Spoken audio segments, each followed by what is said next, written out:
This is Audible. Tantor Audio, a division of Recorded Books, presents Menace by J.M. Darhauer. Narrated by Kasha Kensington and Iggy Toma. 1. "Wake up, sunshine," a voice called out in a frantic whisper as the little girl was shaken, roused from a deep, dreamless sleep. "Please wake up for me." The little girl peeked her bleary eyes open, blinking a few times as she gazed up at the face hovering above her. "Mommy?" Her mother smiled. A big, wide kind of smile. But it wasn't the kind of smile that meant happiness. Rain fell outside, a steady, heavy downpour battering the windows as the trees blew all around. Their shadows danced along the wooden floor, visible thanks to the glow of the soft nightlight in the room. Banging echoed through the house, so loud it reached the second-story back bedroom, coming from somewhere downstairs. It sounded like something ramming the front door, merging with the sound of thunder rumbling in the distance. The wind screeched. No, wait. That wasn't the wind. The little girl's heart pounded hard. Someone was screaming. Her mother's smile was frozen in place as she gently pushed the hair back from her face, caressing the little girl's warm cheek. "It's time to play a game," her mother said, voice shaky as tears fell from her deep brown eyes. "We talked about this, remember? Hide and seek, you and me." The little girl sat straight up in her bed. She didn't like this. She didn't want to play. She shook her head, her small hands grabbing her mother's face, squishing her cheeks as silent tears coated them. "No, Mommy. No, I don't wanna." "We talked about this," she said again, her voice firmer as the banging downstairs seemed harder. "Trust me, okay? You trust me, don't you, sunshine?" The little girl nodded. "Then hide," her mother said. "Just like we talked about. Hide really good. And do just like Woody and Buzz do, remember? Don't make a sound. Don't move at all, no matter what, if someone comes near you, okay?" The little girl knew okay was what her mother wanted to hear, but she couldn't get that word to come out. Her voice didn't like it. Her mouth wouldn't say it. "Mommy, I'm scared." "I know, baby," she said. "And it's okay to be scared. But remember what we talked about? Remember what Mommy said about what to do when something scares you?" "Name it," she whispered. "Exactly." Her mother's smile softened. "If you give the monster a name, it takes away its power, because we're really just afraid of what we don't know. If you name it, if you know what it is, you can be stronger than it. So face your fears and wipe your tears, remember? Face your fears and wipe your tears." The commotion downstairs grew louder, a bang rocking through the house. This one different. Her mother's smile fell as her gaze darted to the doorway of the bedroom, the screaming closer. Her mother turned back around, unable to hide the fear in her eyes. "Hide. I'll find you. I promise." Soft lips pressed against the little girl's forehead, lingering there for just a moment, not nearly long enough, before her mother pulled away. In a blink, she was gone, running from the bedroom, leaving the little girl alone. "Hide," she thought, "so only Mommy can find you." Snatching up her teddy bear, the little girl jumped out of the bed, her bare feet quiet against the wooden floor as she hurried out of the bedroom in her favorite pink nightgown. They'd played this game so many times, but never in the middle of the night, never when it was storming, and never when someone was downstairs screaming. It had just been practice then, like the fire drill they did in preschool. But this was for real. She ran from room to room, the noise downstairs making it hard for her to think. Things were breaking. Her mother was begging. "Please don't do this. Please." Think, think, think. The little girl came to a stop in front of the linen closet, making the split-second decision to hide in it. She climbed the shelves, not for the first time, going way up to the top and shoving things aside to crawl onto it. She pressed way against the back, wedging behind a stack of towels, too big to completely disappear. But it had taken her mother almost an hour to find her in that spot one time when they'd practiced, and it had been daytime then, so maybe the darkness would hide her. No sooner she settled into her hiding place, a crack of thunder rocked the neighborhood, light blasting through the windows. The rumble shook the whole house as her mother let out a piercing shriek, the noise silenced in a blink. It grew quiet.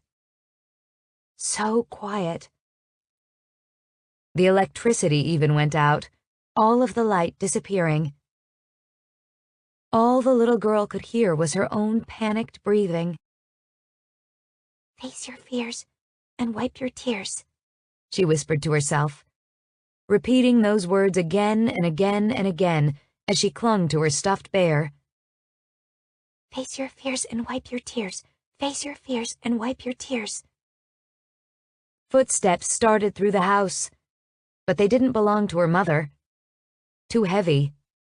Too measured. It sounded kind of like a robot. Made sense, since she called him the Tin Man. The little girl didn't know if he was missing his heart, too, like the real Tin Man from the story, but her mother called him heartless once, so she thought it might be possible. She wondered if he rusted in the rain, since it was storming. "Maybe that'll keep him from finding me." Come out wherever you are," he called out, searching the house. "I know you are up here, kitten. You cannot hide forever." "That's what you think, Tin Man." She was good at this. Her mother had made sure of it. He walked down the hallway right past the closet, dripping water onto the floor. He was soaked from the storm, his dark hair lying flat, and his white button-down clinging to his chest, only halfway tucked and mostly ripped open. An hour passed as he searched the house. It felt like forever to the little girl. How much longer would he look for her? When would he go away? Ever? "Fine, I give up," he said eventually. "You win, kitten.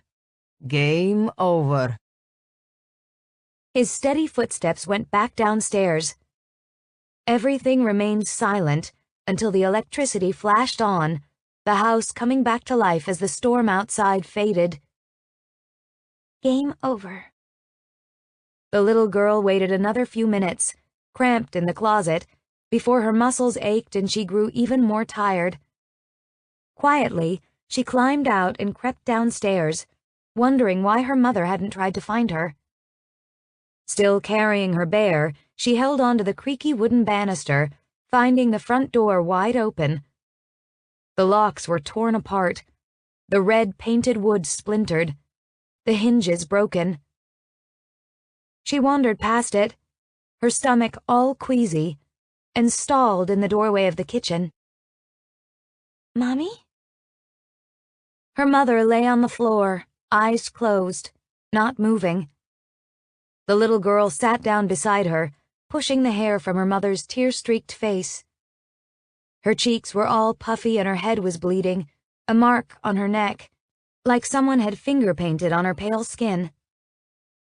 "Mommy," she whispered, shaking her. "You can wake up now. We don't have to play no more." "Let her sleep, kitten." The little girl tensed, her heart racing as she looked to the doorway, seeing the Tin Man lurking there. She froze and held her breath. Be like in Toy Story. She didn't move, not at all. But it wasn't working. The Tin Man strolled closer and knelt down, caressing her mother's swollen face before pressing his fingertips to a spot on her discolored neck. Sighing, he pulled his hand away and leaned over her, pressing the softest of kisses to her silent, parted lips. It looked sweet, like love, the little girl thought as she watched. Not at all like the anger that had broken down the door. Maybe he did have a heart. She couldn't tell. Come on, He said, standing up, not giving the little girl a chance to argue as he yanked her up in his arms and hauled her over his shoulder. we have to go. Sirens wailed in the distance. Scared, the little girl struggled, trying to get away from him, losing her grip on her teddy bear. It clattered to the floor, right there in the kitchen where her mother slept. The little girl shrieked, panicking, as he carried her through the broken front door without it. Stepping outside into the light drizzle, the Tin Man said, It is time to go home, kitten. 2. Lorenzo. Manhattan, dead of winter. It's so cold I think my balls have closed up shop and gone home.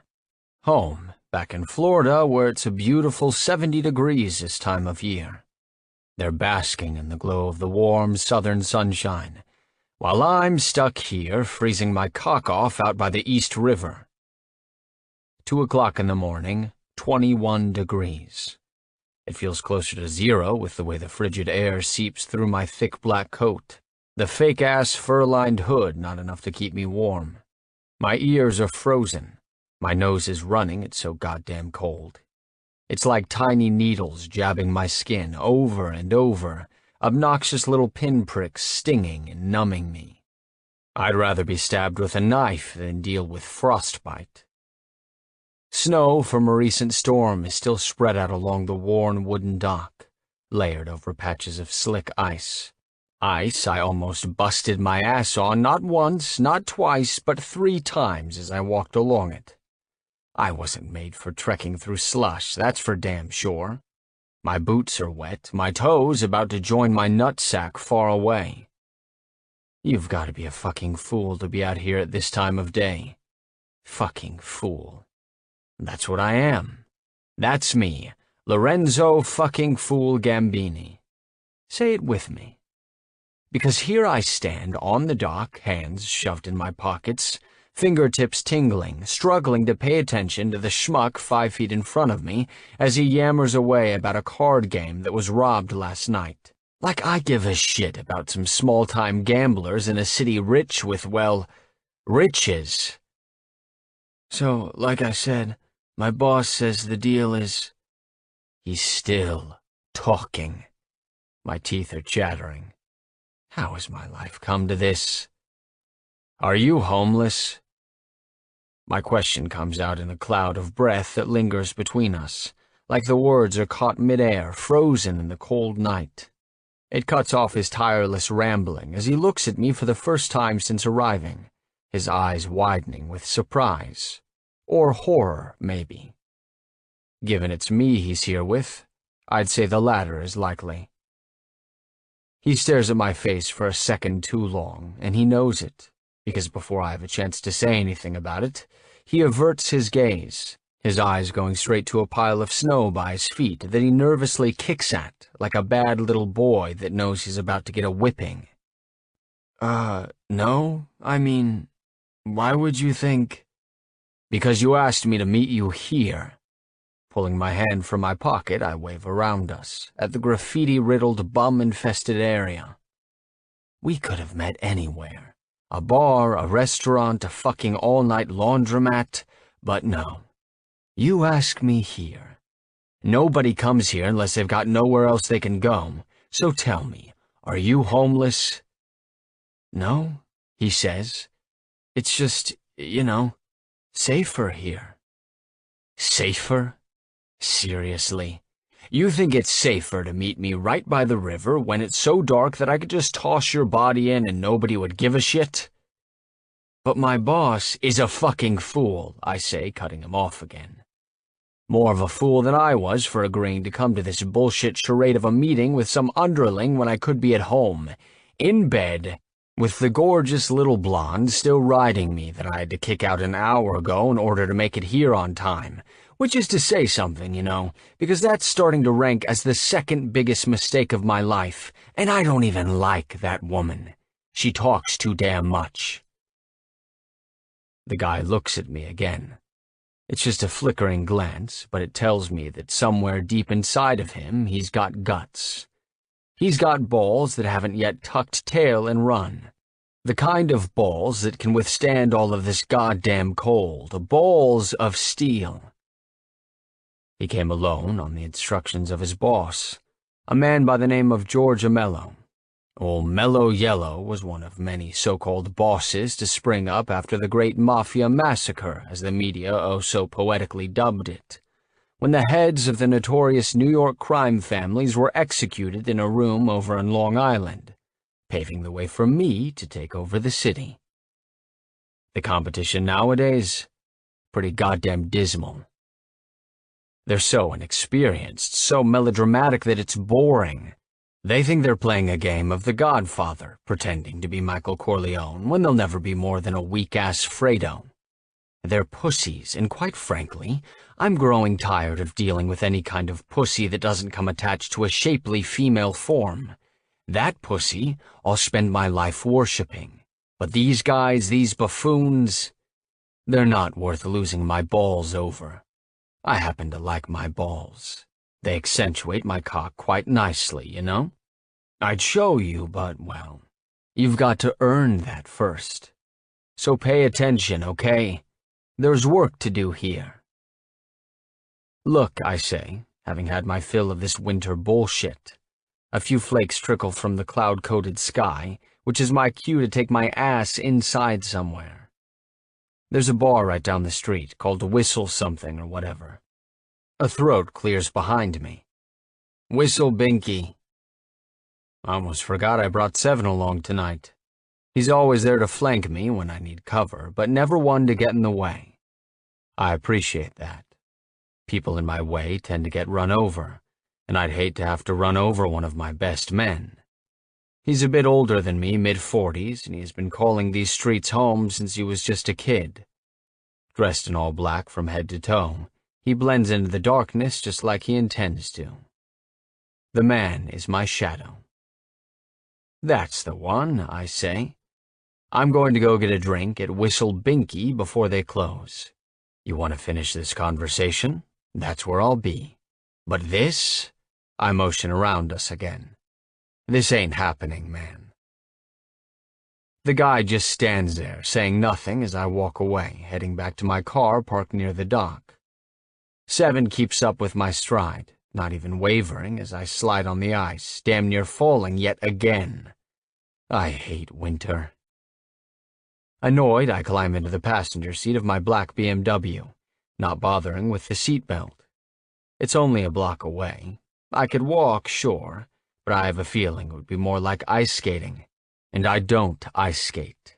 Not willingly, anyway. Seven drives. He was smart enough to wear gloves tonight, black leather clinging to his long fingers as he clutches the steering wheel.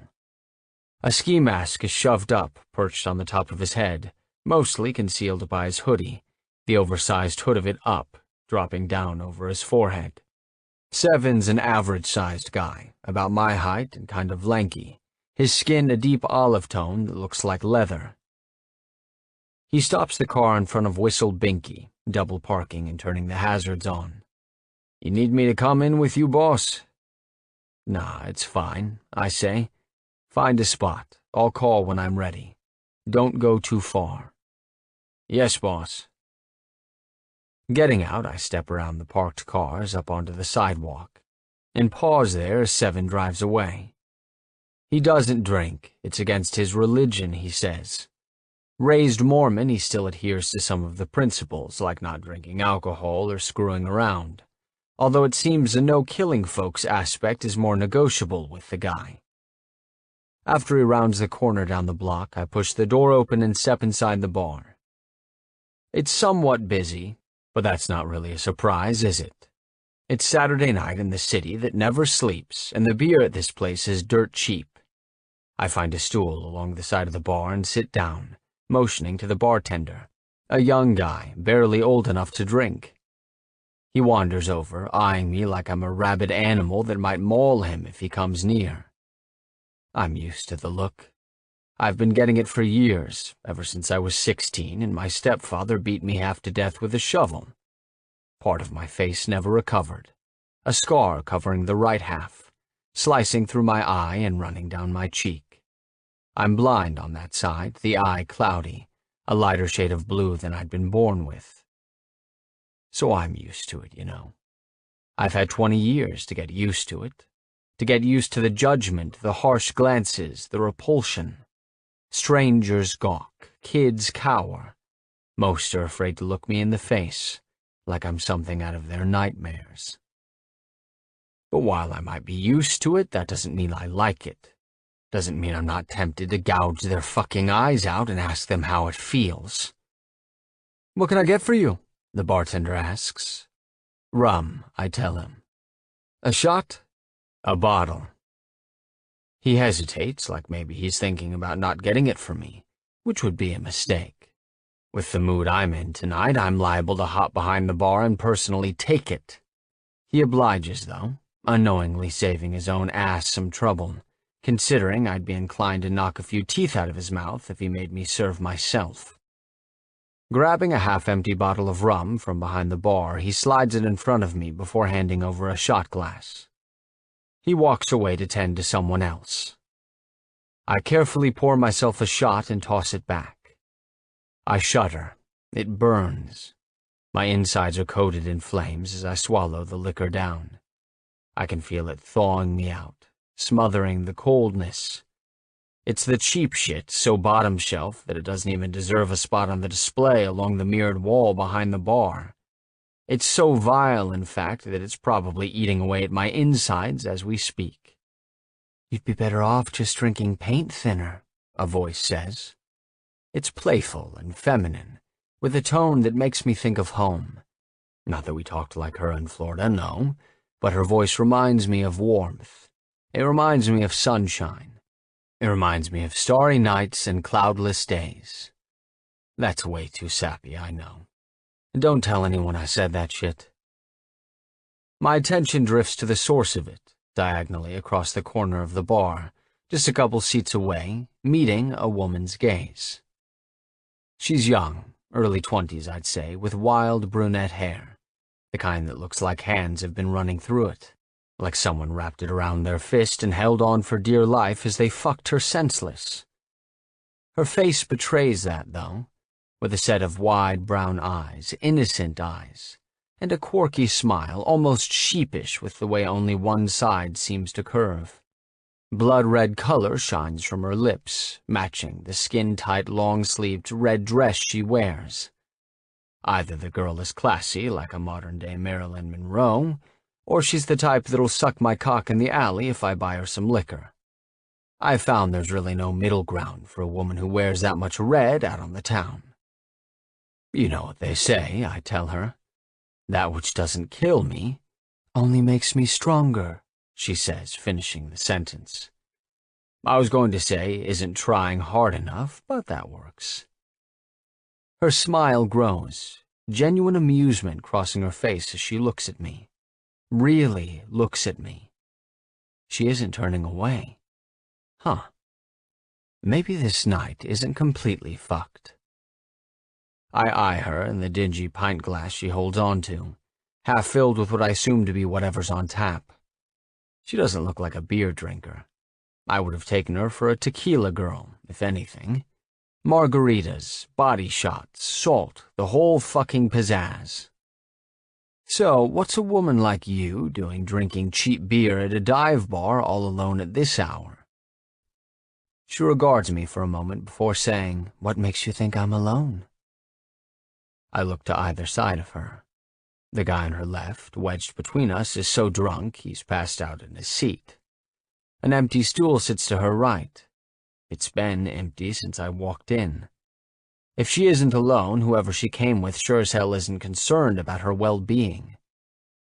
Because a guy would have to be a fool to leave you sitting here by yourself, looking how you do, considering he's liable to lose you. You think so? Oh, without a doubt. I'd steal you in a heartbeat. Color rises into her cheeks. She blushes, soft pink accentuated by the crimson on her lips as she tries to fight back a smile but loses, miserably. Smooth. That line usually work for you? Every single time, I say. But I wouldn't call it a line. It's true. If you don't take good care of what you've got, someone will be more than happy to take it away. She lets out a light laugh, shaking her head as her gaze goes to her beer. Tell me about it. Before I can take the conversation any further, the door to the bar opens and the guy from the dock steps in. Took him long enough. I was beginning to think he wasn't going to come, that I'd been wrong about his balls, that his boss had already confiscated them. As much fun as playing with the pretty brunette would be tonight, there's still business to attend to. I know. My cock is mourning too. Sliding off the stool, I snatch up the bottle of rum and the empty shot glass, nodding to the brunette before strolling the guy's way. I grab a small two-seater table by the door, sitting down in a flimsy chair as I motion to the one across from me. Sit. He listens. He's obedient. He'd probably roll over and beg if I barked those commands, all in his quest to please his master, who's a good boy. So, like I was saying, he mumbles, picking back up right where we left off.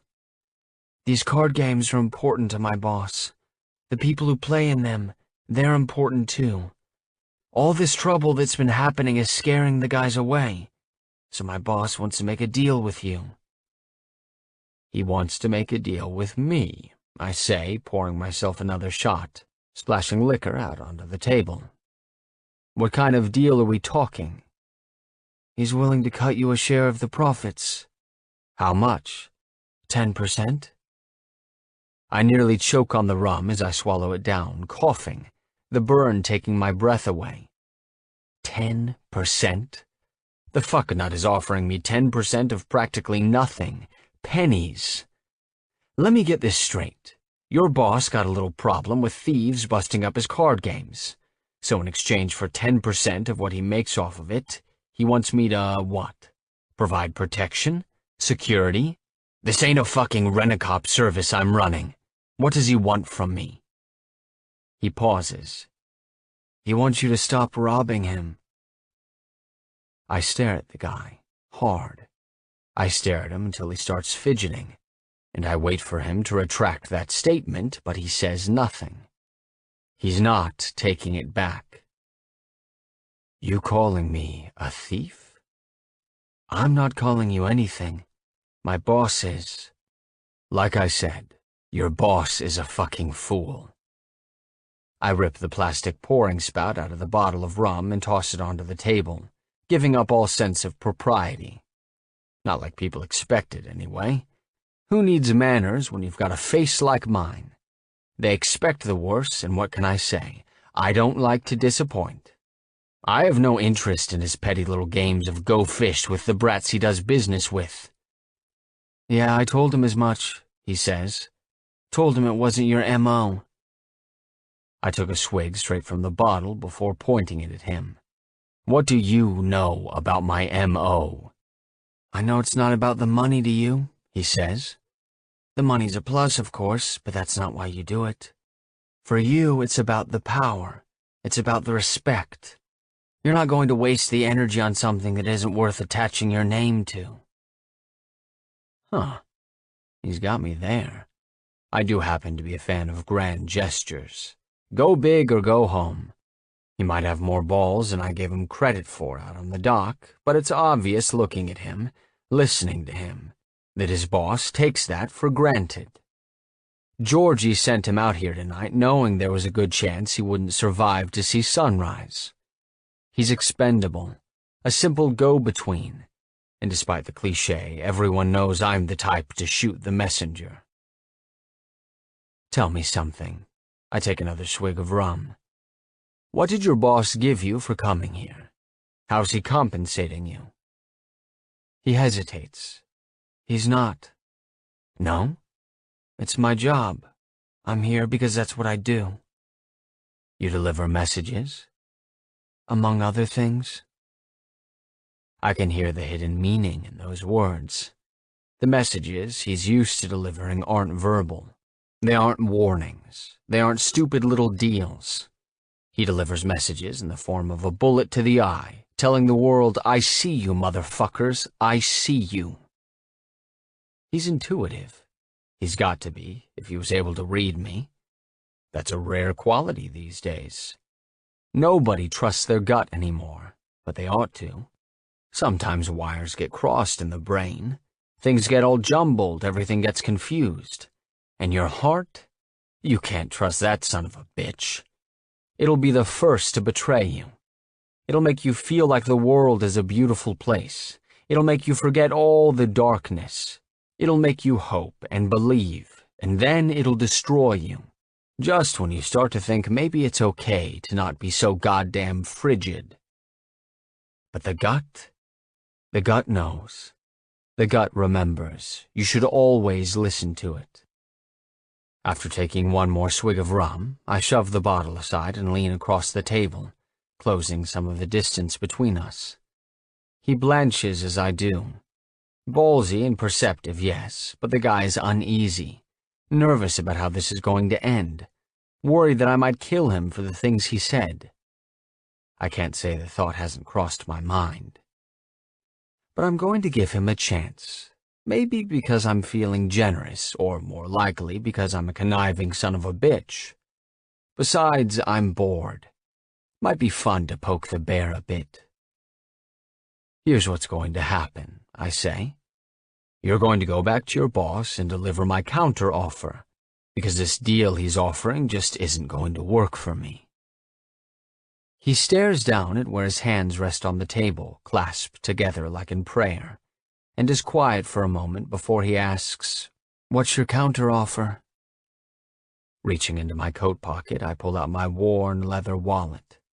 I shift through the wad of cash, finding only hundreds, and toss one on the table to cover the cost of the rum before sliding my wallet back away. Tell your boss he can suck my cock, I say, shoving my chair back to stand up. If he does a good enough job, maybe I won't blow his fucking brains out for calling me a thief. Tingles creep along my skin, the hair on my arms prickling from a rush of adrenaline. I should have never left my house, should have never bothered with this meeting, should have never given those schmucks the time of day. It's pushing 3 o'clock in the morning now, the sky pitch black when I make my way outside, the snow coming down harder. I just want to get home and forget I was ever stupid enough to go along with this shit. I curse under my breath when I step out into the air. The cold slaps me in the face, nearly taking my breath away, as I yank the hood of my coat back up over my head to try to block some of the assault. Grabbing my cell phone, I dial Seven's number as I pace a section of sidewalk in front of the bar, my gaze out along the quiet street. It rings once, twice, 3 times. The door to the bar swings open just as Seven picks up. He greets me, but before I have a chance to say anything in response, something rams into me from behind. I stumble, nearly losing my footing, skidding on ice as the phone drops from my hand. Shit. It hits the sidewalk with a thud, landing in a patch of snow. I snatch it back up, cursing as I wipe it off on my pant leg. Anger rushes through me as I turn around, about to make some unfortunate asshole's night something to remember, when a flash of red greets me. The doe-eyed woman from inside. The moment I lay eyes on her, she starts stammering. I'm so sorry. I wasn't looking when I walked out. I didn't see you. Flustered, she wraps her black coat around her tighter. It's thin, not nearly warm enough to fend off cold of this caliber. Her red dress falls well above the knee, the only thing covering her legs a pair of black pantyhose. She's petite, shorter than I imagined, barely eye-level wearing heels. Shivering, she takes an immediate step back, putting a bit more distance between us as she clutches her coat closed defensively, like it's her armor. It's fine, I say, no harm done. She pauses for just a beat after I say that before turning to head down the street, scurrying away, like I scared the daylights out of her just by existing. Figures. She had more guts inside the bar. Guess she might be a Marilyn after all, instead of an alleyway cocksucker. Pity. Sighing, I bring my phone back to my ear. You still there, Seven? Yeah, boss. I'm ready to leave now. I end the call and slip my phone back away, grateful the thing still works. My hand lingers in my coat pocket, something off. It takes a second for it to strike me. The pocket's empty. No wallet. My gaze darts to the sidewalk and I search all around my feet, figuring I dropped it too, like the phone. But there's nothing. Nothing but snow and ice and battered concrete. You gotta be kidding me. I pat myself down, looking like even more of an idiot, but I know better. I'm not going to find it. It's not here. My gaze shifts down the street at where the woman hurries away from me. She turns her head, as if she can sense my attention, looking back at where I'm standing. And just like that, it clicks. She knocked into me, catching me off guard, distracting me for the moment. She fucking pickpocketed me. Me. I'm so damn stunned I almost don't react. My brain, it just can't seem to make sense of it. It doesn't compute. How the hell did she pickpocket me? Me! It's impossible, unbelievable. Nobody's balls are that big. But yet, there she goes, looking back again, hurrying her steps even more the moment I start to move. My brain is still far from catching up, but gut instinct kicks in, forcing my muscles to work. I head for her, breaking into a sprint, slipping and sliding all over the goddamn place, but managing to stay on my feet. She keeps glancing back as she starts to run, nearing the end of the block, that wild hair all over the place, whipping into her face. She's fast, I'll give her that. Even in heels, she manages to navigate the ice with ease. That might impress me if I weren't so goddamn angry. Pins and needles jab my face, the coldness stinging. I run as fast as my legs can carry me, closing the distance, every stride sending her more into a panic. As soon as she hits the corner, she kicks off her heels, sending them flying, and runs through the slush out in the street in her bare feet. Jesus Christ, the woman is crazy. She's fucking insane. She has to be. I dodge across the street, following, and catch up to her just as she rounds another corner. I'm close enough to snatch a hold of the back of her coat, fisting the material and yanking her to a stop so hard that she barely manages to stay upright.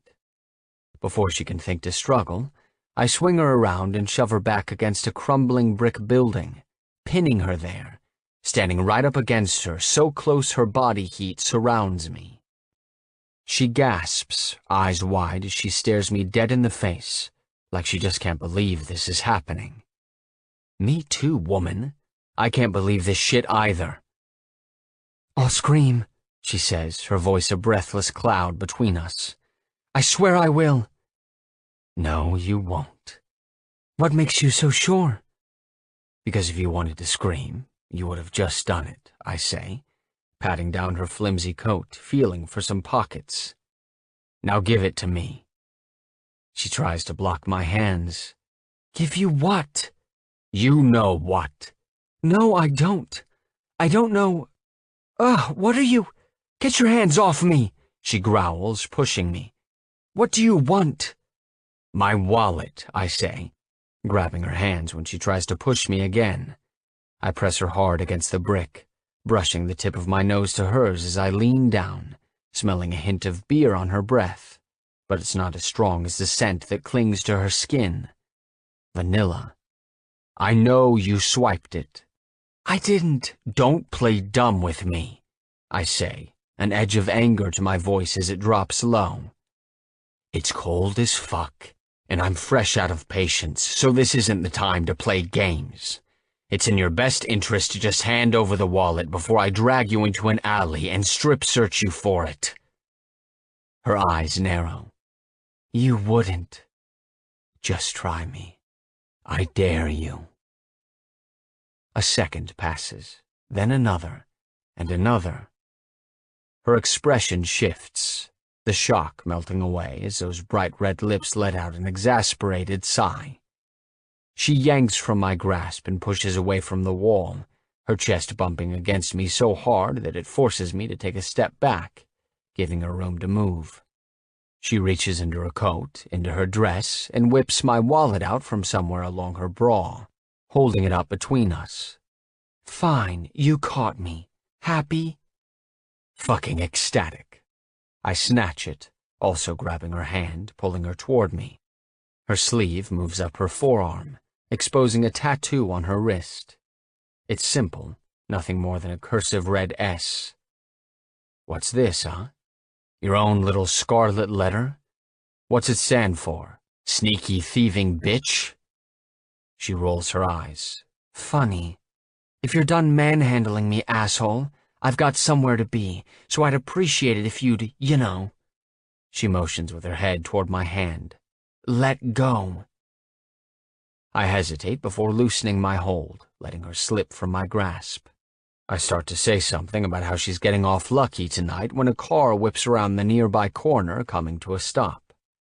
I turn, spotting my BMW, before my attention goes back to the woman.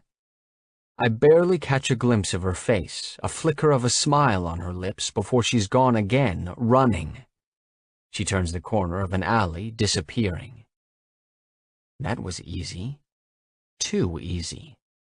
She seemed almost amused by it. My gaze turns to the wallet in my hand. I flip it open, finding the billfold empty. No money. Son of a bitch. After all that, she still robbed me. Nobody does that. Nobody. I walk over to the alley and glance down it, but it's empty. I'm not surprised. She's long gone, having slipped into a building or climbed a fire escape or ran out the other side. Shaking my head, I shove the wallet in my pocket where it belongs and make the trek to my car. I pause when I cross the street, collecting the pair of red high heels discarded in the slush, left behind in her haste to get away with my money. Boss, Seven hollers, stepping out of the car. Everything okay? Is everything okay? Hell no. I turn to him as I approach. Got a job for you, Seven. Yeah? I need you to find someone. Who? A woman, I say. About 5.5 feet tall, brown hair, brown eyes. That describes half the women in New York. Yeah, well, the one I'm looking for is 21 or so, I say. She's good-looking, kind of curvy for being so petite. Got a red S tattooed on her wrist. He stares at me, like he expects more. What else? I shrug, glancing at the high heels, flipping them over to look at the red soles. She wears a size 39 shoe. That's it? That's it. Shouldn't be too hard, he says, blinking a few times as he looks at the ground. Only a couple million people in the city. That's the spirit, I say, slapping him on the back. Now let's get the hell out of here so my nutsack can start thawing. I climb into the passenger seat of the car, the heat blasting me, bringing feeling back into my fingertips. It takes Seven a moment to join me. He climbs in quietly, putting on his seatbelt. He starts to drive. I can tell something's on his mind. He fidgets, drumming his fingers against the steering wheel, as his eyes flicker all around. I try to ignore it. I do. But I wasn't kidding when I said I was out of patience, and I don't like my shadow being distracted. Say what you're thinking, I tell him, before I take the wheel and shove you out of my car. He instantly stills. I'm just curious, you know. Why are you looking for this broad? She robbed me. His head turns my way so fast that he accidentally swerves into another lane. She robbed you? How? It doesn't matter how she did it. All that matters is that she pulled it off. So I need you to find her so I can do something about it. You got me? Absolutely, he says. Just one more question. What? Are you going to kill her for that? I shrug. Guess we'll find out. 3. Morgan. $1,000. I count it out. 10 crisp new $100 bills as I slip in the back entrance of Mystic, passing through the metal door someone propped open with a broken cinder block. Yeah, because that's safe. Thumping bass rattles the dark, winding hallway, music coming at me from every direction as I pass by a dozen rooms, a few with the doors closed. Every room has a different vibe, a different song playing, and it all kind of converges out here in the middle. Lights flash, a multitude of colors, so intense as they meld with the music that it's almost like you can feel them running through your system. From the corner of my eye, I can see shadows moving, but I don't purposely look in any of the rooms, giving them privacy. It's a matter of respect. Nobody really likes being back here, so the least I can do is let them keep whatever shred of dignity they manage to dig up. I make my way to the front, to the wide-open club space, the music from the hallway drowned out by whatever vulgar rap song is playing. Something about popping pussies. I don't know. Don't look at me. I didn't pick it. The crowd is thin at this hour, or really most hours, and the women are weary, counting down the seconds until 4 o'clock strikes so they can put their clothes back on and vacate the premises, go home to their lives, where their mothers and wives and sisters, where they run errands and take classes until it's time to come back to this hellhole. It's exhausting, you know, entertaining and satisfying. People turn their noses up at the business, judging, like snobby little fucksticks. But it's a decent job, and nobody will ever convince me otherwise. It's honest work. Not like, well, pickpocketing. Whatever.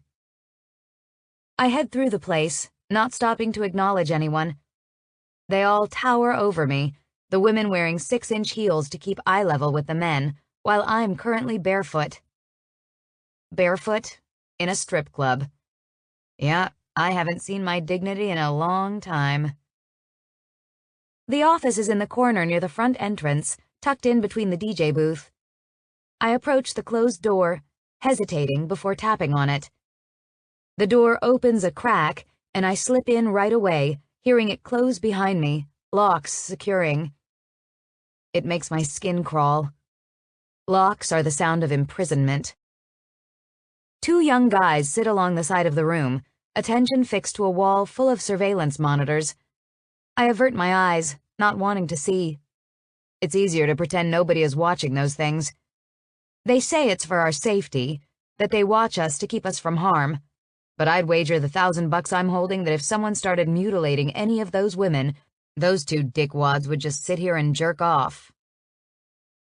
I'm surprised to see you, a voice says behind me. Figured you had other plans this weekend since you said you weren't coming in. I did, I say, turning to face him. George Amello. He's in his late 50s, a clean-shaven Italian man with a wide smile and thinning hair. I made some money. You made money? He says, sitting down behind his desk, his dark eyes on me. How? Does it matter? He laughs, a big, boisterous kind of laugh that makes people uncomfortable.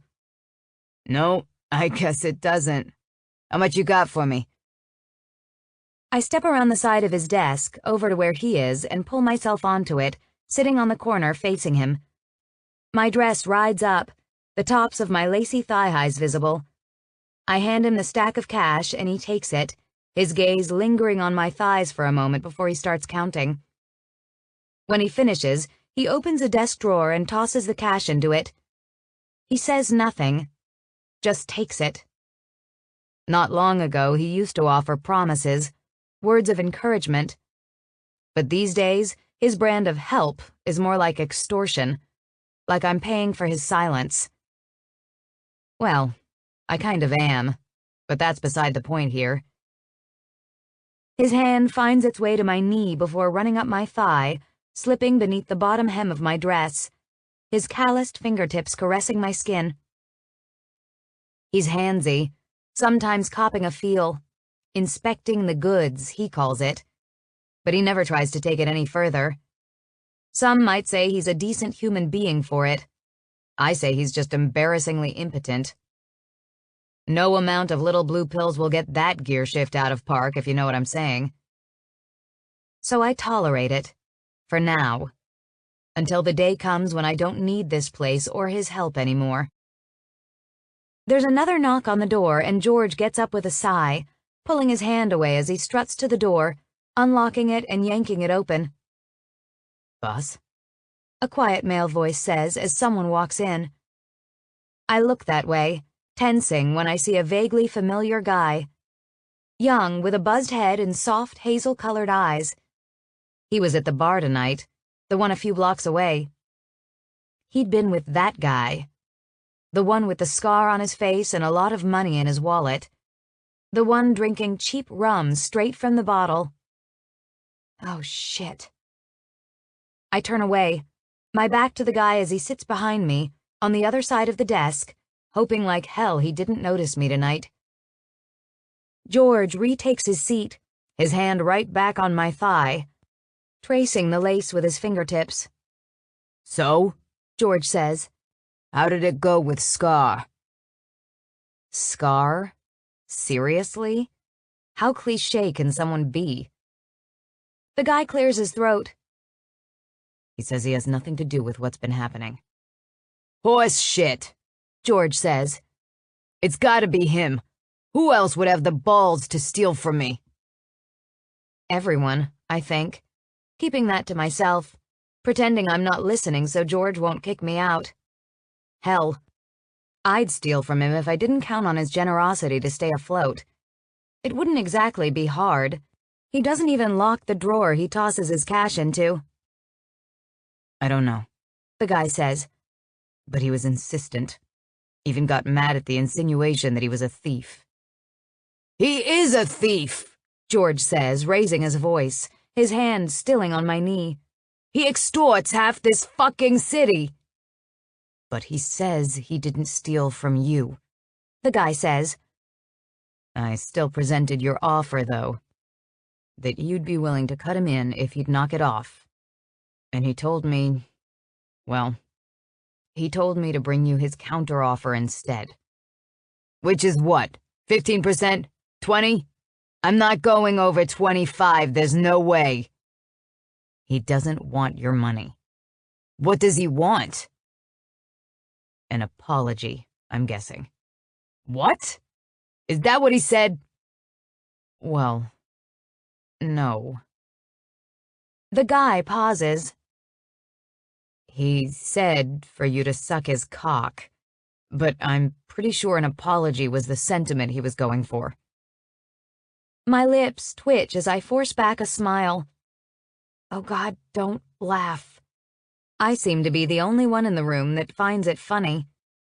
George's nostrils flare as he grips my knee, squeezing it. "He said that?" George asks, his voice a low growl. "For me to suck his cock?"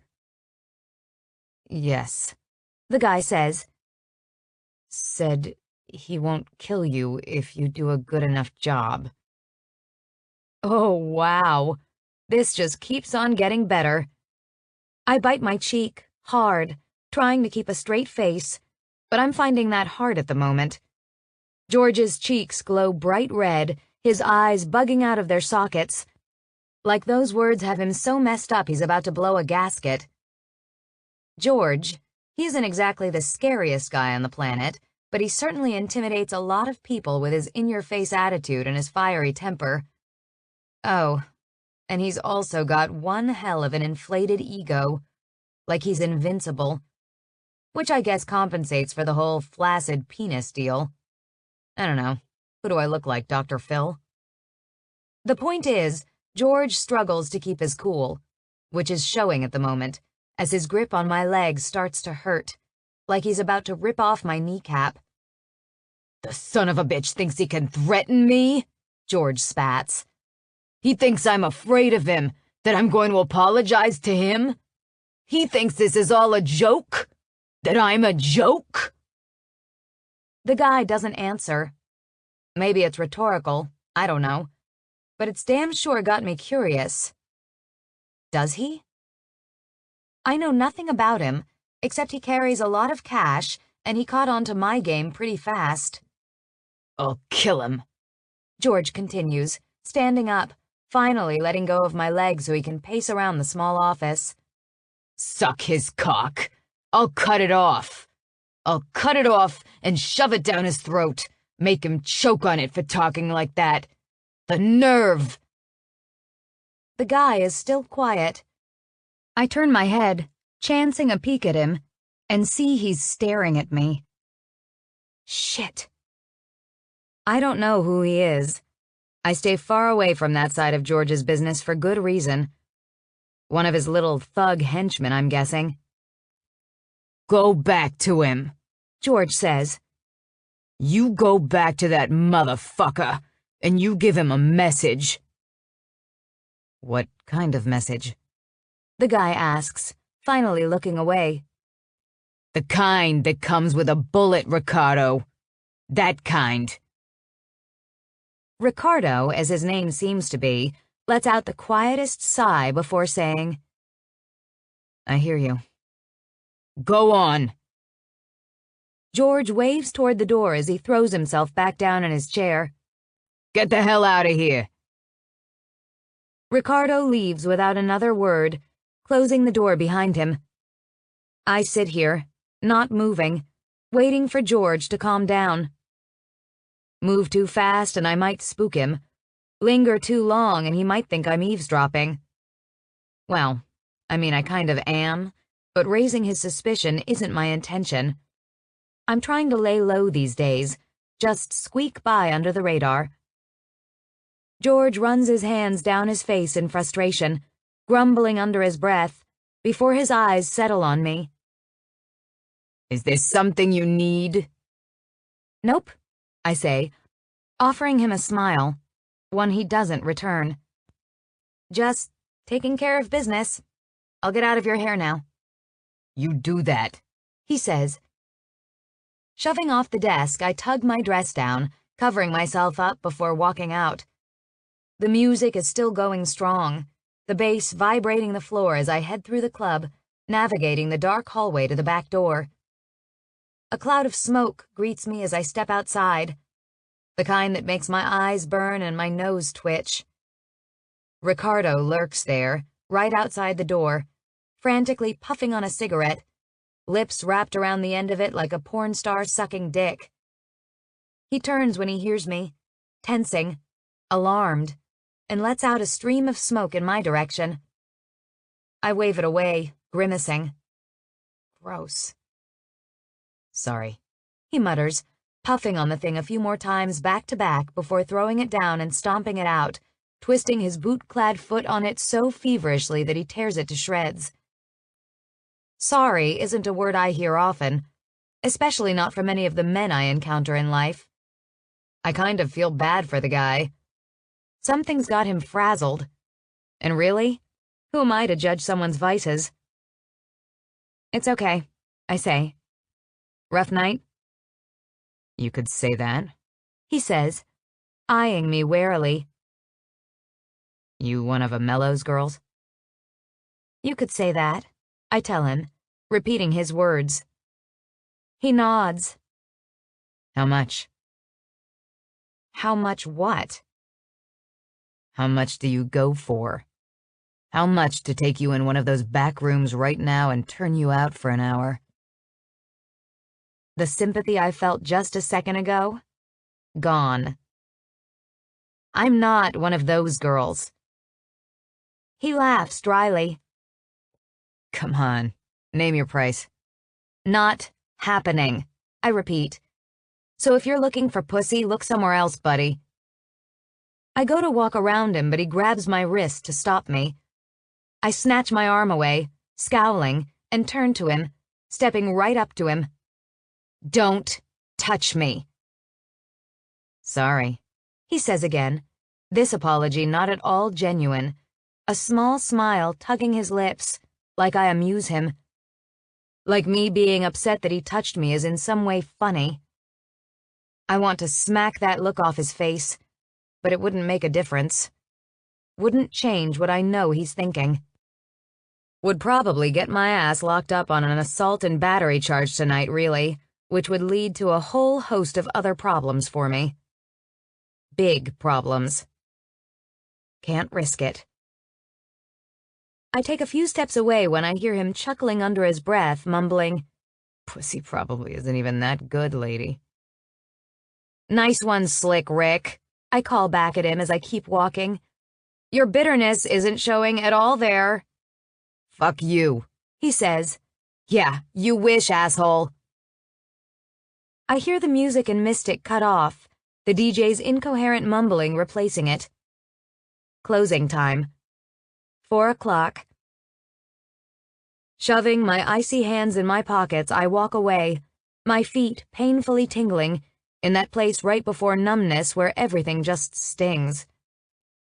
It's only a few blocks back to my apartment building, on the same street as the cheap bar, Whistlebinky. My footsteps are hurried as I watch over my shoulder, making sure I'm not being followed. My shoes are gone when I reach the corner, no longer where I kicked them off. Figures. What the hell have I gotten myself into this time? 4. There's no place like home. The little girl swung her feet as she whispered those words, tapping her bare heels together, but it wasn't working. Maybe she needed a pair of ruby slippers, like Dorothy. The house was big like a palace, so it might have been Oz, even though the road hadn't been yellow bricks leading to it. No, they had been normal streets, with so many cars and so many people, none of them munchkins singing songs, not even a pretty pink witch in a bubble. Just a bunch of flying monkeys. They belonged to the Tin Man. He didn't have the monkeys in the story, but he did in real life. Her mother called them that sometimes, which confused the little girl, since they didn't have wings. But whatever they were, she didn't like them. They were all loud, and they laughed like everything was so funny, but it was the kind of laughing that sounded mean. They said ugly words and called people bad names, and they didn't like girls, though they claimed they did. They kissed them on the mouth, like the Tin Man had kissed her mother, but then they pushed them around like they meant nothing. The little girl didn't like it there, in that big palace, sitting on the stool at the bar in the kitchen, her legs so short they just dangled. There's no place like home, she whispered again, barely hearing herself over the loud chatter, knocking her feet together. Still not working. What are you doing, kitten? The little girl raised her head, eyes lifting from her lap, meeting the Tin Man's gaze across from her, the only other person sitting down. His eyes were like metal, cold and gray like clouds. I want to go home, she whispered. He stared at her. You are home. She shook her head. You are. He said again. This is your home, kitten. This is where you belong. I don't like it. You will get used to it. I want Mommy. No! His voice was sharp as he barked that word, silencing everyone in the room. No one liked the sound of it, not even the flying monkeys, who didn't think it was funny when the Tin Man got angry. Tears stung the little girl's eyes, her gaze on her lap again as her bottom lip trembled. "Please?" She could feel so many eyes on her, everyone watching, waiting to see what would happen. A moment passed, where nobody reacted, before the Tin Man crooked his pointed finger beneath her chin, raising her head up with it to make her look at him. "You do not need her," he said, not a hint of emotion in his words. "I am all you need." But before she could argue, his hand enclosed around her chin, palming her face, his strong, inked fingers digging into her cheeks, squishing them. He gripped her tightly, leaning closer. "You will not speak of her to me again. Do I make myself clear?" The little girl nodded, tears streaming from her eyes. He shoved her face away, nearly knocking her from the stool. "And stop crying," he demanded, standing up to walk away. "She is worth your heartache no more than she was worth mine. We will both get over it." The little girl didn't believe that. She couldn't. Wouldn't. She might face her fears and wipe her tears like her mother had taught her, but she would never get over it. 5. Lorenzo. A white split-level house in South Queens. There's even a picket fence surrounding it. It's fit for a picture-perfect family. Mom, dad, 2.5 kids, and a golden retriever, living happily in quiet suburbia. 4 bedrooms, 3 bathrooms. There's a library downstairs. It's in a neighborhood typically free of crime. No murders, no robberies. No fun at all, quite frankly. Just call me Ward Cleaver. Leave it to fucking Beaver. The house is all mine. I've found the American dream. I've got to say, the shit isn't all it's cracked up to be. Snow covers the sidewalk that runs along the front of the house. The streets have been plowed since it started snowing, but everything else is doused in a layer of stark white. Standing at the foggy front window of the house, I stare out into the cold morning, watching thick flakes fall from the cloudy sky. The monochrome tone is pretty consistent with how I'm feeling. Monotonous, drab, tedious. 50 other fucking words you'll find in a thesaurus. I've only lived here for a few months, but I'm already itching to move again. Since coming to New York just a few years ago, I've stayed in 11 different places, most of which I hadn't exactly had permission to move into. I see an opportunity and I take it, whether it's acquiring a house or, well, a job position. What can I say? I'm resourceful. Can't fault me for that, can you? Is it still snowing? I turn at the sound of the voice behind me, watching as my little brother steps into the living room.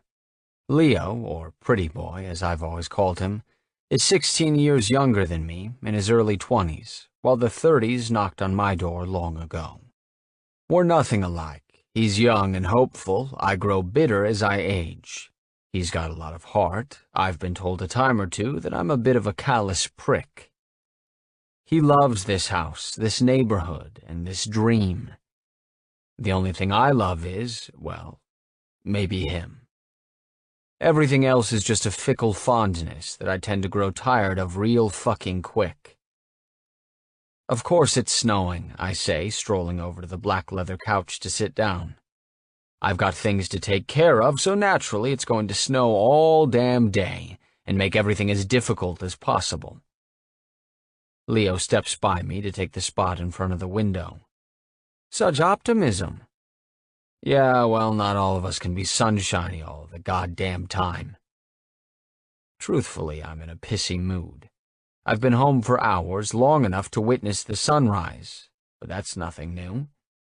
I've been an insomniac most of my life, which is probably why I'm so paranoid. Sleep evades me, and people aggravate me, making my trigger finger a little twitchy, if you know what I'm saying. Usually I handle it better, the lack of sleep, but today it has me on edge for some reason. My attention shifts to the coffee table in front of me. The red high heels sit in the center of it, side by side. I pick one up, running my fingertips along the red sole.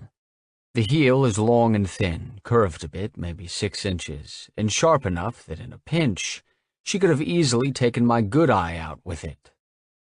After all, everything's a weapon if you look at it the right way, and I'm the MacGyver of murder. I could kill a man with a shoe like this. Wouldn't even faze me to have to do it either.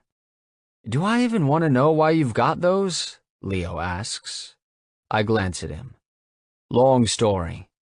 Does it end with your feet shoved into a pair of red pumps? Because if so, I'd really like to hear it. I'm afraid it's not nearly that interesting, I say. I met a woman who was wearing these. She got away, left her shoes behind. How very Cinderella, he shakes his head. In what? You're going to try them on every woman in the kingdom until you find her again? If I have to, I say, setting the shoe back down beside the other one. Before I can elaborate, there's a noise upstairs, a loud thump above my head. My gaze drifts toward the ceiling as my back stiffens. It's fine, Leo says. Just Mel. Who? Mel, he says again. You know, my girlfriend? Ah, firecracker. He lets out a dramatic sigh. We've been dating for over a year. You'd think my own brother would remember her name by now. Please, I say. I barely remember your name, pretty boy. Names mean nothing to me. They're irrelevant. They don't define a person. They just label them. And well, if I'm going to label people, I'm going to label them in a way that defines them to me, like firecracker. And how exactly does firecracker define her? She's loud, I say as feet stomp across the floor above my head, heading for the stairs. She's kind of banging. He lets out a sharp bark of laughter as he moves away from the window, stepping toward me. Are you hitting on my girlfriend? Wouldn't dream of it, I say.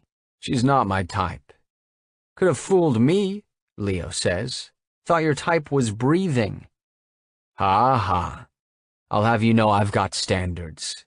Like a woman that doesn't expect me to have a conversation. He laughs again, like he finds that genuinely funny. Oh, the horror of having to talk to a woman like she's actually a person and not just a warm body. Are you mocking me, pretty boy? What do you think? I think I've shot people for less attitude. Doesn't surprise me, he says. Sounds like something someone allergic to feelings would do. I'm not allergic to feelings, I've got them. Do you?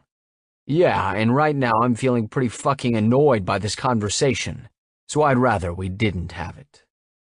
Oh, so it's not females you avoid talking to, it's really feelings you don't want to talk about. Got it.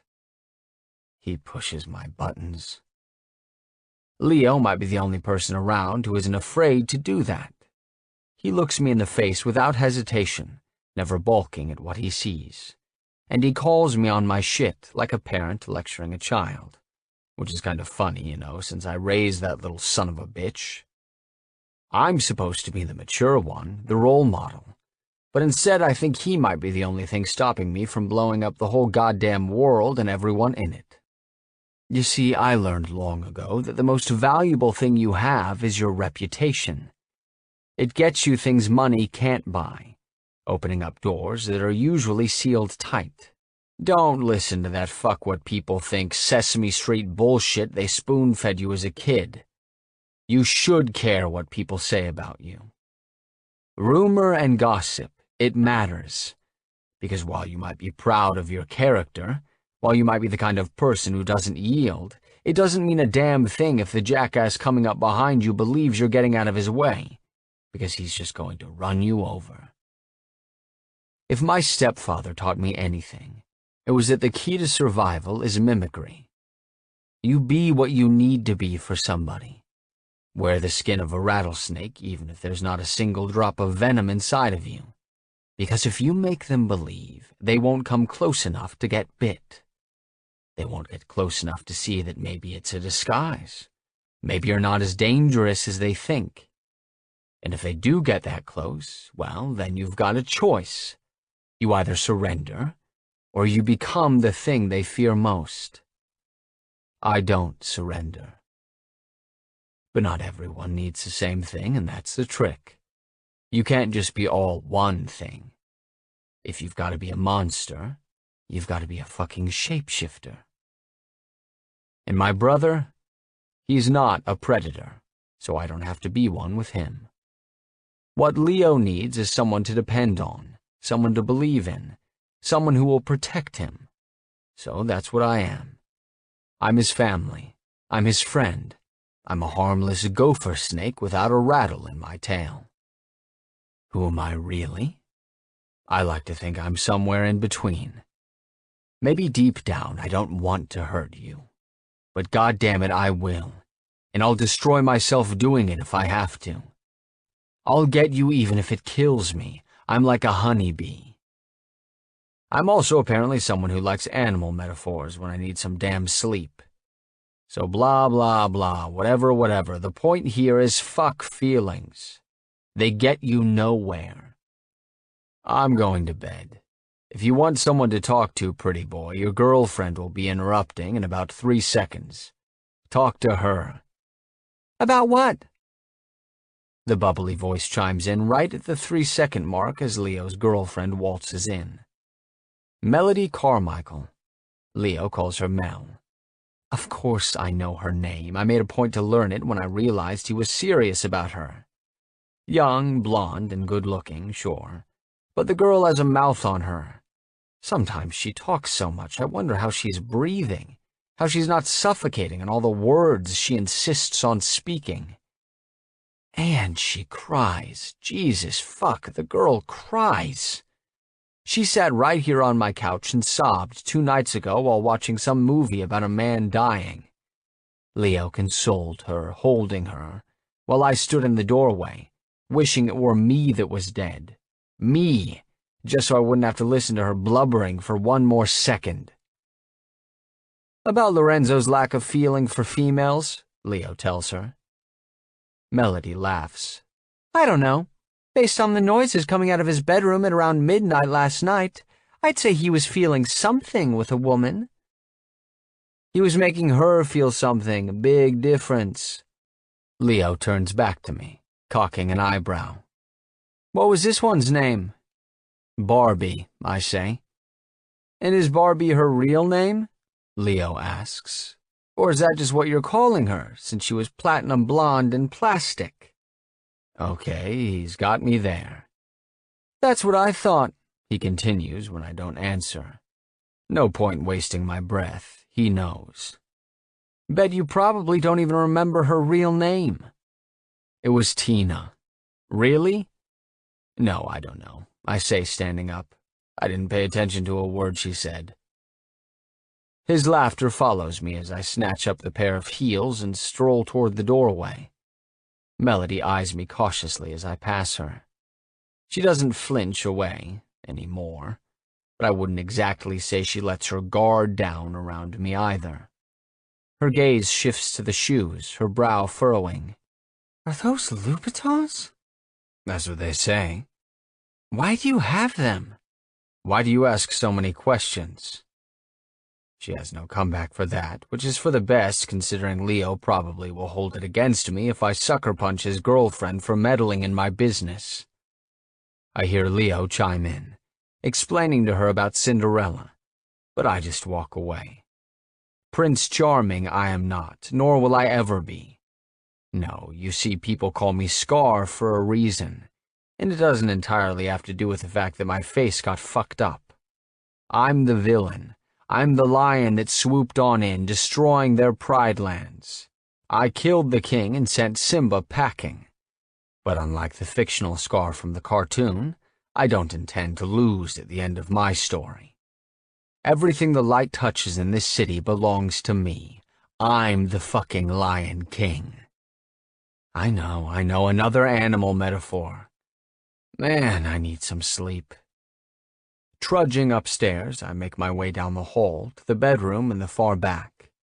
Everything about it is impersonal, no distractions, plain white walls and a California king bed with the best mattress money can buy. The kind of memory foam that just cradles you, that embraces you like it loves you, cloaked in expensive Egyptian cotton. But none of that makes a bit of difference when it comes time to fall asleep.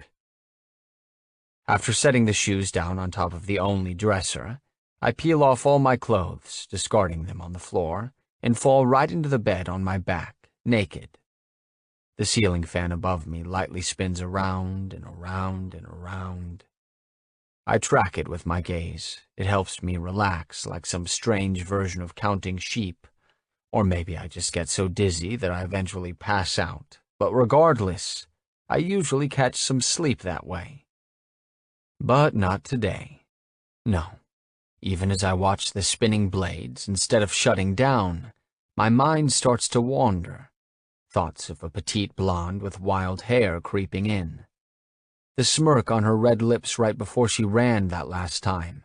The smug "I got you, motherfucker" smile. Like she was gloating, invades every part of me.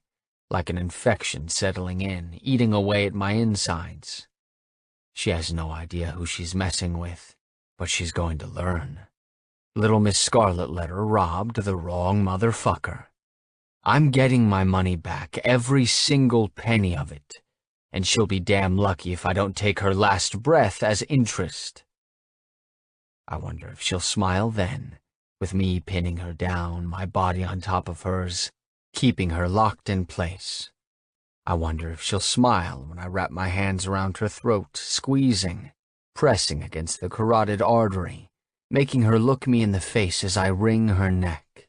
I wonder if she'll smile as the color drains from her cheeks, as the spark diminishes in her eyes.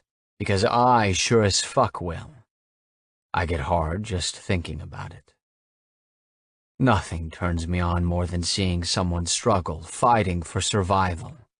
It's feral, instincts kicking in. They give it all they've got, because they know if they don't, there will be nothing left. I'll take it all. I'll take their dignity. I'll take their money. I'll take their family, too, if I want it. I'll take their life in every sense of the word. Desperation at its core, exposing those raw nerves of self-preservation. There's nothing more powerful than holding someone's life in your hands, knowing they're not strong enough to overpower you, knowing their only hope is you being merciful. Closing my eyes, I grab my cock, roughly stroking it, hard and fast, not trying to savor it, needing the release to ease my tension, hoping like hell it'll put me to sleep. It takes less than 30 seconds before my abs clench, my cock pulsating as the orgasm strikes me like a punch to the chest. Gritting my teeth, stifling the groan, I feel it as cum spurts out, hitting my stomach and the bed sheets. Warmth spreads all through my body. Tingles coating my skin as my cock twitches. I stroke a few more times, breathing deeply as my muscles relax. Finally. Sighing, I let go, keeping my eyes closed, not bothering to clean up the mess. Heaviness settles into my limbs, numbness spreading. But still, sleep won't take over. Fuck this, I grumble, climbing back out of bed, staggering, swaying as I head for the shower. Another day awaits. I thought you were going to bed.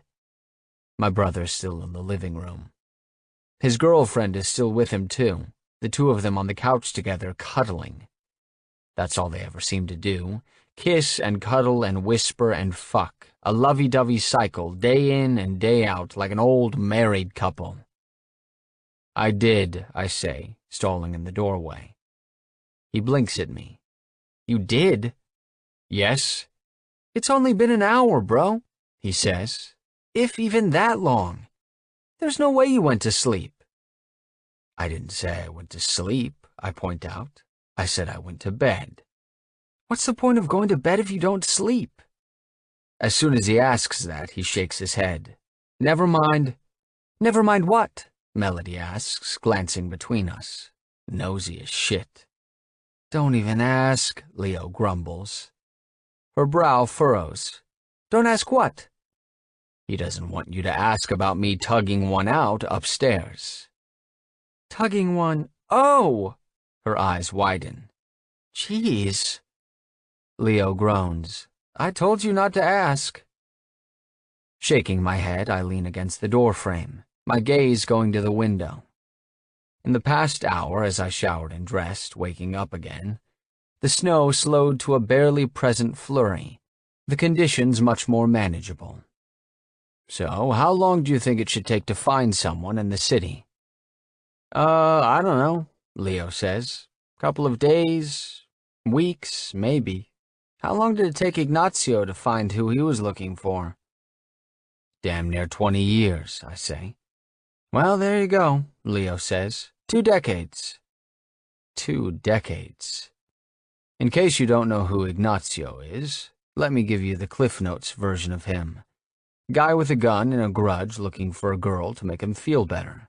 Took him way too long to catch up to her, and when he finally did, nothing went according to plan, which is reason number 169 why I tend to work on the fly. I'm the kind of guy who will run into a burning building without thinking of the flames, especially since, chances are I set the fire to begin with. Am I making sense here? I don't know. I'm still kind of tired. Point being, I don't have 20 years to wait. I'll give it 20 more minutes. Leo gives me a peculiar look as I pull out my car keys. You're not driving today, are you? Yes. Seriously? You driving? Yes. With everything being all white and icy? Yes. Are you feeling suicidal? I laugh at that question. He doesn't want me to answer it.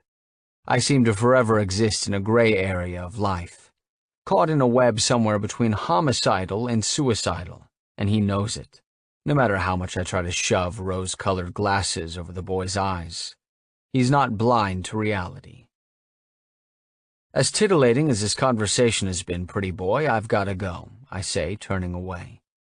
Things won't do themselves, There's a sex joke in there somewhere, I know, but get your mind out of the gutter. There's still work to do.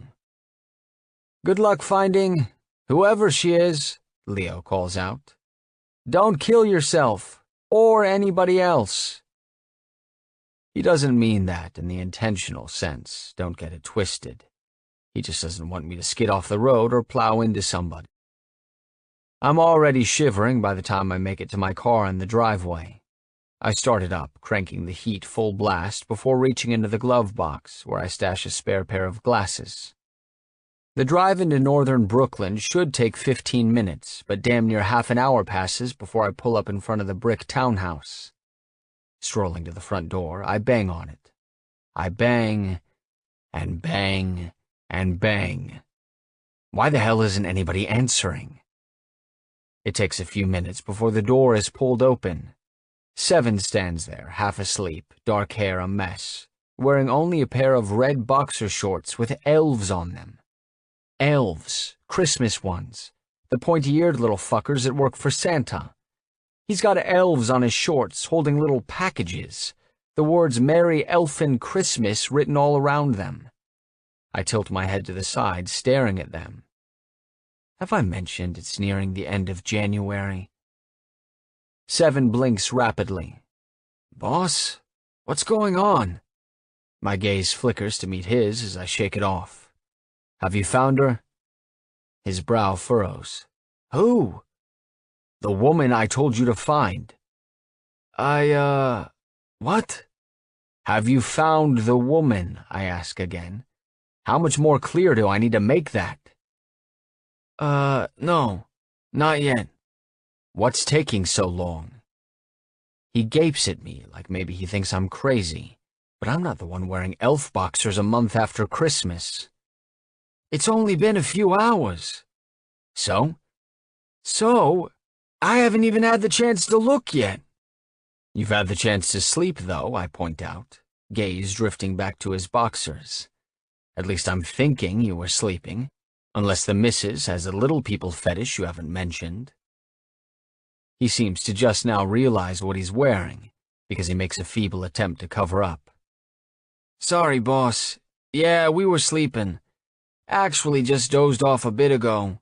Figured I'd get right on it after catching a few hours of sleep. But if you need me now... Don't worry about it. You sure? Positive, I say. Take your little Keeblers there and go on back to bed. He hesitantly goes back inside, too tired and cold to insist otherwise. I guess if I want this done before I grow old and die, I'm going to have to do it myself. Heading back to my car, I again crank up the heat before pulling out my phone, going right down the line, calling every damn number in it. You know a brunette with a red S tattooed on her wrist? No, nope, not ringing a bell, sorry. Same conversation again and again and again. The day is long, so goddamn long, and I spend every waking second of it trying to track down the little thief. Nobody in my circles will acknowledge knowing her, at least. It's dusk already, as I sit in my car not far from the bar, just feet from where she robbed me, when my phone rings. 7. Gambini, I say as I answer it. I've got nothing, boss, he says. I've tried every connection I've got, and the description is just too vague. I even got up with a mellow, since he runs his games out of that neighborhood, and he said she didn't sound like any girl he's ever come across. Figures, I mutter. Thanks. Any time. I'll keep digging, see what I can stir up. You do that. Hanging up, I slip my phone into my pocket before strolling into Whistle Binky, taking a seat right at the bar, encountering the same bartender from last night. Once again, he eyes me with alarm. Rum, I tell him. Just give me the bottle. He obliges, shoving a half-empty cheap bottle onto the bar in front of me. I'm not even going to pretend tonight, ripping the spout right out and tipping it back. There aren't many other people here at this hour. I look around curiously, thinking maybe she might show up again, but I'm not that lucky. I gaze at the empty stool where she sat less than 24 hours ago, staring at it for a moment before something strikes me. Hey, you wouldn't by chance remember a woman that was in here last night, would you? I ask the bartender. Young, brunette, red dress, sat right there. The bartender's attention shifts to the stool I point at before he looks at me again. Morgan, you mean? I raise an eyebrow. Maybe if the Morgan you're talking about has a tattoo on her wrist. Cursive S, the bartender says. Son of a bitch. That's the one. I've always wondered what it stood for, he says. She comes in sometimes, sits by herself, orders something cheap, flirts a bit, then jets back out. I asked her once, about the tattoo. What did she tell you? She said it stood for stay out of my fucking business. Okay, that makes me laugh. It probably shouldn't. She's got a mouth on her, that's for sure. So Morgan, you say? Yep.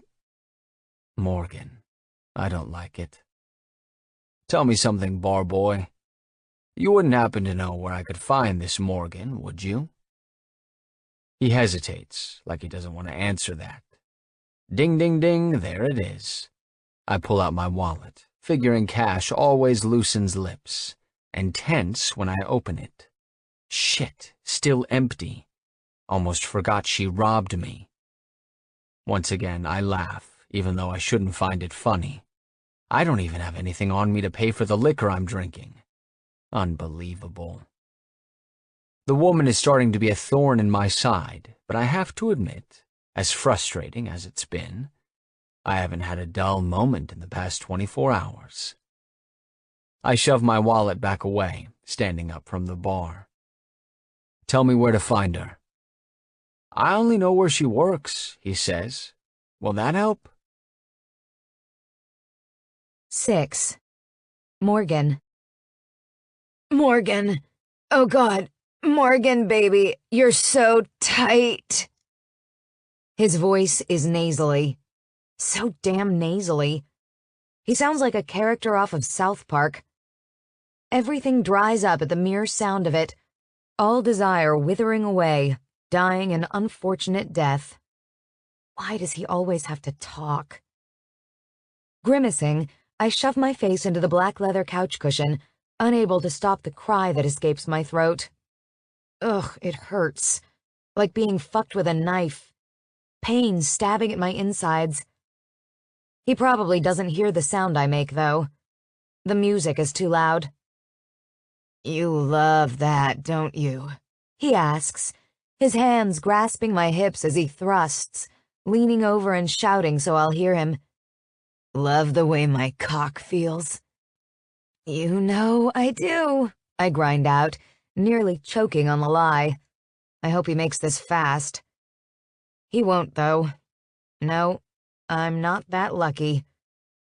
He'll savor every second of ignorant bliss, oblivious to the fact that I'm not into it. Stubby fingers explore, searching for a sweet spot he'll never find.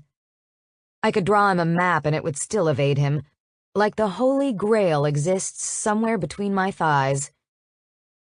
Squeezing my eyes shut, I try to detach, try to not think about the fact that a sleazy middle-aged jackass in a cheap suit is pounding into me from behind, sweating and panting and having the time of his life, while I'm just desperately waiting him out.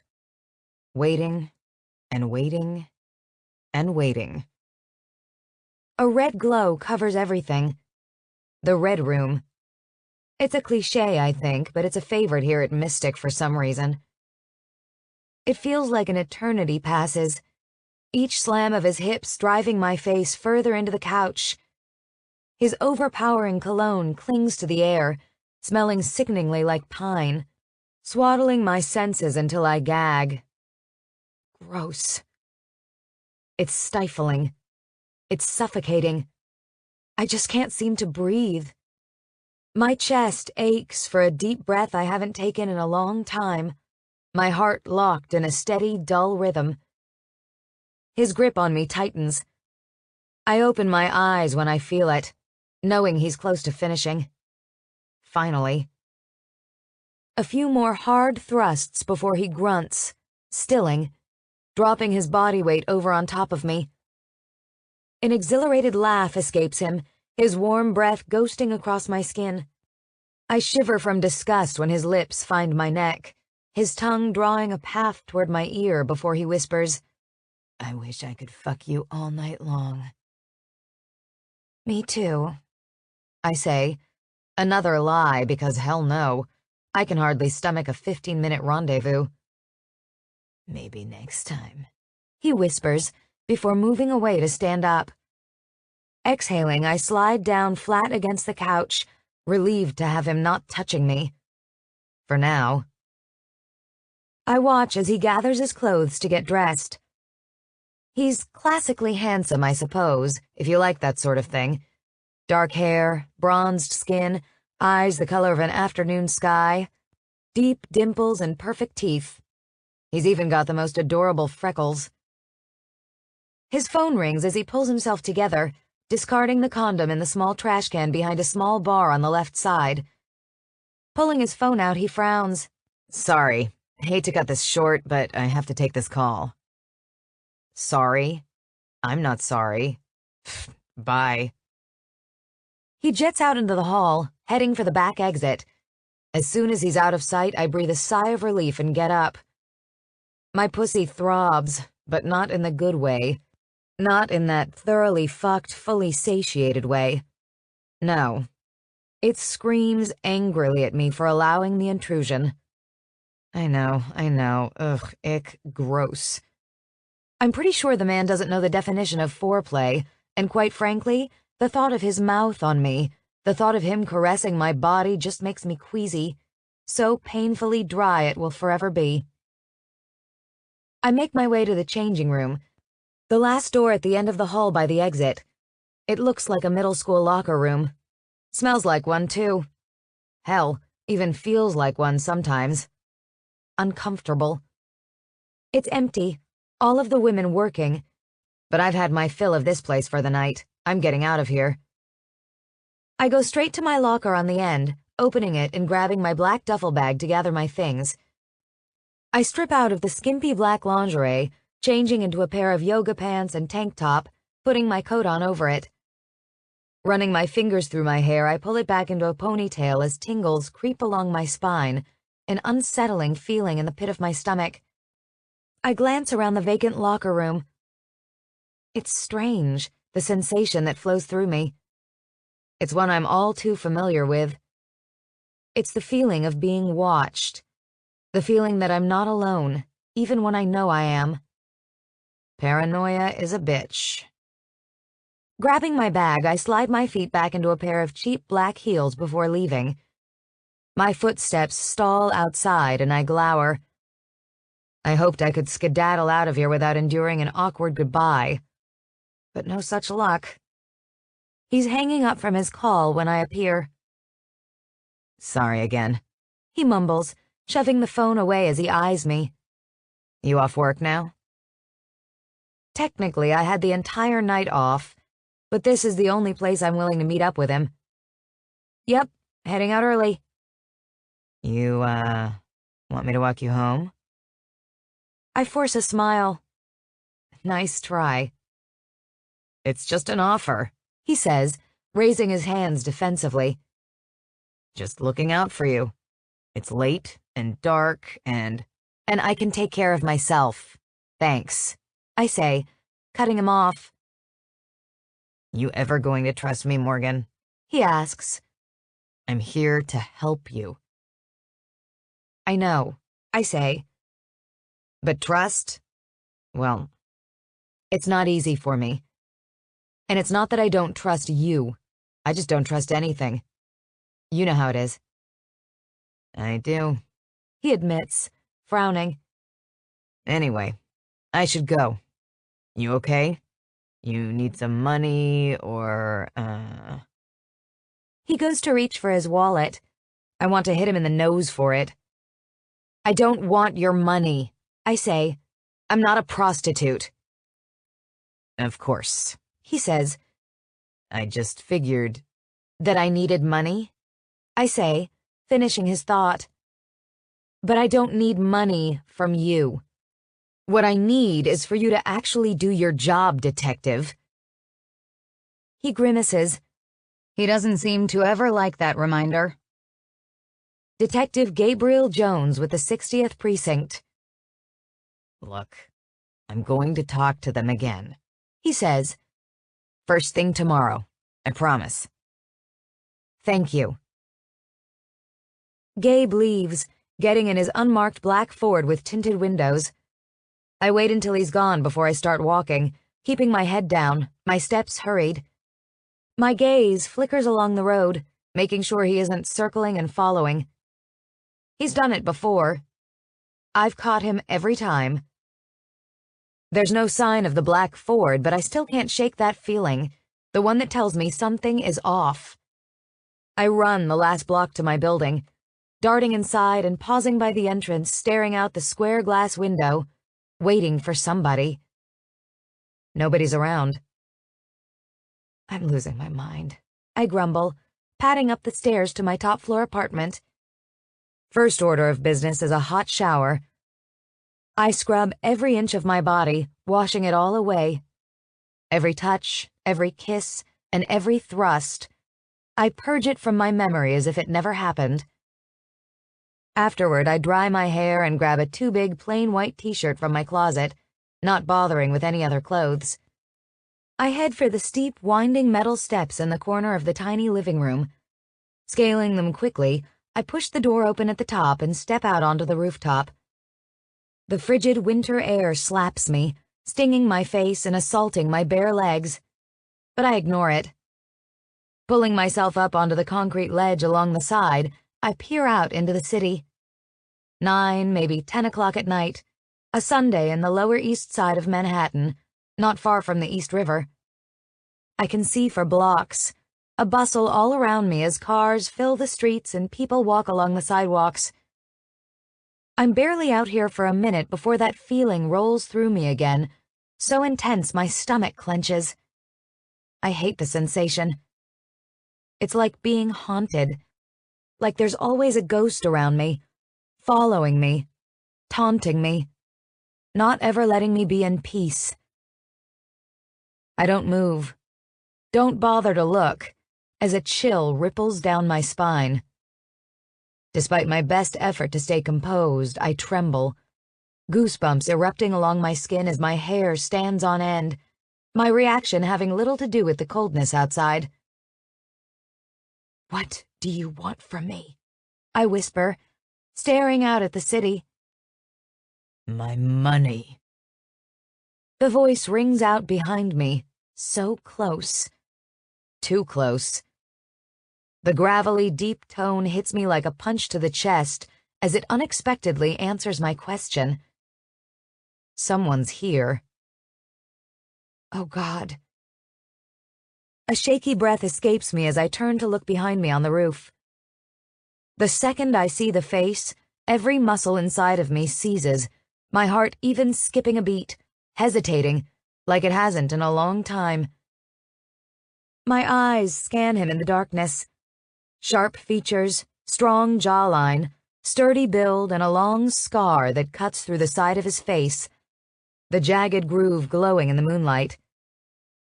His eyes are opposite shades of blue, one damn near midnight, while the other is more of an early morning skyline. Classically handsome, maybe not, but something about him is mesmerizing, like watching him is hypnotizing. It's not enough to overshadow my fear, though, because he's just as alarming as he is alluring, maybe even more so. Scratch that. Definitely more so. He stares at me, not a flicker of emotion showing on his face. There's almost something inhuman about it. I'm not sure what to say or what to do, so I just stare back, but he doesn't seem to like that. No. His cheek twitches, his eyes narrowing, so I avert my gaze, scanning the rooftop around us. Think, think, think. He's blocking the way back inside, so I glance behind me, over the ledge, at the busy city street below. Ugh, that drop would hurt like a son of a bitch. "I don't recommend jumping," he says, "unless you want to go splat." I turn back to him. He's right. The odds of surviving that fall aren't in my favor. What do you want? "I just told you what I want." He takes another step toward me and another, until he's close enough to reach out and shove me if he wants, since I'm still sitting on the ledge. "I want my money." What His hand darts out, snatching a hold of my throat, long fingers wrapping around and squeezing, literally cutting off my words, silencing my plea of ignorance. I gasp, startled, panic flowing through me as the force of the blow thrusts me back. I damn near lose my balance. The only thing keeping me from tipping over the edge is his strong grasp, but it's also cutting off my flow of air, so... Reaching up, I clutch tight to his wrist, but I don't fight. If I fight him, he's liable to throw me right over the side, so I just hold on, clinging like he's my life raft. Because if I go over, I'm taking him too. Not a shred of doubt about it in my mind. "Don't act like you don't know what I'm talking about," he says. "If you had enough balls to steal from me, you shouldn't have a problem owning up to it." He jerks me toward him, yanking me onto my feet on the roof. I inhale sharply when his hand leaves my throat, my knees weak, dizziness obscuring my vision. I'm half a second away from collapsing, my legs buckling, when he moves closer, pressing into me, pinning me against the concrete ledge, keeping me upright. He wedges between my legs, prying them apart, trapping me in place with his body. I'm hyper-aware of the fact that I'm nearly naked, damn near straddling his leg right now. I'm not sure if he realizes it, if he knows his knee is pressing into my crotch. But I hope not, because, let me find some dignity here, will you? Let's try this again, he says, staring me in the face. I say I want my money, and you say... Okay, I whisper. He cocks his left eyebrow, like he finds my answer curious. Okay. I don't know what you want me to say. I want you to say you'll give me my money. His hand grasps my chin, tilting my face further toward him. And then I want those pretty lips of yours to beg me for mercy, because depending on how fast you pay me back, I might be inclined to take it easy on you if you ask. Before I can say anything, much less what he wants me to say, the man steps back, removing himself from my personal space, like just expects me to comply. I suspect he's used to getting his way. I'll give you your money, I say quietly, taking a deep breath. He nods. Good girl. I cringe at those words as I shove past him, heading for the rooftop door leading to my apartment. I don't exactly know who he is or what he's capable of, but if he's ballsy enough to threaten George, I can't rule out him being some kind of monster. My mind's a flurry of thoughts, none I can seem to get a firm grasp on. Scar, they called him.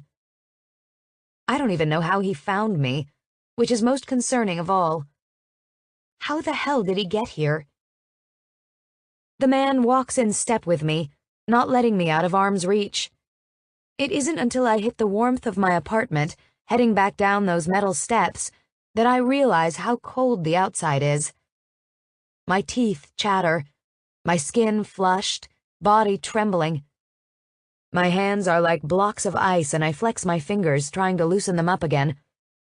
I head for the kitchen, having only a few seconds to pull myself together and do something. He steps into the room behind me. The moment he does, I lunge. Throwing my body against his, I knock him back a few steps, catching him off guard with the force of the hit. His shock buys me enough time to put up a fight, to swing and kick and flail, kneeing him in the nuts. Bam. He flinches, hunching over from the low blow, giving me the chance to shove him into the stove. Reaching into the sink, I frantically feel around, blindly snatching up a dirty steak knife. I hold it up to his neck when he comes at me, the jagged blade pressing against his Adam's apple, digging into the skin. I'll slit your throat, I tell him, my voice steady, even though my hand is shaking so hard I almost accidentally cut him. I swear, He reacts so fast I don't anticipate it. Grabbing my wrist, he twists my arm, gripping tight, damn near pulling my shoulder out of socket. I grit my teeth to stifle a cry, pain ripping up my arm. His fingers dig into the underside of my wrist, jagged nails tearing at the skin as he presses against the pressure point, forcing me to loosen my hold. He rips the knife away with ease, still clutching my wrist, staring at my tattoo, which he scratched, which is now bleeding. Ugh. Morgan, he says, his face contorting. I was surprised to hear that was your name. I expected it to start with an S. Makes me curious what this thing stands for. He shoves my wrist into my face, making me hit myself. I scowl, trying to yank free from his grasp. I'd rather die than tell you about it. That can be arranged, he says, letting go of my arm before tossing the knife back in the sink. I want my money, Scarlett. I'm not going to tell you again. I clutch my wrist, frowning, and stalk away from him, my heart viciously pounding in my chest as I head for the bedroom, not surprised that he follows. He's not going to let me out of his sight. A few crumpled bills lay on top of the stand beside the bed. I grab them, my stomach gurgling. I feel around in my coat pockets before scouring through my duffel bag, grabbing every cent I have left to my name before turning to him. I've got $300. He stares at me. 300? Well, more like $294, but close enough. There was $1,000 in my wallet. Where is it? I don't have it. What did you do with it?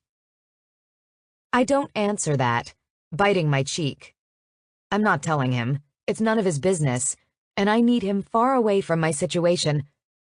Far away from me. Look, can't we just... I motion to the bed, bile burning my chest as it forces its way up my throat, punishing me for making this suggestion. You know. Fuck? He guesses. I swallow thickly, nodding. He steps closer, invading my personal space once more. I have room to move away, but I stand my ground, not wanting to recoil from his advances.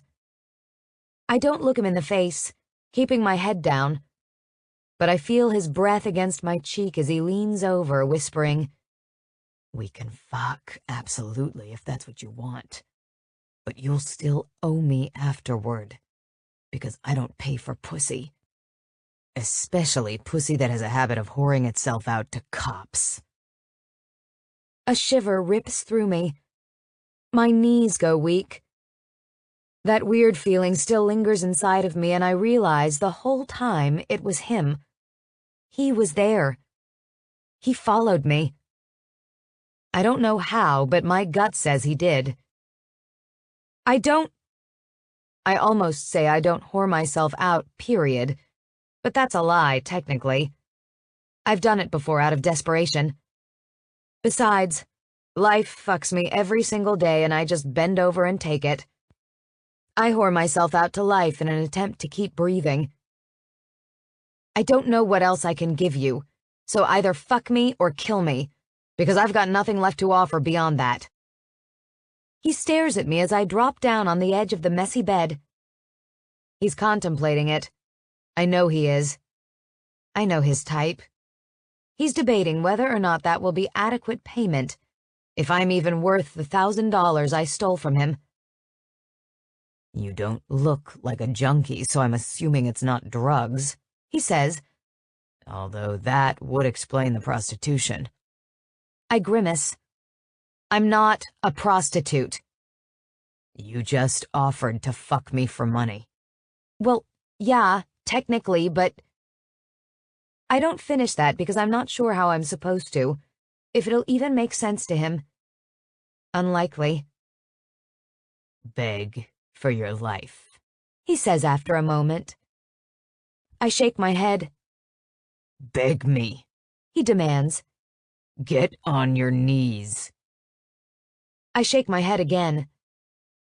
Reaching beneath his coat inside his shirt, he whips out a black gun, pointing it at me, pressing the muzzle against my forehead. "Beg." No. The word sounds weak, but I know he hears it. I cut my eyes at him, everything inside of me taut, like a string close to snapping from being pulled in different directions, already threadbare. He stares at me, his expression blank, his finger on the trigger. Slowly, something in him shifts, the corner of his mouth twitching, the slightest hint of a smirk tugging his lips. The sight of it makes my heart pause for the second time tonight, losing rhythm for just a moment. I don't know what to make of it. Why the hell is he smiling? "You're going to pay back every penny," he says. "Plus interest. An extra 100 for every day it takes you. You got me?" Yes. He lowers the gun, tucking it away before snatching the money out of my hand. He turns then like he plans to just leave, but my voice calls out, stopping him. Wait. "What?" I don't even know who you are. How am I supposed to pay you if I can't find you? He shrugs. Figure it out, Scarlet. Figure it out, Scarlet, I grumble mockingly as I shove the door away from the cinder block at Mystic, back here for the second time tonight. At work, on my day off, again. Bullshit. I keep to myself, not bothering with anyone until I reach the office and tap on the door, hoping George is around. I hear shuffling inside, breathing a sigh of relief until it opens and I come face to face with somebody who isn't who I want to see. Ugh. Slick Rick. The asshole named Ricardo. The one who clearly hasn't yet succeeded in sending a message to the guy they call Scar. You need something, Cupcake? He asks, eyes scanning me. I'm wearing the equivalent of pajamas, yet he still gawks at me like I'm indecent or something. I need to see the boss, I say, pushing past him. I don't make it far before he grabs my arm to stop me. He's busy, he says. Come back later. I yank away from him. I can wait. George is sitting at his desk on the phone. His raised voice echoes through the room, so enraged it keeps me from approaching. Instead, I linger by the entrance as Ricardo shuts the door and takes a seat, rubbing his hands along the thighs of his black slacks, like his palms might be sweaty. Not good. What the fuck do you mean they said nothing? George yells. How do you get robbed when they say nothing, huh? What, they walk in and you just hand over the money, they don't even have to ask?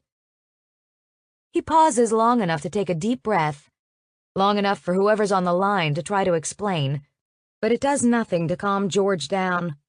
I don't care, he yells. There's no excuse. Do something about it. Nobody steals from me. He doesn't bother hanging up, instead slamming his phone down on the desk over and over and over, shattering the screen. I don't even think he notices me here, tunnel vision sending his attention straight to Ricardo. Why hasn't that thieving son of a bitch been dealt with? I'm working on it, Ricardo says. I called him trying to get another meeting and his lackey said he was busy. Busy robbing me. I'm almost inclined to chime in, to ask if they're talking about Scar, because if so, he was actually busy stalking me to my apartment, but I remain silent instead. Not my problem. I'll try again, Ricardo says. Right now. Ricardo gets up, slipping out of the office. George's gaze trails him but stalls on me. Shit. You need something, Morgan? I was just trying to see about maybe picking up some more work this week. That's not what I wanted. I wanted to get some information about Scar, but I'm pretty sure that's a topic I shouldn't bring up at the moment. Come back tomorrow, he says, shoving out of his chair. I don't have time to deal with your schedule right now. Okay, I mumble, as he storms past me, leaving me in the office alone. I glance around. No cameras in here. I don't know how long he's going to be gone, so I make it fast, scooping up his discarded, shattered phone, muttering, "Please work." Ding, ding, ding. It works. Screen lights up asking for the security code. Shit. I immediately try the usual combinations, repeating numbers and birthdays, before hitting 1, 2, 3, 4 and rolling my eyes when it opens. I scroll through his contacts, finding a number listed under Scar. Opening the top desk drawer, I pull out a pen, jotting the number down on my hand before returning the phone to how I found it. I drop the pen back into the drawer, seeing the cash still just lying there that I gave him. Fuck. Fuck. Fuck it. I snatch it up, shoving it in my pocket before shutting the drawer again and heading for the door, running right into someone as soon as I step out. "Whoa, buddy," I say, as Ricardo appears in front of me. That was close. He narrows his eyes at me. What are you doing? Leaving. I say, trying to move when he grabs my arm for the second time tonight. What were you doing? Pretty sure I don't answer to you, I say, yanking away. So keep your hands to yourself, Cupcake. I leave, because there's no way I'm hanging around here. The money feels like it's burning a hole in my pocket, glowing like a beacon, screaming, thief, thief, thief. Once back in my apartment, I head for my black duffel bag, scouring through it to pull out my cheap little cell phone, flipping it open. Dead. Plugging it into the charger, I wait until it comes alive before punching in the numbers scribbled on my palm. Calling Scar. It rings, and rings, and rings. Voicemail picks up. It's, me. Whatever. I'm sure you know who I am. I've got your money, so come get it, I guess. I flip the phone closed, staring at it for a moment before tossing it back in the bag. I'm not sure how long it'll take him to show up, but I hope he makes it quick. I want to be done with this. I have more important things to deal with. 7. Where is she? The Tin Man's voice was angrier than the little girl had ever heard it, laced with bitter venom as he hissed every syllable. She trembled, hiding in the bottom of the kitchen pantry, tucked behind some boxes. 1 week. She'd been at that house for 7 long days, and every minute that passed made her hate it more and more. It made her hate him. She hated him more than she'd ever hated anybody, more than Buzz and Woody hated Sid from next door. He was horrible. Her stomach growled as she chewed on a piece of dry bread that she'd stolen from the counter, hoping it would soak up all of her queasiness. But it wasn't working. I don't know, Another man said, one of the flying monkeys, the one who stuck closest to the Tin Man. He was more like the Cowardly Lion, she thought, because he was big and looked mean, but maybe he was more of a softie, because the Tin Man spooked him sometimes. But then again, the Tin Man spooked everybody. Unacceptable, The Tin Man growled. Find her. You hear me? I will not do this again. I want to know where she went and what she is doing now. Yes, Vor. The Cowardly Lion muttered, stomping out of the kitchen as the Tin Man lost his temper, glass shattering against the wall near the pantry. The little girl whimpered, nearly choking on the bread, and tried to crawl further back into the shadows as footsteps came her way. The door opened, light blasting her.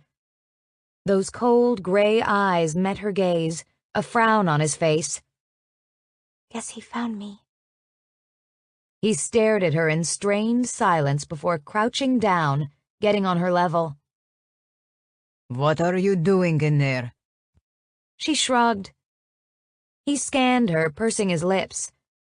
The Tin Man wore a fresh, crisp suit the same color as his eyes. It made him look even more robotic, like he really had on armor. His gaze shifted to the hunk of bread she clutched as he scrunched up his nose. You stink. Her brow furrowed. You have become feral, He said, his lips twitching before a small laugh escaped, light and amused, his anger gone just like that. Scary. You have not bathed all week. You are filthy. You still have on the same nightgown, and your hair has not been brushed. She scowled, knowing that was true. She was dirty, and she probably did stink. But it didn't matter. She was just waiting for her mother to come. She promised she would find her. I have been patient with you, He said. You hide from me. You avoid me. I have not punished you for breaking the rules. You leave your room when I tell you not to. You snub my kindness, refuse to eat what I have sent up, and instead choose to steal from my kitchen. You steal. I understand you are upset, Kitten, your mother has hurt you. She hurt me too. You hurt her, the little girl said. You made Mommy cry. I know I did, he said, not denying that. But she gave me no choice. Why? That is not a question we ask. It does not matter. But we are here now, you and I, and she is not. So we must learn to live without her. Together. The little girl shook her head. You will obey me, he said. She shook her head again. He didn't like that answer. Reaching into the pantry, he grabbed her arm, yanking her out of it and throwing her across the room. She skidded along the kitchen floor, dropping her bread, stunned, and started to cower, knocking a stool out of the way as she pressed back against the bar. The Tin Man moved toward her. You will obey me, he said, the anger returning to his voice. You can either cooperate and be happy here, or I can make every moment torture for you. Understand? She nodded slowly. Use your words, he demanded. Yes, she whispered. Yes, what? Yes, sir. He crouched down, reaching for her, ignoring the fact that she flinched. He grasped her chin, his touch firm as he pulled her face toward him, mere inches of space between them. It made her heart race and her body shake, and not in a good way. Yes, Papa, he said. Or Daddy, if you prefer. Your choice. But choose one because you will call me as I am. She said nothing, trying to hold her breath, wishing he would let go. But he waited, and waited, and waited, staring at her. He didn't even blink.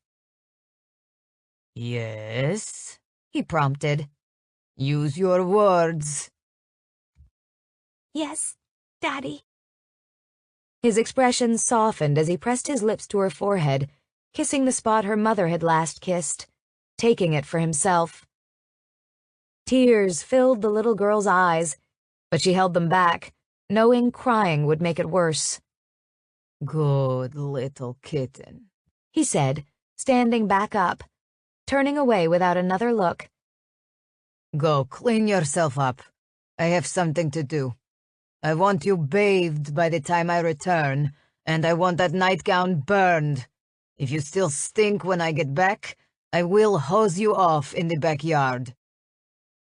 The little girl may not have known much, but she knew enough to believe him. He meant those words. 8. Lorenzo. Picking up the cheap square coaster from the bar, I set it on its corner and attempt to spin it, watching as it wobbles and falls right over. A cliché in a kilt grins up at me from it, discolored, parts flaked off from a splash of rum destroying the pulp board. Whistle Binky.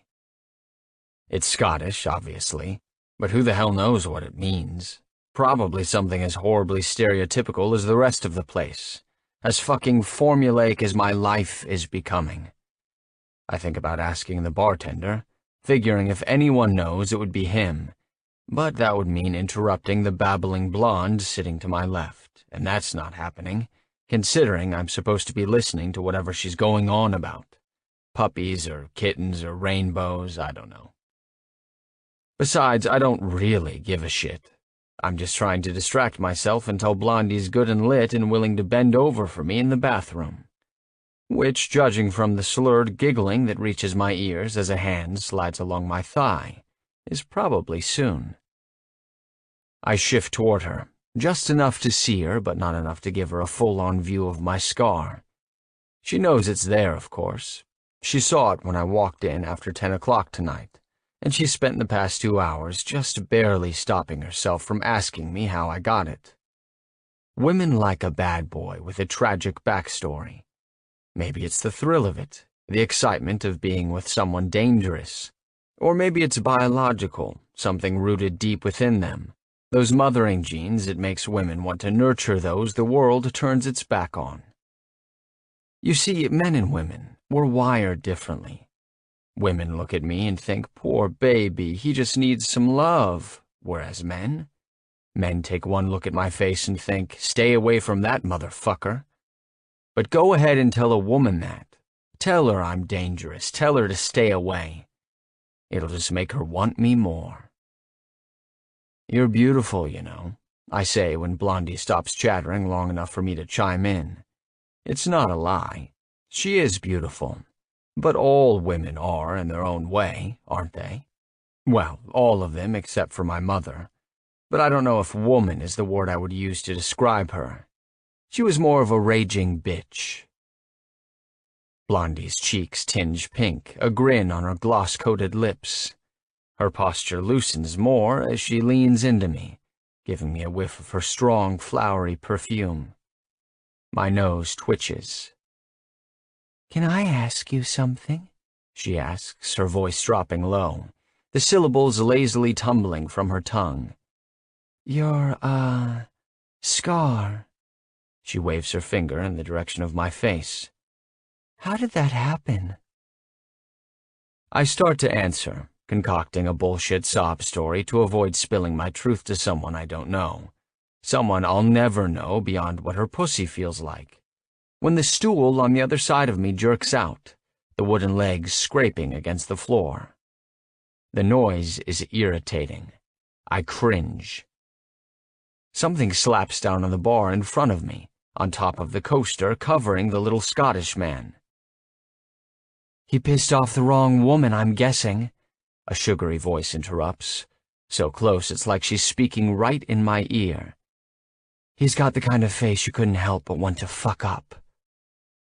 Blondie's eyes widen, like she's horrified someone would say something so cruel, like she's offended. But all I feel is a slight stirring, a battle inside of me between amusement and annoyance. I'm not sure which sensation is going to win that war.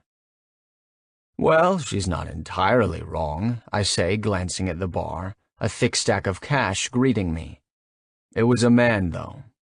She scoffs. "Some floozy's husband, then?" I pick the money up, shifting away from Blondie to relax back against the stool. My eyes flit to the right, to the exasperated brunette, her eyes not so doe-like anymore. They're narrowed, aimed at me, her arms folded across her chest. Scarlet. Her guarded stance only entertains me more, a smirk tugging my lips as I sort through the cash, counting it. It's been almost a week since I confronted her, which means the interest racked up quickly. A few hundreds, some 20s, and a shitload of ones. More ones than I've ever held at one time before. "It's all there," she says, her voice turning as defensive as her presence. I ignore that and keep counting, absently running through numbers as my gaze trails her. Her flimsy coat covers most of what she's wearing, leaving only black fishnets visible. Black high heels peek out of a bag hanging from her shoulder, instead of being on her feet where they belong. Thick, dark makeup surrounds her eyes as a golden glow radiates from her cheeks. Some of it is smudged, like she's been wearing it for a while, but her deep red lipstick looks fresh. She shifts position when my gaze lingers on her mouth, like she's uncomfortable with my attention. Her skin shimmering under the dim bar lights, flecks of glitter coating her. I turn back to the money, saying nothing until I finish counting. There's only 1,300 here. "I already gave you 300, she says. "That makes 1,600. The 1,000 I took plus an extra 600 since it took me 6 days. 7 days, I say, glancing at my watch. You missed midnight by about 20 minutes. She blanches, jaw going slack. "That's bullshit. I've been trying to get a hold of you for a week. You haven't answered any of my calls." "Huh? You called me?" "Yes." I pull my phone from my pocket, opening my call list. Missed call, missed call, missed call. all blocked numbers. "See," she says. "Look at all those missed calls." "Numbers blocked," I say, putting the phone away. "So?" "So I don't take calls from cowards." She blinks rapidly. "Coward? I left you voicemails." "I don't listen to those. And before you even say it, I don't text either." "That's just stupid," she says. "You've been nowhere, I've looked. And people know who you are, sure, but nobody knows you. They don't know where to find you. All they have is a stupid phone number that you never seem to answer. How is that my fault?" "Tough break," I say as I pull my wallet out of the back pocket of my jeans. I shove the wad of cash in, barely able to fold it before putting it away. "You should get better friends."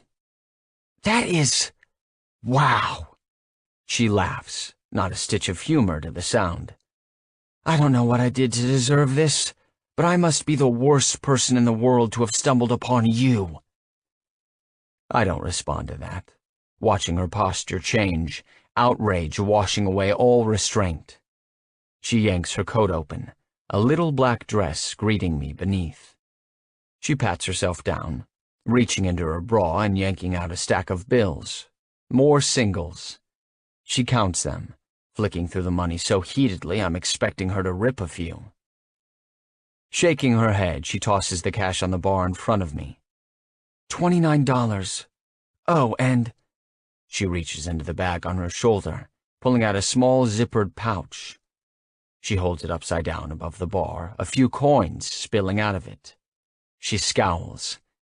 Like 66 cents. "Look at that," I say, snatching up the money, even the change, and shoving it in my pocket, not bothering to put it in my wallet this time. Only $70.34 to go. She storms away, nearly knocking over the stool as she goes, charging through the bar and disappearing outside into the cold night.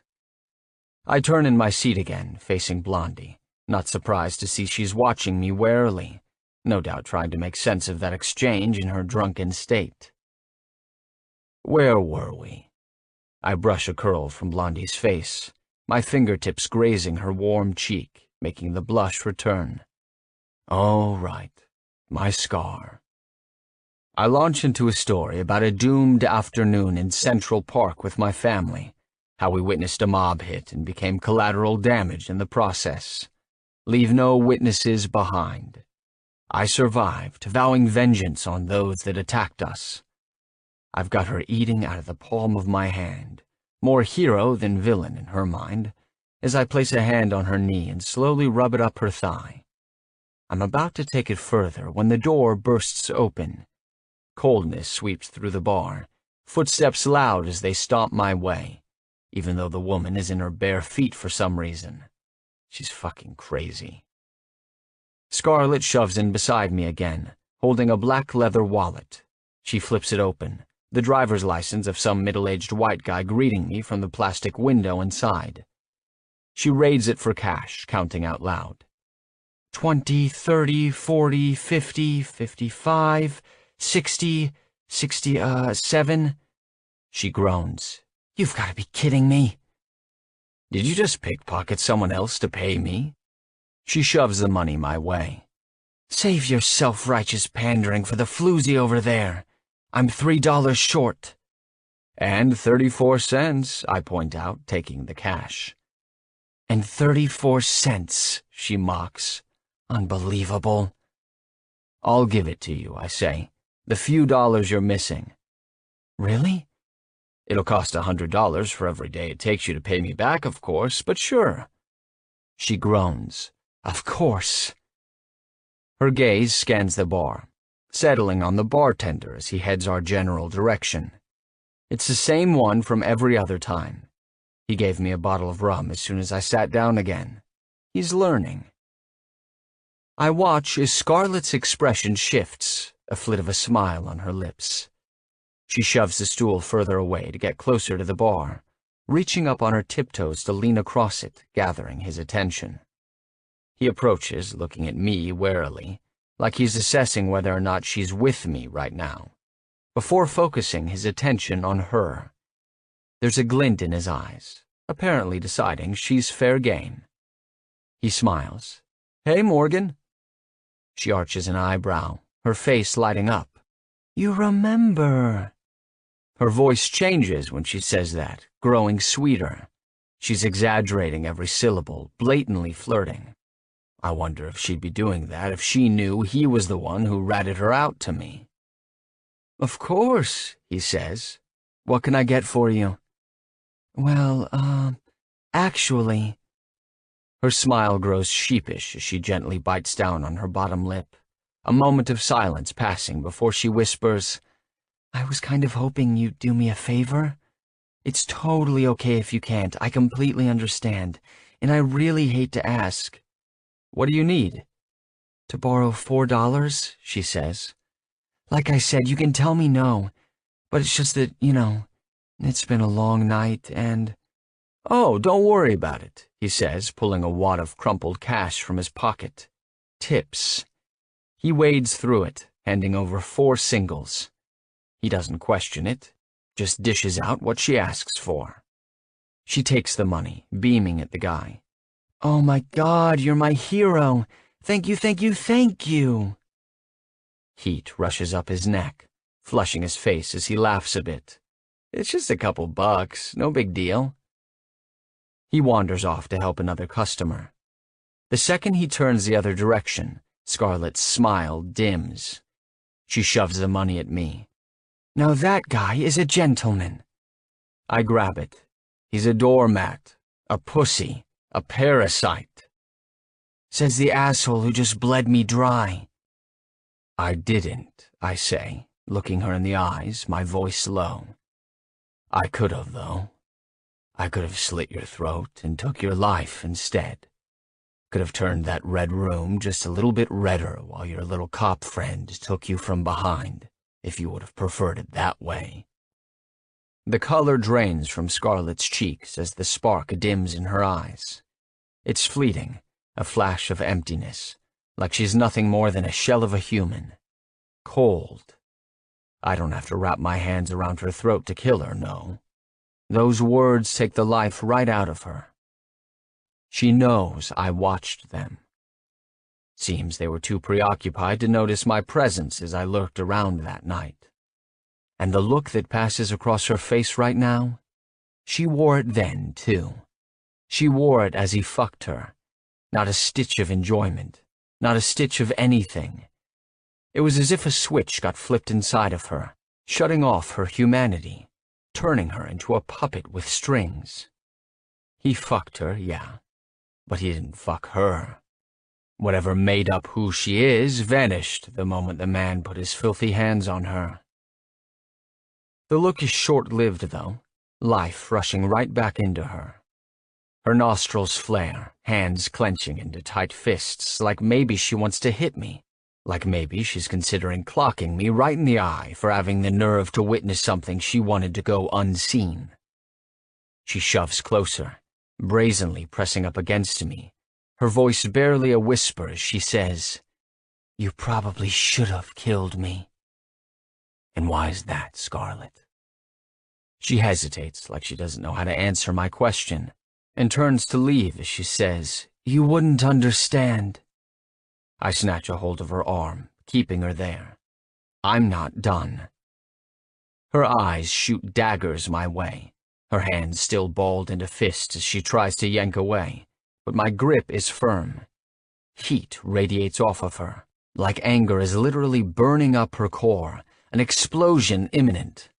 It might be fun to watch her go kaboom. "Let go of me," she says, her gaze on my hand. "Now!" "Sit down," I tell her as I nod to the empty stool, loosening my hold on her arm.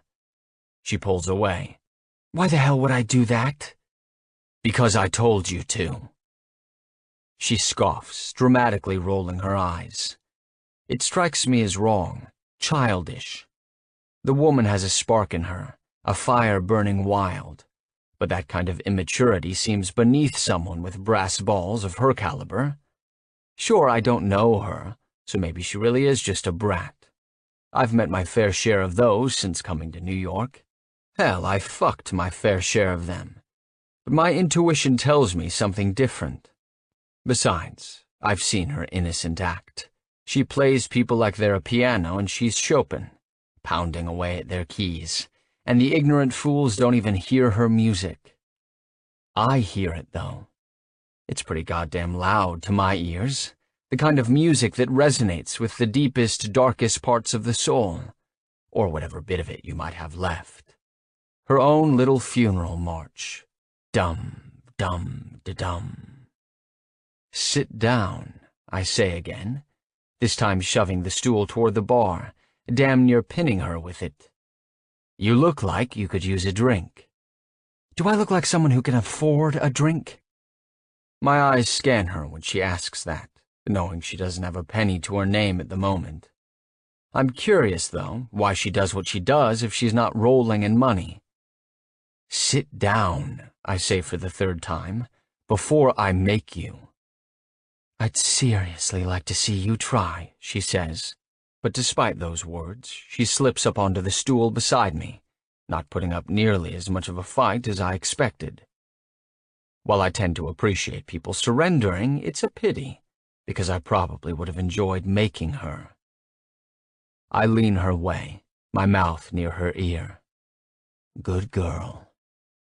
I'm not sitting here because you told me to, she says angrily.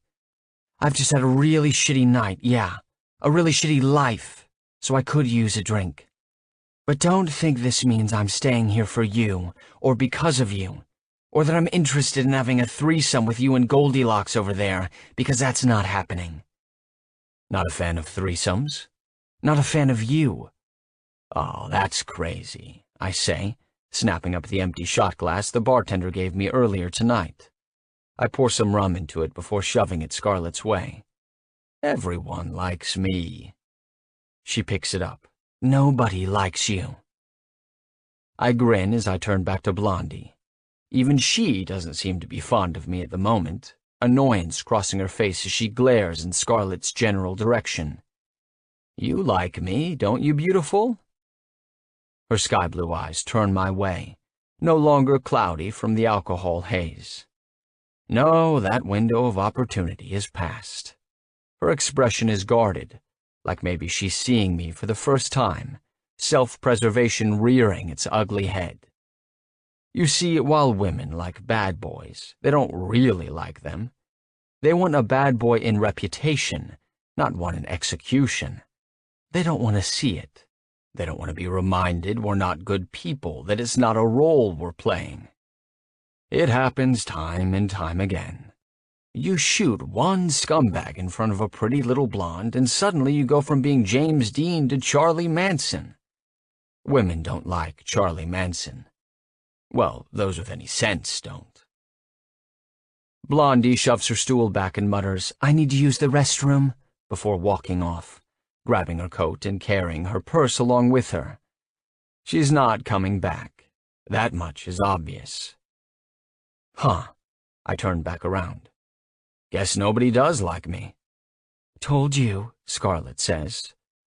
Ah, well, that was for the best, I say as Scarlett brings the shot to her lips. I probably would have shoved her head in the toilet when I fucked her in the bathroom. Might have drowned her by accident.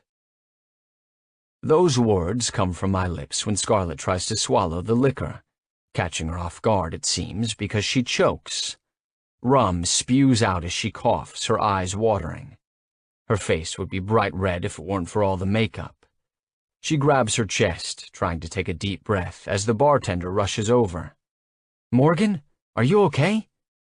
I'm fine, she wheezes, not sounding fine at all, which makes the guy panic. He's 3 seconds away from jumping over the bar, from attempting CPR, and I'm not the only one who sees it. Scarlett holds up her hands in front of her, shaking her head. Really, seriously, I'm fine. Just went down the wrong hole. Grabbing a rag, he wipes down the bar in front of her, still making a fuss. Are you sure? Can I do anything? The woman said she's fine, I chime in, slapping her on the back a few times. Run along now, bar boy. He doesn't argue, frowning as he walks off, offering only a brief look back at her, Scarlet catches her breath and scrubs her hands over her face as she mutters, "I'm starting to understand what everyone says about you." "And what, pray tell, do they say? Don't leave me in suspense here." "That there's something seriously wrong with you." "Oh, well, I could have told you that. There's a lot wrong with me." "Is that right?" "Absolutely," I say. "For one, it doesn't look like I'll be getting my dick wet tonight thanks to you, which I'd say is certainly a problem, don't you think?" "Tragic," she says, looking at me. Her makeup smudged even more now. It almost looks like bruises under her bloodshot eyes. Tragic.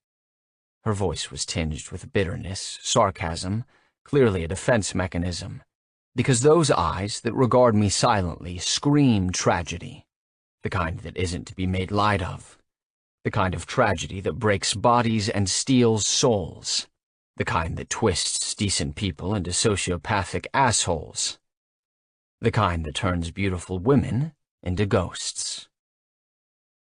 Someone once told me that evil can sense itself inside of others, our hearts beating in a different rhythm than most, playing a morbid song that only other evil knows.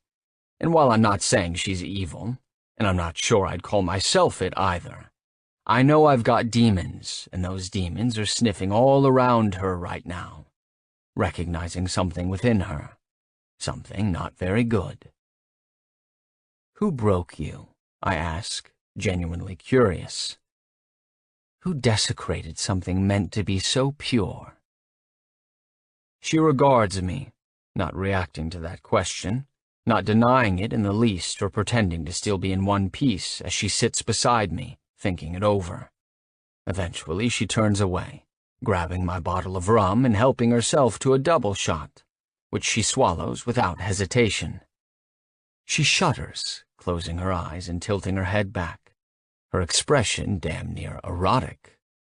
She likes it, I realize. She enjoys the burn. Can't say I'm surprised. You burn a little witch at the stake and she'll laugh in your face. That shouldn't turn me on, I know, but fuck if it doesn't. She'd smile, without a doubt. I know it now. If I wrapped my hands around her throat, if I strangled the life right out of her, she'd look me in the eyes and smile. It almost makes me want to do it. Almost makes me want to kill her, just to get the chance to watch her die. Most people go out on their knees, whimpering, begging, pissing their pants, and snot sobbing, like they've got no control over their bodies, leaky fucking faucets of disgrace. It's repulsive. But she's got a backbone, one I'd get a hell of a lot of pleasure out of bending. "Who says I'm broken?" she asks, opening up her eyes again, her expression calm, like the fire smothered whatever emotions she might have been contending with. "I do," I say. "I can tell just by looking at you." "And what? You think you can fix me?" she asks, turning in her stool to face me, shifting her body closer so I can smell the liquor on her warm breath as she whispers, "Think you can make me whole again? Save me from the world? Save me from myself? Fill me up. Maybe fuck the feeling back into me, like the big, strong man you are? Make me a real woman instead of a broken little girl?" There's a sickening sweetness to her voice that sends a chill down my spine. If I never heard a thinly veiled "fuck you" before, that was certainly one for the books. I move closer to her, uncomfortably so, cocking my head slightly as I lean in, watching as her body tenses. She thinks I'm about to kiss her. My mouth just inches from hers before I stop, my voice gritty as I say, "On the contrary, Scarlet, I don't think you need to be fixed at all." "No?" "No," I say. "I think you're perfect the way you are." She stares at me again, not moving. This woman, she does a lot of staring. I don't like it. Her gaze claws at my skin, like she's trying to peel away layers and find what might exist beneath whatever she sees when she looks at me. I'm used to the horrified looks. I tolerate the pity fucks. Men, they lower their eyes. They never look at my face for too long. But her? This little thief, barely 5.5 feet of battered flesh and bone, stares me right in the eyes like she has not a fear in the world. But it's an act, I know. Because everyone is afraid of something. Everyone. Even the most courageous man in the world fears cowardice. Hell, even I have fears. But I'm not telling you what they are, so don't even ask me. You don't have to tell me, I say. But I bet I can guess.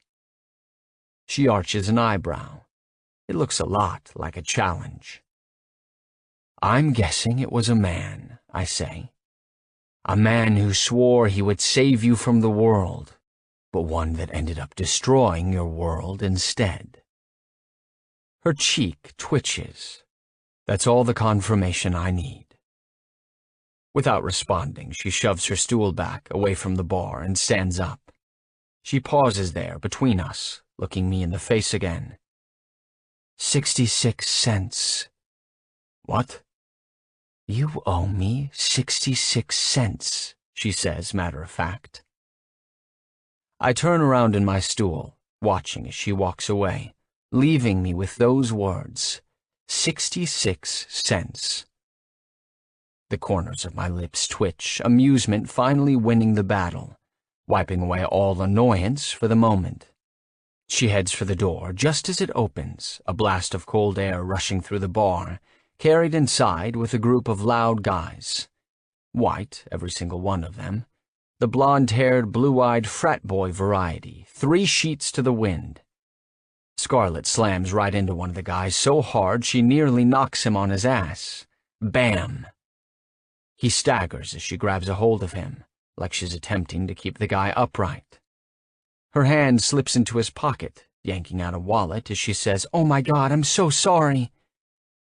He gets his wits about him and drunkenly grins at her like she's the prettiest thing in the world, throwing an arm around her shoulder. "Nah, it's okay, babe. Don't tell me you're leaving. Come on, let me buy you a drink." "Wish I could," she says. "Maybe next time." She slips under his arm, skirting around him, pushing him toward his friends, the whole group laughing as they stagger toward the other side of the bar. Scarlet glances inside the wallet, scowling, before tossing it on the table nearby as she walks out. No cash. Shaking my head, I turn back to the bar. The bartender's standing in front of me, staring past me, his eyes fixed to the abandoned wallet by the door. He blinks a few times as he seems to put the pieces together, turning toward the group of guys, his lips parting, barely a sound escaping before I grab his arm. I drag him across the bar, yanking so hard that his head almost slams into mine. "Mind your own business," I say, "if you know what's good for you." I shove him, and he stumbles, letting out a shaky breath. He doesn't utter a single word about the wallet, heeding my warning. Pity, really, since it seems there's no fucking happening tonight. I probably would have enjoyed splitting his head wide open. 9. Morgan. They say Disney World is the happiest place on Earth. I can't attest to that since I've never been, but I'm pretty sure I do know where the most miserable place is. The 60th Precinct in Brooklyn. Detective Gabriel Jones, please. The woman sitting at the front desk, Officer Josephine Rimmel, leans back in her chair, the receiver of the ancient switchboard phone tucked in the crook of her chubby neck. She greets me with revulsion, like I'm a skunk stinking up her lobby, spraying my funk all over the place, her muddy brown eyes picking me apart as she glowers, like she's contemplating calling pest control to ask them to exterminate the vermin scurrying around her precinct. "Hold, please." Her long, pink-painted fingernail hits a button on the switchboard, cutting off the call, before barking a lone word at me. "Name?" She should know my name. I've told her it 39 times. Not once, not twice, not even a dozen times. 39. As often as we've seen each other, starting on my first visit to this brick and concrete hellhole 9 months ago, you'd think we'd be best friends by now. I certainly remember her name. I remember every excruciating detail I've been forced to learn about her over time. Like how she can't go a week without a fresh manicure, picking out a new pink polish every time, which means I've seen 39 different shades of pussy pink coating her nails, but yet she can't be bothered with something as simple as my name. Morgan, I say. Morgan Myers. Officer Rimmel grabs the phone again, dialing the extension for Gabe's third-floor office. I drum my chipped red-painted nails on the top of the counter as I wait, my stomach twisted in tight knots, the only thing keeping my sickness at bay. It rings a few times before I can faintly hear his voice through the line. Yeah, that woman's here? Yeah. Okay, sure thing. Officer Rimmel hangs up, glaring at me. It didn't escape my notice that she didn't even have to use my name. He'll be down when he gets the chance. Sighing, I walk over and plop down in the first cheap blue plastic chair I come to in the cramped lobby, angling my body to where I can see the entrance, making sure nobody walks in that I recognize. I shouldn't be here. This is arguably the most dangerous place for me to show my face. I shouldn't even be in Brooklyn. My gaze scans the others waiting in the lobby, skimming along faces I've never seen before, unguarded eyes that aren't the least bit worried about my presence, forever in suspense as I wait for that singular moment where recognition sparks. It's bound to happen someday. Millions of people might live in New York City, but the circles most of us run in are small. It's inevitable, I think, that someday I'm going to walk in here and somebody is going to take one look at me and know exactly who I am. They're going to know my story. They're going to know my history. Unlike Officer Rimmel, they're going to remember my name. And then what? The elevator past the front desk dings, opening, before I have to think about those potential consequences. Death, if I'm lucky. Gabe steps halfway out, grasping the elevator door, holding it open and blocking it with his body as his stern eyes seek me out. He motions with a sharp nod of his head for me to join him, and I stand up, grateful today isn't the day I'm going to be spotted. I slip past him onto the elevator, my sneakers quiet against the floor. Gabe joins me, pressing the number 3 before repeatedly hitting the door close button, pounding against it, as if that'll make it work any faster. As soon as the door finally closes, the elevator moving, he leans back against the wall. He says nothing, but his eyes speak volumes as they scan me. Up, down, up, down. It's only a few seconds as the old, creaky elevator takes us up 2 floors, but it's an eternity under his scrutiny as he eye-fucks me from across the stifling, confined space. Even wearing layer upon layer of clothes, dressed down in sweats and a thermal long-sleeved shirt covered with a hoodie, a black knit hat pulled down low over my ears, he has a way of making me feel exposed. He reminds me of someone else. Someone I once knew, a long time ago. He reminds me of the man who stole my innocence. He looks at me like I'm something, and not somebody. The elevator dings, opening again, and Gabe steps off without acknowledging me, knowing I'll follow. I keep my head down as I trail him to his office in the back corner, glass walls surrounding it, leaving the space exposed. Transparency, they boast, but it doesn't make a difference. Not when they give them blinds to shut out the world if they choose to. And the moment we're inside, Gabe closes the vertical blind. Of course. Did you talk to them? I ask. Who? Whoever you needed to talk to. You promised you'd talk to them about me again. Oh yeah, I did. You did? Yep. He offers a small smile as he pulls me around so my back is to him. His arms wind around me, his hands grasping my breasts over my clothes, roughly kneading them through the thick fabric. I talked to my Sarge just this morning about you. Really? You did? Of course, he says, leaning down, forcing my head to the side as his lips find my neck, kissing and licking, nothing gentle about it. He sucks on the skin, sending small bites of pain through me. I told you I would, didn't I? Yes. Sickness still brews inside of me, but all I can do is swallow it back and hope it stays down.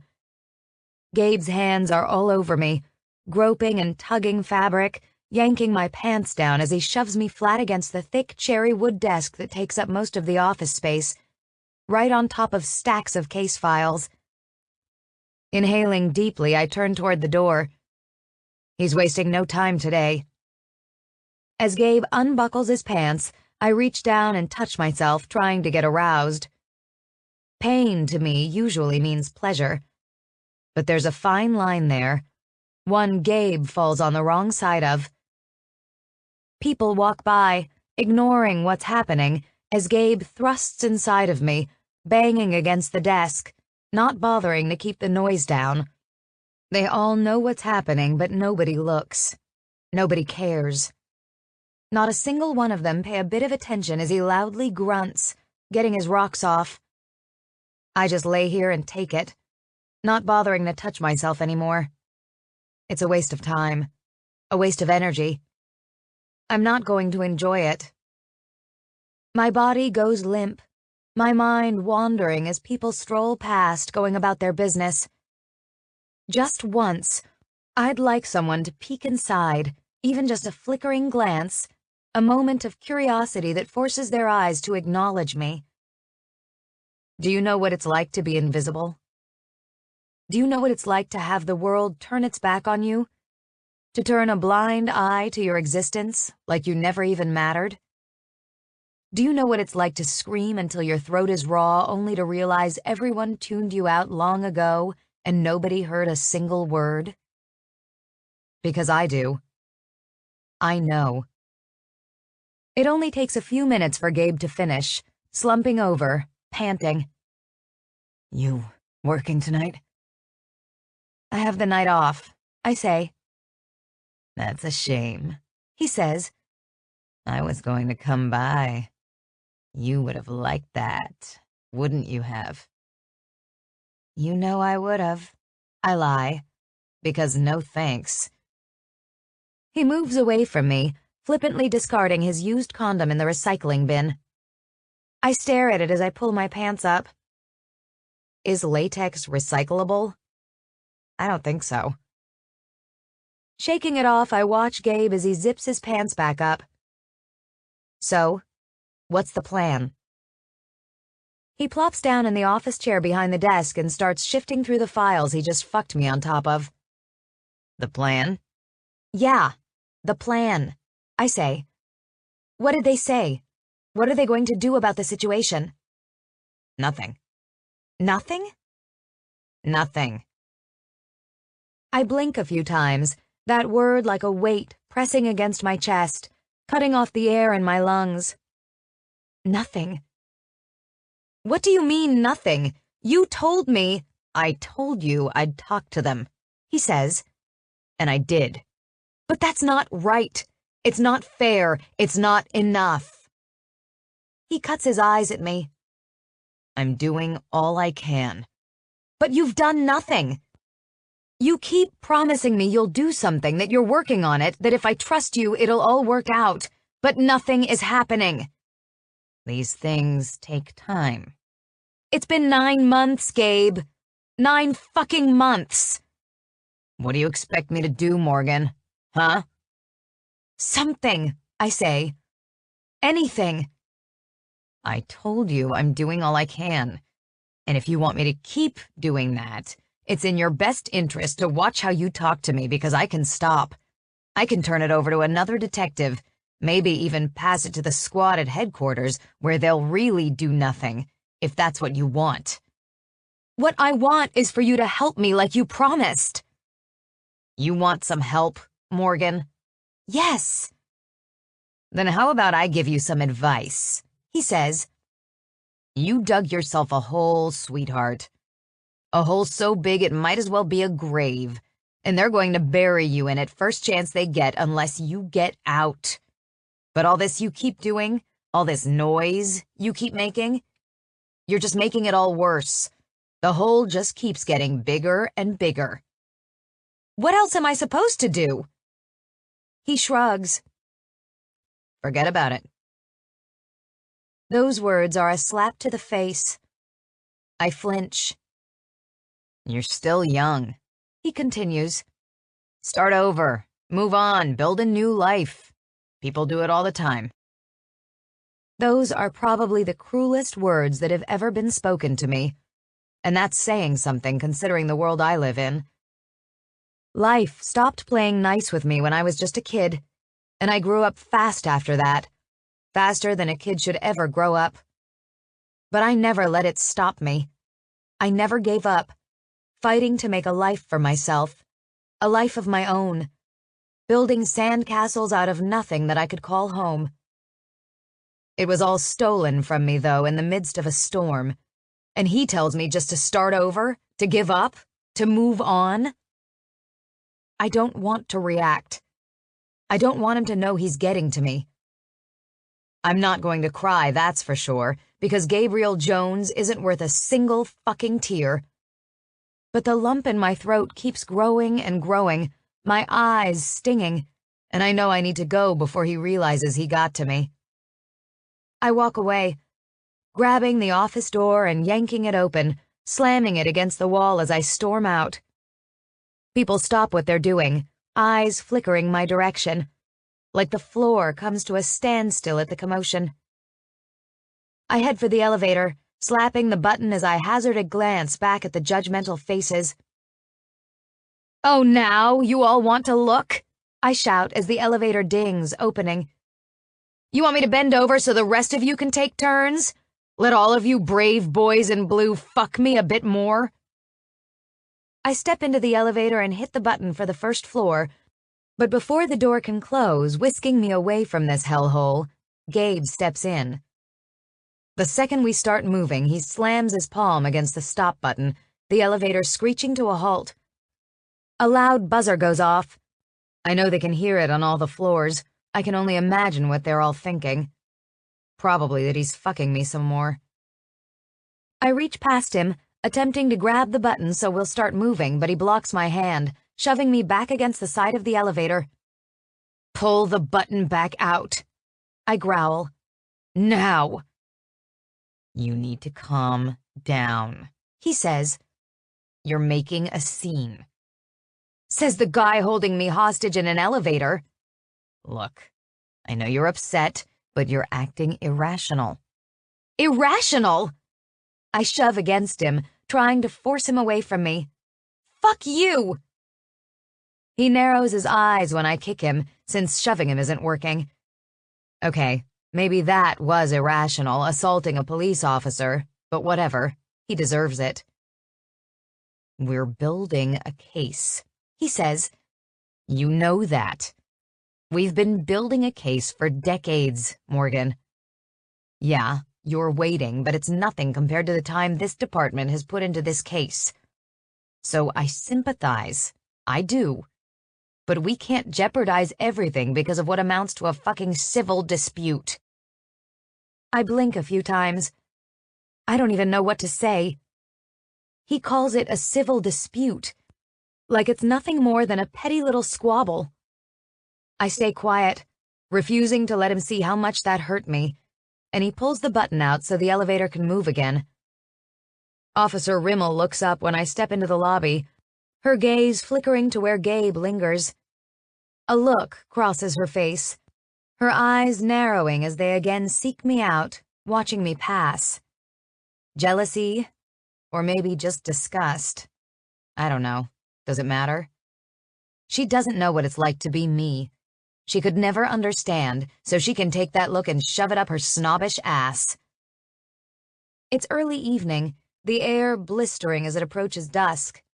I pull my hood up before shoving my hands in my pockets. Keeping my head down, I cut around the side of the precinct, heading for the subway. I slip through the small, gathered crowd, squeezing into a spot along the back. The F train approaches after a few minutes and I step onto it, finding an empty seat toward the middle of the car. The sun is setting by the time I make it back into the city, the train taking me straight to the Lower East Side. I walk the few blocks to my building, my head still lowered, despite no longer being in Brooklyn. Because when it comes down to it, nowhere is safe for me anymore. If I was ever really safe anywhere to begin with. I used to think I was, but then again, I used to believe a lot of things that were never true. Like that Santa Claus brought Christmas presents, and fairy godmothers were real, and good things happened to good people, and love was something everyone deserved. I used to believe in big houses with white picket fences, in perfect families and happy endings. I used to think what was meant to be would inevitably find a way. But as the days go by, I start to wonder if maybe I'm just delusional. Maybe things only happen if you force life's hand. You call life's bluff and go all in, risking losing everything on the off chance that maybe you'll win. My stomach is twisted in knots and my lungs burn, every breath a chore. Physical pain has nothing on emotional torment. And at least once a fucking week for the past 9 months, I get that feeling in my chest. The feeling that tells me I'm somehow still alive, that my heart still exists somewhere, continuing to beat, despite the fact that it had been brutally ripped out, stolen. Every time I go to Brooklyn, I'm reminded of the life I lost, and I hate it. I hate the feeling of helplessness, the reminder of the void. But I keep going. I keep enduring. I keep living. Because the only thing worse than going to Brooklyn is me not going there. I head into my building, trekking up to my apartment, every one of those 186 steps feeling like torture, darkness setting in by the time I reach the top.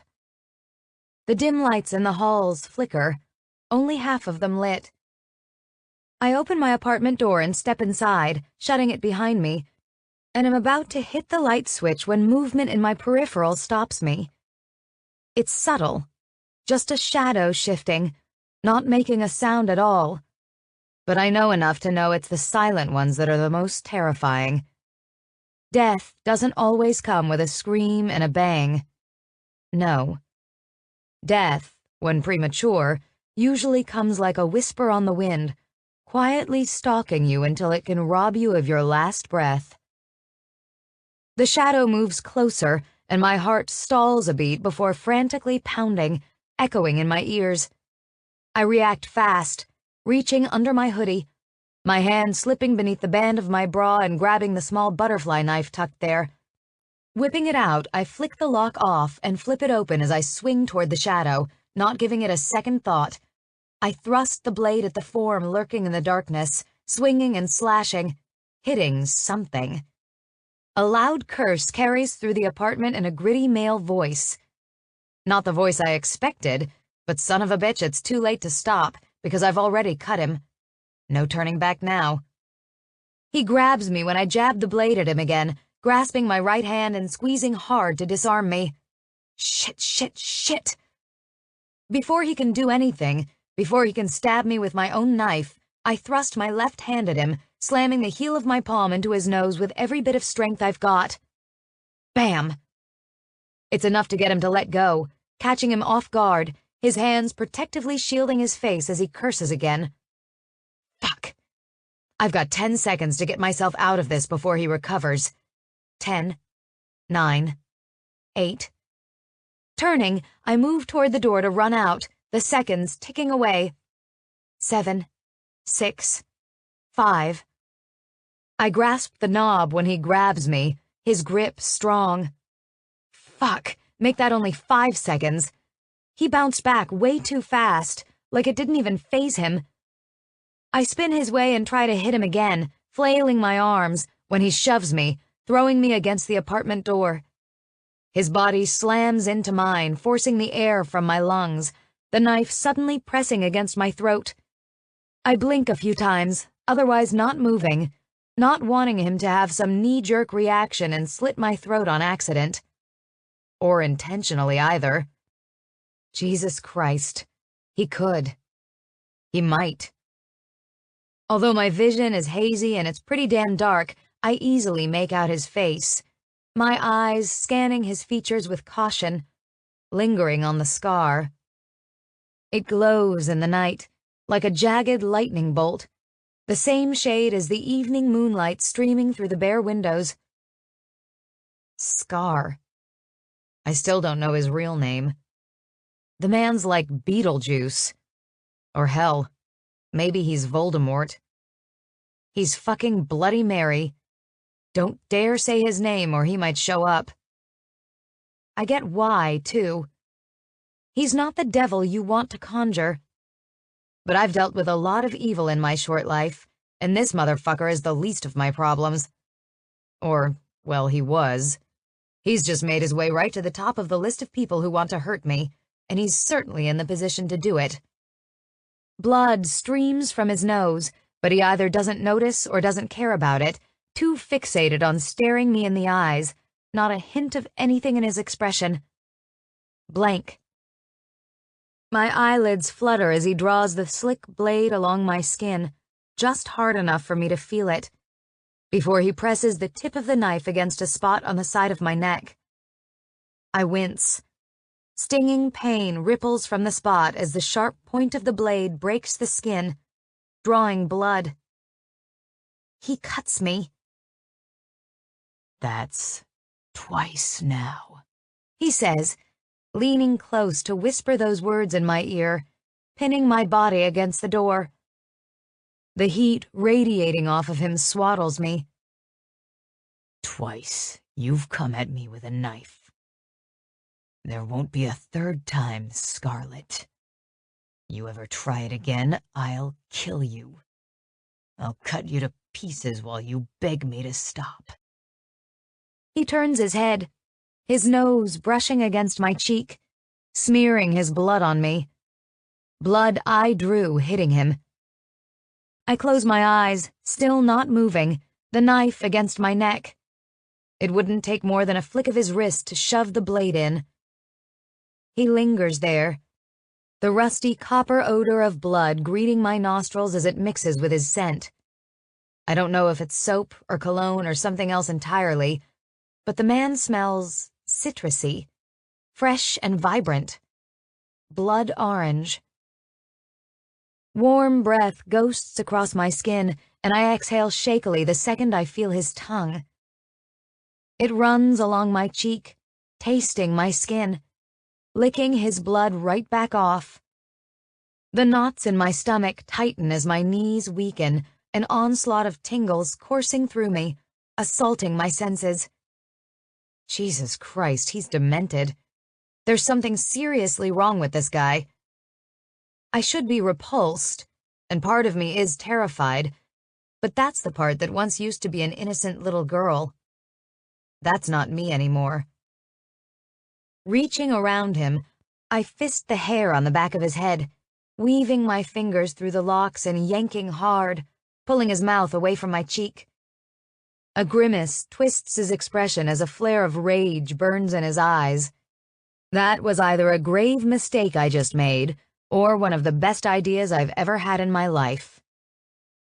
Passion emanates from him like heat from a fire, warming the air between us so much I damn near start sweating as he growls. Oh, God. He growls. The sound pulses through me, like electricity to my soul. I don't know what the hell I've gotten myself into, but when he slams his body against mine again, shoving me back into the door, instinct takes over. I go with it, grabbing onto him, wrapping my arms around him as he drops the knife. It clatters to the floor between us, and I consider, for a split second, diving for it. but the thought is wiped away when he kicks it, sending the damn thing sliding across the living room. Smart. "What turns you on more?" he asks, his hands grasping my thighs as he pulls me up. "The fighting or the fucking?" I wrap my legs around his waist, bracing myself, clinging to him as he thrusts, the force of his hips slamming me into the shaky door. Sparks ignite inside of me as something hard rubs that sweet spot between my thighs, hitting my clit despite all of the fabric, sending jolts through my body. Oh, fuck. "What makes you think I'm turned on?" I ask, my voice breathless, earning a chuckle from him, the sound spawning goosebumps across my skin. "Call it a hunch?" A gasp escapes my throat when he thrusts, again and again, like he's fucking me with our clothes on, slamming into me with so much vigor I can barely think. I grind against him, desperate for friction, banging my head against the door as I tilt my chin, his mouth again finding my flushed skin. His teeth nip along my jawline, biting, scraping, nothing loving about his lips, nothing sweet about his tongue as he makes his way to my ear and whispers, "I would destroy that pussy." "You think so?" I ask, those words making parts of me tingle that haven't come alive in quite a while, like a match being struck and finally finding a flame. "Without a doubt," he says, not letting up. Pressure builds inside of me as I run my fingers through his thick hair. "I'd wreck you for any man that came along after me. Put them all to shame, because I'd give you exactly what you wanted." "How could you possibly know what I want?" "Because," he says, grabbing a fistful of my hair and twisting my head, forcing me to turn away from him. "Looking at you is like looking in a mirror, Scarlet." He keeps his grip on my hair, holding me there, pinning me to the door with his body as his other hand slides between us, slipping down the front of my pants. Rough fingertips rub my clit, and I let out a cry at the jarring sensation. Holy fuck, I'm close. I can feel it in every inch of my body, all the way down to my bones. The tension, the tightening, the desperate need for unraveling as it builds and builds and builds. He yanks my head further to the side, pain creeping across my scalp. His lips are on my throat, his tongue swiping across the small cut from the knife. The stinging sensation shoves me over the edge as he brings me to orgasm. Pleasure rushes through me. I squeeze my eyes shut, my lips parting, noise catching in my throat as my body convulses. "Ah! Fuck!" I gasp. "Ah! Fuck!" As soon as it fades, he stops, letting go of my hair, letting me look at him again as he removes his hand from my pants. I damn near fall, my legs dropping down, feet hitting the floor again as he pulls away. I stay pressed up against the door, keeping my distance, even as he retreats a few steps, giving me space. He retrieves my knife from the floor, regarding it in the darkness. 4-inch blade, iridescent rainbow coloring, the dark handle etched with spiders. My heart pounds hard, making my vision hazy as he strolls toward me with it. His eyes flicker from the knife to me as a small smile twists his lips. Locking the blade away, he holds it out. I take it carefully, surprised that he's returning it. He seems like the type to confiscate people's possessions and call them his own. Not that I have room to talk or anything, considering stealing from him is what got me in this mess in the first place.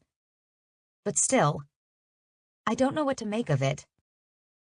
I don't know what to make of any of it. I slip the knife away, eyeing him. Why are you here? 66 cents, He says, reaching into his pocket and pulling out a few coins, tossing them at me. I don't try to catch them, there's no point. They hit the floor and scatter, rolling around, a discolored quarter coming to rest near my foot. Figured I'd pay you back before midnight struck and interest kicked in.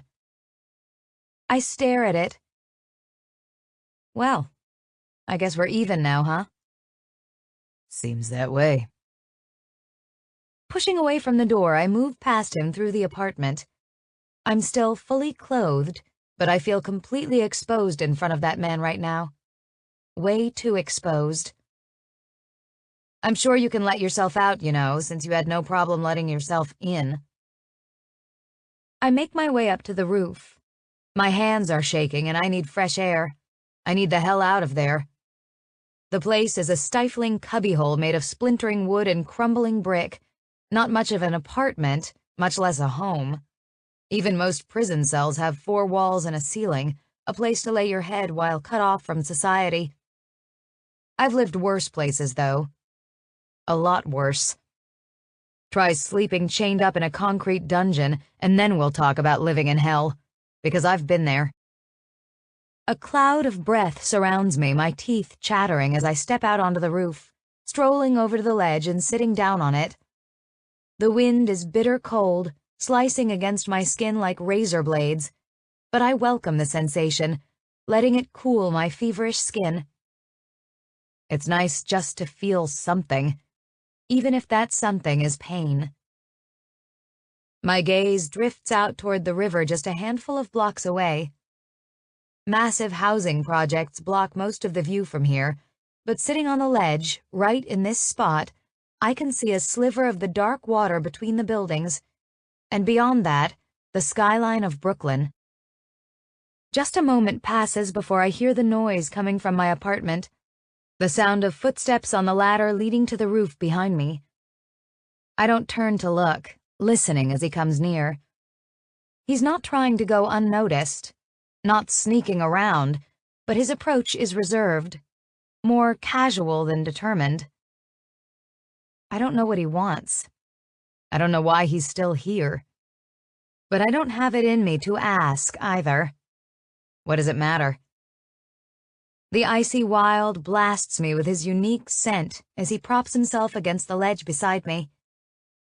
I cut my eyes his way when he sniffles, rubbing his busted nose with the back of his hand. The bleeding stopped for the most part. He says nothing at first as he looks out at the city, but his silence isn't some form of punishment he's forcing upon me. No. It's a rare solace, one I find I'm grateful for. Eventually, though, he finds his voice. You should go for the eyes, The eyes? He nods. You break a nose, they'll recover once the adrenaline kicks in. But you take an eye out and they're fucked. They can't catch you if they can't find you. Huh. I'll have to remember that. 10. The pink nightgown had always been the little girl's favorite. Ruffled short sleeves, soft cotton, with a big bow on the front of it. Her mother told her she was a beautiful princess whenever she wore it, and she had felt that way. But as the little girl sat in the Tin Man's den, perched in a black leather chair way too big for her small body, she felt kind of like Cinderella before she went to the ball, the one with the wicked stepmother. Except the little girl had a papa. She didn't like the new nightgown he'd given her. It was white and made her skin itchy. She kept scratching and scratching and scratching. Ugh. She stared at the flickering flames in the fireplace as it ate up what was left of the pink fabric. Why couldn't I keep it? She asked quietly, looking to the Tin Man sitting in the identical chair beside her, a small table separating the two of them. He plucked a glass off of that table, filled almost to the top with a clear liquid. It looked like water, but he grimaced when he drank it, which told the little girl it might have been something different. It stunk, he said, his voice lazy, words slurring. He slouched, long legs spread out, his knee constantly moving. You couldn't clean it? She asked. He took another drink before casting a flat look her way, no humor in his watery, bloodshot eyes. It stunk like your mother. The little girl still didn't understand. Her mother always smelled so pretty. But if we washed it... Enough! His voice was sharp as he slammed the glass down on the table, spilling some out, sloshing it onto his skin. He shook his hand angrily, a sprinkle splashing the little girl as he waved toward the fire. It is gone, kitten. Ash, you cannot have it back. It is not worth your tears, and neither is she, so stop crying. Do you hear me? Stop crying. She wasn't crying, not right then, but as he screamed those words, tears streamed down his cheeks. Picking up the glass again, he hauled his arm back, flinging it across the room, shattering it in the fireplace. The little girl tried to slink away as the flames roared. The Tin Man ran his hands down his face, wiping away his tears. Growling, he stood, his hands clenched. In a rage, he beat himself in the chest with his fists as he snarled, Stop this! Right now! Stop it! She whimpered, his anger scaring her, the sound drawing his attention. The Tin Man turned her way, flexing his fingers. Go to your room. I cannot deal with you. Not while I am still grieving her. The little girl got up, running from the room, wanting out of his sight before her own tears started to fall. As soon as she was in the hallway, she heard him scream, just like she'd heard that night a week ago. Except he was alone now. Her mother wasn't there for him to turn his anger into pain. Her mother was gone. But where? 11. Lorenzo. My stepfather, Eduardo Accardi, ex-enforcer for the now extinct Geneva crime family, you're welcome for that, by the way, had a certain flair for theatrics. The man had a way of talking, of saying things, like he was always standing on a stage in a one-man show of his own fucked-up production. And most of the time, only one person sat in his audience, yours truly. It wasn't voluntary, I can tell you that much. No, the man targeted his monologues right at me, assaulting me with the words just as hard as he used to batter me with his fists. "This is for your own good, Lorenzo," he'd say. "Toughen up. Stop crying. Don't beg. Be a man, goddammit. Be a fucking man." Never mind the fact that I'd been just a boy at the time. A boy who couldn't understand how beating me unconscious was for my own good. A boy who heard nothing but riddles whenever the man spoke. But he succeeded, because all these years later I can still hear his voice. His words bounce around in my head, taunting me, turning me into the monster he'd tried and failed to put down so long ago. And while I can't exactly claim to be fond of his methods, I'll give credit where credit is due. The man certainly knew what he was doing. "The hardest part of the business is minding your own." He used to say that all the time. I never really understood it until I came to New York. And here on the rooftop of the rundown walk-up, tucked into a shitty-ass Lower East Side block, freezing my nutsack off as I sit on the cold concrete ledge beside a crazy pickpocket with red lips and watery eyes, I'm having a hell of a time minding my own business. Because there's a big part of me itching to dig into hers. Women are distractions and feelings are detrimental. But I'm finding myself feeling some type of way about this woman at the moment, and I don't appreciate it. There's voodoo in her blood, and it makes me want to slit her fucking throat so it'll all spill out. rain red down on the city beneath us before shoving her over the side. Fly, little witch. Don't forget your fucking broom. But I don't do it. I don't do anything. Because I try to not be that kind of person, the kind of person that beats others for their own good. Eduardo Accardi might be in my head, but he's never been in my blood. Scarlet stares off into the distance, like she's lost in a void somewhere along the edge of the neighborhood. I can see part of the river a few blocks away. Hell, from right here I can just about see the dock I stood on in the darkness the night I first encountered Scarlet, when I met What's-His-Name to talk about his boss's problems. Reaching into my pocket, I pull out my beat-up old metal tin and flip it open, taking out a joint and the battered book of matches, ripping one off and striking it against the back of the pack, igniting the flame on the first try. Lighting the joint, I inhale deeply, taking the smoke in and holding it, before extinguishing the flame with the flick of my wrist and tossing the match over the side of the building. "Did you fuck him?" I ask, slowly releasing the smoke from my lungs. Scarlet's brow furrows as she turns my way, her eyes flickering to the tin as I close it. "Who?" "Whoever put the hickey on your neck." It takes her a moment before she lifts her hand, fingertips pressing against the side of her neck, surprise on her face. The patch is small, more red than purple, which means it's fresh. I took it as a thumbprint at first, like someone had choked her, but the more I looked, the more I saw the bruised lips forming on her skin. Someone marked her not long ago, probably while I was already here, waiting in her apartment. Chances are, whoever that is probably also fucked her, and while that might not be any of my business, I find it curious.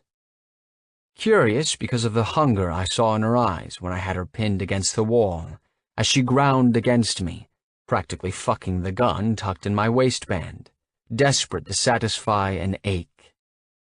Which means they might have fucked her, sure, but they didn't do a goddamn thing for her. She looks away again, without answering. Figured, I say, taking another hit, letting the smoke burn my lungs as the sensations soothe my muscles, calming the storm in my mind. "Was it your little cop friend again?" "Does it matter?" "No, not really. I don't get down with the whole sloppy seconds thing, no matter who it is. Not in the business of picking up another man's slack." "You can leave, you know," Scarlet says, her voice flat. "Really, you can go." "Do you want me to leave?" She doesn't answer again, acting as if I didn't ask that question, continuing to stare out into the city. Icy fog surrounds her with each shallow breath, but she doesn't otherwise seem bothered by the cold. It's strange to me, considering I'm finding it damn near intolerable. My ass cheeks are like ice cubes. "So where are you from?" I ask. A moment passes before Scarlet turns my way. "Really? You had your hand down my pants 5 minutes ago, a knife to my throat a minute before that, and you want to make small talk now? What's next? The weather?" I shrug. "The cold doesn't seem to bother you." She sighs loudly as she looks back away. "I was born and raised upstate. I'm used to the cold." "How'd you end up here?" "I saw a movie that made me want to see the city, so I ran away and never looked back." "Ah, let me guess. Breakfast at Tiffany's? Oh, no, wait. West Side Story." She shakes her head. "The Muppets Take Manhattan." Okay, that made me laugh. Sounds life-changing. "You've never seen it?" "Can't say I have." "They come to the city to make it on Broadway, and I figured, you know, what was stopping me from doing that?" "Can you sing?" "Nope." "Dance?" "Not the kind of dancing they're looking for." "Hate to break it to you, Scarlet, but that's probably what was stopping you." "Yeah, well, in my defense, I was only 14 at the time, so I had no idea what I was getting into. I was convinced that all I needed was a ticket to New York City and everything would work out. That someone would take one look at me and think, yep, she's the one, and my life would be perfect. You've been on your own since you were 14. I ran away when I was 14, but I was on my own long before that. I didn't really have anything here, you know, but I had even less there. At least here I had the freedom to do whatever I wanted to do, to be whoever I wanted to be. I figured whatever trouble I got into in the city would pale in comparison to what I went through before. Frowning, her voice is quiet as she adds, "Turns out I was wrong." "What trouble did you get into?" "A guy promised me the world only to destroy my world instead," she says, cutting her eyes my direction. "Or however you put it." "Tough break." "Yeah, well, it is what it is. So what about you?" "What about me?" "What's your story?" "I have no story." "Everyone has a story." I consider that, continuing to smoke, grateful when it starts to warm me up, fending off the bitter cold. The world always feels better when a haze covers it, hiding a little bit of the harsh reality. I was just a normal guy, normal family, normal life. But I was at the wrong place at the wrong time, and saw something I shouldn't have seen. The mob killed my family, tried to kill me, but I survived, and well, I've been gunning for them ever since. Doesn't matter what I have to do, who I have to kill. I'll get my revenge. A vigilante? That's what you're telling me? Just a guy trying to punish all the bad in the world? Pretty much. Rolling her eyes, she swings around, shoving away from the ledge as her feet hit the roof. She comes right at me, pressing up against me as I let out a stream of smoke, blowing it right into her pale face. She inhales slowly, glaring at me. "Bullshit." I cock an eyebrow at her. "That's the Punisher," she says. "So unless your real name is Frank Castle, that's not your story." "You calling me a liar?" "I'm calling you a bullshitter." A smile slowly spreads across my lips as she backs away, clearly done listening to my bullshit. She's right, of course. That's not my story at all. But my story isn't for the faint of heart, so I keep it to myself. You're the first one to ever figure that out. "No, I'm just the first one to call you out on it," she says. "They're all too afraid to call a spade a spade. But I've long ago moved past being scared of people like you. If you don't want to tell me, fine, don't tell me. But I don't have time to play games. You can't even give me the courtesy of a simple truth. Hell, I don't even know your name. All I know is that they call you Scott." "Don't say it." I cut her off, my voice sharp as I drop the joint to the rooftop and smash it out before stepping toward her, surprised when she doesn't retreat. Brave little soul. "I know what they call me. I don't need you to remind me." "Yeah, well, good for you, I guess," she says. "I'm glad at least you know who you are." I watch her walk toward the entrance back to her apartment, itching to follow her, but my fingertips are tingling, and there's a good chance I might strangle her if I get close enough. She's annoyed, and maybe she has reason to be, but that doesn't make her attitude any easier to deal with. "Lorenzo," I call out. Her footsteps falter as she looks back. "What?" "My name," I say. "It's Lorenzo." Her eyes scan my face in the darkness, like she's expecting some sign of deception, but she won't find it. A simple truth. That's what she asked for, so that's what I'm giving her. "Your turn," I say. "I want a name." "You know my name." "Not your name. I want the name of the man who broke you." Her gaze shifts to her feet as she kicks at the cold, tar-covered rooftop, like she's avoiding having to answer, before her lips part with a long exhale. "I'm not broken." Save the theatrics, Scarlet. Just give me the man's name. Kasyan Aristov. Kasyan Aristov. She blurts it out like she hadn't meant to tell me, a pained expression crossing her face, full of regret right away. Huh. The name isn't one I know, but then again, I don't make it a habit to remember names. It's familiar, though, like maybe I've heard it before, spoken in passing, and I think I might know why. Russian, huh? He wouldn't happen to be one of those Russians, would he? The Organizacja? She doesn't answer.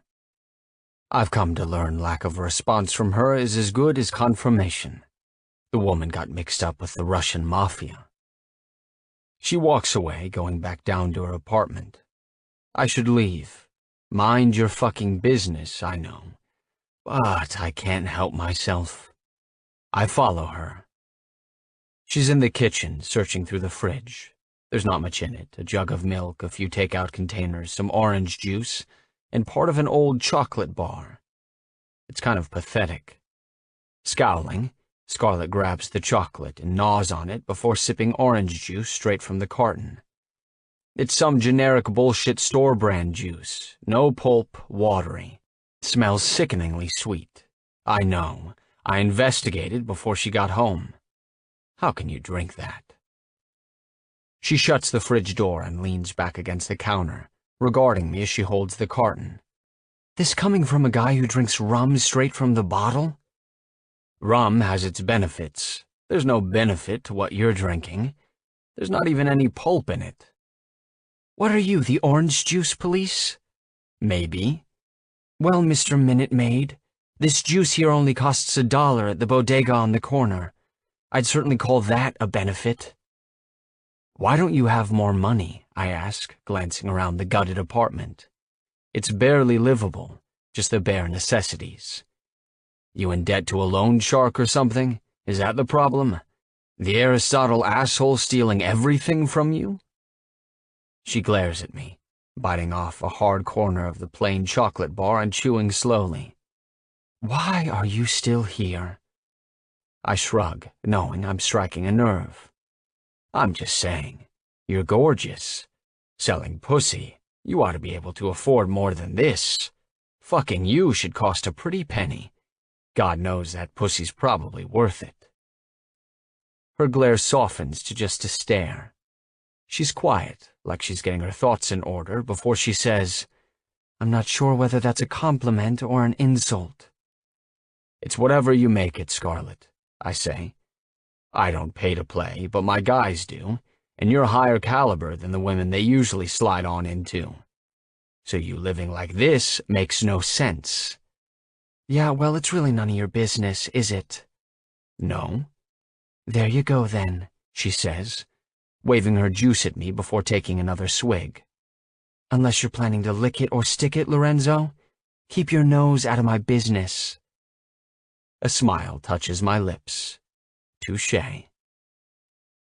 Opening the fridge again, she shoves the carton back in, tossing what's left of the chocolate bar in a nearby trash can. She strolls toward me, her eyes scanning my face. I grab her before she can walk out of the kitchen, pulling her to me, catching her off guard. She gasps softly, the sound rushing through me as I cup her chin, pulling her face up. No hesitation, I press my lips to hers, kissing her hard. It's only a few seconds before I push her back away, breaking the kiss already.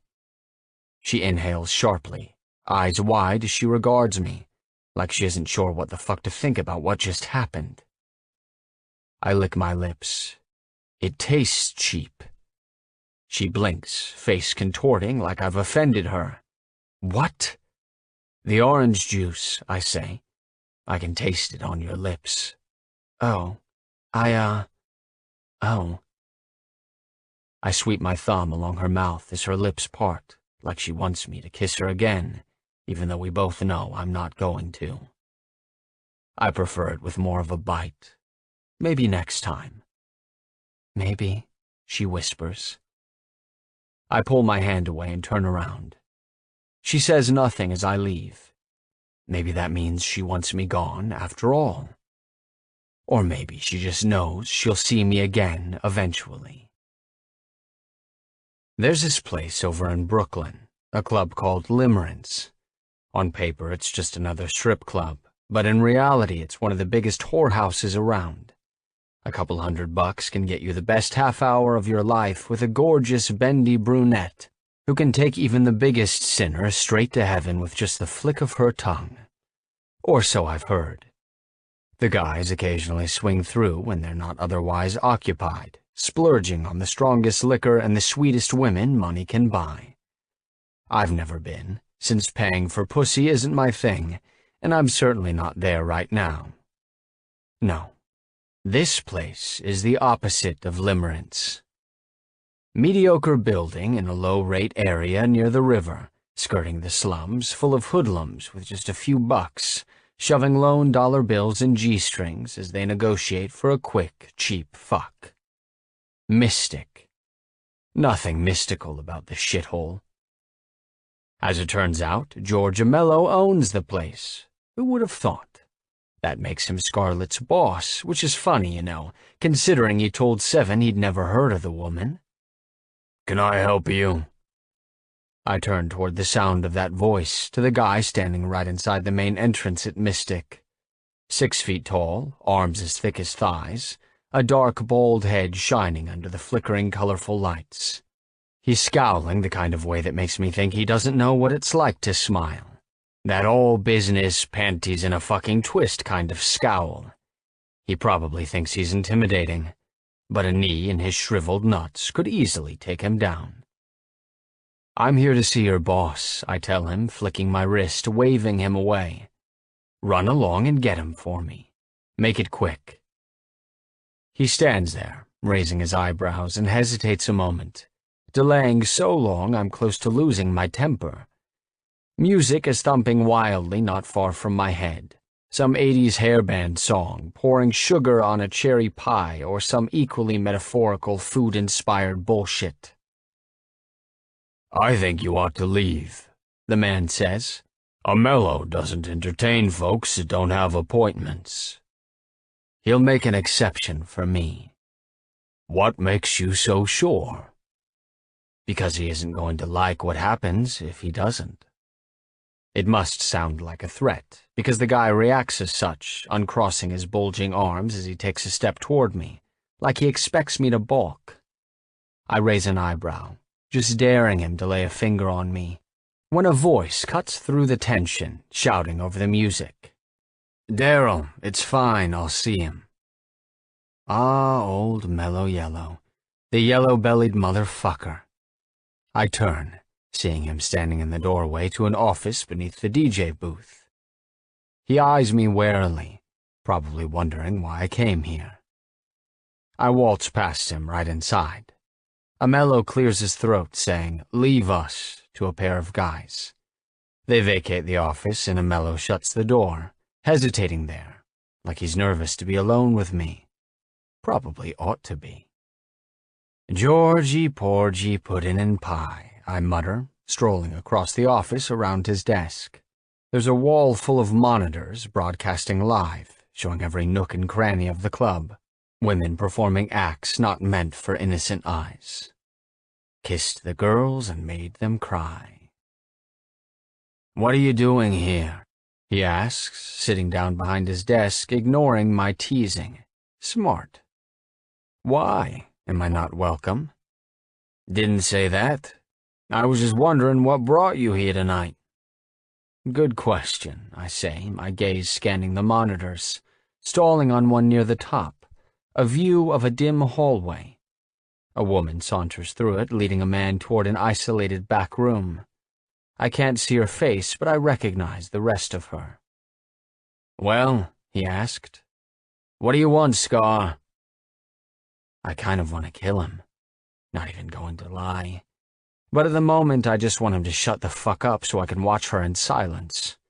That's not going to happen, though. No, he's too nervous. He fidgets and huffs and shifts around in his chair, waiting for an explanation for my presence. "I think we got off on the wrong foot, Georgie," I say, watching as Scarlett leads the man out of the hallway. I scan the other screens until I find her again. It's a perfectly square room, a small platform in the center, a pole jutting out of it and connecting to the ceiling. A deep leather lounging couch takes up the back as mirrors line the walls surrounding it. Besides that, a few wayward leather chairs are shoved aside and a small bar runs along the left, red lighting consuming the room. Scarlet glows, well, scarlet. There's no other way to describe how the color tints her skin. She's stunning, bathed in red, just like I knew she would be. A smile lifts my lips as I turn to Amello. He's lucky, so damn lucky, and the son of a bitch doesn't even know it. I don't take well to being called names, I say, nor do I appreciate having my reputation called into question. I didn't rob you. Your money doesn't mean shit to me, so you can take your 10% and shove it up your ass because I've got no use for your measly pennies. But I like to think I'm a reasonable man, so I've decided to let it go this time. Because I figure, maybe you just don't know any better, but you'll learn if you know what's good for you, and it won't happen again. You got me? He glares at me. He isn't happy, that's for damn sure, but he's got me. He's not a complete idiot. What would you think, he asks, if you were me? I'd think I had something somebody wanted, I say, my gaze flickering back to the surveillance monitor. How true that is. But it's not his money I'm after. I find myself wanting the beautiful bendy brunette that's working in this shithole. We can be friends, you and I, but that's a choice only you can make, I tell him. If you don't want to be my friend, you don't have to be. But I learned long ago there are only two kinds of people in this world, so if you're not my friend, Georgie, I guess I'll have to count you among my enemies. I walk out, saying nothing else. He glares at me, having no rebuttal. What's there to say anyway? Nothing. The club is loud, the music still thumping, some techno bass bullshit without any words now. Blinding disco lights flash, the girl on the main stage swinging around a pole, wearing reflective material like a cracked-out gymnast. I've got nothing against strippers, really, I don't. I've got nothing against prostitutes either. You do you. But I do have something against people who can't even function without shooting something into a vein, without snorting something up their nostril. I spent the first half of my life under the care of someone more cocaine than woman. The agitation, the erratic behavior, the nosebleeds. My mother blew out her septum when I was just a kid, had plastic surgery more than once to try to hide the evidence. I can spot an addict a mile away thanks to her. And the woman on the stage? Cracked out, without a doubt. I avert my eyes as I stroll through the club. Instead of heading for the exit, where the bouncer still lurks, watching me, I veer toward the back of the place. Halfway down the hall, my footsteps falter, and I pause in an open doorway, the soft glow of red lights spilling out all around me. I'm not supposed to be back here. The glares women give me as they strut past, leading guys to and from these rooms, tells me so. No sex in the champagne room. We've all heard it. They say it doesn't happen, but I know in some places, in some situations, sex is negotiable. Flash enough cash and pussy can be yours. I know it happens here. But Scarlet, she's not even naked. Not right now, at least. She's dancing. She looks so utterly bored. Does nobody else notice? Although she smiles, there's no fire in her eyes, her stare damn near vacant. I'll give her credit, though. She's got rhythm. Her hips sway perfectly in tune with the music, like her body is feeling it even if she's not. The little red lacy see-through getup she's wearing leaves little to the imagination, even less as she slowly unfastens her top, teasing the guy as the straps fall down her arms. She pulls it off after a moment, tossing it aside, exposing the most stunning set of tits I've ever laid my eyes on. They're small, barely a handful, But fuck if they're not perfect, perky and natural, with the kind of nipples that beg to be tasted. The man reaches for her when she turns toward him, his hands moving on their own like it's instinct around a set of tits that beautiful. But she grabs his wrists without missing a beat, stopping him as she shakes her head. No touching. He obliges, dropping his hands to his side, shoulders slumping with disappointment. Can't say I blame the guy. She teases him for a moment, shoving them in his face as she dances, straddling his lap and pushing him until he's lying on the lounge couch. His eyes drift closed, his hands linking together behind his head, as Scarlet turns around. Her expression glazes over. Bored, so fucking bored. Her eyes are fixed to the ceiling, to the lights shining down on her, as she half-heartedly grinds her ass against his crotch. I watch her for a moment before taking a step into the room. She's quick to sense my movement. Her head lowers and a hint of panic sparking in her eyes. Alarmed. Her gaze meets mine, the guy not noticing a difference, but I can sense it. I see the way her posture changes, her breathing labored, shaky exhales escaping her lungs as she watches me. I slowly approach, my footsteps undetectable over the sound of the music. If she's truly bothered by my presence, she doesn't let it show, not missing a beat as she dry humps the guy. It's not like in her apartment, not like when I had her pinned to the door, thrusting against her, driving her to the brink. No, she's getting nothing from this. No arousal, no excitement. Fucking boredom. I pause in front of her, cocking an eyebrow as she continues going through the motions. A small smile twists her blood-red lips. It does something to me, that smile. I don't know how to explain it. People don't get to me the way a look from this woman claws its way under my skin. Nudging her chin, I lift her head up further, watching her throat flex as she swallows, like I might be making her nervous. Good. Her lips are parted, her warm breath greeting me as I lean down toward her, tilting my head. My thumb slowly swipes along her bottom lip, smearing her lipstick just a breath away from her mouth, when she whispers, oh so shakily, "Kissing is gonna cost you." I laugh under my breath and press my lips to hers. Once, twice, 3 times. Soft, barely a peck. But she bites my bottom lip the last time, sending a sharp stab of pain through it. I wince, licking my lip as I stand back up, a slight copper taste on my tongue. She drew blood. She knows it, too. There's the spark. It lights up her eyes.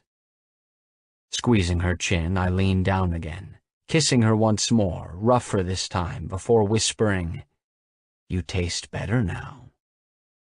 She still hasn't missed a beat. The woman is good at what she does, that's for damn sure. Letting go, I retreat a few steps, my eyes scanning her, my gaze lingering on those tits. There's more I'd like to stick around and do, but I know damn well Amello is watching my every move. I'm going to have her, though. No doubt about it. I've made up my mind. Men like Amello get their panties in a twist when you steal from them. He called me a thief, so that's what I'll be. Like I said, if you don't appreciate what you've got, someone like me will be more than happy to take it. Scarlet's cheeks flush, visible even through the thick layers of makeup, her eyes twinkling, every ounce of boredom gone in a blink. Definitely not the only one getting a thrill out of this.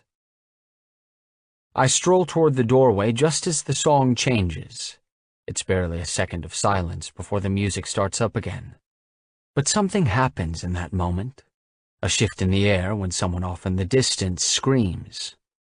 My footsteps falter. Turning my head, glancing back, I watch Scarlet come to a stop. She springs to her feet, alarmed, snatching her top off of the floor and fumbling with it, desperately trying to put it back on. But there's no time. No time. Chaos erupts, more screaming, running. Voices shout over the music, incoherent words I don't understand, but Scarlet seems to. Eyes wide, her body trembles as she mouths something, but her voice doesn't seem to work right now. Uh-oh. The guy she'd been straddling sits straight up, realizing his lap dance is over, in a drunken stupor as his bloodshot eyes narrow at me. "Who the fuck are you?" he asks, but I don't have a chance to answer, before a distinct rat-a-tat-tat sound echoes through the club, the harrowing rattle of incessant gunfire. AR-15, I'm guessing. My chest tightens.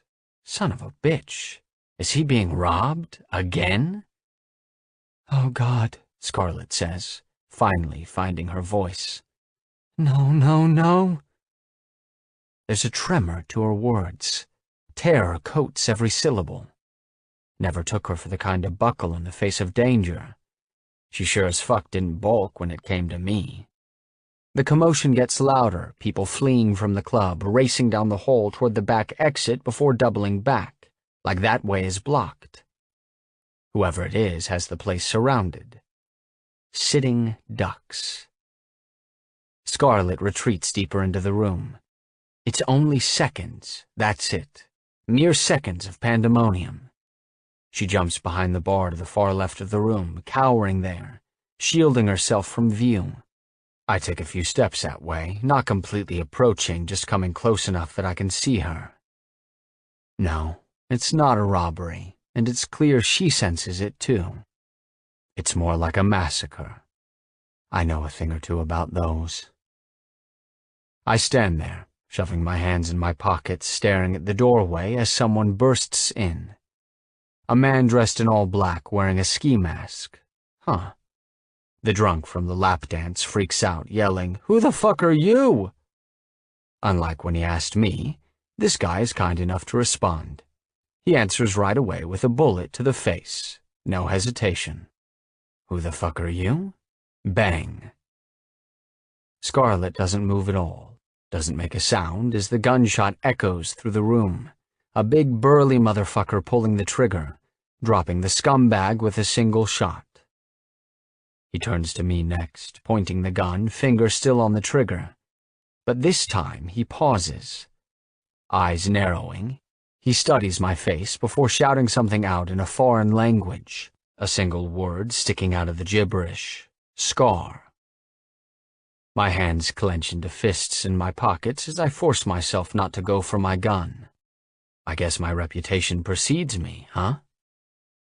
He looks like a bear, I think, the burly motherfucker, as he shoves the ski mask up, offering me a glimpse of his face. He doesn't respond with words or a bullet, which I think is answer enough.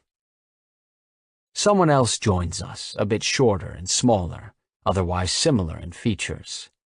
No ski mask, this one. No gun. He's not even dressed in all black, instead wearing a dark gray suit. He carries himself differently too, an air of confidence surrounding him, much of his skin covered in dark tattoos. That would make him the leader. That's pretty easy to see. It's peculiar, though, almost surreal, a strange sense of déjà vu assaulting me. If I weren't witness to this, I swear to fuck, I'd probably suspect myself, too. It feels too familiar, like watching a cheap reboot of a classic. Either this is a case of great minds thinking alike, or this guy has been studying my playbook. The moment the newcomer yells, spouting off something foreign to his guys, Scarlet reacts. I see her tense from the corner of my good eye. She presses against the bar, trying to fade into the shadows as she mouths something to herself over and over and over, still not making a sound. Look, it doesn't take a genius to put 4 and 6 together and come up with 10. You get what I'm saying? Cowering woman, foreign McFuckface with his own little massacre squad. It's like I'm in the midst of yet another Die Hard sequel. Does that make me Bruce Willis? I don't know. But I am willing to bet that makes old Bebop and Rocksteady here are dastardly villains. And doing that basic math in my head, I'm saying it all adds up to the Russians. The men chatter back and forth as I observe them before someone says that damn word again. Scar. He turns to me then, their leader, old Bebop, and stares me down as he steps closer. The notorious Scar. I have heard much about you. Good things? Horrific things. Murder, mayhem.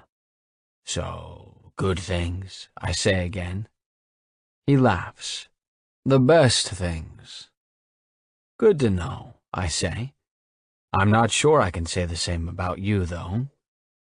You have not heard of me? I was going for I hadn't heard any good things, but we'll go with that. Afraid not. Oh, but I am sure you have, he says as he smiles. You just do not know it was me they spoke of. Reputation is not important to me. I do not care what anyone thinks as long as I get what I want. And what is it you want? Depends on which day it is. He laughs again. Today, like most days, I am looking for a girl. Maybe you have seen her? Maybe, I say. Does she have a name? Morgan, he says. She's a very pretty girl. You would not forget her if you saw her. She has the sweetest smile. That she does. Doesn't ring a bell, I tell him. That is a shame, he says as he glances around the room. He can't see behind the bar from there, but if he comes any closer, Scarlet is fucked. His gaze shifts that way, and he seems to consider it, before gunshots erupt in the hallway, a man shouting, "Vor!" It captures Bebop's attention, and he glances that way, muttering under his breath before turning back to me. I have respect for you, Mr. Scar. I admire a man who takes what he wants, because I do the same. So I will leave you in peace, since my fight is not with you. He walks out with that, leaving the room, but Rocksteady lingers behind, his gun still aimed at me. He only lowers it when someone shouts from the hallway, Merkel! I'm guessing that's his name, since he reacts to it. Not that it matters. Nothing about them matters to me personally, but it clearly matters to Scarlet. Rocksteady vacates the room. The chaos in the club dies down as the intruders leave. Everyone else has fled, or hell, maybe they're all dead. Again, not that it matters, but I just stand here, hands still fisted in my pockets. Don't move, I say, knowing Scarlet can hear me. I'll let you know when it's clear. I quietly stroll from the red-tinted room, crunching on glass as I walk down the hall, passing bullet-ridden walls. It's not the worst scene I've ever been involved in, but it's not exactly pretty either. I make my way through the main club, looking around, eyes skittering past the bouncer at the front door, dead in a pool of blood. Calling that one karma. I stall in the doorway to the office, looking at the wall of monitors, most of them destroyed by the AR-15. Amello is nowhere to be found, probably the first to run like a little bitch when the bullets started flying. When the boys come out to play, I mumble, Georgie Porgy ran away. After checking the rest of the club, I make my way back to Scarlet. The police won't be far behind, which means I need to get the hell out of here. Scarlet is still in the same spot behind the bar, knees pulled up to her chest, arms wrapped around them. I pause, regarding her as I pull my coat off. She's wearing very little, still topless, trying hard to cover herself, not out of some sense of propriety. She's just nervous. I wordlessly hold the coat out to her and she takes it, slipping it on, zipping it up. She's so petite it almost goes to her knees, longer than the dresses I've seen her wear.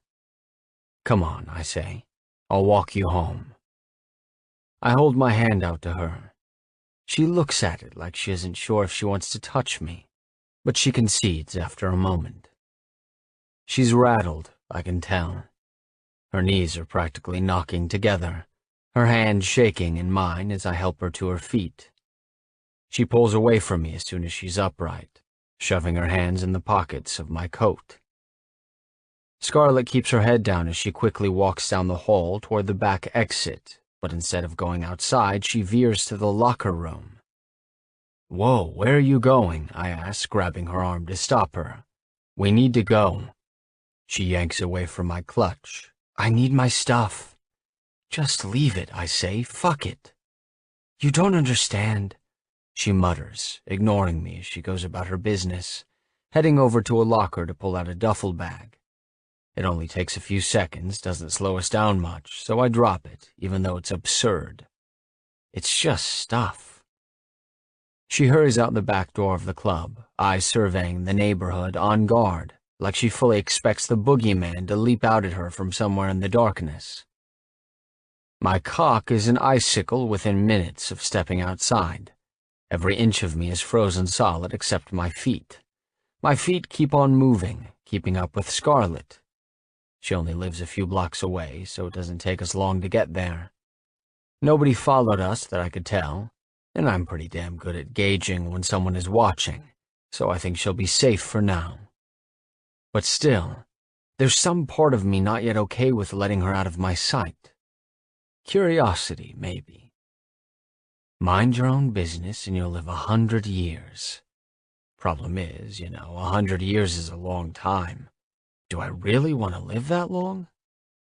My curiosity says I don't think so.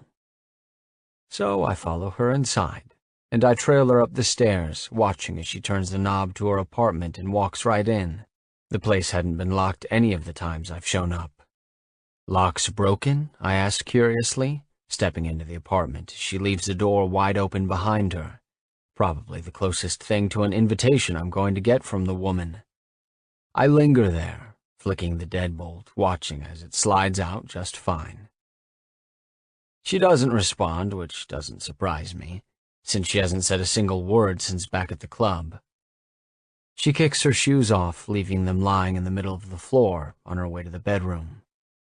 She doesn't shut herself in there, doesn't even attempt any privacy as she unzips the coat and takes it off, snatching up a wrinkled plain white t-shirt from on top of the messy unmade bed and pulling it on, covering herself. She walks back out, lugging the coat along, and shoves it at me, punching me in the chest with the damn thing. She lets go of it and turns, heading into the kitchen. If she comes back with a knife, I swear to fuck I'm going to slaughter the woman. "You're welcome," I call out, putting my coat back on. It smells like her, and I turn my head, inhaling along the collar. "Huh. Thank you," she says quietly as she reappears in the doorway, clutching a clear bottle of something. Rum, vodka, something. She takes a drink of it, lingering there, leaning against the doorframe, her eyes questioning as they regard me, as they watch me smelling my coat like some panty-sniffing pervert. I shrug, zipping it up. "It smells like you." "What do I smell like?" "Like sex and shame," I say, smirking at the scowl she directs my way as I inhale again. And something distinctly vanilla. "It'll fade."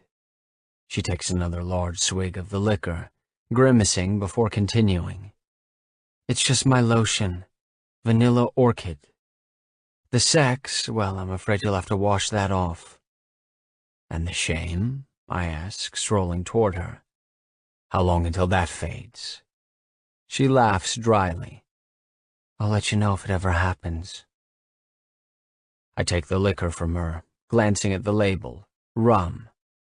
The bottle's made of flimsy plastic, utterly cheap, the kind of rum that puts hair on chests and can put a motherfucker through puberty again. It's not for the faint of heart, no, but neither is she. She's gritty and raw, but goddamn, the woman is beautiful. The more I look at her, the more I see it. I take a swig, not reacting to the bitterness, and hand it back as I stare down at her. "Why don't you lock your door, Scarlet?" "No point," she says. "Locks won't stop someone determined to get in." "So you make it easy for 'em?" "I'm just realistic. I could seal myself up in here tight, with 100 locks on the windows and doors, but all that'll do is trap me, like some caged animal, and I refuse to do it. Besides, all of this, she waves around the apartment. None of it means anything to me. If people want to help themselves to it, so be it. They can have it all. She takes another swig before pushing away from the door frame. Shoving by me, she strolls across the room, that vanilla scent wafting toward me. I hate to break it to you, I say, glancing around, but I don't think you could give half of this shit away. No offense, but it all kind of looks like, well, shit. That's because it is, she says, pausing at the window to look out. Most of it I found or stole. What do you do with all your money? Is that your business now? No. So why are you asking? Why am I asking? I don't know. I don't even know why I'm here, why I'm bothering with this woman at all. Just trying to riddle you out. Don't bother, she mutters as I stroll closer, pausing behind her. My problems are my own. Oh, come on. You can spill all your secrets to me, Scarlet. I'm good at pretending to listen. She laughs, a genuine kind of laugh, as she tilts her head, regarding my reflection in the grimy, cracked glass of the living room window. I'm sure you are, but I learned long ago not to bare my soul to just anyone. It seems to make people think they're entitled to every part of me, like I owe them everything and can keep nothing for myself. Yeah, well, I'm not just anyone, I tell her. Besides, it's a little late to try to keep everything under lock and key, considering what went down tonight. So, how about you show me yours and I'll show you mine? She turns around, eyebrow raised as she leans back against the cold glass.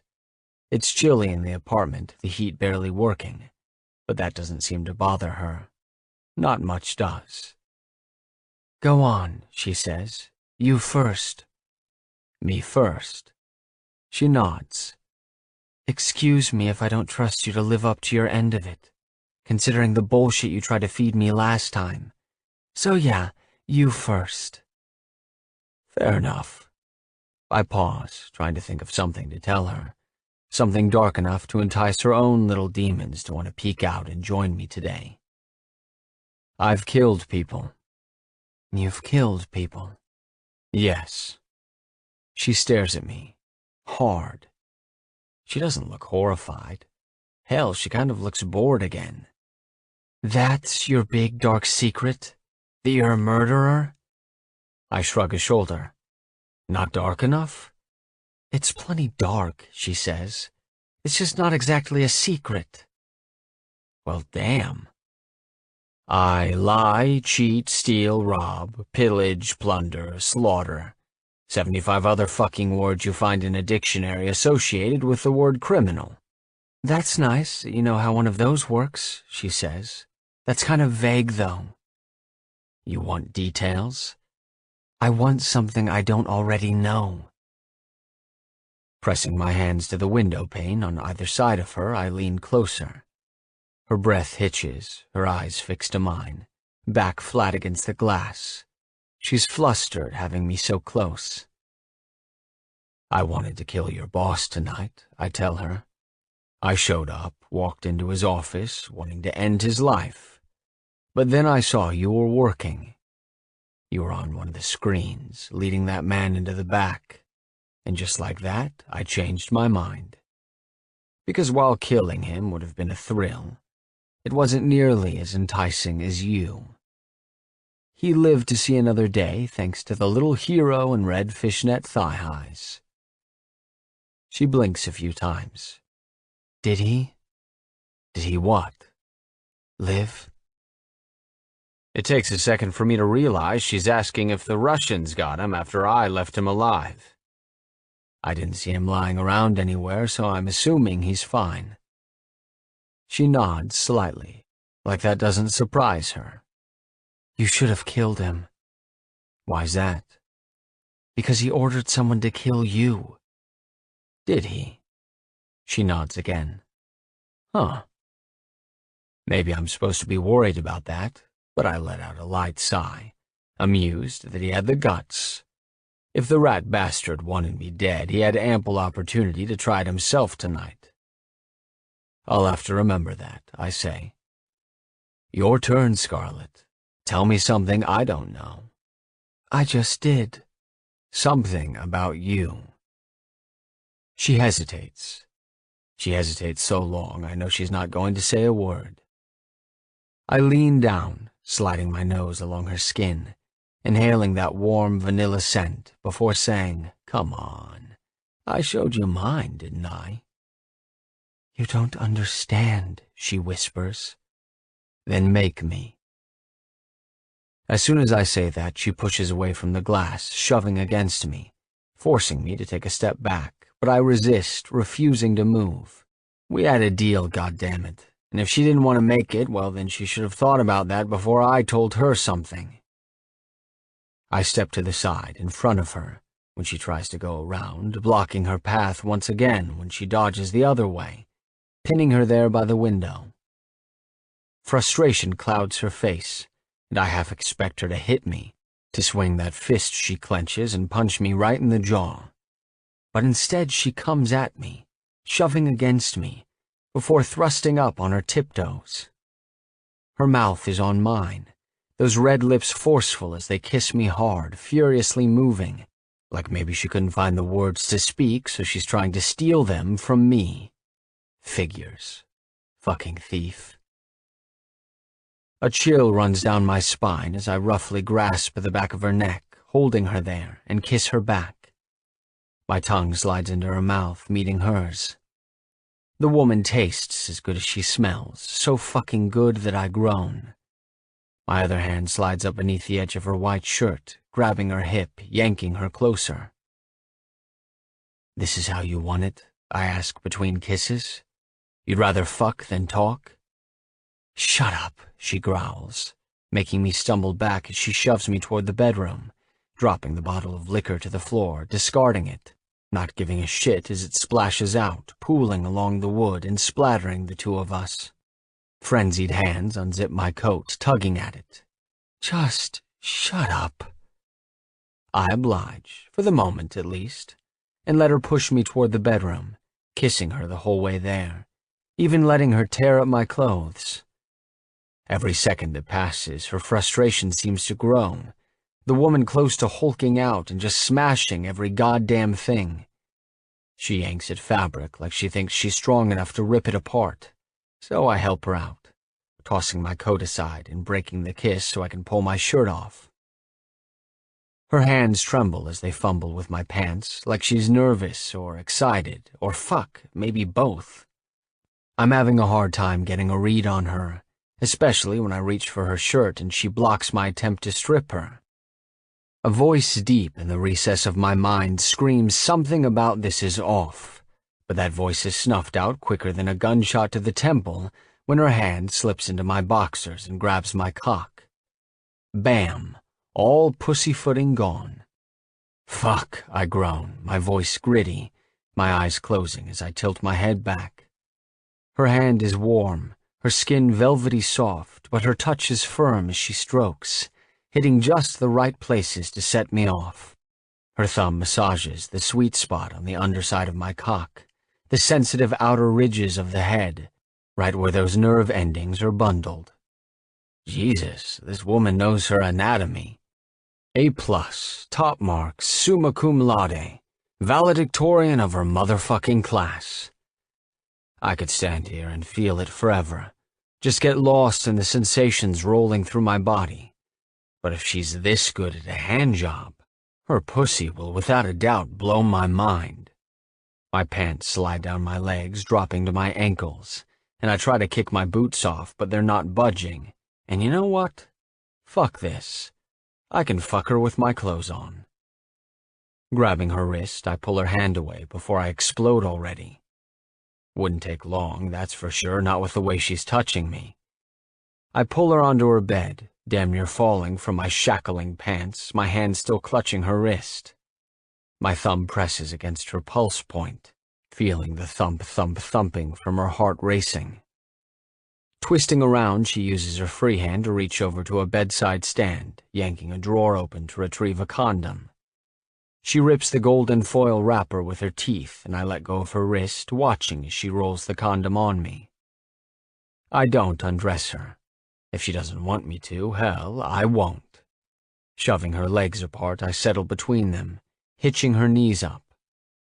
Her thong is barely a piece of string, easy to shove aside as I reach between us, caressing her bare pussy. Her mouth falls open, a soft sigh escaping when I push my middle finger inside of her, pumping it in and out. My thumb roughly rubs her clit, the simple touch making her moan. It doesn't take long until she's soaking wet, writhing beneath me.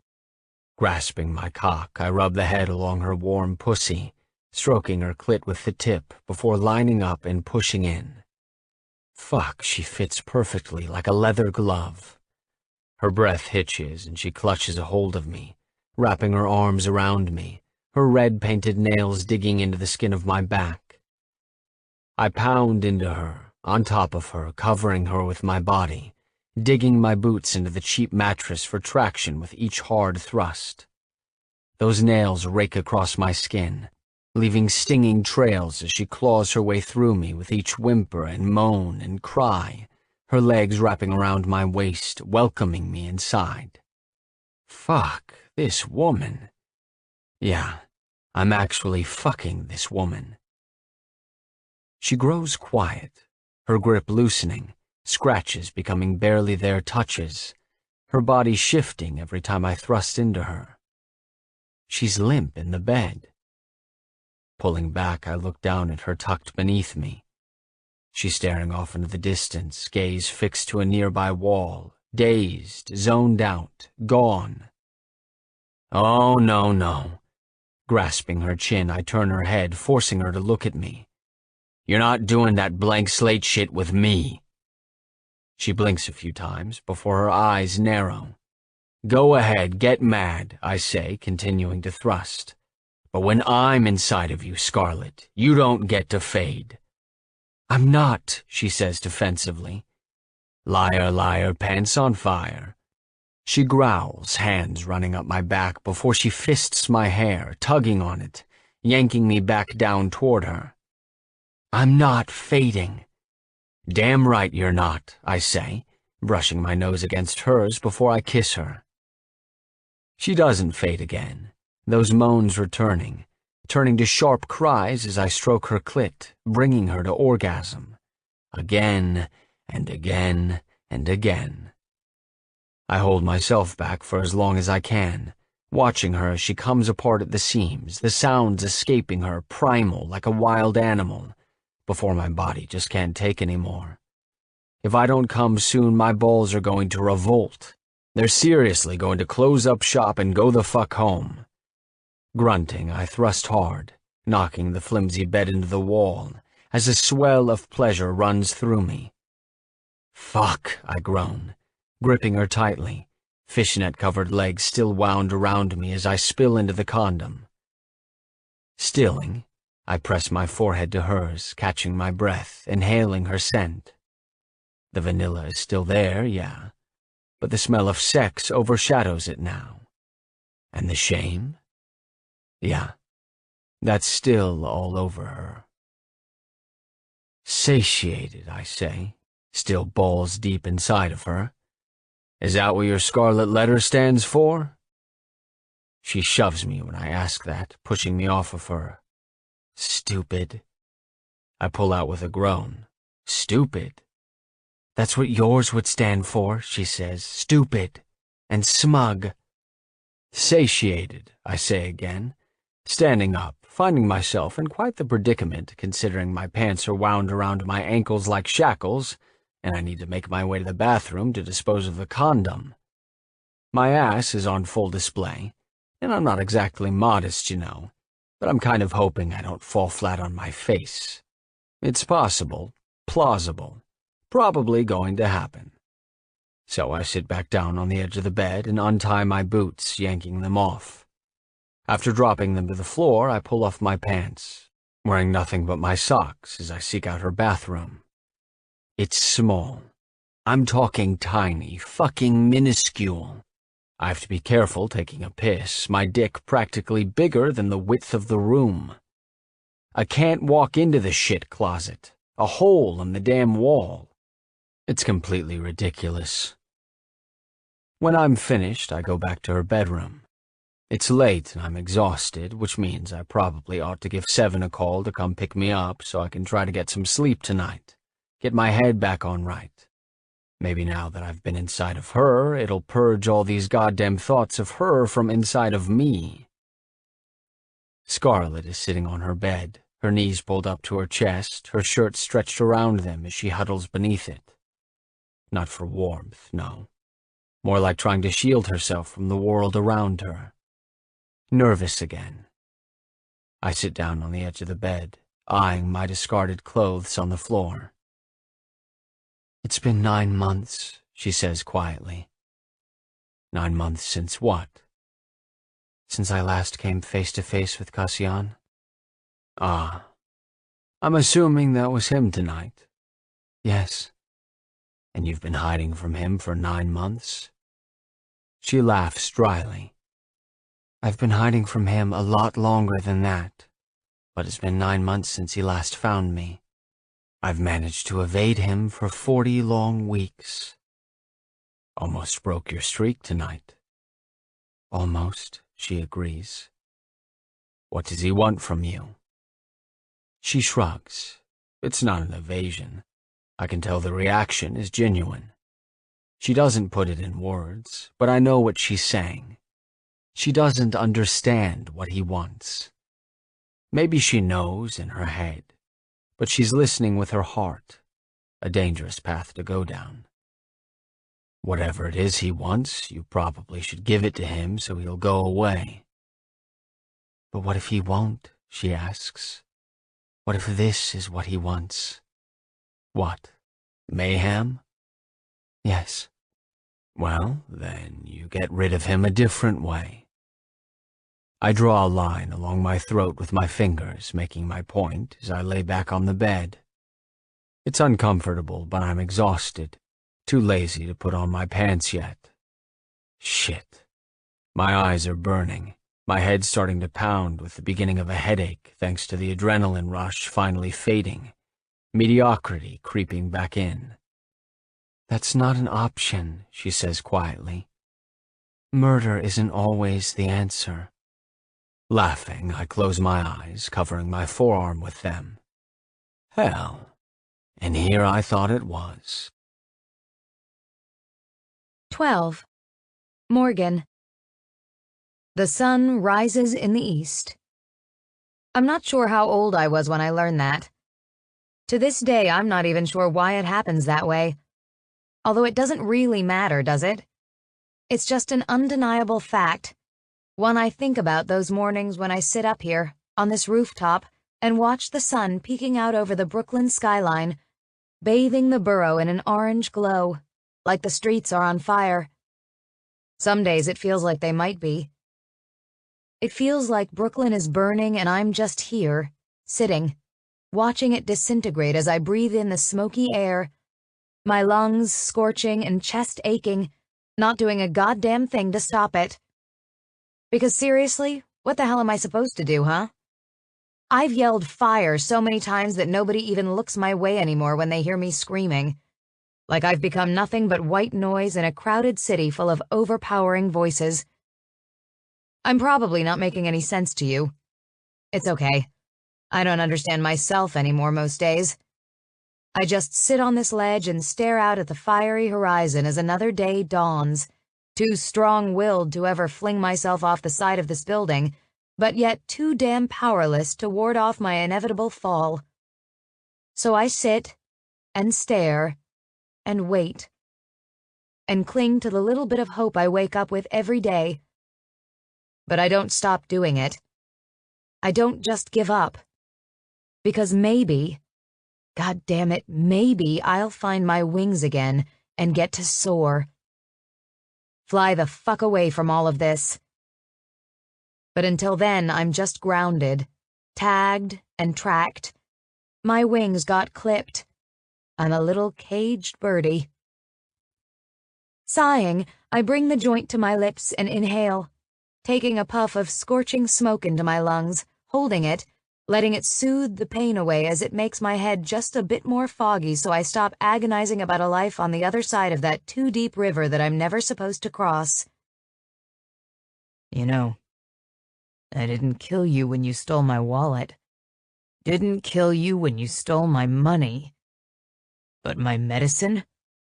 That's crossing a fucking line, Scarlet. I might throw you off the roof for that.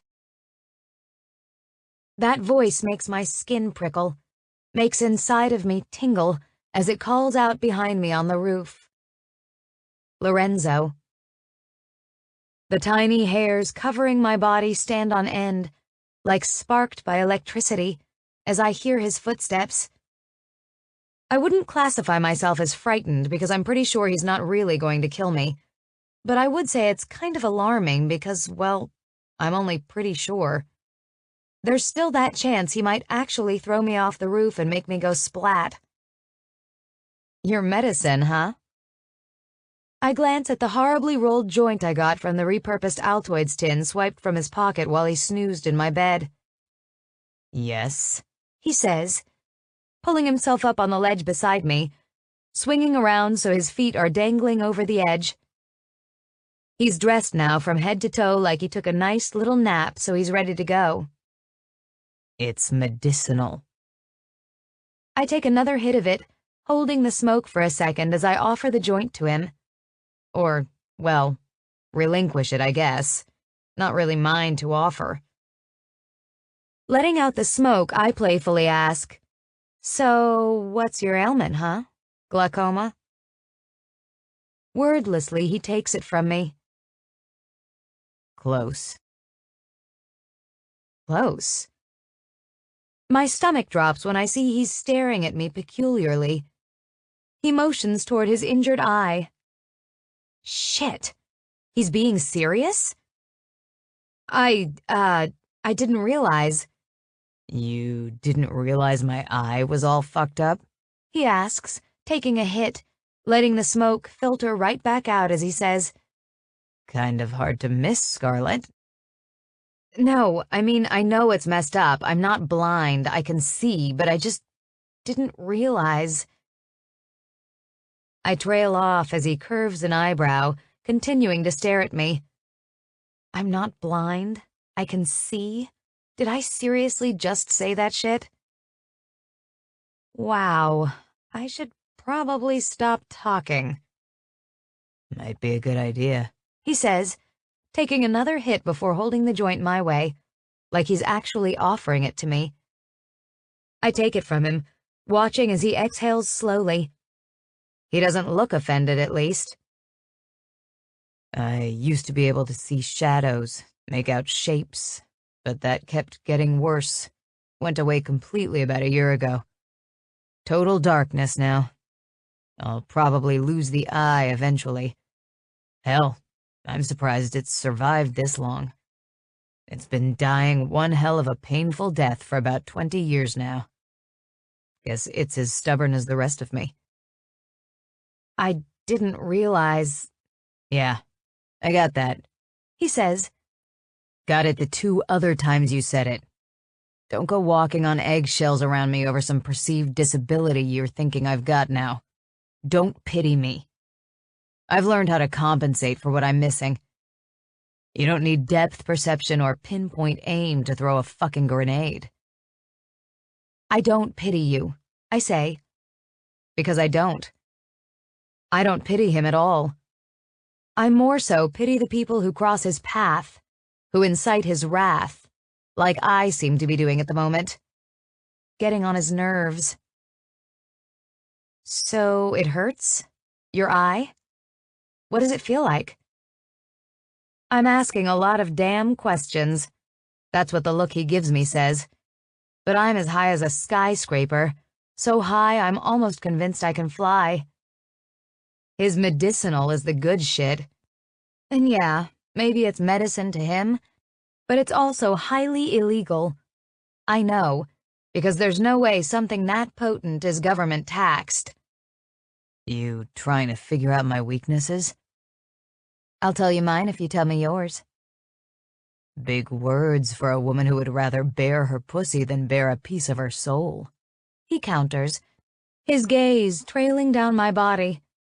I'm still wearing what I put on last night, feeling filthy, the smell of sex still all over me. Your pussy's nice, you know. Beautiful. But I wouldn't exactly call it a secret, not when it's something a lot of people already know. I cringe at his words, shoving the joint back at him. Done with it. He takes it, smoking the rest in silence, holding it in his lungs for long moments before exhaling slowly in my direction, his gaze still on me. I stare off into the distance at the horizon, watching the orange hue surrounding Brooklyn fade to the typical dismal gray as the day goes on. I watch the sunrise every morning, I mumble. I've never told anyone that before. I come up here and I sit and I watch as it rises over Brooklyn. The apartment is shitty and the building smells like piss, but the view from up here is the best I've found. So I stay. I stay and I watch the sunrise. I look forward to it every morning. Another day dawning, another chance for things to finally go right. It's the only time I feel hope anymore. The only time I feel alive. It's my favorite time of day. Lorenzo stubs what's left of the joint out on the ledge, smashing the remnants into the concrete. I see sunrise every day, too. I look at him with surprise. You do? He nods. Except when I see it, you know, all I think is here comes another day of bullshit surrounded by all these idiots. Doesn't really leave me feeling hopeful. I laugh at that, although I can tell he's not joking. That's about how I feel come sunset. Another night in the trenches, trying to survive to see another sunrise. So far, I've got a pretty good record. A couple close calls, but I'm still undefeated, so that's gotta count for something. Why do you do it? What else am I supposed to do? Anything, he says. Literally anything else has to be better than what you're doing. Do you know what it's like to try to get a job in this city? A legitimate job? I'm guessing you don't, or you wouldn't be asking me that. On the contrary, Scarlett, I know exactly what it's like. I roll my eyes because, yeah, right. I've got a brother, he says. Good kid. Tries to live on the straight and narrow. He doesn't have the heart for the business I'm in. Wants nothing to do with it. I watched him bust his ass trying to find work with just a high school diploma. Yeah, well, I don't even have one of those, I say. So I do what I have to do, I use what I have, and maybe that makes me a crappy person, whatever. Maybe I'm ruined now, maybe I'm worthless. I don't think you're any of that, he says. I think you're worth a hell of a lot more than you realize. You want to take your clothes off for money? Do it. But there are better places out there, better ways to do it. You don't sell something for $20 that's worth thousands. You're only fucking yourself. Nobody else will take a chance on me. That's ridiculous. I shake my head at his flippant tone. Have you forgotten about last night? People would have to be crazy to hire me. George was the only one with the guts to risk it, and God knows that's out of the question now. There's no way he'll want anything to do with me. I'm on my own. I run my hands down my face in frustration, closing my eyes. This sucks. Selling pussy on city street corners? I'm sure that'll look great on my resume. You could come work for me. Yeah, right. I scoff at that. No thanks. Why not? Because I don't particularly like you. And what? You like bending over and getting fucked for a few bucks? Money that you clearly don't get to keep, judging by what I've seen about your life. It's not like that. Then what's it like? Enlighten me. Have you ever had to do something you didn't particularly want to do, but you did it because it was in your best interest just to go along with it? No. I roll my eyes. Again. It must be nice being you, being a man in a man's world. Try being a woman sometime. I wish I could, he says. I'd have a pussy to play with all day long. Wouldn't have to comb the city looking for a woman with low standards and loose morals, since that woman would be me. He laughs, but I don't find him funny. Not at all. He hasn't the faintest idea what it's like being a woman, especially one in my predicament. I try not to let his flippant reaction get to me, but it stirs up a hurt I sometimes have a hard time hiding. Oh, woe is fucking me. Just the fact that you can make a joke about that tells me all I need to know about you and your privilege. My privilege? Does this look like a face that's privileged? He points to his face to make his point, like he thinks maybe I haven't looked at him in the last 20 seconds, like maybe I forgot what he looks like, but he still doesn't get it. Yeah, it does, I say. I hate to break it to you, but your face isn't a detriment. It's not. If anything, it helps you. People take you seriously, not only because you're a man, but because you're a man who clearly went through hell. They don't look at you and see something broken. They see something strong, something that won't break because you're still standing despite everything. It intimidates them. They respect you for it. But if you were a woman, you'd be ruined. The world would look at you and think, "Oh, poor thing, someone broke her, she must be so weak." That's what they think about a woman who has been through hell. Believe me, I know. I don't think you're weak. But you think I'm broken, I say. You asked who broke me, like I'm made of glass and someone can just shatter me and scatter my pieces. Like I'm that fragile. I might be hurt. I might be beat down, but I'll be goddamn if a man will ever break me, Lorenzo. But the world can't comprehend a woman being that strong. We're supposed to buckle and break like the only time we can possibly have any strength is if there's someone with a dick standing by our side. It's like a penis is a prerequisite for an opinion. So if I don't have one myself, I've got to be utilizing someone else's in order to have any say-so in my own fucking life. He stares at me like I'm speaking some foreign language that he's never heard before, and I'm suddenly wondering what kind of women this man spends his time with, because they certainly can't be the type to stand up to him. I haven't the faintest fucking idea what to say right now, Scarlett. Of course you don't, I say. You don't know what it's like to have to pretend to be helpless just to stay safe. There's a reason girls yell fire instead of rape. Why we lie and say we have boyfriends instead of just saying no when we're not interested. Because a lot of men respect another man's property more than they respect a woman's right to her own body. So while I'm forced to live in a man's world, I do what I have to do. And if that means taking my clothes off for some schmuck with a few bucks, then by golly, I'll do it, no matter how you feel about it. I get up to leave because he's really touching a nerve right now, and I'm dangerously close to doing something insanely stupid, like trying to fling him off of the roof. Wrapping my arms around my chest, my fishnet-covered feet trudge a few steps toward the door back down to my apartment when his voice calls out. I get it. I stall, turning around. Do you? Mimicry, he says, swinging around to face me. You be whoever they need you to be. Exactly. And I didn't mean to hurt you when I said you were broken, he continues. It's just a word, you know. Broken, just a fucking word. Hell, you can call me broken if you want. You can call me anything. Except Scar. He reacts as soon as I say it, body tensing, hands clenching in his lap. You can call me that too if that's what you really want. Doesn't make a bit of damn difference. You say that as you make fists, like you want to punch me for it.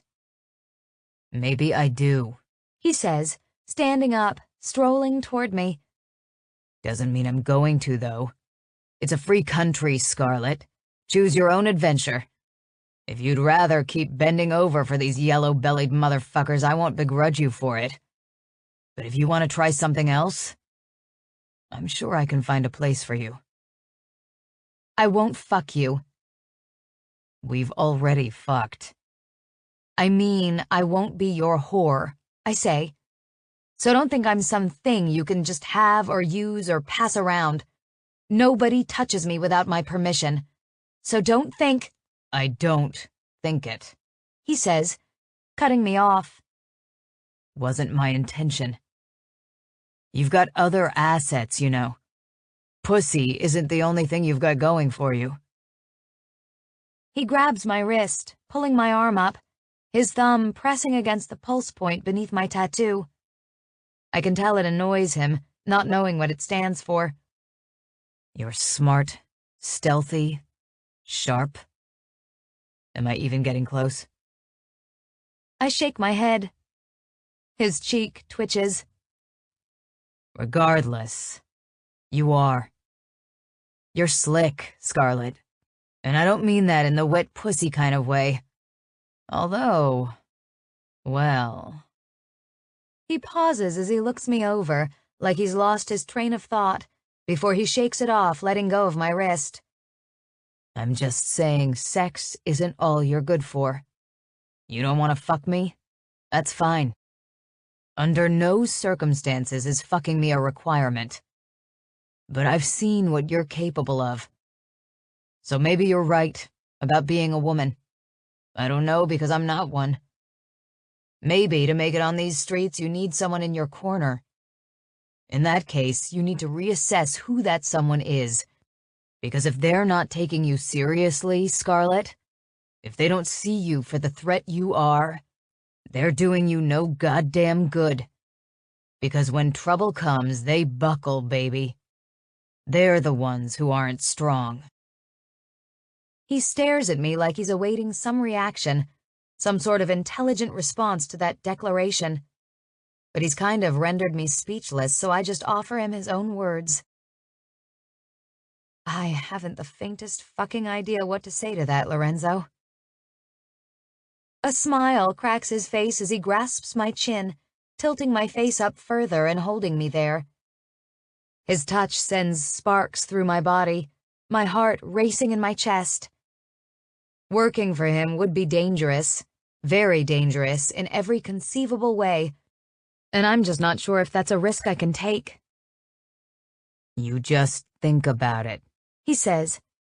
Jamaica Estates, over in Queens. It's a white house on Midland, not far from Grand Central Parkway. You want me? That's where you'll find me. My door's always open. Literally. I don't lock my doors either. His thumb lightly swipes across my bottom lip before he pulls away, letting go, his hand leaving my skin. I just stand here as he leaves, waiting until he's gone before returning to my apartment. I shower and change clothes, grabbing my oversized black hoodie, tugging it on before leaving too. I need to clear my head. I need to make sense of this mess. I need to make another trek to Brooklyn. Dry heat billows from the vent in the ceiling right above me, ruffling my frizzy hair, blowing wayward strands into my face. I don't bother pushing them away. It feels like Death Valley in this glass cube they call an office, the fluorescent lights too bright and the air too warm. My palms are sweaty, hands shoved in the pocket of my hoodie. Every breath makes my lungs burn, stiff and achy in my chest, like smoke inhalation got the best of me this morning. I'm still high. I can feel it. The blinds are up and the door is propped open, giving a clear view inside the office, so anyone walking past can see me sitting here. It's unnerving, but I'm grateful for the openness. It means the detective is too busy to think about hanky-panky right now. He's been in and out of the office for the past 30 minutes, barely acknowledging my presence, shuffling through paperwork and muttering under his breath. I'm curious what he's working on, but if I ask, he'll just say it isn't any of my business, even if it is. He doesn't tell me anything. I stare past him, beyond him, out of the office window of the precinct, a stream of sunlight reflecting off the glass, reminding me of the orange glow this morning. 280 sunrises. Gabe shuffles through a few files as he says, "You shouldn't be here, Morgan." That's what he always says. You'd think he'd be tired of repeating himself. Yeah, well, here I am, I mumble as I toy with the edge of the sleeves of my hoodie. Always exactly where I don't belong. He lets out a deep, exaggerated sigh as he sits back in his chair. The guys over at the 7th Precinct are gonna want to interview you. I nod, not surprised. The police would be crawling all over Mystic. I'm not on record as working there officially, but my name is bound to come up. The security monitors are nothing more than live feeds, so there won't be any recordings, which means they're going to be desperate for witnesses. They'll find none. Nobody's going to talk. Certainly not me. Was it him? Gabe asks. What do you think? I think it certainly sounds like something he'd do. Well, there you go, I say. So you saw him? Gabe asks. Cassian. My gaze shifts to my lap at the sound of that name. Sweat rolls down my back. It feels even harder to breathe in here now. Why the hell is it so hot? I heard him talking, I say. He was looking for me. Did he see you? Would I be sitting here if he did? No, he mutters. Probably wouldn't. I can't even begin to imagine what Cassian might have done had he found me hiding behind that bar. How he would have reacted to the sight of me cowering there without a top on. Probably would have killed everyone. We've been doing this dance for a long, long time, but these past 9 months have been the worst. I'm exhausted. Most intense game of hide-and-seek ever played. Except it's not a game. Not really. There's nothing fun about what we're doing. I want to quit, forfeit, call it a tie and walk away with my head held high, but Cassian Aristov plays to win. There's no negotiating with that man. It's his way or no way. And I can't let him win this one. I can't. And he knows that. Him winning means the rest of us lose. Do you ever watch the sunrise, Detective? Gabe sighs dramatically, ignoring my question, like maybe he thinks I'm being stupid. Go home, Morgan. It's not safe for you here. Not safe in the 60th Precinct? I gasp with mock horror, clutching my chest. Whatever do you mean? You know exactly what I mean. Yeah, well, if I'm not safe surrounded by police, what makes you think I'll be safe anywhere out there? He hasn't found you yet, has he? Not yet, I say, yet being the operative word. If he figured out I was working at Mystic, it's only a matter of time until he traces me to the apartment, considering George owns the place. He set me up there when I hit bottom, after I threw myself at his mercy, having nowhere else to turn for help. He hates the Russians with a fiery passion, and the enemy of my enemy, well, let's just say they're the only ones stupid enough to jump at that chance. Can I ask you something else, Detective? If I say no, will that make you leave? No. Then fire away. What do you know about a guy they call Scar? Gabe stops what he's doing and looks at me. I know anyone with a street name like Scar is probably going to be bad news. Other than that, nothing. Nothing? Nothing, he says. Why? No particular reason. Why, Morgan? He asks again, voice louder. What have you gotten yourself into now? Nothing. Nothing? Nothing. Man, this conversation is going nowhere. Go home, Gabe says, standing up. and stay there. Stay off the radar. Stay out of trouble. Don't do anything stupid. Don't jeopardize what we're doing here. What are we doing here? I ask, because I'm not really seeing anything being done. He squeezes my shoulder. It's meant to be affectionate, I guess, but his touch makes my skin crawl. I'm protecting you, Morgan. Just like you need me to do. After he walks out, I sit there considering those words. Protecting me. If this is how they protect people, I think I'd rather protect myself. 13. I have something for you, kitten. The little girl tensed at those words, at the Tin Man's voice in the doorway behind her. It had been 2 weeks since that night when she'd been woken from her sleep for hide-and-seek. When would it be over? The little girl turned around in the wooden desk chair where she'd been drawing with a stubby little pencil in the bedroom he called hers. The Tin Man stood there, dressed in a black suit, hands hidden behind his back. She hadn't seen him much in days. She stayed in that room, avoiding him after he burned her favorite nightgown. She didn't like being there, but she liked it a tiny bit more when he wasn't around. The Cowardly Lion watched her the nights the Tin Man didn't come home.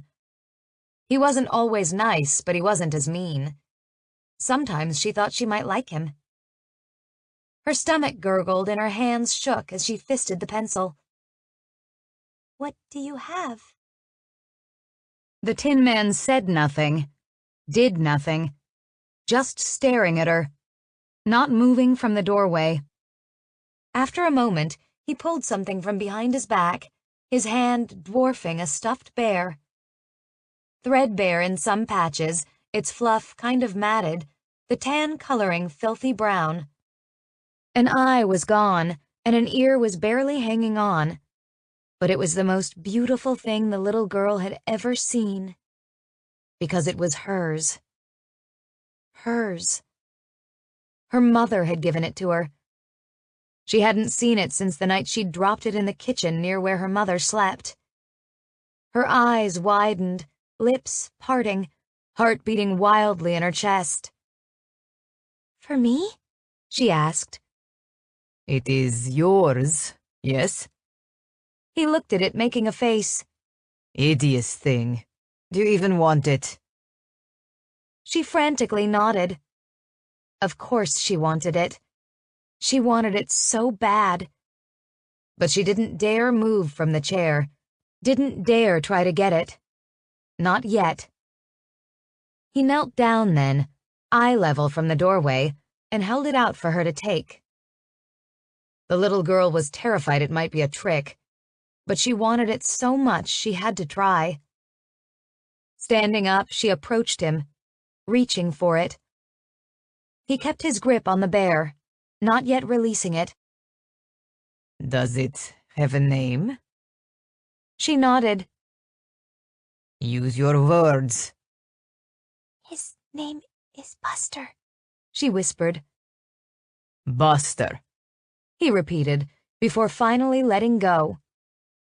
The little girl snatched the bear to her chest, hugging it tightly. The Tin Man stood back up, like he was just going to leave, like it hadn't been a trick at all. He really had something for her, something he would let her keep. In a snap decision, the little girl flung herself at him, hugging his legs, squishing the teddy bear against his thigh. He froze, looking at her. She worried she'd made a mistake until his hand gently stroked her long brown hair and he hugged her back. "Thank you, Daddy," she whispered. His finger crooked beneath her chin, making her look up at him. I would do anything for you, kitten. She wasn't sure if she believed that, but his gentle tone made her smile. For the first time in 14 long days, she smiled at him. The Tin Man grinned down at her, again stroking her hair, his shoulders sagging, his posture less tense, like maybe he remembered his heart again. Maybe it was in his chest, beating all weirdly just like hers. Kind of scared still, but almost a little bit happy too. It didn't last long, though, as something happened to his smile, making it freeze on his face, like the smile her mother gave her the night when things went all wrong. "You look like her," he said, his tone flat. "I pray you never act like her. I would not handle that well." He pulled away, prying her off of him, leaving her standing there in a cloud of confusion. She shook it off, though, her smile only growing as she hugged Buster, holding him to her nose and inhaling deeply. It was almost like hugging her mother. 14. Lorenzo. Puzzles. Each piece perfectly cut, molded to fit the one surrounding it. Unique in its own right, so it can't go anywhere else, only where it belongs. Alone, the piece means nothing, a flicker of a picture. Like a story without an ending, just a random scene without any credibility. It's like getting your dick wet but never getting off, sticking it in but not fucking. What's the point of that? Puzzles demand follow-through. You can't just dick out in the middle of one. Or, well, I can't. It's kind of a metaphor for life. Moments or pieces formed together and built upon, creating the bigger picture within the border of your world.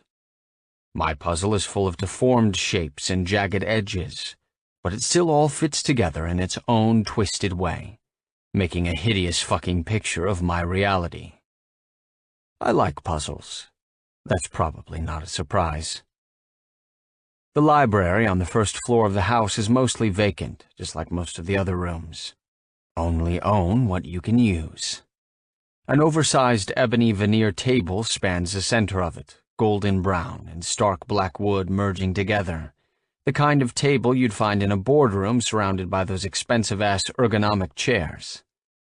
There's a single black leather office chair in here somewhere, shoved aside as I stand in front of the table gazing down at it, tapping the corner of a puzzle piece against the shiny striped wood, thinking.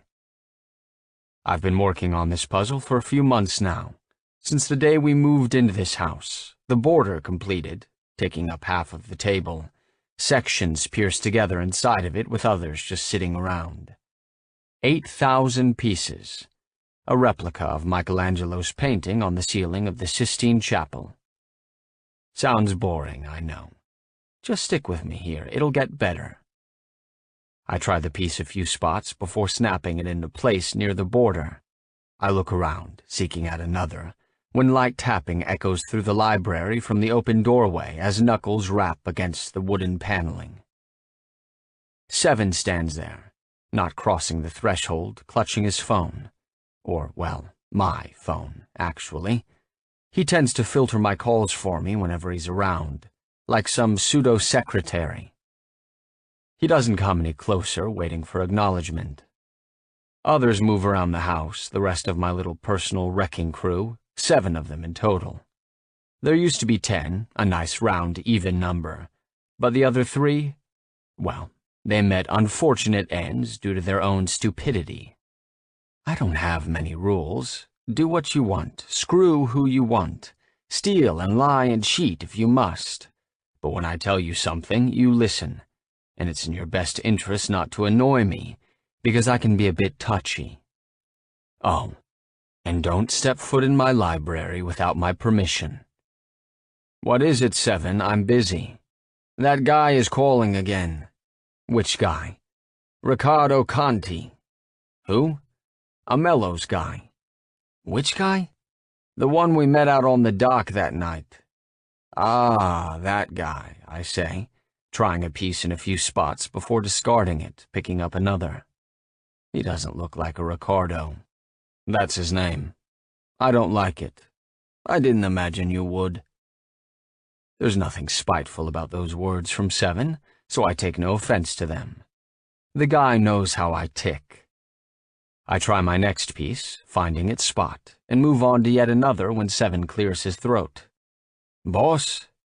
I look at him again, growing impatient. What? Ricardo, he says, holding the phone up.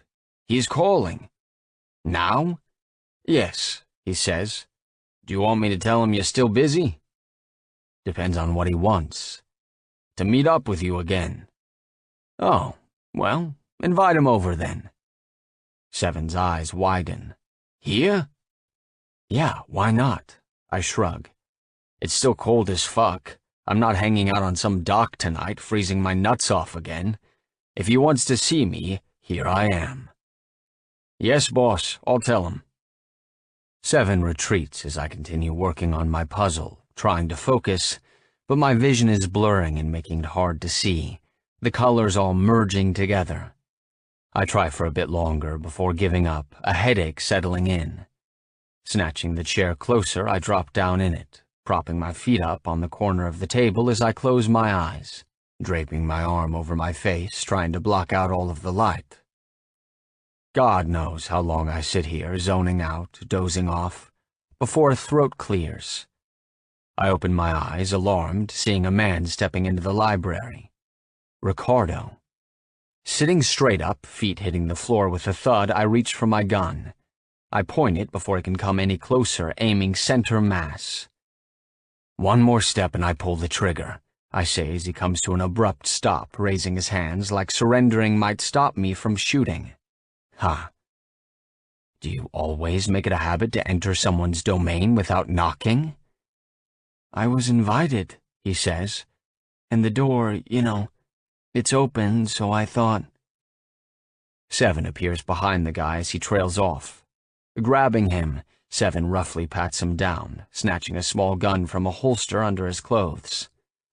Seven quickly dissembles it, taking all the bullets before handing the gun back to him. His brow furrows as he takes it. You can have the gun, but only once it's empty, I tell him.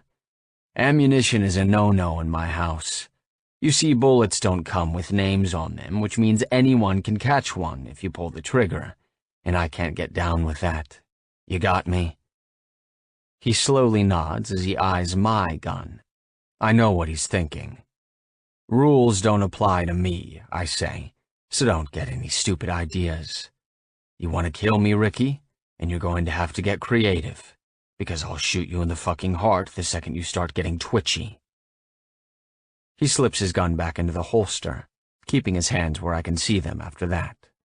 Now, proper protocol is you knock, I tell him. If the door's open, knock on the door frame. It's not that hard. Go ahead, try it. He still seems confused, like he's not grasping it. Like maybe I assumed he had balls when the guy's just recklessly stupid. After a second, he raises his fist and taps on the wood beside him. Good boy, I say. Now, what do you want?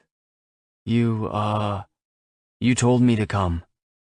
Because I assumed you wanted something.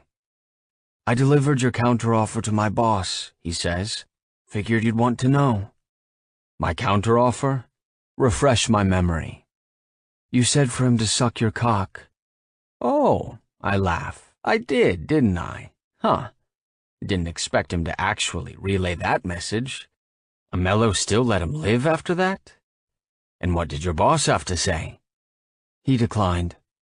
Figures, I say, spreading my legs out, slouching. Pity, though. Bet he sucks a good cock. Probably does it enough, Practice makes perfect and all that.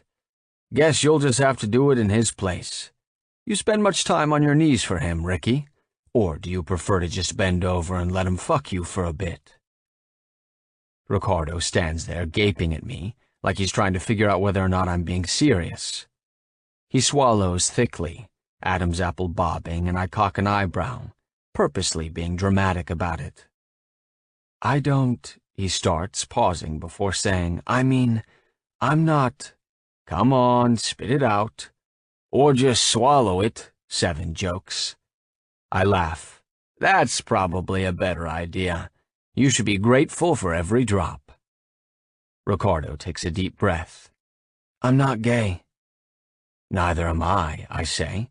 And neither is Seven, for that matter, but he'd suck it if I asked him. Wouldn't you, Seven? Absolutely, Seven says. Anything you ask. Lucky for Seven, I respect him enough not to ever ask that of him. I respect his personal boundaries because he commands it. He doesn't just demand it like some whiny brat with a big mouth that needs something shoved in it. He carries himself like someone to respect. But still, he'd do it if I ever asked him to, because I command respect too. This guy, though, he's got balls, but they might be too big if instead of getting on his knees and saying yes please, he's hesitating like a little bitch. Come in, I tell the guy. Leave us, Seven. Seven nods before walking off. Ricardo carefully steps into the library, his approach cautious, his gaze flickering all around. He pauses maybe 2 feet in front of me, unsure of what to do.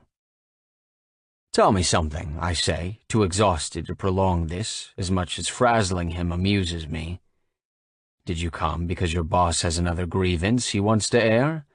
Or are you looking for a new job, considering what happened to your boss's club, you know, since people went bang, bang, bang?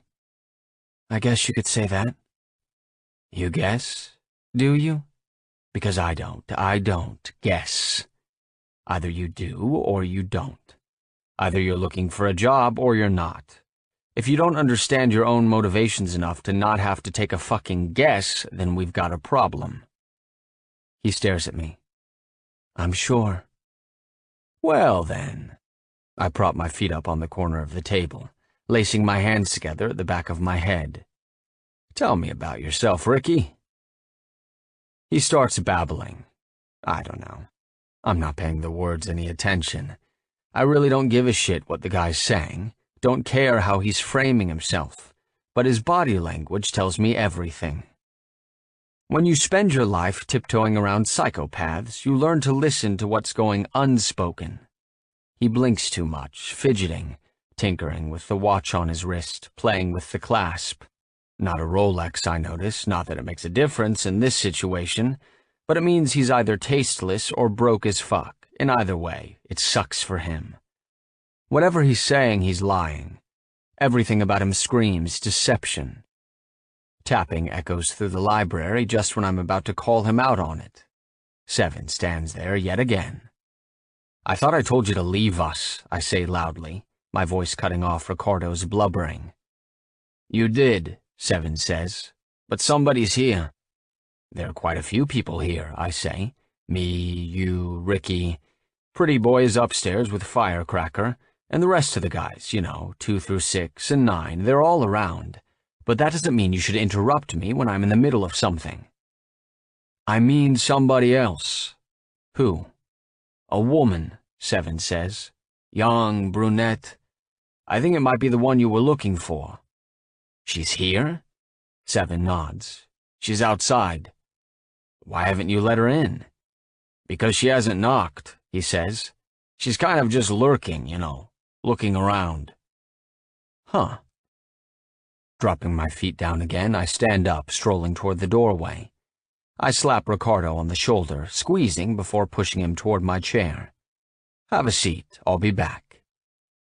Seven eyes the guy warily before following me into the hall. I don't trust that guy, boss.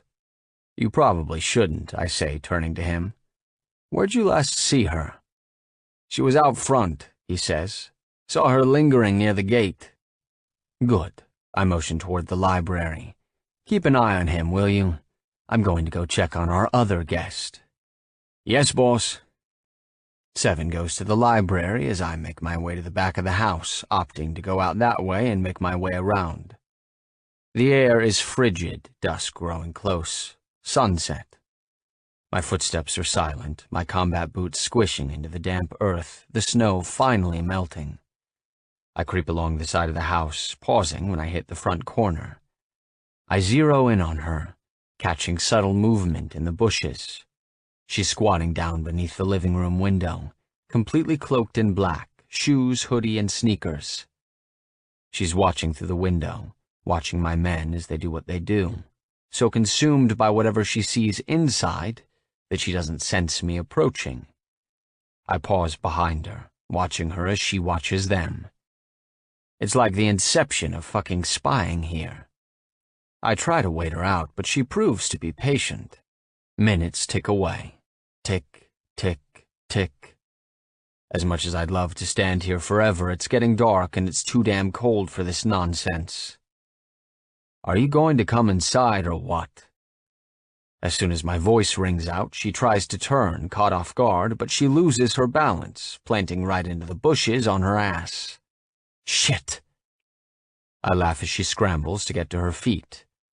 She quickly moves away from the window, away from the house, keeping some distance between us. The woman is sly, without a doubt. So sly, Seven's the only one who noticed her. The rest of my men oblivious, but still, she's a bit wet behind the ears. Eyeing me warily, she shoves her hands in her hoodie pocket and says nothing, not answering my question, like maybe she doesn't have a reason for it. Well? Still no answer. Just a blank stare. Fine, I turn to leave. Stay out here. I only make it a few steps before her quiet voice says, "You've got a white picket fence." That stalls me. I'm not sure why. Maybe it's the words, maybe it's her tone. Something about it makes me turn back around. She's still just standing there, eyes past me, gaze trailing the fence along the property. What did you expect? Barbed wire? I don't know, she admits, looking at me again. Just not a picket fence. She seems almost in awe about it. But it's a fence, just a fucking fence. I get the feeling, at the moment, that it means something more to her. But it's too cold for me to riddle that out, too cold to be metaphorical. Come on, I don't ask this time. Come inside with me. I head for the front door. She hesitates, eyes trailing me, before she finally follows without argument. The moment I open the door, the noise inside grows quiet, the little party in the living room coming to an abrupt halt as my men are on guard. Intruders. Put your dicks away, fellas, I say when guns are drawn, aimed my way in alarm. The no bullets rule doesn't apply to them either, but times like this, I think it ought to. They lower them so fast it's damn near comical, eyes bugging out like it's the fucking Looney Tunes. A haze of smoke lingers in the room, the woodsy, musky scent strong in the air. Half-empty bottles of liquor scattered over the coffee table. Strolling over, I snatch up a bottle of rum, taking a swig straight from it before pointing to Scarlet. Fellas, this is Scarlet. Scarlet, this is 2 through 6, and 9. She blinks a few times, but says nothing as the men mumble awkward greetings, like the motherfuckers have never met a woman before. I walk back out, still clutching the bottle, and Scarlet follows me into the hallway. You numbered them? Yes. Why? I imagine the same reason the Cat in the Hat called his little friends Thing 1 and Thing 2. Which is why? I shrug.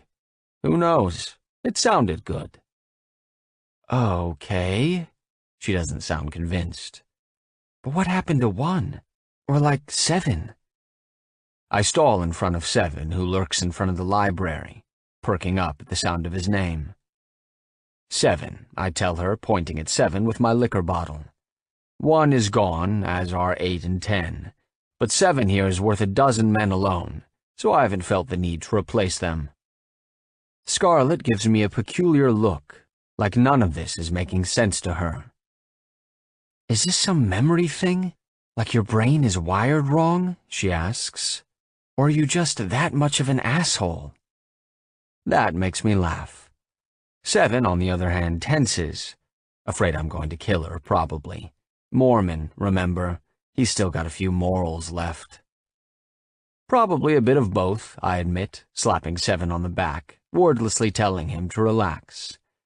If I were going to kill her, I would have done it when she robbed me, or when she pulled a knife on me, twice. Sticks and stones. Words from her sleek lips, no matter how bitter, are definitely going to go down smoother. Moving past her, I step into the library doorway, seeing Ricardo still sitting there, exactly where I left him. Up, I say, snapping my finger, motioning for him to vacate my chair. He springs to his feet, his gaze finding Scarlet. She walks into the room right behind me, cursing under her breath. Shit. She regards the guy like a deer caught in headlights, and he looks at her like, well, like something he wants to eat. Uh-oh. I admit it, yeah, the woman is delectable. But I'm the big bad wolf in these woods, and he's going to leave my Red Riding Hood alone. I motion between them as I drop back down in my chair. I assume you two know each other. I've seen her around, Ricardo says. One of Amello's whores. Scarlet makes a face but says nothing, skirting around the guy, giving him a wide berth as she makes her way to where I'm sitting. She's uncomfortable around him, which means she's got decent intuition. You drink, Ricky? I ask, motioning toward him with my liquor bottle. Smoke a little bit, maybe? A bit, he says. Go fix yourself a drink, I say. Hang out a while, get to know my guys. They'll make you feel at home. I have some business to take care of. I'll come for you when I'm done. He nods in acknowledgement, casting Scarlet a look before disappearing into the hallway. He seems to want to gut her. Huh. Seven trails our visitor right away to the living room. Scarlet watches them before turning to me. What, Slick Rick doesn't get a number? Slick Rick? I laugh. I'll have to remember that one. You know he works for George Amello, right? Yep. He's the one George ordered to kill you, she says. He's supposed to send a message by eliminating you. Yeah, I figured that much, I say, kicking my feet up on the table as I lounge back in the chair. She looks concerned, like she's worried for my well-being. It's cute, real cute. So tell me, Scarlet, you come here to kill me too? Because if so, you might want to come back later since he beat you to it tonight. You'll have to wait your turn. She blinks at me like I've lost my mind. Hell, maybe I have. Are you insane? Potentially, I say. You? Am I insane? I nod. I'm starting to feel like it, she mutters, running her hands down her face. The fact that I thought it was a good idea to come here tells me I probably am. You came to take me up on my offer? Hesitating, she approaches the table, glancing down at the puzzle. Her eyes meticulously scan the beginnings of the art, but she doesn't touch any of the pieces, keeping her hands to herself. Did you know Michelangelo never wanted to paint this? She asks after a moment. The Pope didn't give him much of a choice. He spent so many hours on his back, struggling, suffering, the conditions so toxic it made him sick. He spent the rest of his life walking with a limp because of it. No, I didn't know that, I say. But I did notice you're avoiding my question. She smiles softly, still gazing at the puzzle. I know how that feels, having someone powerful controlling you, dictating what you do. But Michelangelo got his revenge. The whole thing is filled with blasphemy. I bet, I say. Now, answer my question. Yes. That's all she says, yes. You're taking me up on my offer? Pretty sure that's what yes means. I grin. So, what I'm hearing here is that you want revenge on the asshole who controlled you. Although I'm guessing the Aristotle prick didn't make you paint a church. What did he do? He stole from me. Stole what? Everything, she whispers. But mostly my innocence. He took away everything good in my world. He stole it from me. Everything I loved. And he tried so hard to snuff out every bit of light in my life. To make sure I never felt the sunshine again. And he did it, he said, for my own good. Like that was what it meant to love somebody. She turns to me, her expression passive as those words run through my mind. For my own good.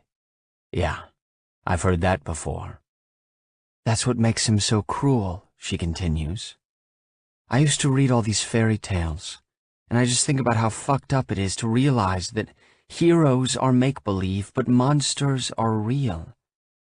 That's the world we live in. There's no knight in shining armor out there. It's just me, trapped in a world filled with fire-breathing dragons. And that man is determined to burn me to a crisp. I knew a man like that once. What happened? I drop my feet to the floor and stand up, studying her for a moment before saying, my face happened. I stroll over to the wall of bookshelves along the back of the room, mostly bare except a few scraggly books and some lock boxes. I pull out a set of keys from my pocket, wordlessly unlocking a small metal box, and grab the black silencer from inside. Pulling my gun from my waistband, I turn around. Scarlet is leaning back against the table, her hands shoved in her hoodie pocket again. Her gaze trails me, on guard as I screw the silencer onto the Colt M1911. I check the gun, making sure it's loaded. So, you like fairy tales, huh? You ever hear the story of the juniper tree? No. Stepmother doesn't like her stepson because he's set to inherit the family fortune, so she beheads him and feeds him to his father before burying his bones beneath a juniper tree.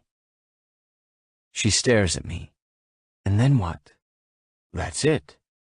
That can't be it. Sometimes the stories are horrific, Scarlet. Just because you haven't found some bullshit Prince Charming doesn't mean fairy tales aren't real. They're just not always pretty pictures. I walk out of the library, making my way to the living room. Seven lingers in the doorway, keeping an eye on our guest like I knew he would. The others lurk inside the room, laughing, joking. Ricky sits dead center of the couch, drinking straight from a bottle, hazy smoke surrounding him. Clearing my throat, I step into the room, drawing his attention. His smile quickly fades, something sparking in his eyes when he sees the gun in my hand. Bang. I don't give him the chance to acknowledge what's happening, don't give him time to plead for his life, to try to shovel some bullshit, thinking I'm going to buy it. Bang, bang, bang. Back to back, I unload the bullets into him, suppressed but still loud enough for the noise to echo, merging with the sharp sound of his gurgling scream. Bullets hit his chest, his stomach, and the couch beside him, nearly hitting one of my men before the final one slams the fucker right in the head. Bang. Blood splatters the white wall around the couch. Ricky slumps over onto 3, his body still twitching, heart no longer pumping. 3 shoves him off, cursing as he stands up, flailing his hands like a hysterical little bitch, his reaction making the others laugh. They laugh. Bunch of sick fucks, finding it funny that their friend is splattered with brain matter. I shake my head, shoving the gun at 7, who takes it without question. White smoke surrounds us from the lube I used in the tube of the suppressor. I know there's one hell of a sex joke in there somewhere, just begging to be made.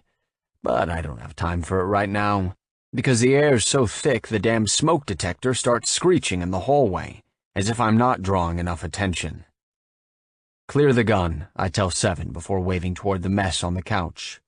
The rest of you, do something about this before 3 shits his pants. They laugh some more as 3 grumbles under his breath, trying to pull himself together.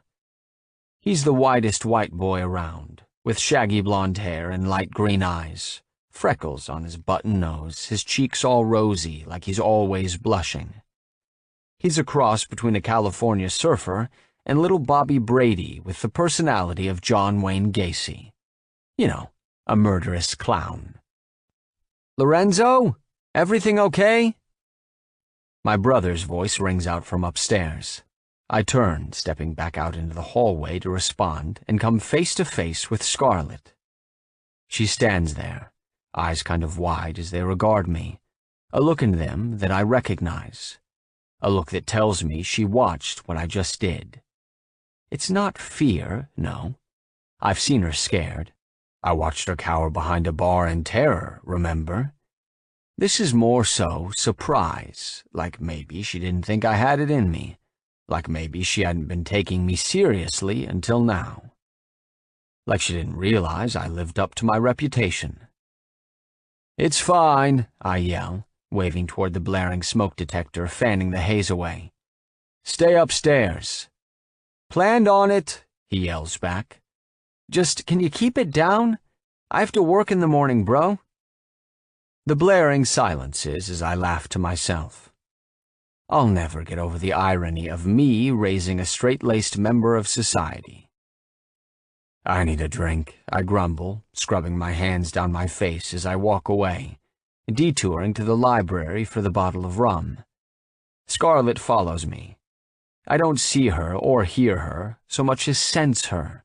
It's a feeling ghosting across my skin from her eyes studying me. "There has to be more," she says finally. "More what?" I ask. "The juniper tree," she says. "It can't end like that." Taking a swig of rum, I turn to her. "You're still going on about that?" "Yes. It's just a story. Stories have to end sometime. Hell, did you watch The Sopranos? Sometimes stories just stop. Shit just goes black. Wham, bam, over. No more, nothing left, the end." She makes a face. "That sucks." "Yeah, well, life sucks, Scarlet," I say. "You know that as well as anyone. Sometimes beasts are just fucking beasts, no matter how much you love them, Belle. It's a fact. I've seen love bring a monster back to life before, but most of the time the monster just loves you to death." She shakes her head, looking away. I take it she doesn't like what I'm saying. For a woman who claims she doesn't believe in fairy tales anymore, unhappy endings are sure ruffling her feathers.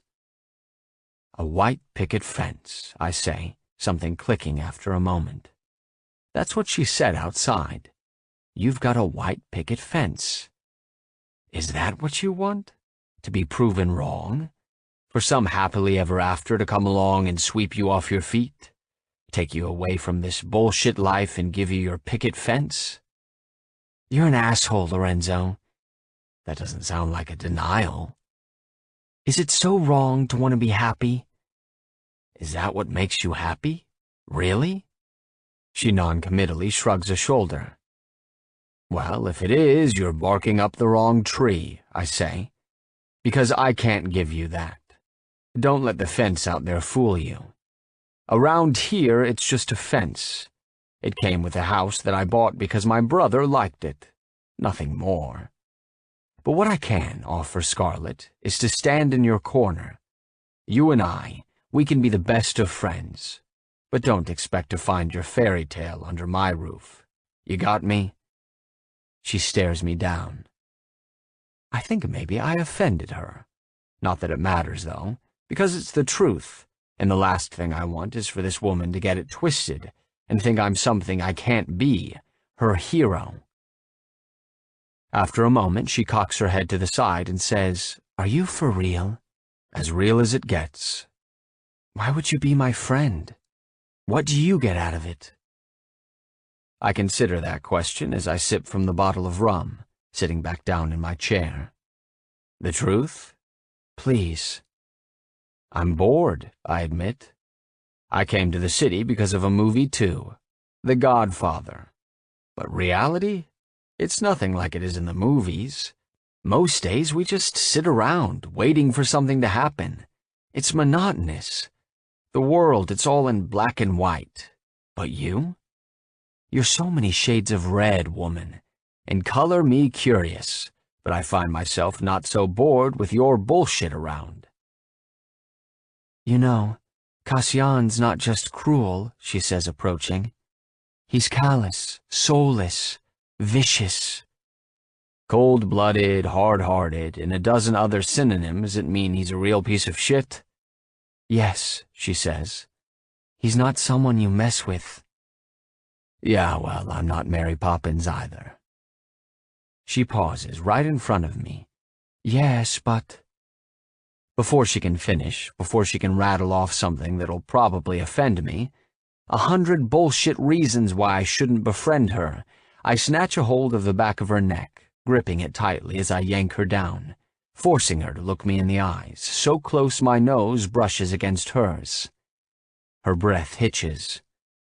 I will slit his fucking throat and drink his blood, Scarlet, I say, my voice gravelly, quiet, and goddamn serious. He might scare you, and maybe it's for good reason, but he doesn't scare me.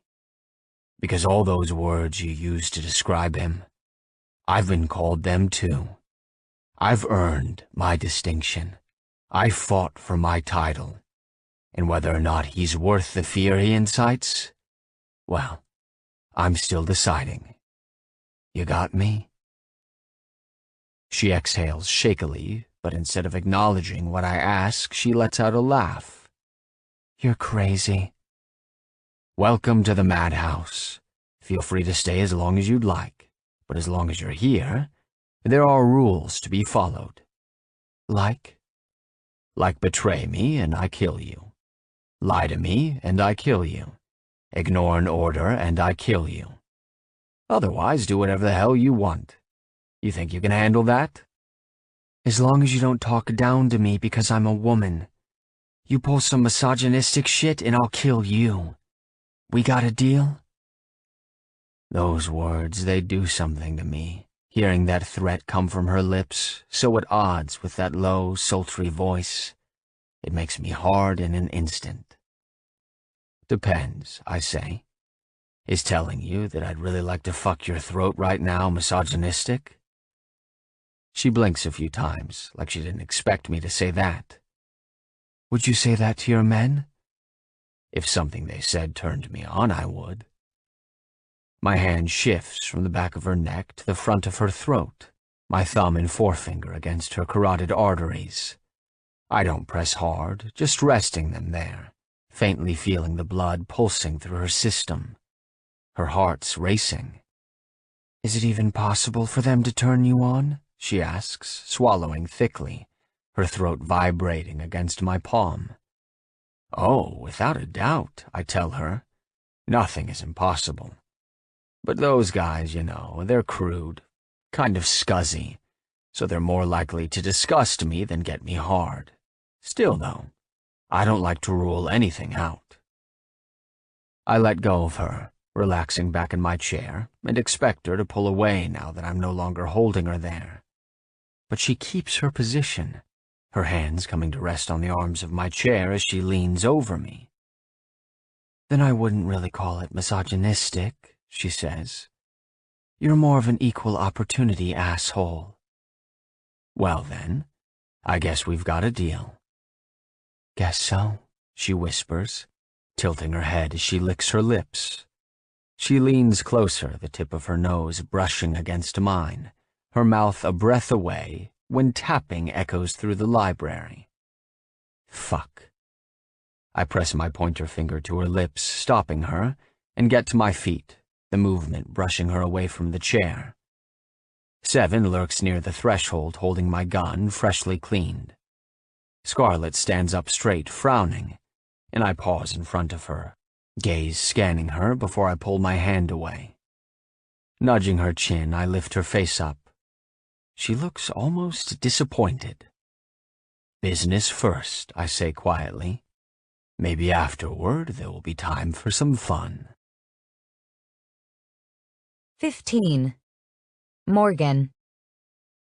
The stench of bleach makes my nose twitch, thick in the air, burning my lungs as I inhale the odor. Ugh. The living room has been thoroughly scrubbed, faster than I thought humanly possible. It's clear as I watch from the doorway that this isn't the first time this has happened. They seem more on top of things than the professional crime scene cleanup crews in the city, and those guys have plenty of experience. Lorenzo stands just 2 feet or so in front of me, so close that I could touch him if I wanted. His plain white long-sleeved shirt is all jacked up in the back from the gun he shoved behind him, right in his waistband. Freshly reloaded, I'm guessing. The silencer is no longer attached, fisted in his hand as he stands there, staring at his black leather couch. He's trusting. Or maybe just reckless. I could snatch the gun from his pants and shoot him in the back of the head before he even knew it was happening. I'm not going to, of course. I'm just making a point. I could. If I wanted. But I don't. "We could throw a blanket over it," one of the guys says, breaking the silence. I don't know his name.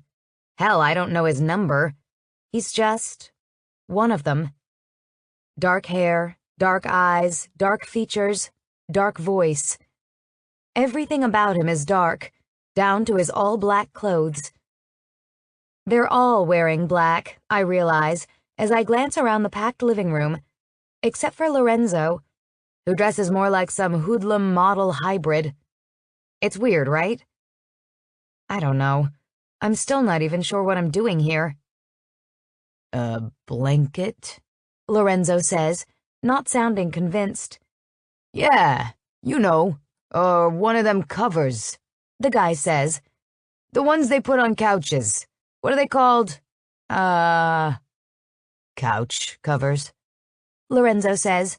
"That's it." The guy snaps his finger, pointing at Lorenzo, looking damn proud like that was some big revelation. "A couch cover." "That could work," someone says, the oddball of the group, the lone blonde guy in a room full of mostly Italians.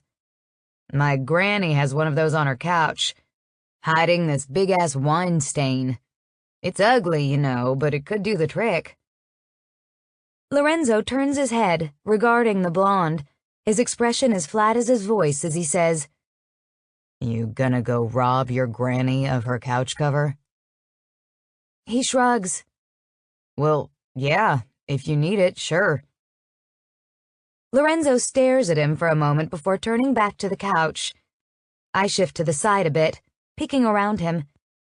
There's a bullet hole in the back of it, where the guy had been sitting. It's not that bad, but it's noticeable, which I guess is a problem. "Just get rid of it," Lorenzo says, waving toward it. "I'll get a new one." The guys jump into action, teaming up and grabbing the couch, picking it up to move it. They barely get it away from the wall when Lorenzo yells, raising his voice, damn near growling, "Put it back!" The men are confused. You can see it in their faces as they cast him concerned looks. But I know what the issue is. Behind it, a hole is blown into the wall, a hell of a lot bigger than the one on the couch. Which, again, I'm guessing is a problem.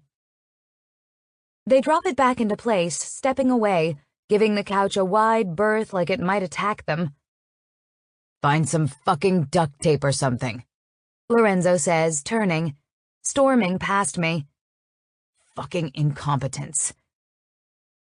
He makes his way back to the library, the door slamming so hard I flinch. The men stream out of the room, moving past me, all of them except for Seven, who stands near the window in silence. It doesn't take half a dozen guys to find duct tape, but I'm guessing none of them want to be the one who ignore an order.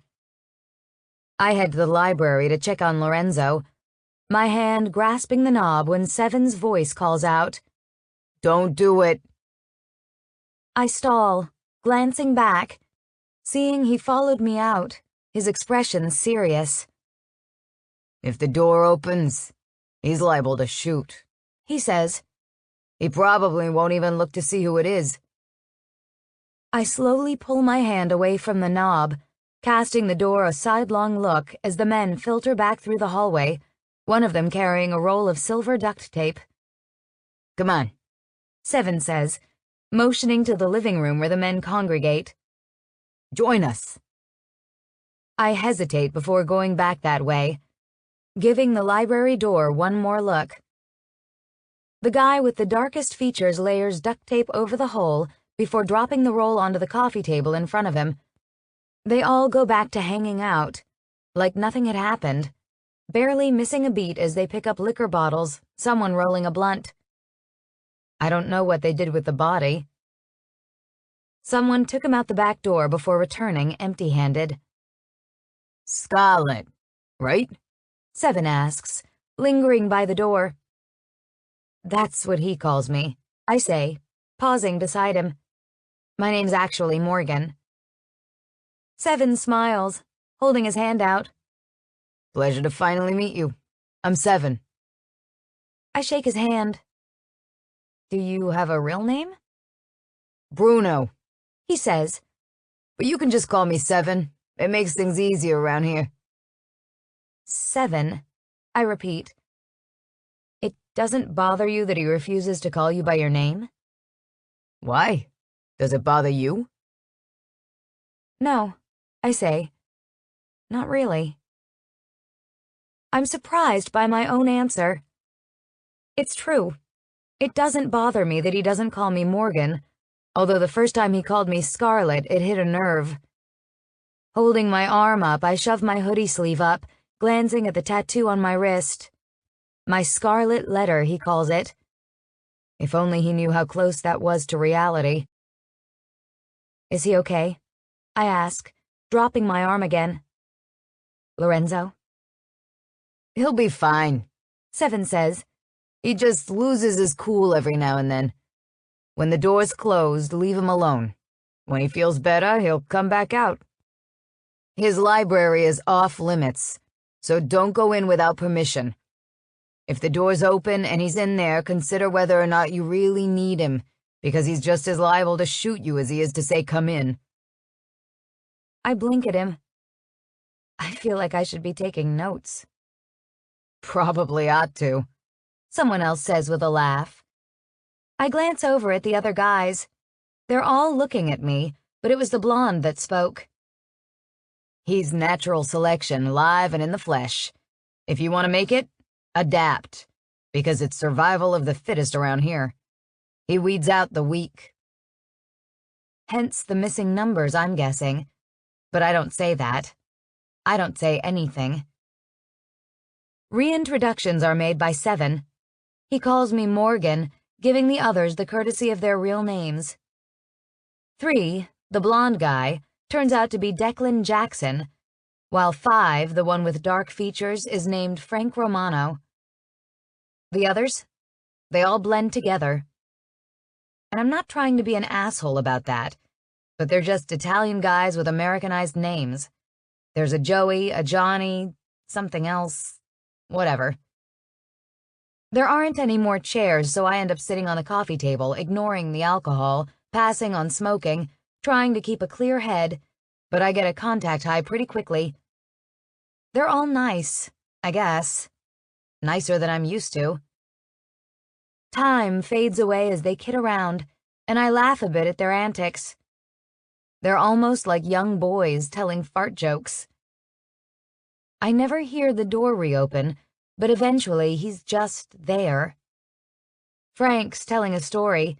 I'm barely paying attention when he suddenly says, Ain't that right, boss? You know it. Lorenzo's voice is quiet, calling out from the doorway, looking like he might have been lurking a while. His eyes are fixed on me, his expression unreadable. It's like the man is an open book, but whatever his story is just happens to be written in a different language. One I can't read at all. It's there, but what does it mean? Why don't you fellas take off for the night?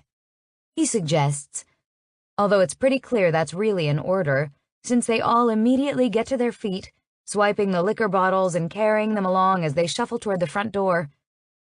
Mumbled goodbyes are cast my way from a few of them, but for the most part they just nod to Lorenzo before disappearing. After the front door closes behind them, Lorenzo strolls my direction, stepping past me to survey the thick duct tape patch over the hole on the couch. Which one of those jackasses? Frank, I say, earning a peculiar look from him, his brow creasing with confusion. I roll my eyes. Of course. Does he even know their names? 5, I guess you call him. His real name's Frank. I know his name. Lorenzo says. Just surprised you do. If you know their names, why don't you use them? Same reason you don't name a puppy unless you know you're going to keep it. Which is? Gotta keep them at a distance. Don't want to get attached. Unbelievable. So you dehumanize them, make them things and not people, because things are replaceable but people are one of a kind? People aren't one of a kind, He says. Puppies, you know, they love you, they play fetch with you because you take care of their needs. Dogs out on the street, they kill whatever moves, whatever's weak, whatever they're sure they can beat, in order to survive. Affection is the only thing that keeps Lassie from going all Cujo. I thought that was rabies. He turns to me. I'm speaking metaphorically. Yeah, well, you're doing a shit job of it. Laughing, he steps over to me, cupping my chin and tilting my face up, his thumb gently stroking my cheek. They're wild animals, Scarlet. I see to their needs, and they stay loyal because of it. But sometimes, you know, something goes wrong, so you don't let yourself get attached, in case you have to put one of them down. You get me? Yeah, I get him. I get him more than he could ever understand. We're just on different ends of the spectrum, him and I, both waiting for it all to fall apart. Except he'll kill someone when it happens to him, whereas I'm terrified of being the one to die. He's braced and ready, locked and loaded, and I'm just free-falling, dodging the crumbling pieces of my life as they rain down on me like meteorites. They respect you. I don't think they'd ever turn on you. Betrayal comes in many forms, He says. Sometimes it's unintentional. Even the best trained dog might snap at your hand if you try to take his food away. What do you do then? Give him his food back. Or snap his neck. I shake my head. You're insane. So you keep saying. He leans down, and I've got about a 3-second warning, long enough to inhale sharply, before he kisses me. His lips are the softest things about him, warm and gentle, like a slice of heaven wrapped in hell, so worth battling the flames to feel his fire. My eyes close and I kiss him back, grasping his forearm, like maybe touching him will keep me grounded. Touching him will keep me in the moment, will keep me from floating far, far away. My brain, it likes to disconnect, to send signals through my body to abort thinking, feeling, being, to just dissolve into nothing and reshape again when it's over, because you can't break what's not solid. But I don't want to fade away with him. He ignites something inside of me, stirring up these little sparks in my gut that send jolts through my body, like a defibrillator to the heart. It's terrifying, but fuck, to feel alive again? It's nice. Lorenzo pulls away abruptly, breaking the kiss, his voice low and rough, like sandpaper as he says, You're doing it again. I open my eyes, regarding him as he steps back, my hands leaving his skin. Doing what? Switching off. I scoff. Was not. Was I? What were you thinking about? He asks. About not switching off. Is that hard for you? Harder than it probably should be. He laughs lightly, stepping further away and nods out of the room. Come with me. Where to? Upstairs. What's upstairs? Salvation. Salvation. Never has a word ever sounded so beautiful. Standing up, I follow him, trailing him up the staircase onto the darkened second floor of the house. We walk past rooms to a door in the very back, and Lorenzo pushes it open, stepping aside, motioning for me to go in. A bedroom. It's probably the size of my entire apartment back in the city, but there's very little inside of it. Just the basics. The bed, though? The bed is monstrous.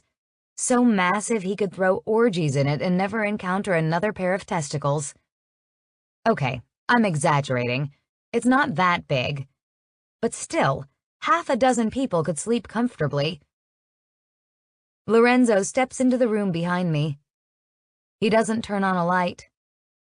It's dark and takes my eyes a moment to adjust as I glance around, my gaze settling on a pair of shoes sitting on top of a dresser. My shoes, I realize. The red Louboutins I discarded in the street when I ran from him. Figured you'd want them back, he says, seeing me looking. Heard they were expensive.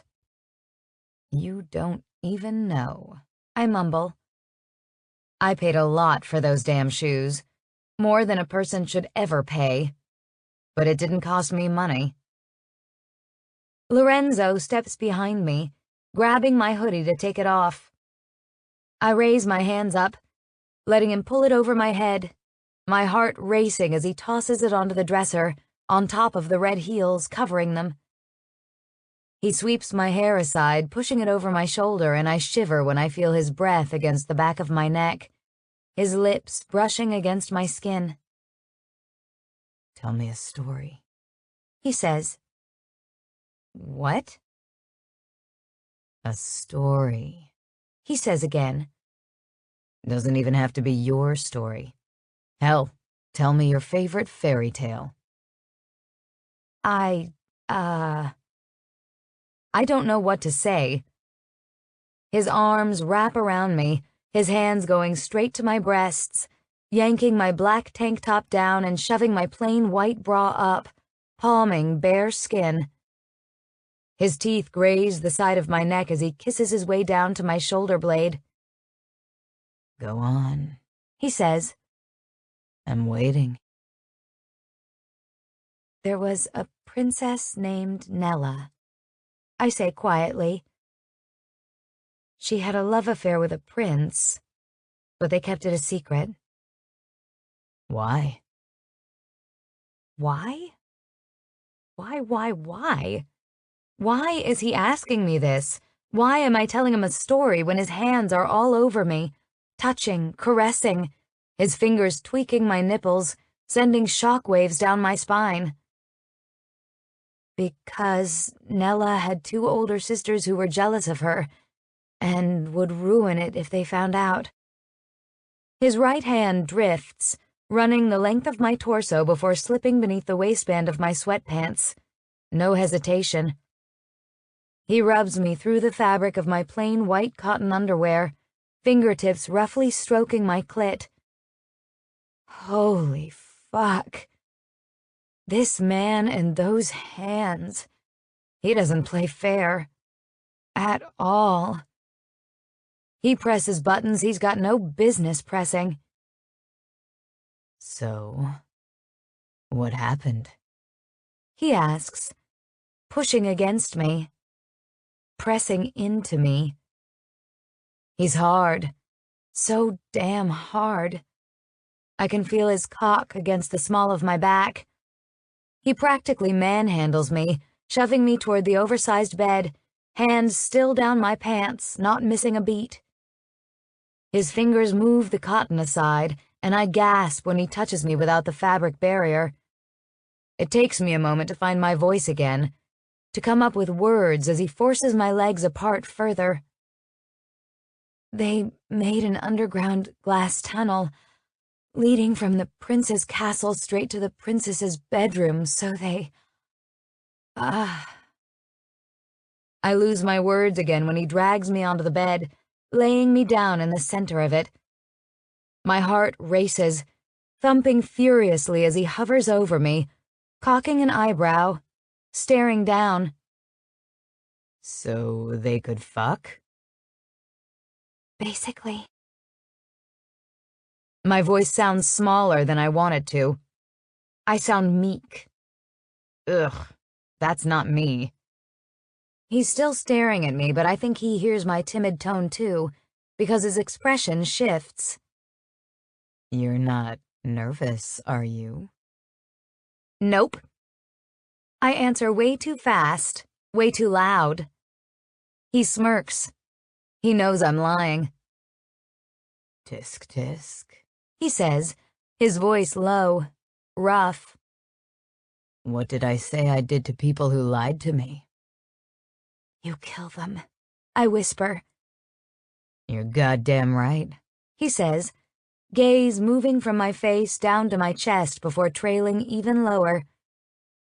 And what I'm about to do to you, Scarlet, if it doesn't kill you. He trails off with a laugh. I'm not sure I like the sound of that. My body, though, is most definitely a fan, every syllable he speaks bringing it more to life, like being roused from a deep, dark sleeping curse. That which does not kill me isn't trying hard enough. He said that the first night we met. Lorenzo strips me, tugging my pants down, taking the underwear with it, yanking the shoes from my feet and tossing them to the floor, the clothes following. So, they built some magical tunnel to sneak around and fuck, he says, kissing down my stomach, his tongue swirling around my belly button, dipping inside of it. I squirm, shivering at the sensation, and unconsciously reach for him. But he grabs my wrists, stopping me, his gaze returning to my face, his expression dead serious.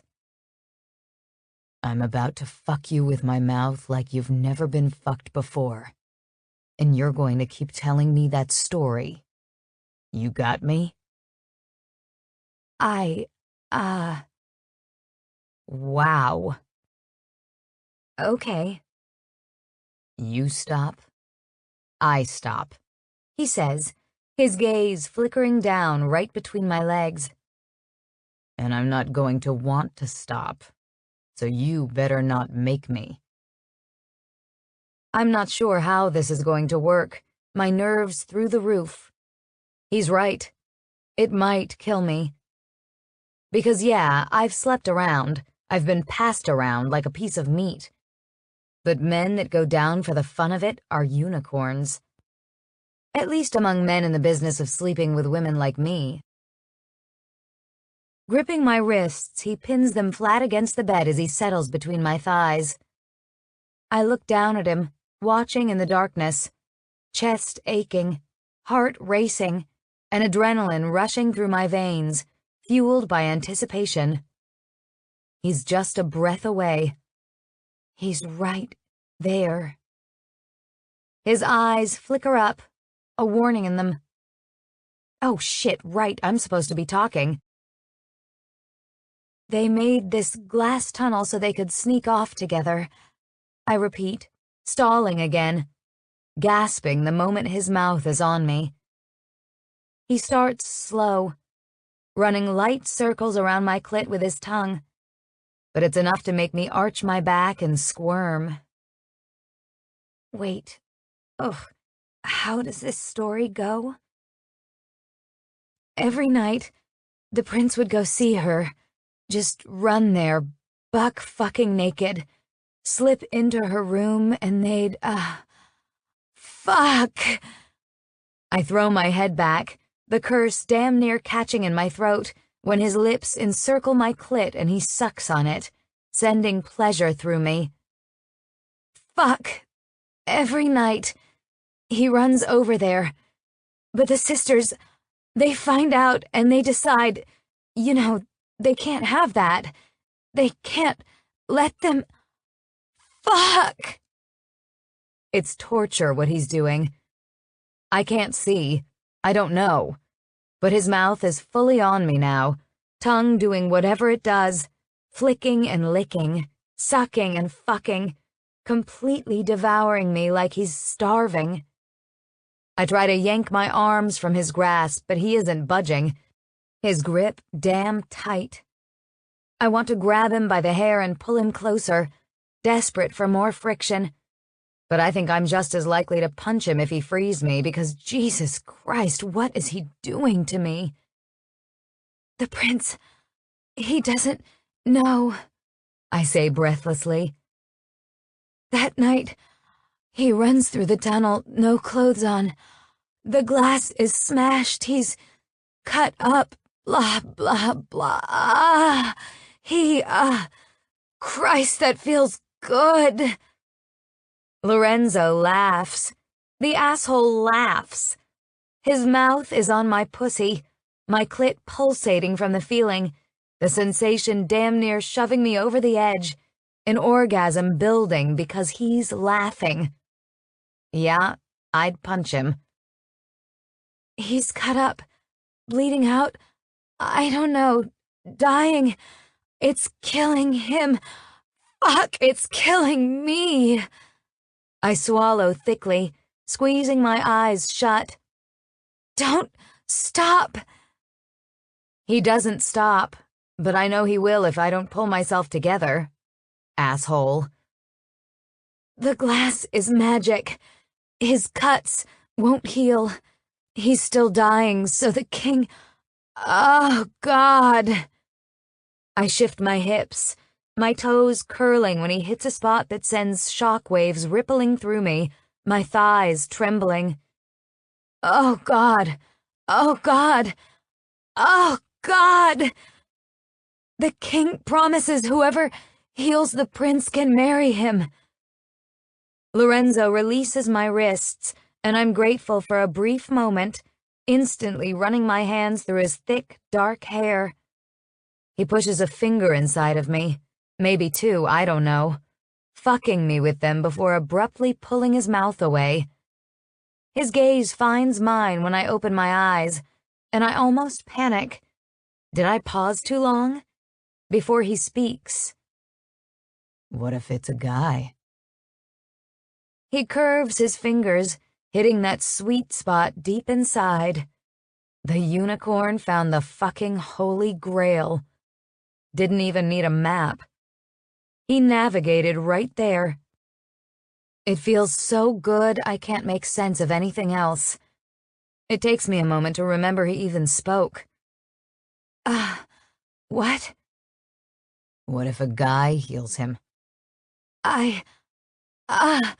He marries him? Did he really stop for that? Are you seriously asking questions? He shrugs. I'm curious. It can't wait. He smirks.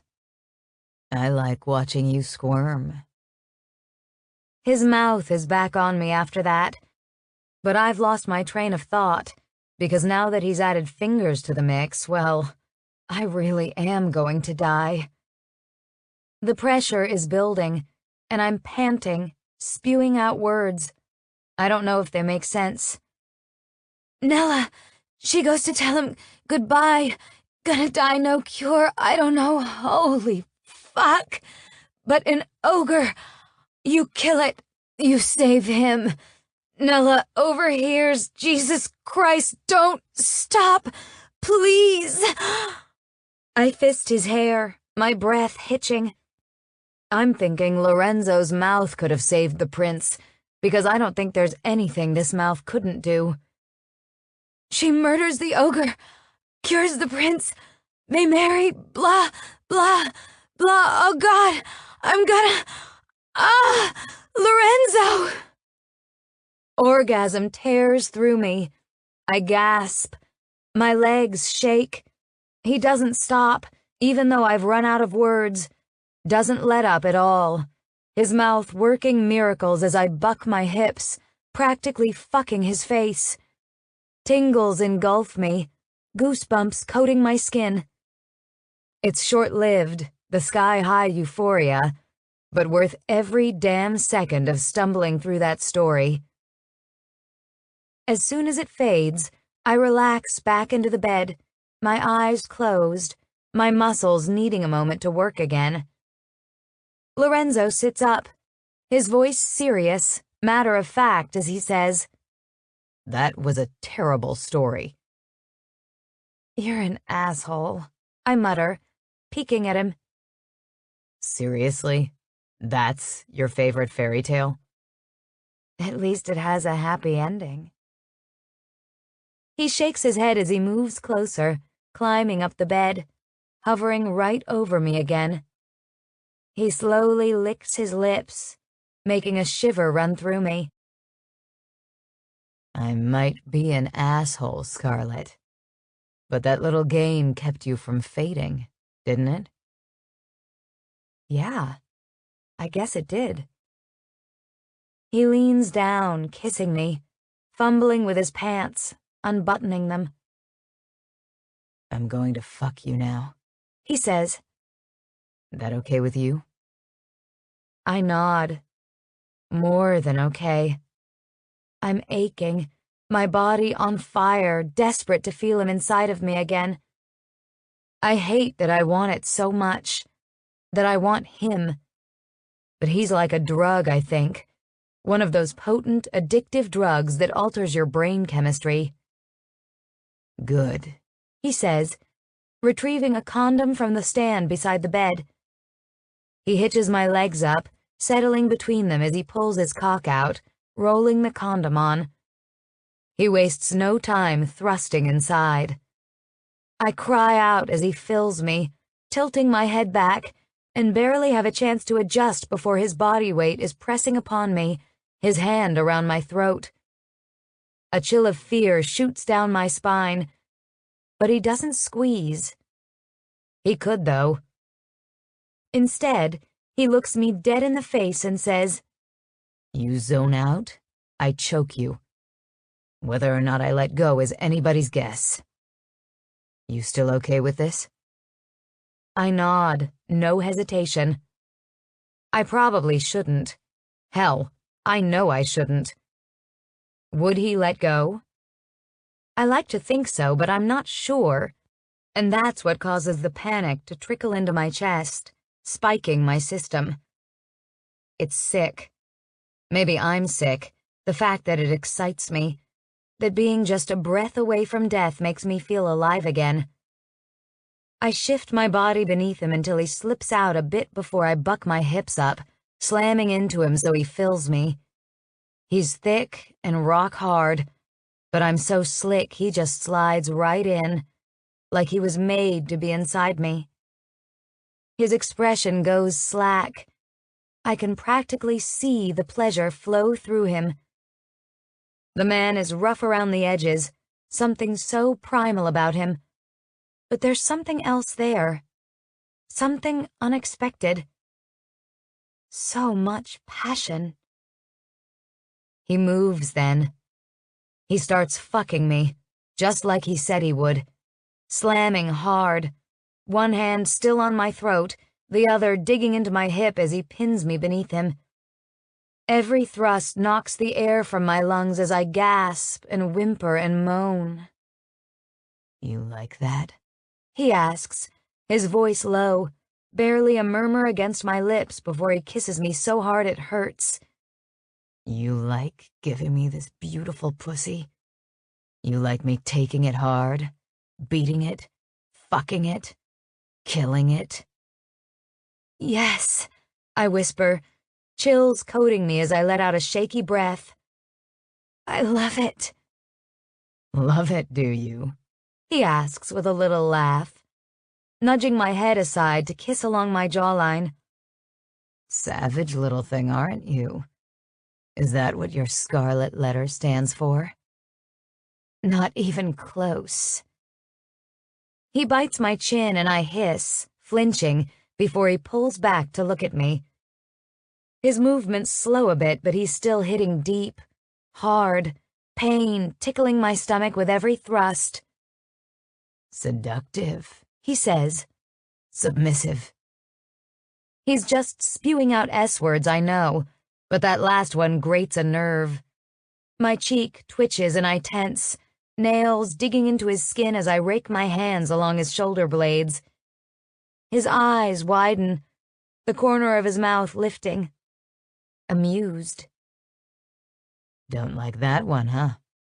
Fuck you. The hand on my throat shifts up a bit, fingers pressing into the skin. Not cutting off the air to my lungs, but it makes me lightheaded. He increases his pace, pounding into me, the room filled with the sound of skin slapping, cries escaping my throat. My vision blurs, my entire body tingling, but I keep my eyes fixed on him out of pure principle.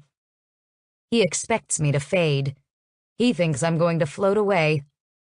But fuck him if he thinks I'm submissive. Fuck him. I might love the way he makes me feel, but seriously, fuck him. You want to hurt me, don't you? He asks, as I claw his back so hard I have to be drawing blood. Got a bit of a sadistic side, don't you, Scarlet? You like to give it as much as you take it. Want to fuck up my face some more as I wreck this beautiful pussy of yours? He lets go of my throat, pulling away. I don't respond because what can I say? He forces my knees up to my chest, my legs over his shoulders as he shifts position, driving deeper, harder, faster. Oh, God. His fingers find my clit, rubbing, stroking, and I can do nothing but make noise as he makes me come, over and over. I don't know how much I can take, and he's not letting up. I'm soaked with sweat, my body trembling, muscles aching. Even my fingers hurt from clutching his back. Eventually, he starts to slow down, hitting a few deep strokes. His face is nuzzled into my neck, teeth nipping at the skin as he grunts. He stills then, lying down, not even trying to keep his weight off of me. Fuck, he's heavy. I wrap my arms around him, too exhausted to fight it, and hear him muttering under his breath, I feel like I could actually sleep tonight. Lorenzo does sleep, it turns out. Me? Not so much. For someone with a talent for zoning out, I can't shut my mind off lying next to him. I watch him sleep for a while, like a creep, staring at the steady rise and fall of his chest. Every time I move, he stirs a bit, and I feel guilty as hell disturbing his slumber, so I just lay there in silence until I can't take it any longer. Carefully, I climb out of the bed, pulling my clothes on and tiptoeing out of the room before making my way downstairs. It's still dark, but I can see where I'm going in that space right before sunrise, where the world is just starting to lighten. I pause at the bottom of the staircase, my gaze drifting to the living room to the right of me, seeing someone standing in the doorway. A young guy, dressed in a black cable-knit sweater, wearing khakis and black boots. The younger brother, I'm guessing. He shakes his head, staring into the living room. Do I even want to know what happened to the couch? It got a hole in it, I say vaguely, not sure how much Lorenzo would share with him. The guy startles at the sound of my voice, turning around. You're not Lorenzo. Well, that's something to be grateful for, huh? He seems to be about my age and looks just like Lorenzo. Or, well, how I imagine Lorenzo would look if the world hadn't hurt him. Fresh-faced, wide-eyed, and kind of adorable, frankly. How he keeps any sort of innocence living in the same house as the Menace upstairs, I don't know, but I commend him for it. Every moment I spend with the guy, I feel myself slipping further. I'm Leo, he says, holding his hand out. You are? Morgan, I say, shaking his hand lightly. Manners. Huh. Someone's apple fell far from the family tree.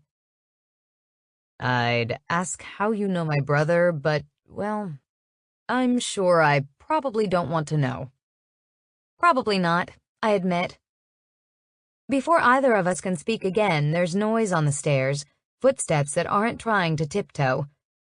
Leo glances up, something akin to shock crossing his face before he spins around so fast it's like he's twirling. Jesus, Lorenzo, really, bro? Really? I glance behind me, eyes widening. Lorenzo's buck naked, like the prince running through the glass tunnel, waltzing down the stairs like he's not got a care in the world. He's groggy, only half awake, everything prominently on display. Don't act like you've never seen a dick before, pretty boy, Lorenzo says, skirting around me, brushing against me. I know you've got one. I used to change your diapers, remember? No, I don't remember, Leo says, but you certainly remind me enough. That's because it earns me the right to do whatever I damn well please, Lorenzo says. I wiped your ass, made your lunches, taught you how to treat a woman, and I let your girlfriend eat my groceries. Let me air my balls out without jumping my ass about it. Leo turns around then, laughing, no longer seeming to care or notice his brother's not wearing clothes. You taught me how to treat a woman? I did, he says, strolling past us, heading down the hallway, calling back as he says, showed you exactly what not to do if you were trying to keep one. Lorenzo disappears into the back of the house, past the library. Kitchen, I'm guessing. Process of elimination. Well, you certainly did that, Leo mutters, turning to me, his cheeks flushing. Sorry about that. He's him. Okay, that makes me laugh, which isn't the response Leo expects, based on the strange look he gives me. But he's apologizing for his brother. A genuine apology for Lorenzo's behavior. I'm wondering how the hell that apple even came from the same tree at this point, frankly. He doesn't bother me, I say. I mean, he's a pain in the ass, but him being naked is probably the least bothersome thing about him. Ah, yeah. Guess it isn't the first time you've seen it, he says, laughing awkwardly. You know, since you're here at 6 in the morning, it's just, well, I don't usually see them since they don't often stick around to chat. He's flustered. There's no way this guy even came from the same orchard as Lorenzo, much less the same tree. They? Yeah, the ladies that my brother fucks, Lorenzo says, stepping out from the kitchen carrying an orange. The women I fuck. They're usually out of here before Pretty Boy makes it out of bed, so he's not used to this whole morning after thing. Pretty Boy? He doesn't even call his brother by his name? Oh, well then. My bad, I say, as I give Leo a smile. Next time I'll just have to skedaddle before you catch me then. Leo's eyes widen, those words shocking him for some reason. Maybe even shocking him more than his brother waltzing between us naked again does. Next time? Lorenzo stalls on the bottom step as he starts to peel his orange. His cock is like 2 feet to the left of me, and I'm trying damn hard not to look, to keep my eyes straight ahead. But it's shining like a beacon over there, trying to draw me in. You'll have to excuse my brother, Scarlet, Lorenzo says. He thinks you're one of my wham-bams. I tend to impose a one-ride-per-person rule, so next times are pretty unheard of. Ignoring how the mention of Lorenzo's stream of women makes my stomach coil, I nod. Understandable. I didn't realize there was something other than that, Leo says, eyes narrowing as he looks at his brother, clearly completely over the fact that he's not wearing clothes. Care to fill me in? No, not really, Lorenzo says, starting up the stairs. By the way, Scarlet, you forgot your shoes. I look down at my feet before it strikes me. The Louboutins. Oh, can you bring them to me? Fuck do I look like? A delivery boy? Lorenzo doesn't say anything else, trekking up the stairs. I scowl, keeping my eyes on Leo. I should probably, you know. I point up the stairs. Go get them. Before Leo can respond, a shrill scream pierces the air, loud enough to make my hair stand on end. Leo runs his hands down his face as Lorenzo's voice echoes from upstairs. Oh, give me a break. I know you've seen a dick before, Firecracker. I hear my brother fucking you all the time. I head up the steps, passing a shell-shocked-looking blonde along the way, but she barely notices me, zeroing in on Leo. I know, Leo mutters when she approaches. You saw my brother naked. Shaking my head, I set off along the second floor, finding Lorenzo's bedroom door wide open. He sits on the edge of his bed, peeling his orange, still not wearing any clothes. I hesitate in front of him, eyes scanning him, unable to avoid ogling him any longer. I've seen it all, yes, but I haven't exactly taken a lot of time to look, if you know what I mean. I wouldn't call him ripped, but he's definitely fit, some definition to his muscles. And the cock? Yeah, okay. It's gorgeous. If you can call a cock gorgeous.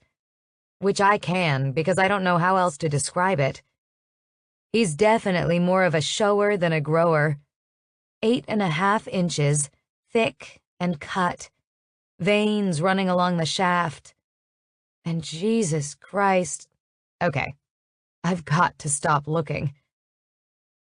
My eyes flicker to Lorenzo's face. He's watching me, taking a bite of an orange wedge. Came for my shoes, I say, nodding toward where they sit on the dresser. He says nothing, chewing in silence. Figure I should take them back before one of those wham-bams you parade through here tries to steal them. Yeah, I'm sure your clients tip extra for you to keep them on while they fuck you. Ouch. Touché. Anyway, before you run off again, He says, tearing off another wedge of orange. We should talk about payment. I cringe. Payment? Ouch. For real this time. You know what? Fuck you, Lorenzo. Seriously, fuck you. I should have known you were completely full of shit when you said you'd respect me, that you wouldn't do this. I wave around us, like that'll help me make sense, as he just stares at me, still chewing. You're an asshole. Seriously. I didn't fuck you last night for money. That wasn't what it was to me. And maybe it's what it was for you, whatever, but just, ugh, fuck you. I snatch my shoes from the top of his dresser when his calm voice says, You keep everything you make, unless it's a job I ordered. In that case, I pay you a commission based on your contribution. I stall at those words. What? You're working for me now, right? That was the deal? I'm just laying out the terms, letting you know how working for me is going to go. When I need you, be there, but otherwise you can do whatever you want. The world is yours, Scarlet.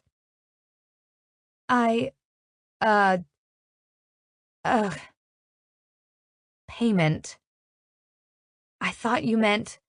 I told you, I don't pay for pussy. I know, I just... Thought I was saying it to hurt you?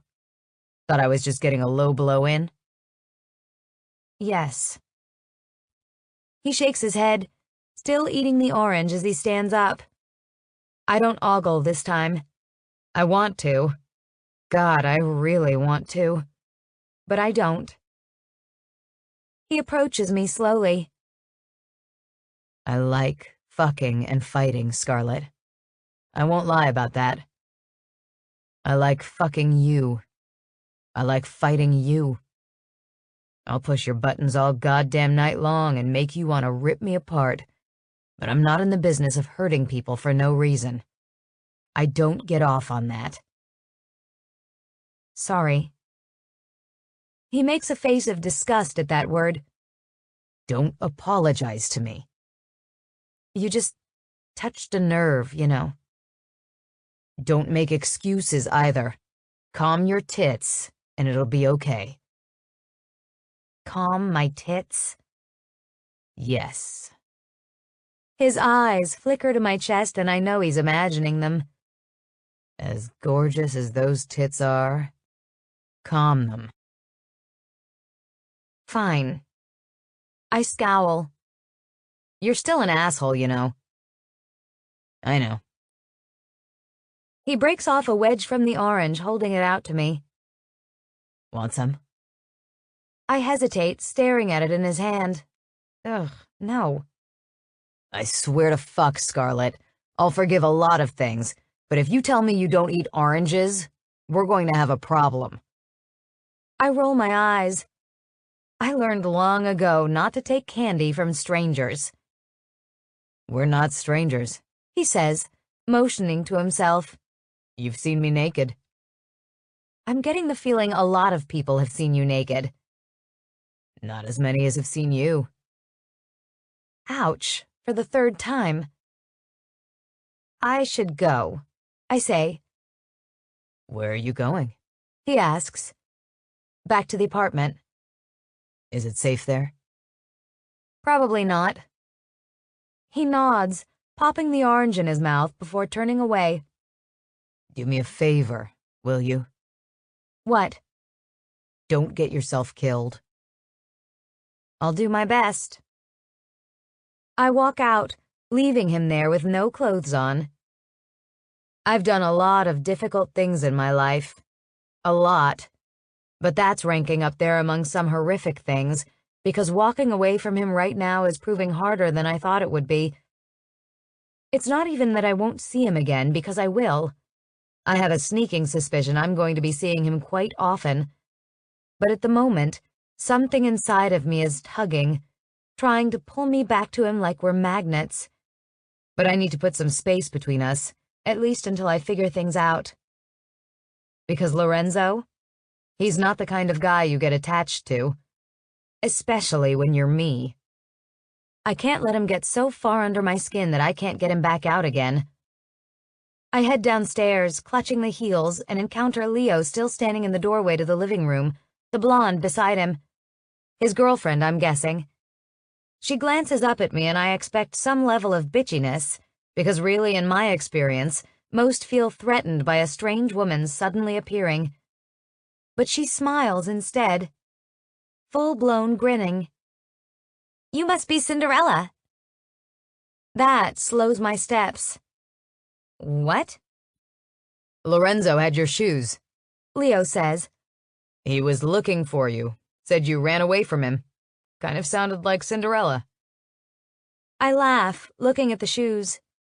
Pretty sure Cinderella didn't rob the prince before making her escape.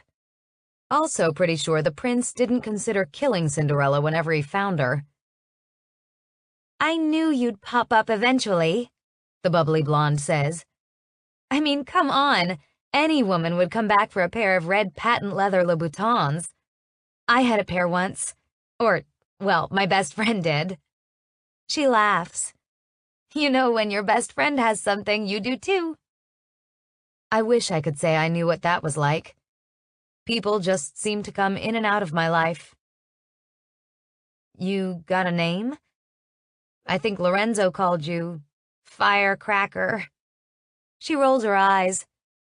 Name's Melody Carmichael. I'm Morgan, I say. What size do you wear? An 8? Or, well, a 39.5. I flip the shoes over, glancing at the 39 on the sole as I hold the shoes out to her. It's your lucky day, Melody Carmichael. They might be snug, but I'm sure you can make them work. Her eyes widen. Are you kidding me? No way, I can't take your shoes. You can, I say. I have to warn you, though.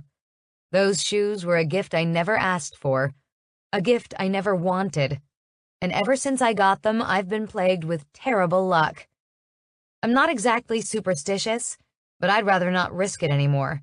So take them if you want them, but just don't say I didn't warn you.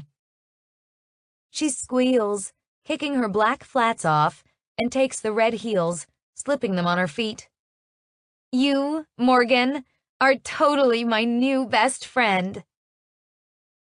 I laugh, shaking my head. We'll see how long that lasts. 16. 1 month. 4 weeks. The little girl still counted, waiting, waiting, waiting for something that didn't seem to be happening. She kept coming up with reasons why her mother hadn't shown up yet. Maybe it took a long time to fix the front door. Maybe she was still sleeping? She didn't know. She was still only 4. Nothing about it made any sense to her, but she was trying to listen, trying to be a good girl. Sitting in the bedroom at the desk against the wall, she clutched the light blue crayon as she colored all along the paper, making a sky. Other colors were scattered around in front of her, while most were still wedged into the box. The Cowardly Lion had given her one of those big packs of crayons, over 100 colors, some even glittery. She spent most of her time drawing, Buster sitting on the desk in front of her, watching, also waiting. Waiting to go home. Grinning, she set the crayon down, admiring the paper. She'd drawn the Tin Man, but not as the Tin Man. She drew him like the person he looked like, although she wasn't really good at drawing people. He looked kind of like a balloon animal, but she had his eyes right. Gray, like the rain clouds. She didn't want him to be lonely, and she didn't like his flying monkeys, so she drew herself standing with him. Besides, she was kind of lonely too. Come on, Buster, she said, snatching up the bear, tucking it beneath her arm. let's go show him. The little girl made the trek down the big winding stairs, taking them one at a time. There were so many it always took forever. She was getting used to it, though. Getting used to the palace. Noise echoed out from the Tin Man's den. The flying monkeys were there tonight, and they'd brought along some women. The group was drinking from bottles of that clear liquid, the stuff that made the Tin Man make faces. Music played through the den, a woman singing foreign words the little girl didn't know. The little girl strolled to the den, the double wooden doors hanging wide open. She paused there, eyes wide. People were kissing, some dancing really close. The light was so dim. Where was the Tin Man? Vor, A voice called out, using a word she recognized, one the monkeys called the Tin Man sometimes. Vor. She turned in the direction it came from, seeing the Cowardly Lion in the center of the crowd. He pointed her way, saying something she didn't understand to the man right beside him. Tin Man. A woman with long brown hair sat on his lap, straddling him, wearing just a bra and a skirt, her other clothes missing. He pushed her aside, his bloodshot eyes darting to the little girl in the doorway. Ah, there's my kitten. He grinned. Do you need something? Come here. His tone was off. Too nice. Not right. A voice in the back of her mind whispered for her to hide, a voice that sounded just like her mother's. It was too late, though, because she'd already been spotted, so she carefully approached him, trying to ignore the looks the others gave her. The Tin Man sat up further, forcing the woman from his lap. She slid to the floor instead, sitting by his feet, not going far. The little girl looked at her. She was young, like the little girl's mother, while the Tin Man was kind of older. She wouldn't call him old, no. He had no gray hairs at all, but he had hands that weren't soft and eyes that sometimes crinkled. The little girl paused in front of the Tin Man, her stomach feeling sick when she looked him in the eyes. They were black, like midnight, the gray all gone. I drew you a picture, she said, holding out the paper. How sweet. He took it, squinting. Is this me? She nodded. His eyes cut to her. Use your words. He didn't say it, but she heard it. Yes, Daddy. And is this you with me? He asked, holding it up, pointing at it. Her cheeks grew warm as people all around them looked. She'd just meant to show him. Yes. He turned it back around, studying it, still grinning. It is perfect, kitten. I need to have it framed. Her eyes widened. Really? Of course, he said, setting it aside on the table before patting his knee. Come, sit. She wanted to say no. She wanted to go back up to her room, away from all of those people, away from the woman giving her weird looks from where she sat on the floor. But his expression left no room for arguing. She sat down on his knee, facing the side, and he wrapped his left arm around her. She used to sit on her mother's lap all the time, but she didn't much like sitting on his, wearing the white nightgown that still itched. He smacked the woman's shoulder, motioning for something with his hand, and she handed him a rolled-up dollar. He gripped the little girl tightly so she wouldn't fall to the floor as he leaned the whole way forward, nearly face-planting the table, and snorted a line of white powder. Letting out a deep sigh, he leaned back in the chair again, his smile glowing. Do you love your papa? He asked, rubbing her back. The little girl tensed at that question. His stark, black eyes regarded her. It is okay. You are allowed to love me, no matter what your mother may have said. I am your father. My blood is inside of you. You might look like the Suka, but you are half of me. Suka. The little girl knew that word. It was one of the bad ones. She still didn't answer. She didn't know how. What if she lied by mistake? Would he be mad? After a moment, he laughed, hugging her to his thick chest as he ruffled her hair. One day. Even your mother once loved me. It is inevitable. The little girl relaxed, her nerves easing. She didn't know if she'd ever love him honestly, but maybe, if her mother loved him and he found his heart, it could happen. Everyone around them laughed and joked, growing louder as time wore on. The little girl watched them. The Tin Man grabbed a bottle of that clear stuff, pouring some into his glass. What's that? She asked. He held out the bottle, bumping her arm. Try it. She just stared. Ah, my kitten is a scaredy cat. People around them laughed. That ugly laugh, the mean one she didn't like. Her face turned red as she took the bottle and put it to her lips. The second it touched her tongue, she gagged, her mouth on fire. It burned. Coughing, she couldn't catch her breath, swallowing a mouthful before she dropped the bottle, spilling it all over herself.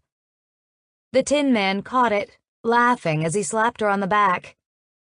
Breathe, he said, slipping out of the chair, shifting her onto it alone. Vodka is not for the weak. You're so cruel, the brown-haired woman said, still sitting on the floor. She's just a little girl. She shouldn't even be here.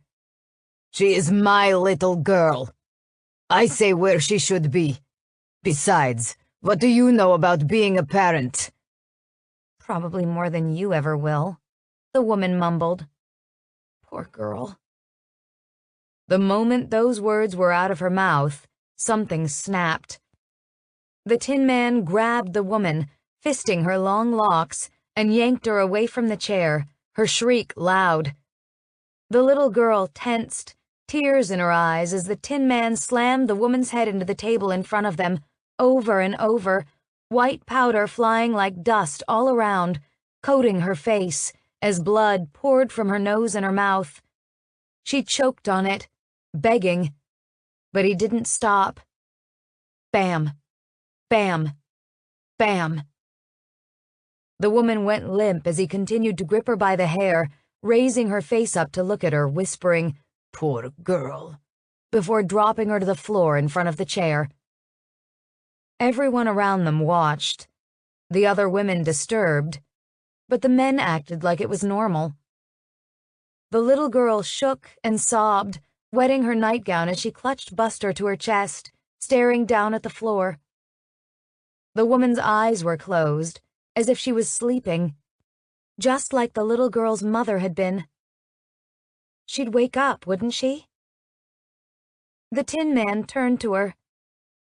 His eyes were still black. He tipped back the bottle of vodka, taking a drink straight from it, before he pointed it at her. Go back to your room, kitten. Be a good girl for Papa. Clean yourself up. The little girl stood, running from the room, going up the stairs as fast as she could. 17. Lorenzo. I know what it's like to be a teenage mother. Okay, fuck, hear me out before you string me up. I was only 18 years old when I took custody of my little brother. He was 2 at the time, still in diapers. He doesn't remember the before, doesn't remember life with our mother, his father, but I remember every harrowing second of it. I especially remember the sickening relief I felt when I watched them both bleed out. At 18, I didn't know shit. My mind had been warped, my face fucked up, and I might have given up on life if it weren't for him needing somebody. I was all he had left in the world, and I vowed I'd make it right. I potty trained him, sent him off to school, and helped him with his homework. I was there when he started kindergarten, and I was still there the day he graduated from high school.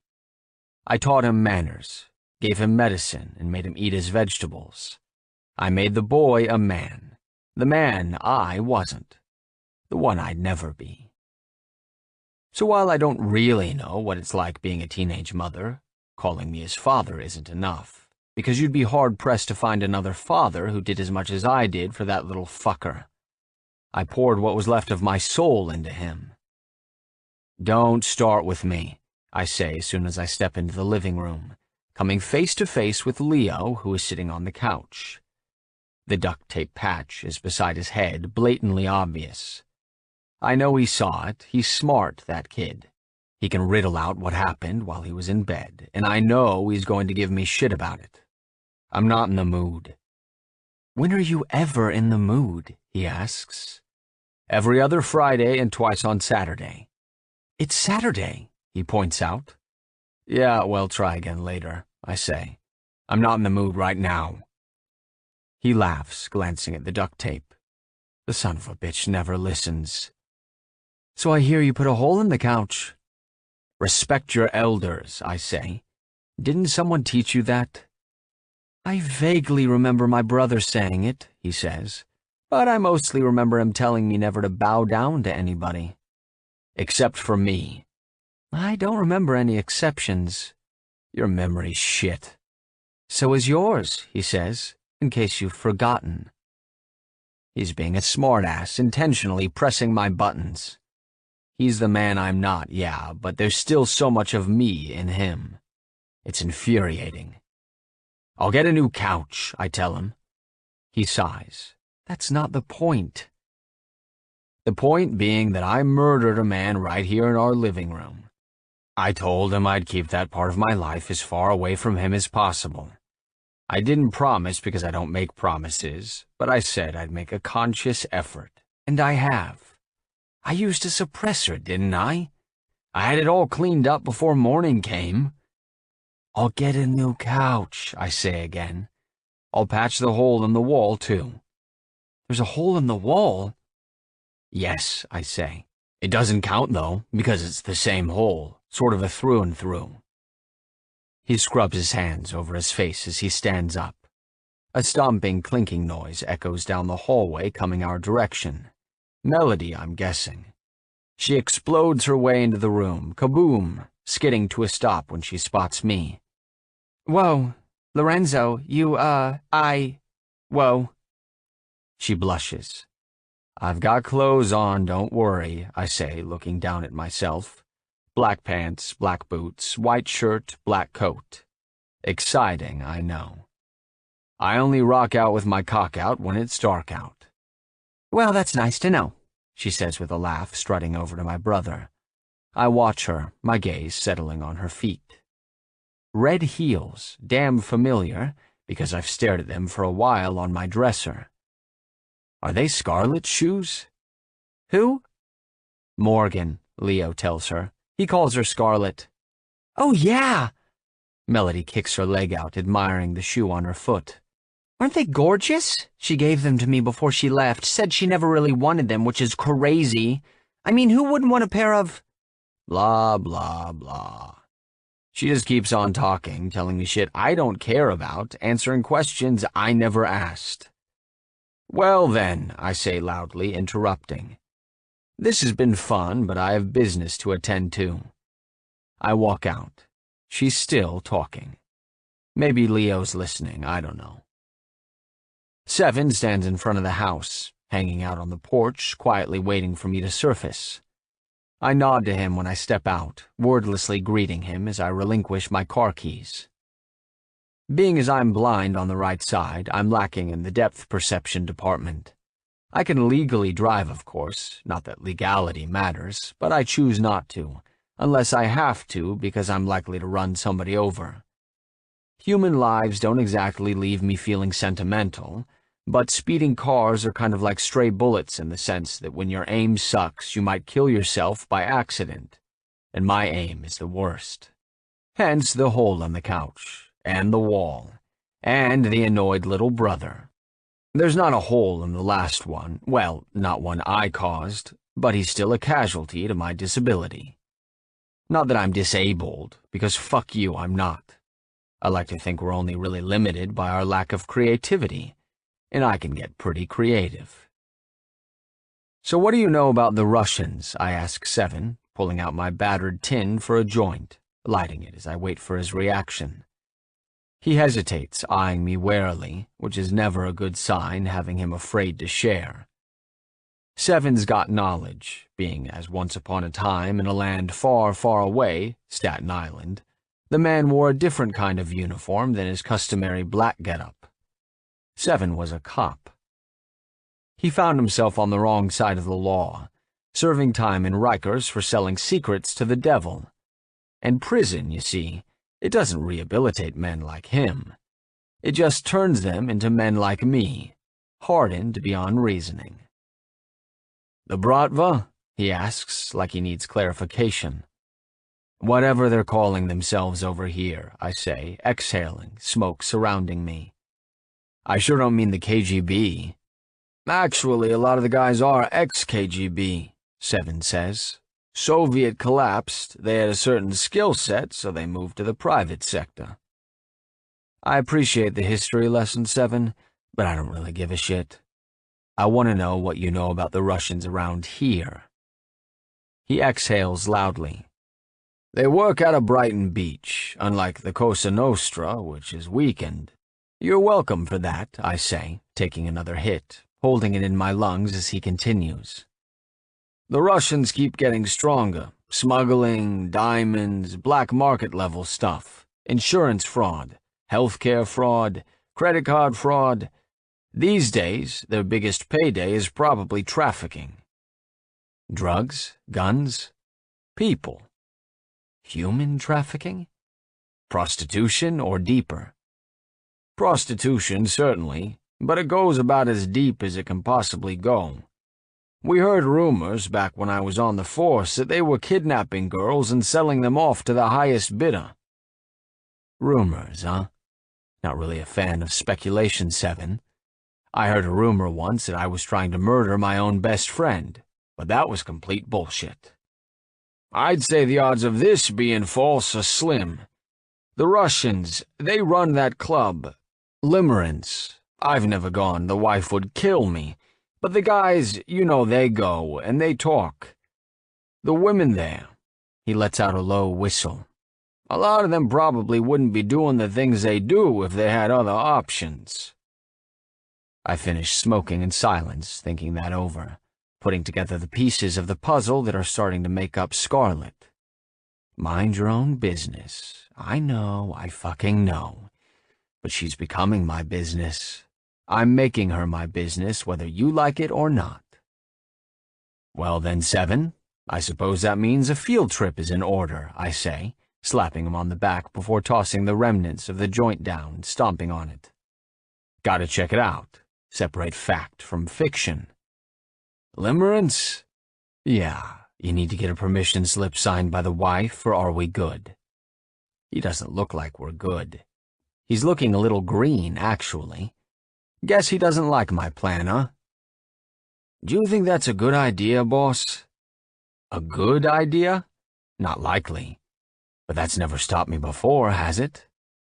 No, he says, it hasn't. Limerence. It doesn't look like much of anything from the outside, a nondescript dark building with the name written in red cursive on a sign above a tinted glass door. Red cursive. No flashing lights or neon signs. No promises of tits inside. No bullshit description like Gentleman's Club. It's open to the public, sure, but they've got a specific clientele. The wealthy, the depraved, the kind that'll pay a lot of damn money for a taste of their darkest fantasy. No matter how dark, I'm hearing. Enough cash, no questions asked. Security stands guard at the entrance, dressed in black, wearing earpieces like their Secret Service. I've no doubt that they have a direct line to whoever's running things. I stop on the sidewalk in front of the place, gaze scanning the Limerence sign in the darkness, softly illuminated from beneath. My guys, they filter past, moving around me, waltzing inside without missing a beat. Security doesn't pay them any attention, too busy staring at me. Seven lingers behind, standing along the curb. My shadow as always. He's too damn scared of the missus to dare come any closer. You can wait out here, I say, looking back at him. Unless you're in the mood for a lap dance. He shakes his head. I'll pass. Figures. I approach the building. Security eyes me warily, but no one says a word as I go in. Everything around me is golden with a red glow, the lighting dim and music soft and slow, and surprisingly doesn't make my head want to explode. Men pack the club, gathered at small tables, lounging in deep leather chairs as women dance around them. It's tame out here, PG-13, barely a handjob and a cesspool of insatiable fucking. Looking for anything more than the flash of a set of nipples, and your ass better be shelling out enough cash to be escorted to a different room for a different experience. My guys congregate in the far corner, away from others, attention already being showered on them.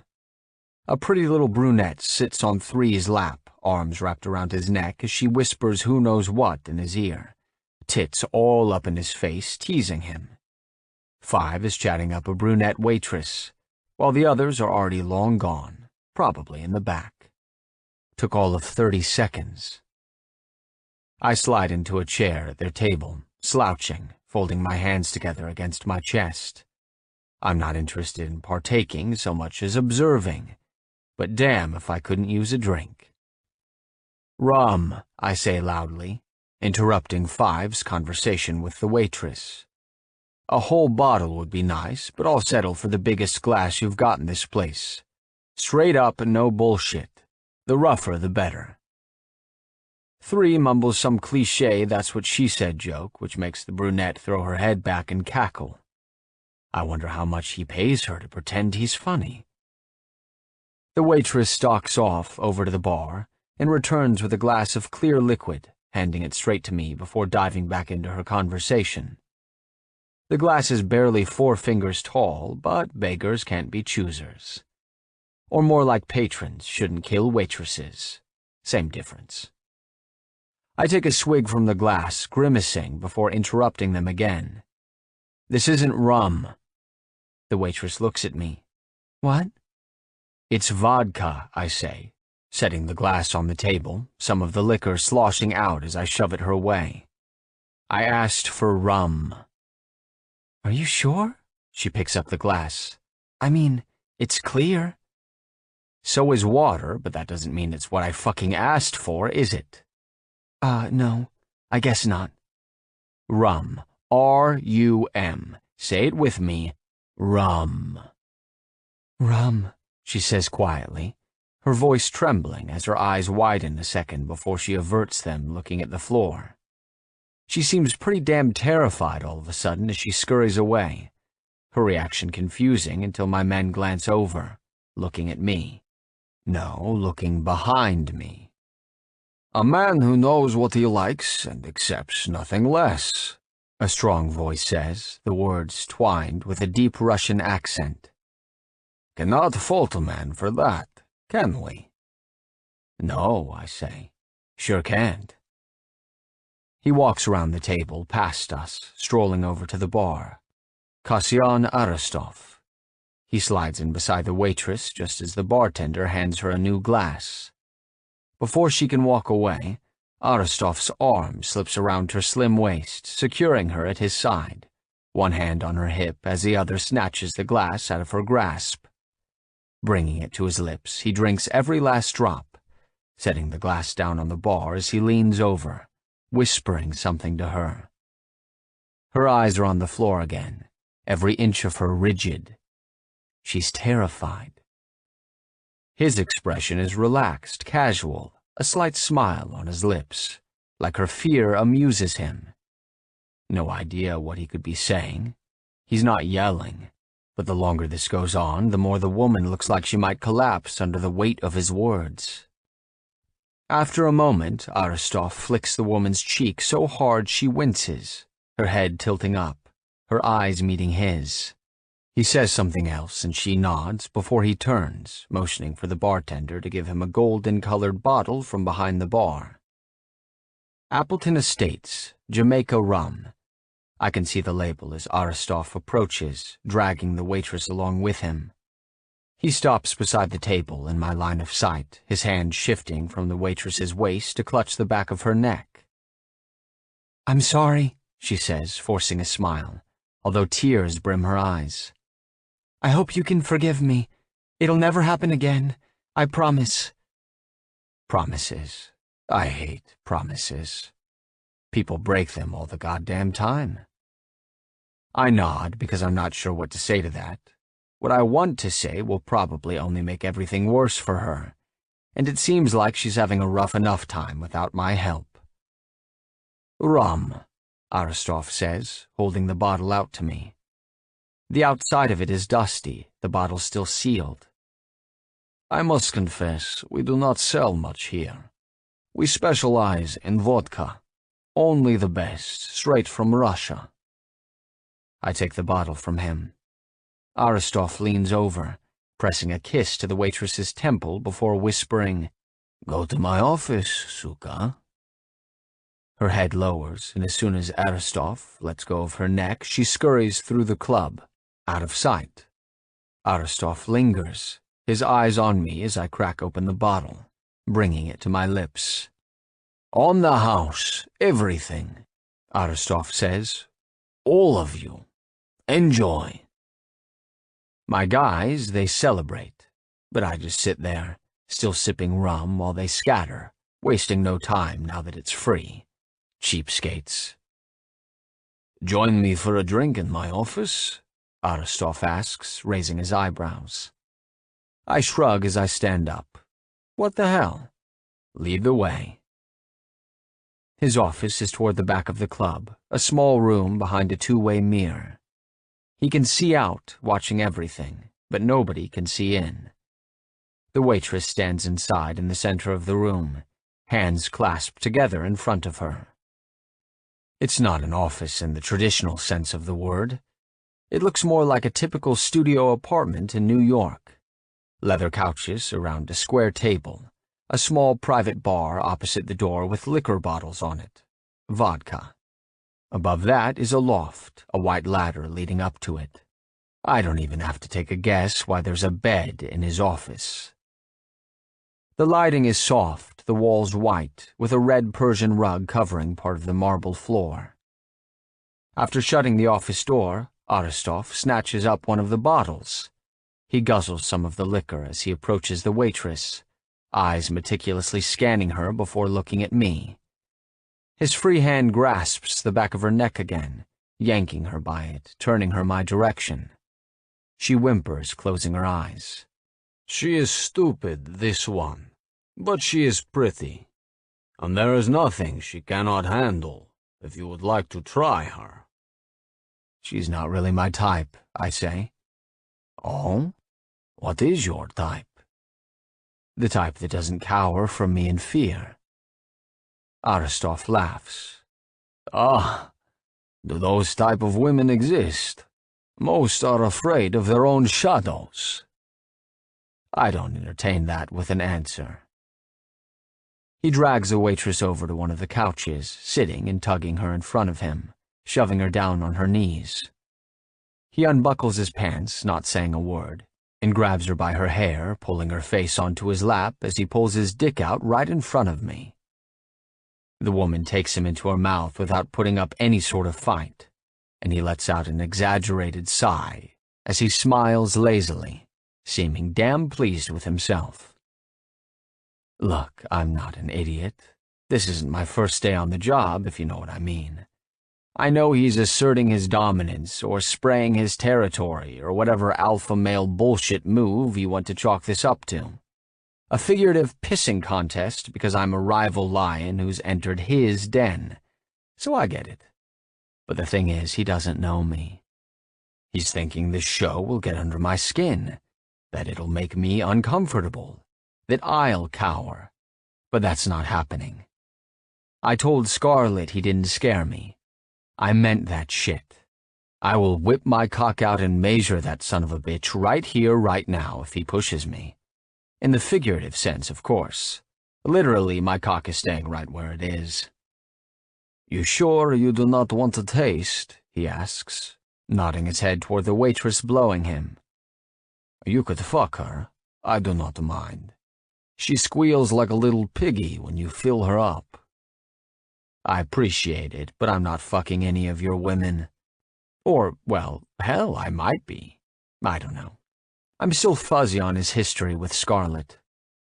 But regardless, as far as I'm concerned, she's not his. She's not a Mellows either. She doesn't belong to either of those assholes. Strolling over to the couch across from him, I sit down, relaxing back, sipping straight from the bottle of rum, not bothering to avert my eyes. Looking away toes a line of cowering that I'm not even coming close to crossing. I think he realizes it, that I'm not like the others he deals with. He could slit that woman's throat and I wouldn't flinch. I don't have it in me to flinch.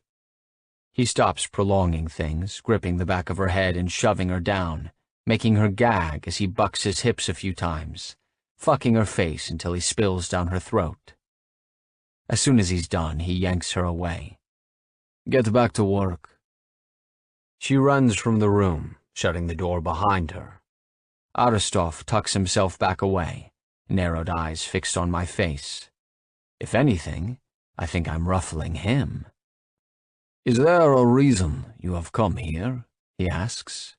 Since it seems to not be the appeal of my women, it must be the appeal of me, no?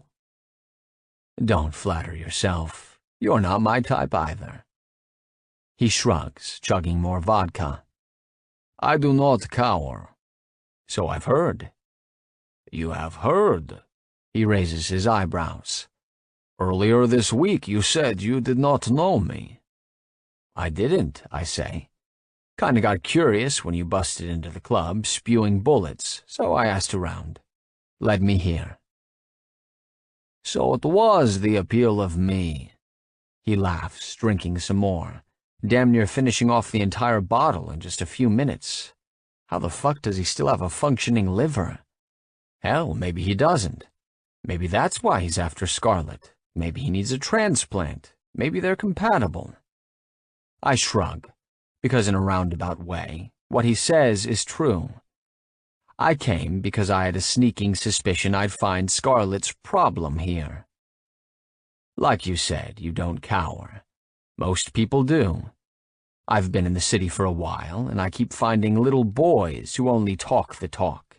So when I encounter someone who walks the walk, well, it gets me interested. He sits there, continuing to drink as he thinks those words through. I can see as the liquor takes hold of him, his posture relaxing, eyelids drooping, and leg lazily moving. We used to do business with the Italians, he says. The families would come to us when they wanted something done, but were too chicken. They had so many silly rules. Do not kill women, do not kill bosses, do not kill officers. But we do not have those rules. We were the loophole that kept their hands clean. I don't need loopholes, I say, nor do I care if my hands are clean. That I have heard, he says. You have built a very big reputation in a very small time, Mr. Scar. Mr. Scar. I can feel my muscles twitch when he says that, my body unconsciously reacting. I'd like to hit him, but I'd also like to walk out of here. And with my guys preoccupied with pussy, well, I'm not sure that would turn out to my advantage. Go big or go home, right? Right, he says. Are you working with George Amello? Is that why you're at his club? I shake my head. Someone has been robbing him. He accused me. I didn't appreciate the insinuation, so I made an appearance to tell him how I felt about his finger-pointing. He laughs. I must confess, that is my fault. You? Figured you were above petty larceny. I am, he says. It was personal. Personal? What did he do to you? He has my girl. The one you were looking for, Morgan. I have to force myself to use her real name. He nods, pointing his bottle at me. That is the one. So he took a woman from you, I say, trying to riddle it out. Seems to me, looking at this place, you're not exactly hurting. Is one woman really worth all that? He doesn't seem to like what I'm saying. His slack expression grows hard, his shoulders squaring. Yeah, she's worth it to him. She's worth more than I might have realized. After guzzling the last of his liquor, he shoves to his feet and strolls back over to the bar. For getting drunk so fast, his walk is awfully steady. He exchanges his empty bottle for a full one as he says, "She is different." Different. I can tell he means that. Hell, he almost sounds sentimental about it, like he might actually feel something for Scarlett. I do not like when people take what is mine, he says, turning back around. She is very pretty, my Morgan, and she knows it. She uses it to her advantage. It makes men want to help her, as if she needs help. He laughs bitterly, cracking open the bottle. She is like a siren of the sea, and the only thing that might be stronger than her call is my money. That is why I will give $500,000 to whoever coughs her up. That's a lot of money. It is, he agrees. It is also a lot of incentive. That it is. I know quite a few people who would sell out their own mother for that kind of cash. Scarlett doesn't stand a chance. They say you can't put a price tag on feelings, but I'm pretty fucking sure $500,000 is a big enough payday to wipe that away. For most people. What are you going to do with her when you find her? I ask. the irony of this whole moment not lost on me. It wasn't long ago I was looking for the same damn woman, and Seven asked me this exact question. Because men like me, men like Aristov, we react on principle. It's ego. We'd pay $500,000 to get our hands on someone just for the chance to watch them bleed out, and it would be worth every penny to us. That is my business, he says, that answer not a surprise. Pretty sure I said something similar. He walks toward me, setting his bottle down on the table before reaching into his back pocket for a wallet. Flipping it open, he pulls out something tucked in one of the pockets, shoved in behind credit cards and who knows what else. A photo, I realize, when he holds it out to me. I take it carefully. It's worn and scratched up, the edges frayed, like he's pulled it out and shoved it back away hundreds of times. Brown hair is pulled up, messy on top of her head, some loose strands falling down around her face. It's scarlet, without a doubt, but at the same time, it's not the Scarlet I know. The girl in the picture is young, 14, maybe 15. Still a teenager, her face slightly rounded, soft with a bit of innocence. Not a hell of a lot, but some. She's smiling her half-smile, like she's as happy as she could possibly be, which isn't really happy at all, more like not quite as beaten down. That was taken a few years ago, he says. She is a bit older, but she is still the same pretty girl. Before I can respond, there's a knock on the door to the office. Aristov folds his wallet up, shoving it in his pocket, and snatches up his liquor bottle as he yells, "Come in!" The door opens, a man walking in. I saw him once at Mystic, the guy that was with Aristov, the big burly motherfucker that looks a lot like him. He hesitates when he sees me, eyes narrowing. "What are you doing here, Markle?" Aristov says. "Needed to talk to you about..." Markle trails off, staring at me before he turns to Aristov. "Am I interrupting something?" "I was just leaving," I say, standing up, waving my bottle of rum at Aristov. "Thanks for the drink." "Any time," he says. I glance at the picture once more before holding it out to Aristov. He takes it back, gazing down at it in his hand as I walk away. I stroll past Markle, who watches me go. Limerence is packed, my men nowhere in sight. So I leave, because tonight's not the night to start trouble, even if trouble sounds like a lot of damn fun right now. Security at the door doesn't say a word as I leave, carrying the rum with me, because fuck it, it's mine now. Seven lingers by the curb, my shadow in the darkness. He hasn't even moved. He looks at me as I approach, assessing, like he's figuring out what happened without asking.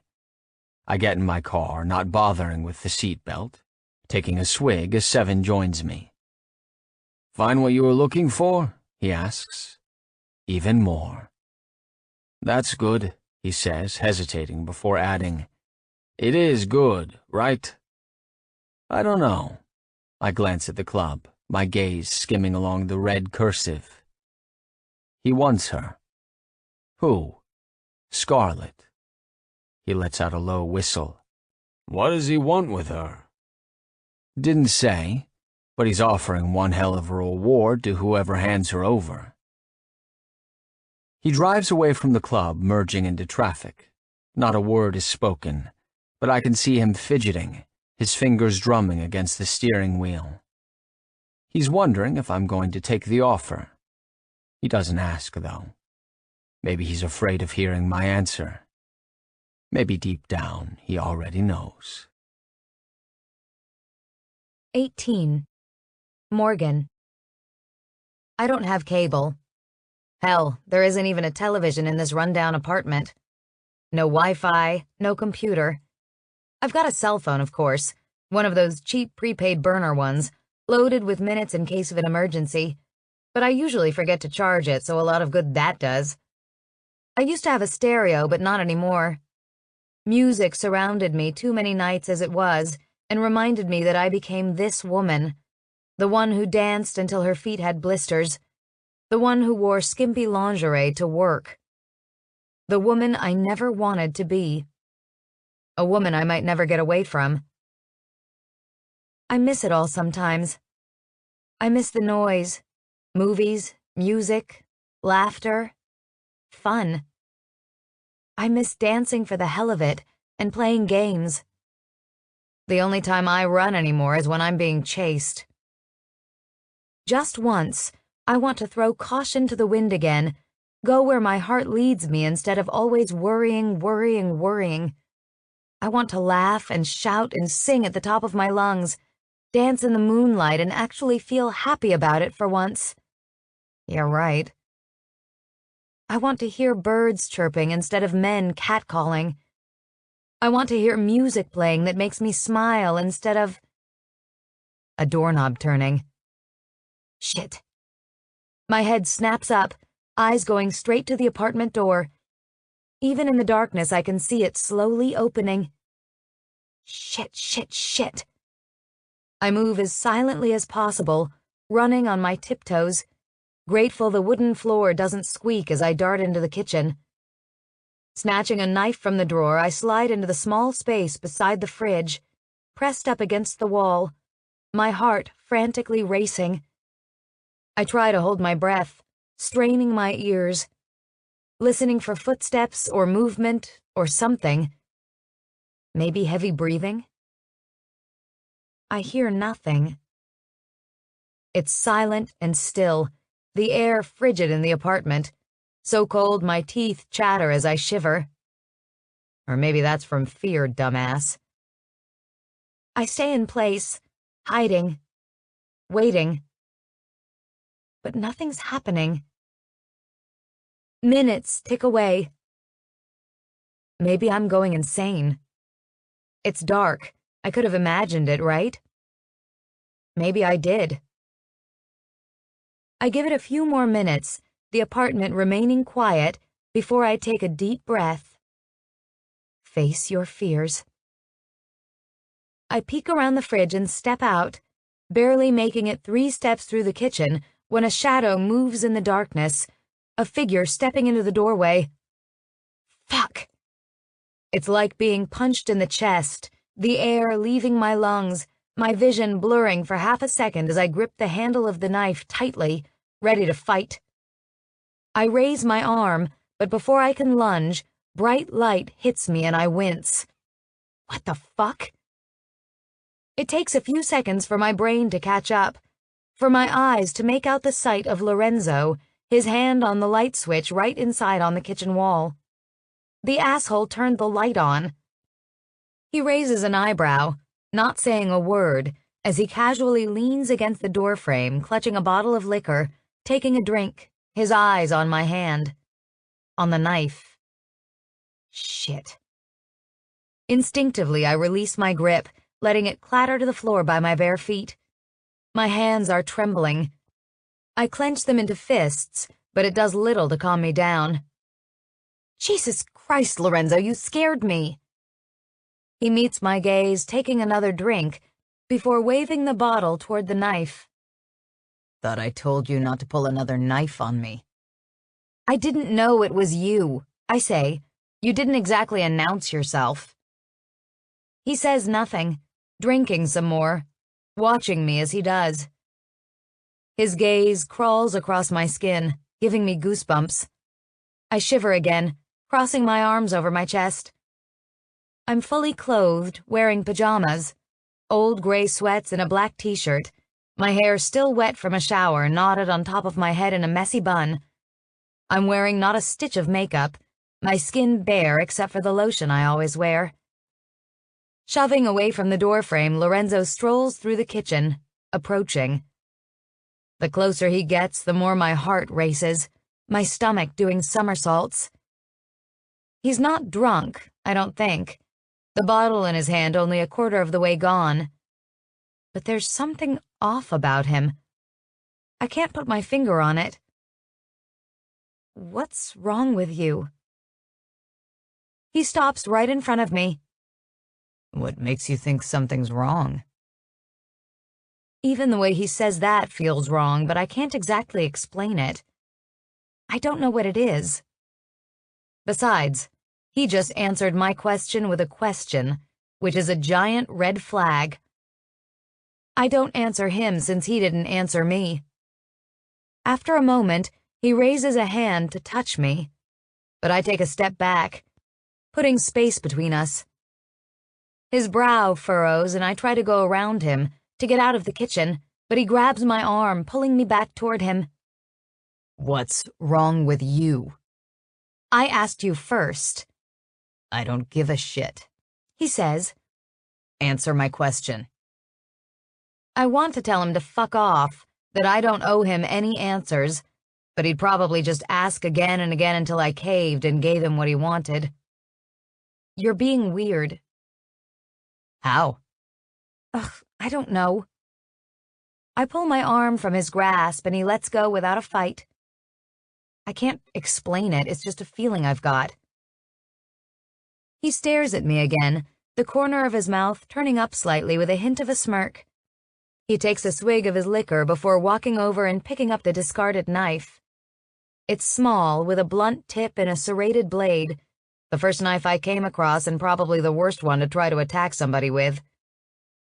Shaking his head, he tosses the knife onto the counter before turning back to me. You're just being paranoid. There's nothing wrong with me except maybe that it's cold as fuck in here. Does the heat not work? I relax a bit. Okay, that's plausible. I might be paranoid. The heat works. It just, sucks. Sucks, he repeats, walking back over to me. I guess that's one way to keep warm. Is that why you showed up here? Think you can drop in any time you want and get your dick wet? Can't I? I roll my eyes, starting to walk away again when he laughs. He's laughing. The sound stalls me. I'm just fucking with you, he says, pausing before adding, or, well, not fucking with you. However you want it, not a big deal. He skirts past me out of the kitchen, flicking the light off as he goes, leaving me standing in the dark, alone. Brow furrowing, I follow him to the living room, thinking he's leaving. Where are you going? To smoke, he says, bypassing the front door, instead going to the ladder that leads to the roof. Join me or not, whatever you want. Ugh. I scrub my hands over my face, groaning, as he makes his way up onto the roof.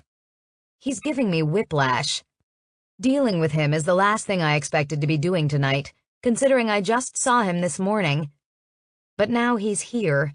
Well, he's up there, and it kind of just makes me want to be wherever he is. I know he's just a man with flaws, a man with his own problems, and I know he can't solve my problem. Not really. He can't fix what's wrong with me. Nobody can. They can't even understand. But being around him, it makes me feel things. Things I've missed just as much as the music and the laughter. Things that make me feel alive again. He's excitement. He's adrenaline. He makes my heart do stupid shit. Shit my heart shouldn't be doing. Because everything that turns me on about him could also snuff me out. He's violent, he's temperamental, he's dangerous. So dangerous. 24 hours ago, I watched him murder someone. He didn't even flinch as he pulled the trigger. But then again, neither did I. I watched him do it without reacting. Maybe we're not that different. It doesn't really matter, though, because the devil already took my soul. I have nothing to offer Lorenzo. Not that he'd even want it. Sighing, I stalk over to the ladder and climb up onto the roof. Lorenzo sits on the ledge, legs dangling over the side of the building, a cloud of smoke already surrounding him. I smell it as I approach and climb up on the ledge beside him, sitting down so close our arms touch. Lorenzo turns to me and leans closer, like he might kiss me. But instead, he lets out a stream of smoke. My lips part, and I inhale deeply, taking the remnants of the hazy air into my lungs, closing my eyes as I hold it, relishing the slight burn in my chest. I exhale after a moment, reopening my eyes, and catch him staring at me, still just a breath away from my mouth. I turn away, lowering my head, looking down over the side of the building, down at the chaotic city. My heart continues to batter my ribcage, chills covering every inch of my skin. I gently swing my legs, my bare foot grazing against his black combat boot. His boots are untied, loose on his feet, like at any moment they might fall off. But he doesn't seem to give a shit. It's a long drop. I live on the 6th floor. From up here on the roof, it might as well be 7 stories. Do you think it would hurt? I ask, gazing down. What? Falling. He takes a hit of his joint before wordlessly offering it to me. I take it, bringing it to my lips and inhaling as he glances down. Falling doesn't hurt, He says. I imagine it feels nice those few seconds, soaring through the sky. Yeah, I guess it's hitting the ground that hurts. I wouldn't even say that. From this height, you've got about a 10% chance of surviving. The hit, it probably doesn't hurt. It'll either kill you or incapacitate you, and either way it'll be instant. Pain won't come until you wake up and realize you're not dead. So, no, I don't think falling hurts. But living through it sure as hell would. He lets out a dry laugh, taking the joint back from me. That's usually how it goes, you know. Dying has nothing on the horrors of surviving. How true that is. That doesn't sound so bad. I mumble. Falling. I swear to fuck, Scarlet, if you jump off of this roof, I'm not planning on it. I'm just saying there are worse ways to go, and when death catches up to me, well, it won't be as instant as going splat. He'll make it much worse than that. By death, I'm assuming you mean Aristov? He says, passing the joint back. When Aristov finally catches up to you?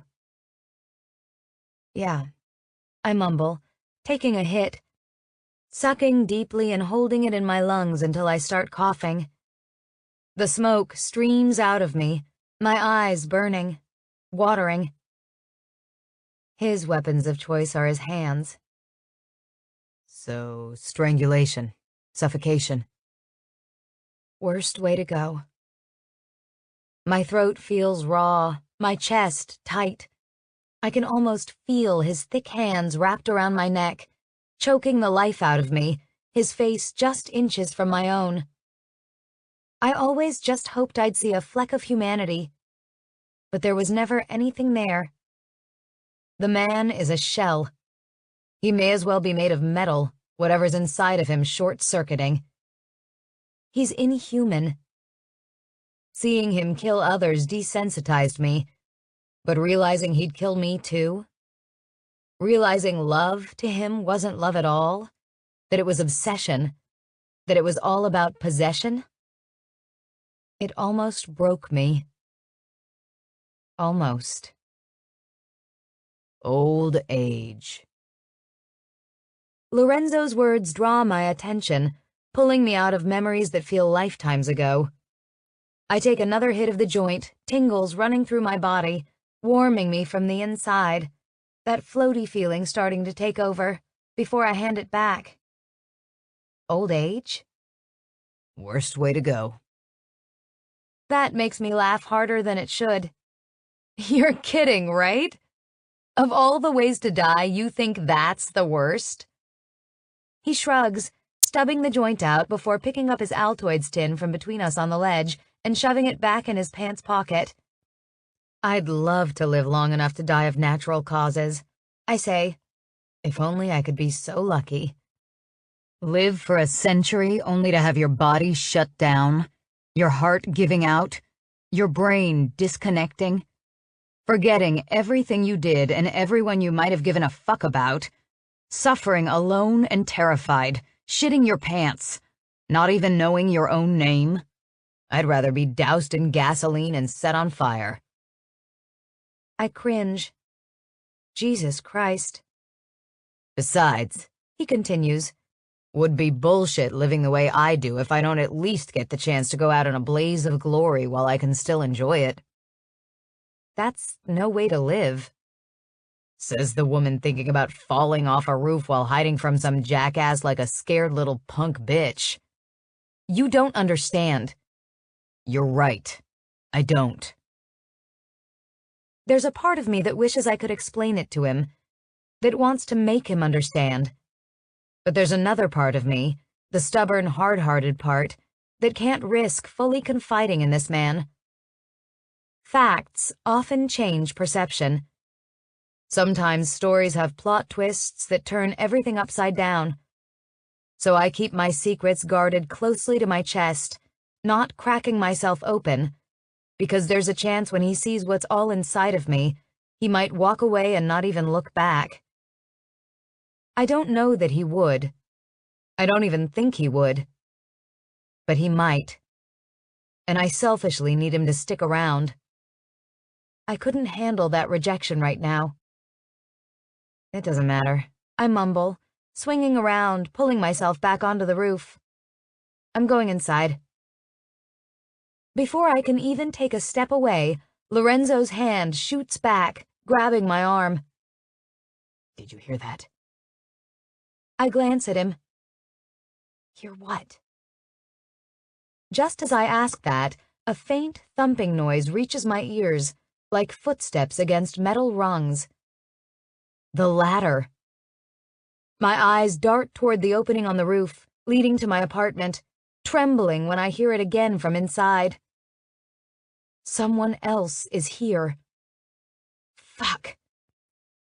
I'm frozen solid, hoping it's my imagination until I hear voices. Accents. Lorenzo swings around, getting to his feet. He doesn't say anything, dragging me across the roof, his hand gripping my arm so tightly it hurts.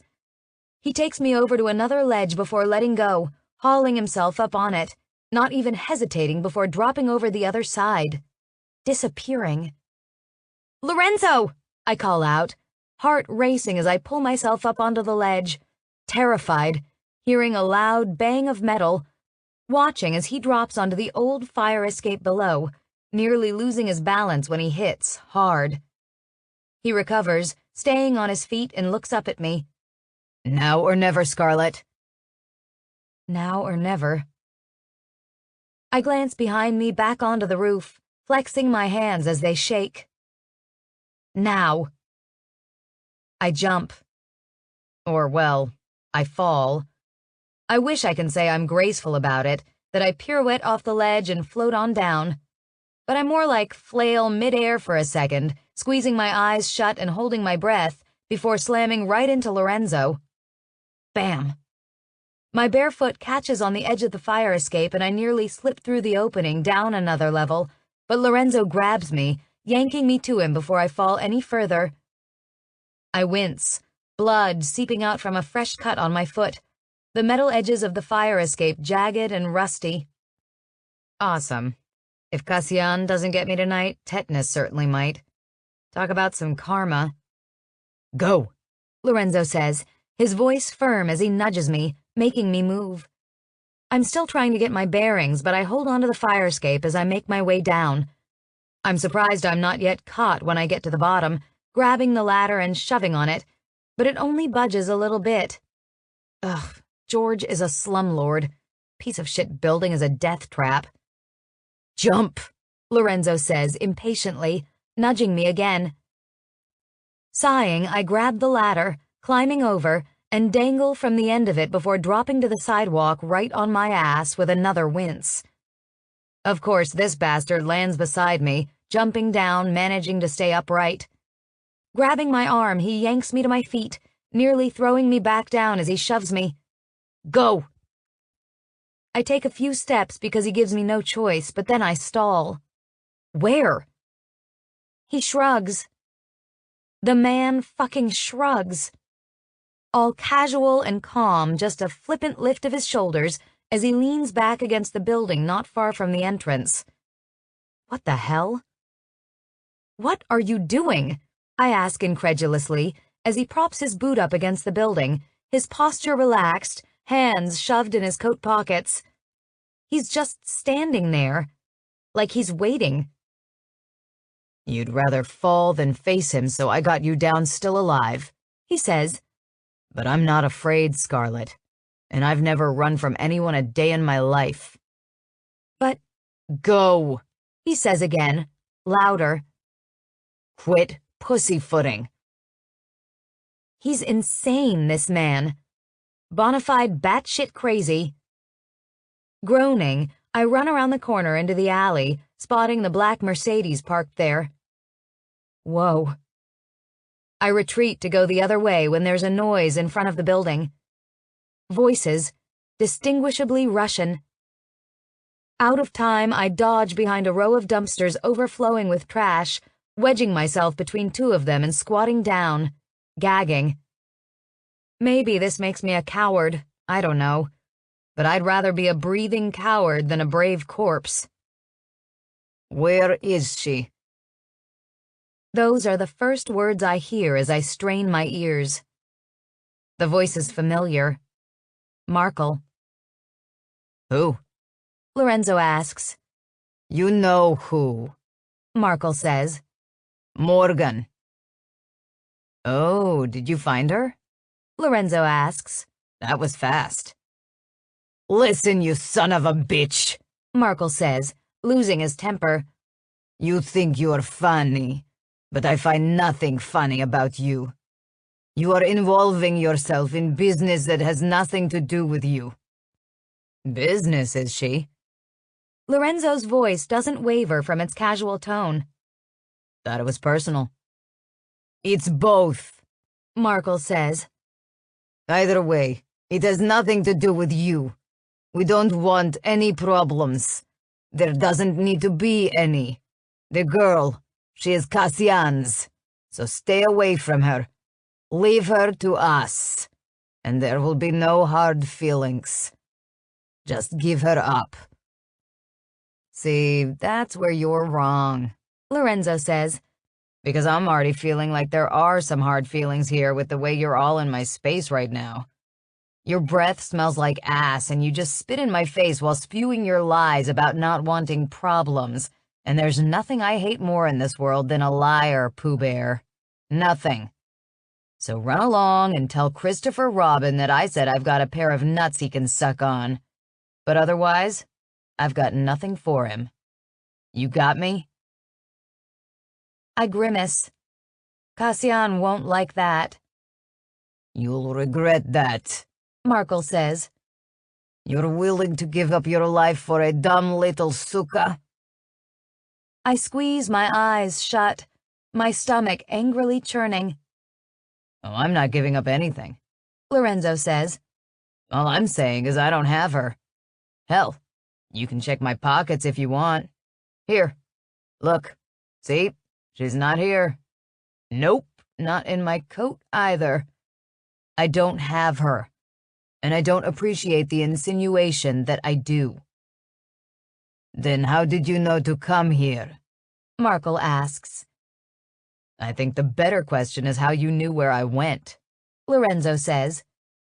And be very careful how you answer that, boo-boo, because I don't take kindly to being tracked. His voice finally raises an octave, the anger emanating from those words sending a chill through me. I did not follow you, Markle says. It seems you and I just had the same destination. Bullshit. It's silent for a moment. A very long moment, before Markle says, Cassian will not let you keep her. That's funny, Lorenzo says. because I don't recall asking for his blessing. Maybe because I don't give a fuck what he thinks. I wait for a response, my heart hammering hard, but all I hear is footsteps after that, drawing closer, closer, closer. I duck further into the shadows, watching as two guys strut past. Markle, Cassian's younger brother, but the other I don't know. One of his many minions. It's funny, I think, as I watch them get in the Mercedes, squealing tires as they speed away, going back to Cassian empty-handed, that it's his brother he's sending, considering Markle had a soft spot for me. He was once the closest thing I had to an ally.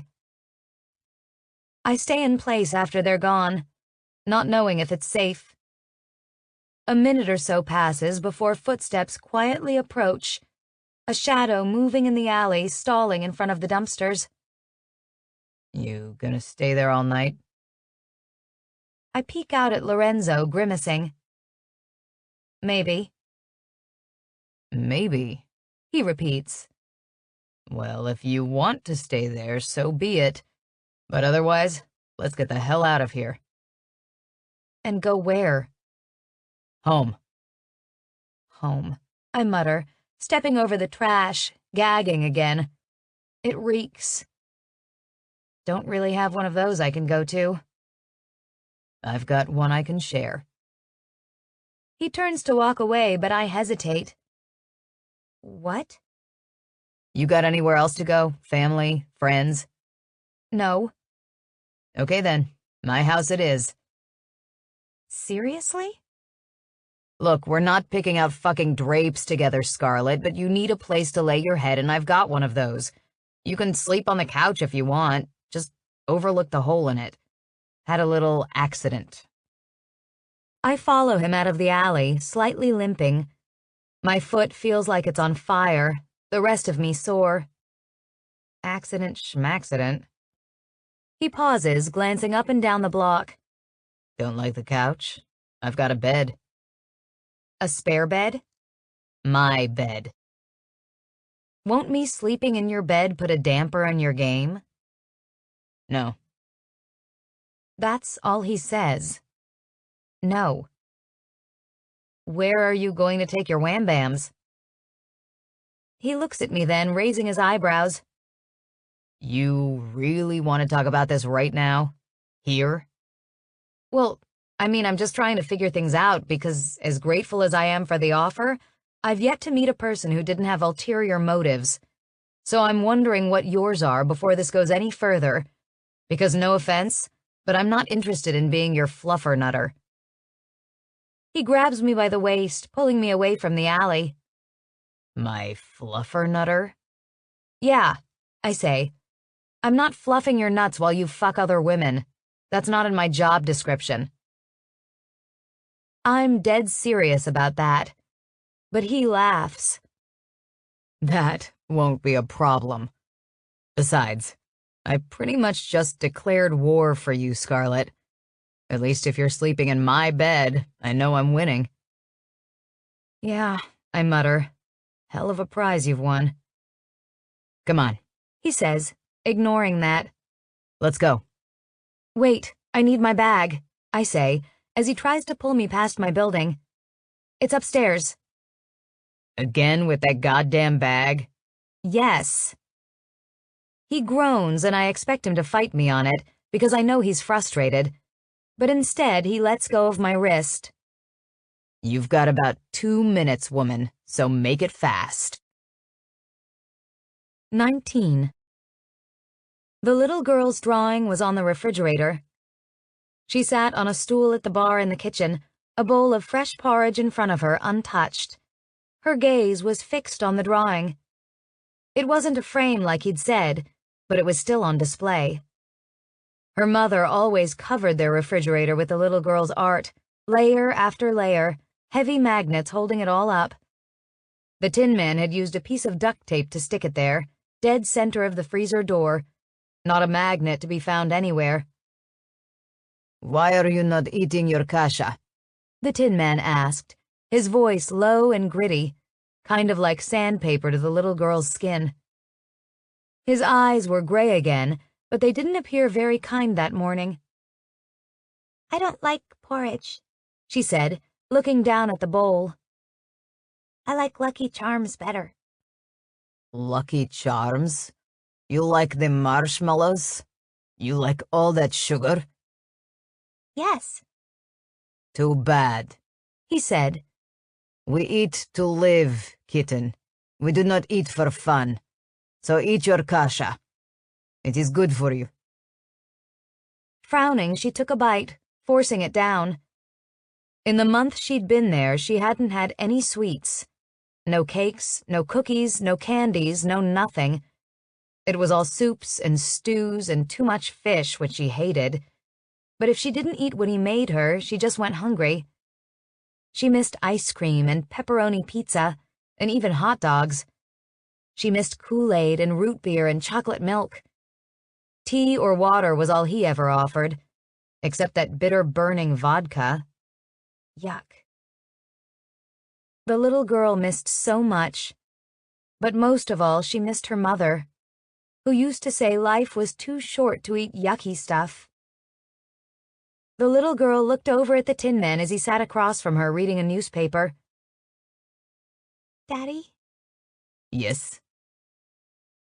She woke up, didn't she?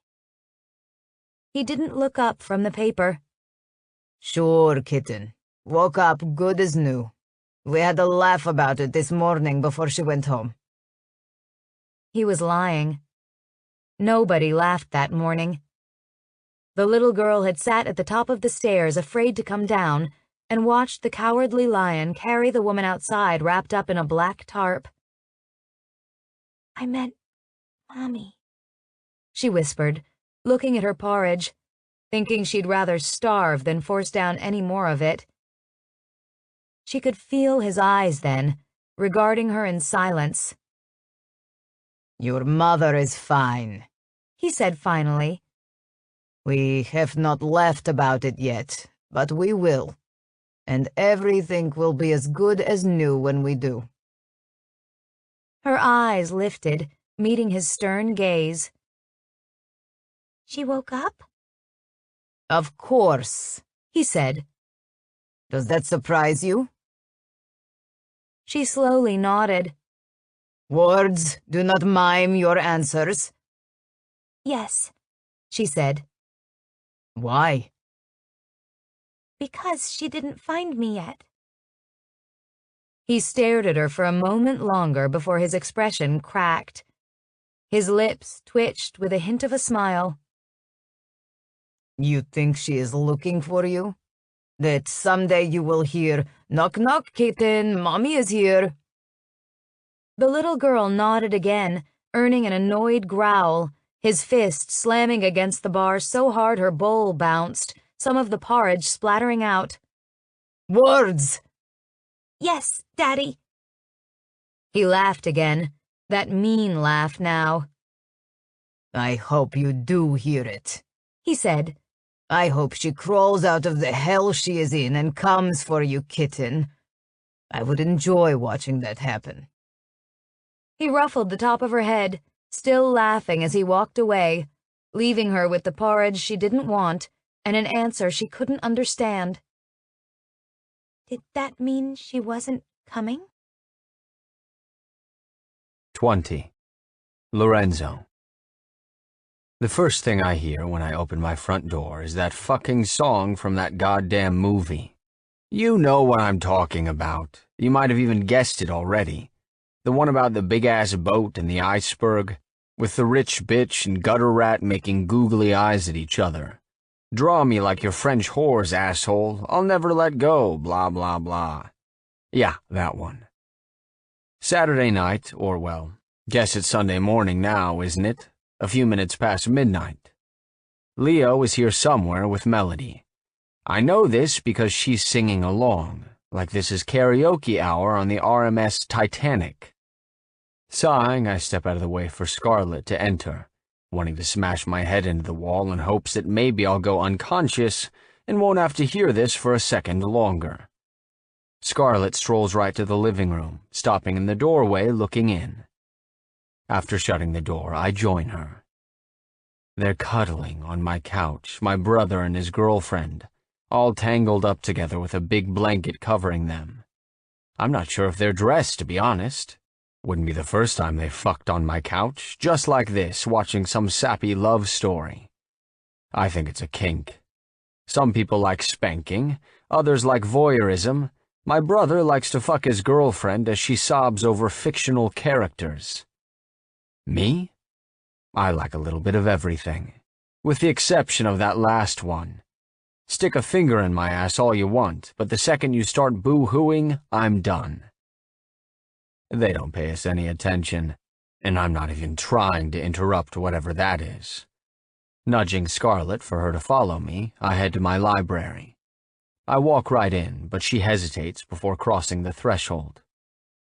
Shut the door, I tell her, plopping down in my chair. Maybe it'll muffle the sound of that dying cat out there. Scarlet laughs, shutting the door. You're such an asshole. Could be worse, I say. I could muffle her with a pillow, but I won't. Don't I get credit for that? Nice try, but no, she says, approaching. You don't get points for not killing your brother's girlfriend when the only thing she's guilty of is being a terrible singer. She's so damn emotional, and she's always just peppy. Scarlet gasps with mock horror. How horrible! Fuck you, I mutter. It's exhausting to be around. She's still young. She's the same age as you. Yeah, well, I'm not exactly normal, she says. I was forced to grow up quick when I was just a kid. But her? I imagine she's had a normal life. Well, until you came into it, so cut her some slack. I do, I say. She's still breathing, isn't she? Still out there singing. Still hanging around, eating my groceries, watching my television, getting her pussy played with in my house. Scarlet leans against the table beside me, shaking her head as she crosses her arms over her chest. You'll probably be saying all that about me. Eating your food, using your electricity, showering with your hot water, getting your pussy played with. She rolls her eyes, but doesn't deny it. I grab her hips, pulling her between my legs. Look, all I'm saying is if you're going to sing, do that shit silently so nobody has to listen to it. She laughs, her hands on my shoulders. Should we talk silently too, so you don't have to listen to that either? Preferably, I say, unless it's dirty talk, in which case I'm more than happy to hear you. Wow, she says, voice flat. You keep being so charming and I might start catching feelings. I wouldn't blame you, I say. Just, keep them to yourself in case they're contagious. Don't worry, she says.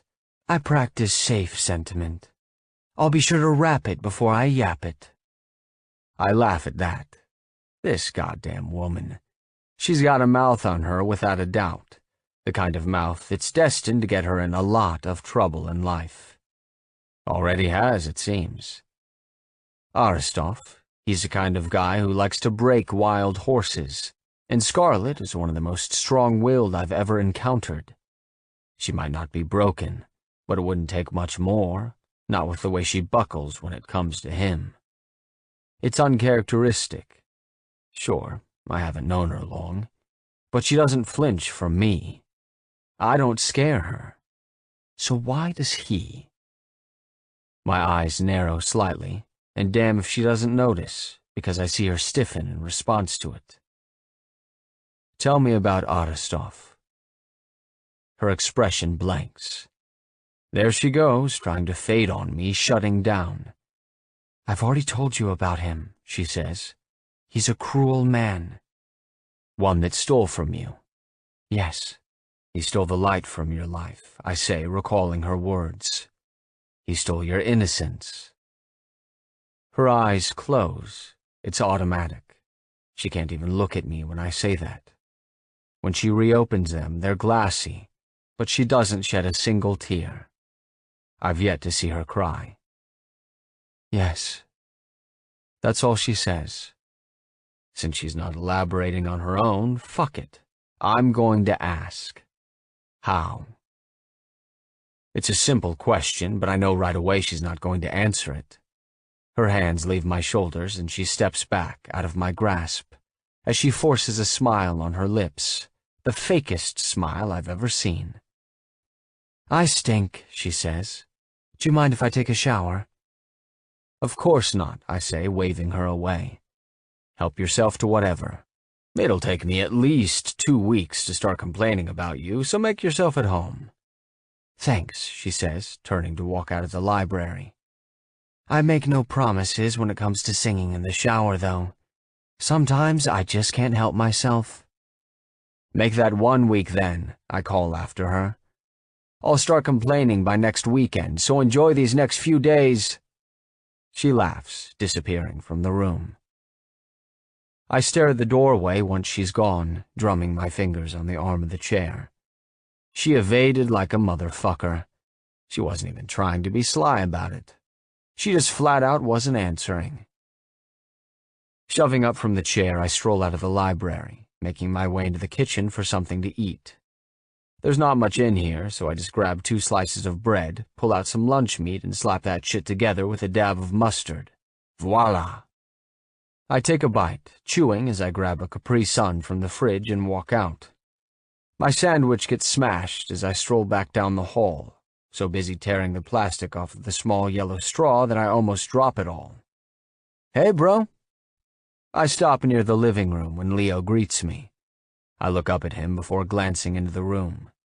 Melody isn't singing anymore, thank fuck. Hey? So that lady, Leo says, Morgan. What about her? I ask, fiddling with the straw, trying to poke it through the hole, but I'm using the wrong end. God damn it. She's back already, huh? Saw her walk by a bit ago. She needs a place to stay, I tell him, flipping the straw around. Figured I'd be nice for once. Got a problem with that? Not at all.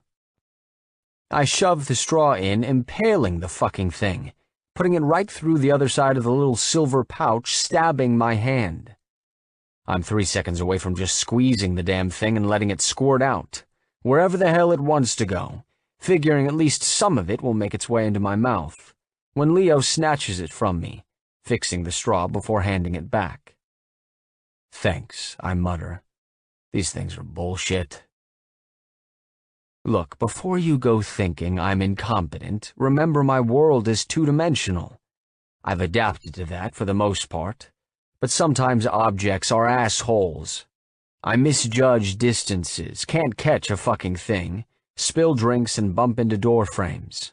I also can't seem to ever get a straw in a hole, which, as I'm sure you can imagine, makes sticking things in other holes a bit of a struggle. Pussy is what I'm getting at, in case you didn't pick up on that. I aim and sometimes miss like a virginal teenage boy who has never used his dick. I take a sip, sucking through the straw. I don't know why you keep buying those, Leo says. They give you trouble every time. I like them, I say. Besides, no bitch-ass little juice pouch is going to best me, pretty boy. I hit the stairs, making my way up them as I take another bite of my sandwich. It's dark on the 2nd floor. I flip on the light in my bedroom just as the water shuts off in my bathroom. I sit down on the edge of the bed, kicking my boots off as I eat. They're already untied, so it isn't that hard. I shove them aside with my foot just as the bathroom door opens. My gaze shifts that way as Scarlett steps out, nothing more than a gray towel wrapped around her. She pauses, looking at me, so I hold out my half-eaten sandwich. Hungry? I expect her to scoff, maybe laugh, but she plucks the thing right from my grasp and takes a bite, mumbling, starving. Well, damn. I hand her the Capri Sun. She sucks the rest of it down as she finishes the sandwich.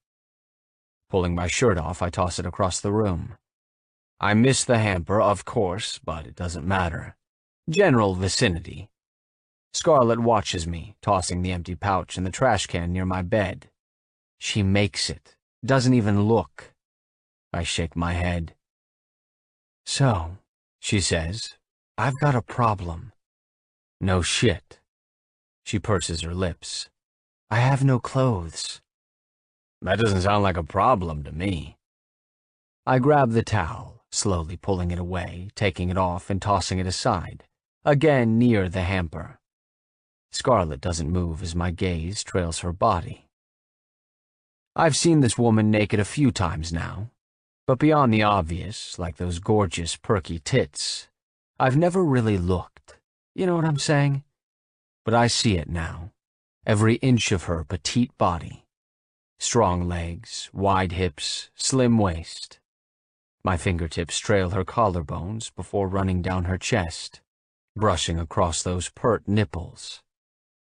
Scars pepper her skin. They're not blatant, little marks here and there, healed burns and cuts. The most noticeable scar below her belly button, dangerously close to the promised land. Do I pass inspection? She asks. Or are there some violations I need to work on? Glancing up, I meet her gaze. You can work on that mouth of yours. What's wrong with it? It's running a little rough. Nothing a face fucking can't fix, though. Her eyes widen. Big words for a guy who drinks Capri Sun. I try to keep a straight face, but I crack at that, letting out a laugh. Got me there. Grinning, she does some bullshit little bow before turning, like she thinks she's going to walk away from me. Yeah, right. Before she can take even a step, I wrap my arms around her from behind, dragging her to the bed. I don't climb in it, just shoving her down on the edge of it.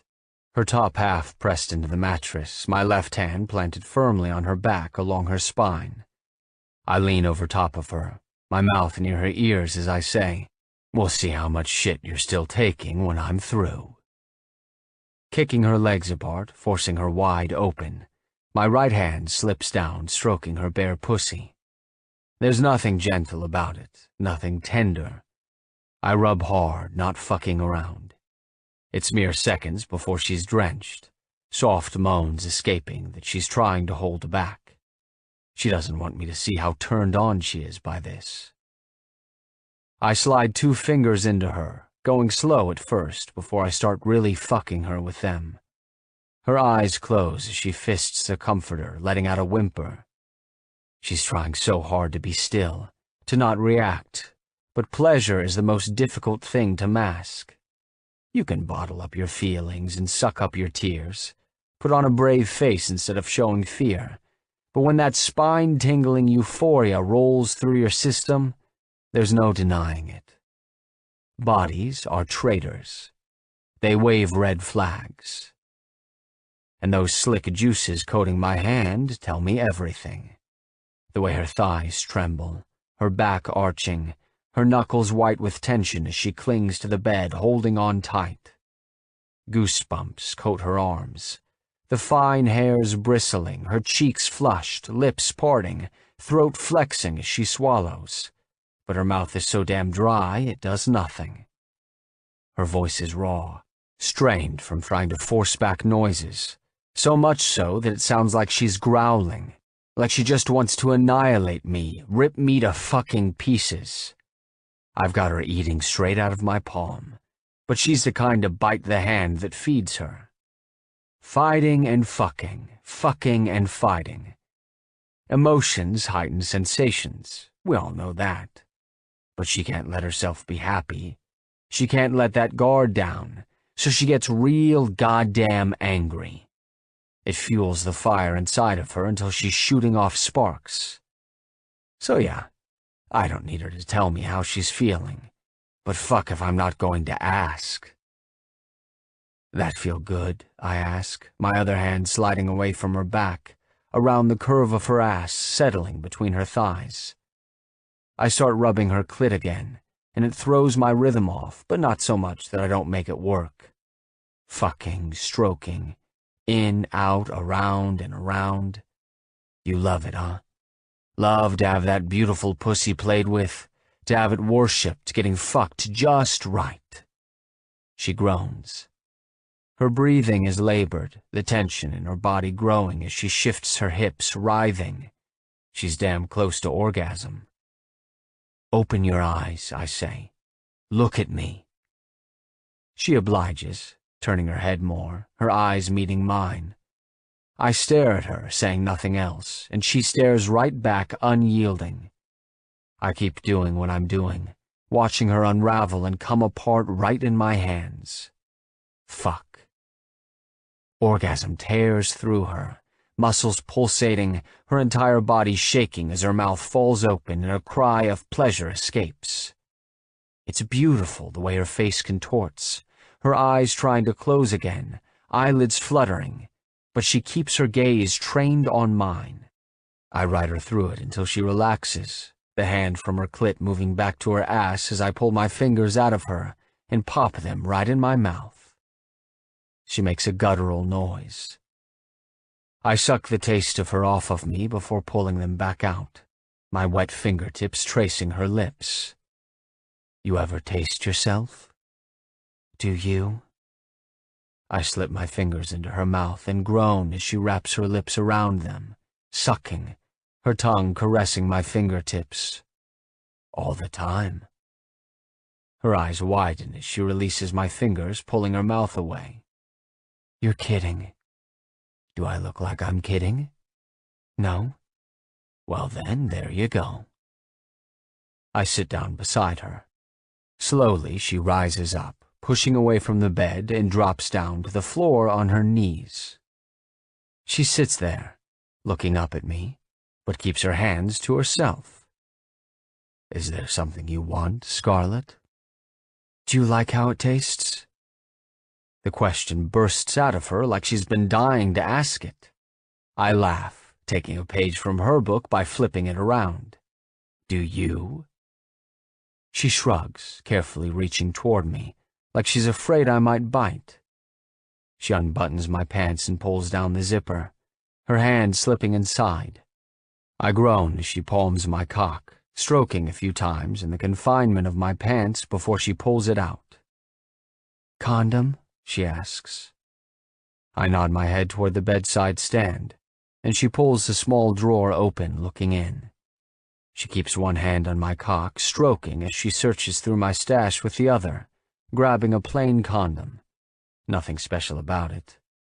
She uses her teeth, tearing the packet, and pulls out the condom, promptly popping it in her mouth.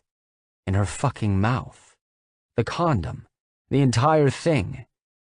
Before I can say anything, she goes down on me, wrapping her lips around my cock, starting at the tip, and takes the entirety of it down her throat in one deep stroke, not stopping as she gags. God damn, woman, I groan, my hands grasping the back of her head, my gaze flickering to the ceiling fan above as tingles flow through me. Round and round it goes, as Scarlet's mouth works up and down a few strokes. She pulls away then, way too soon, and I look down at the condom rolled on my cock. She put the fucking thing on with her mouth. Her mouth. Witchcraft, I say as she stands up, shoving against my chest, pushing me so she can climb onto my lap. She straddles me as I lean back, propping up on my elbows on the bed.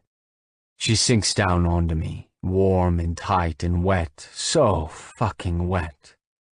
Where I'm sitting, she doesn't have much room, but she doesn't need it. She rolls her hips, arching her back, slowly moving, my cock sliding in and out just enough to drive me crazy. Parts of me are tingling that should never tingle as she teases me. Teases me. The woman is giving me a lap dance while I'm balls deep in her pussy. I raise up a bit, reaching out, my fingertips brushing across a tit, circling a nipple. I'm about to pinch that son of a bitch when Scarlet slaps my hand. Smack. No touching. The sharp blow stings, catching me off guard.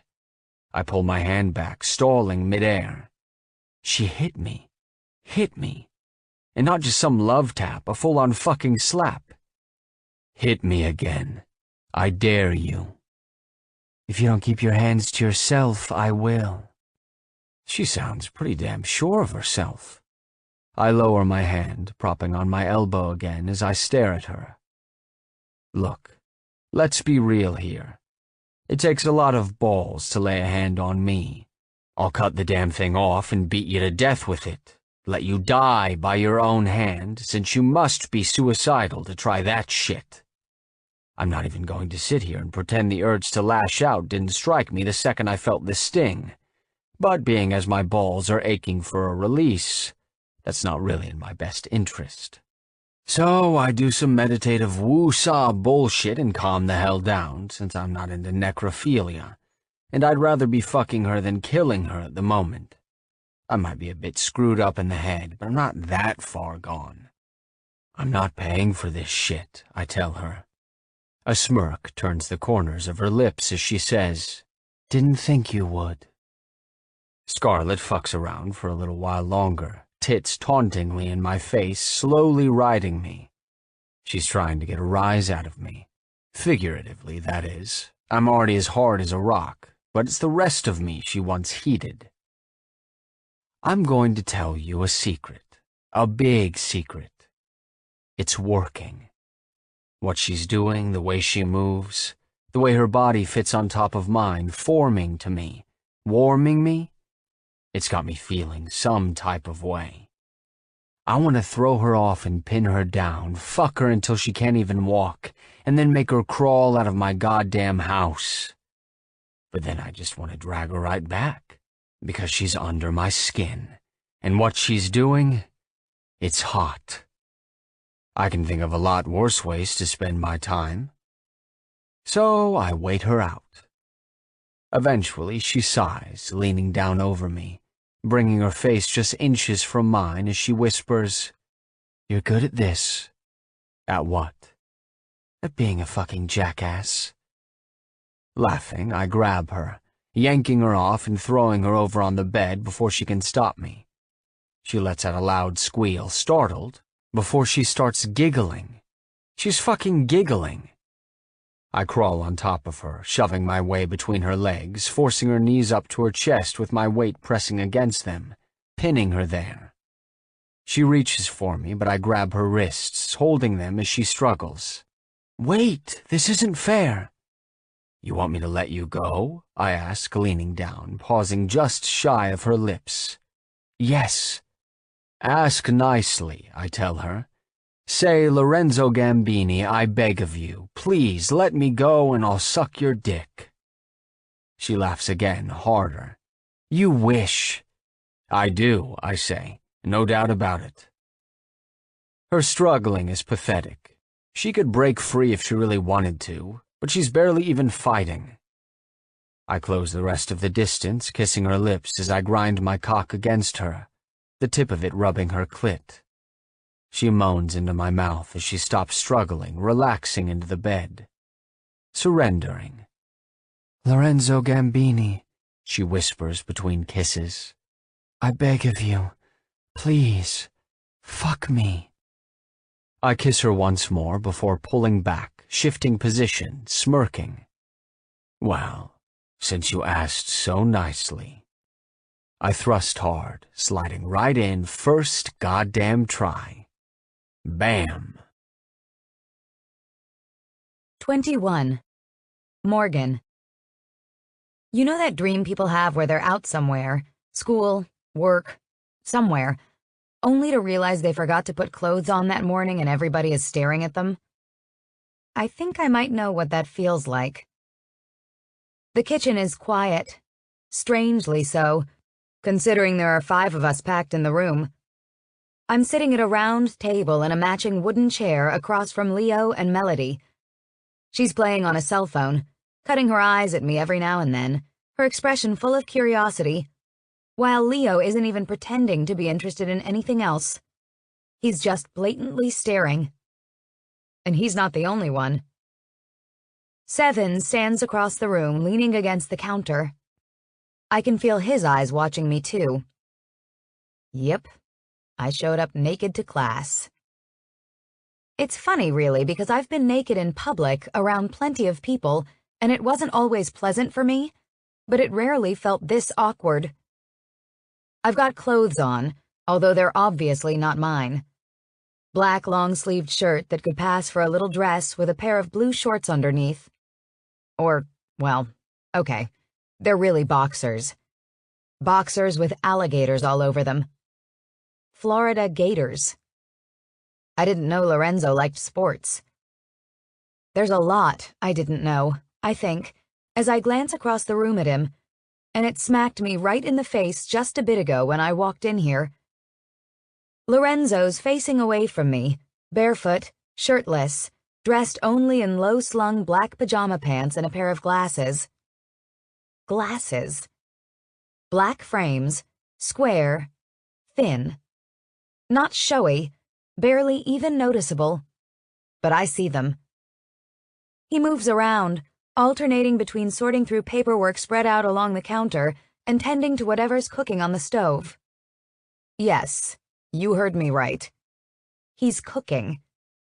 And I don't mean Pop-Tart in the toaster level cooking. The man who fed me half of a crappy sandwich and a juice pouch last night has bacon sizzling as he flips pancakes and sips fresh squeezed orange juice. Seriously, I watched him squeeze it. He even poured me some. I glanced down at the glass in my hand, at the pulpy juice biting the inside of my cheek. No 99-cent generic bodega juice for this family.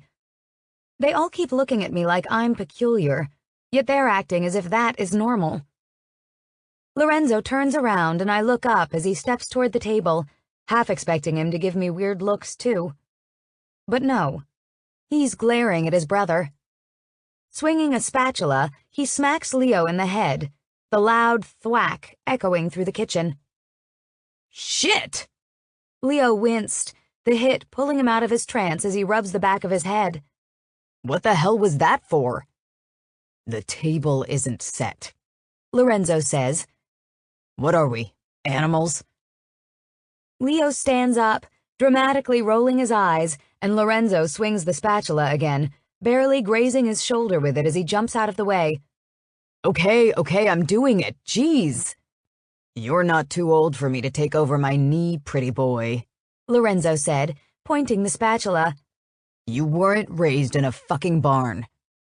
No, but I was raised on a farm, Leo says, grabbing some plates from a cabinet.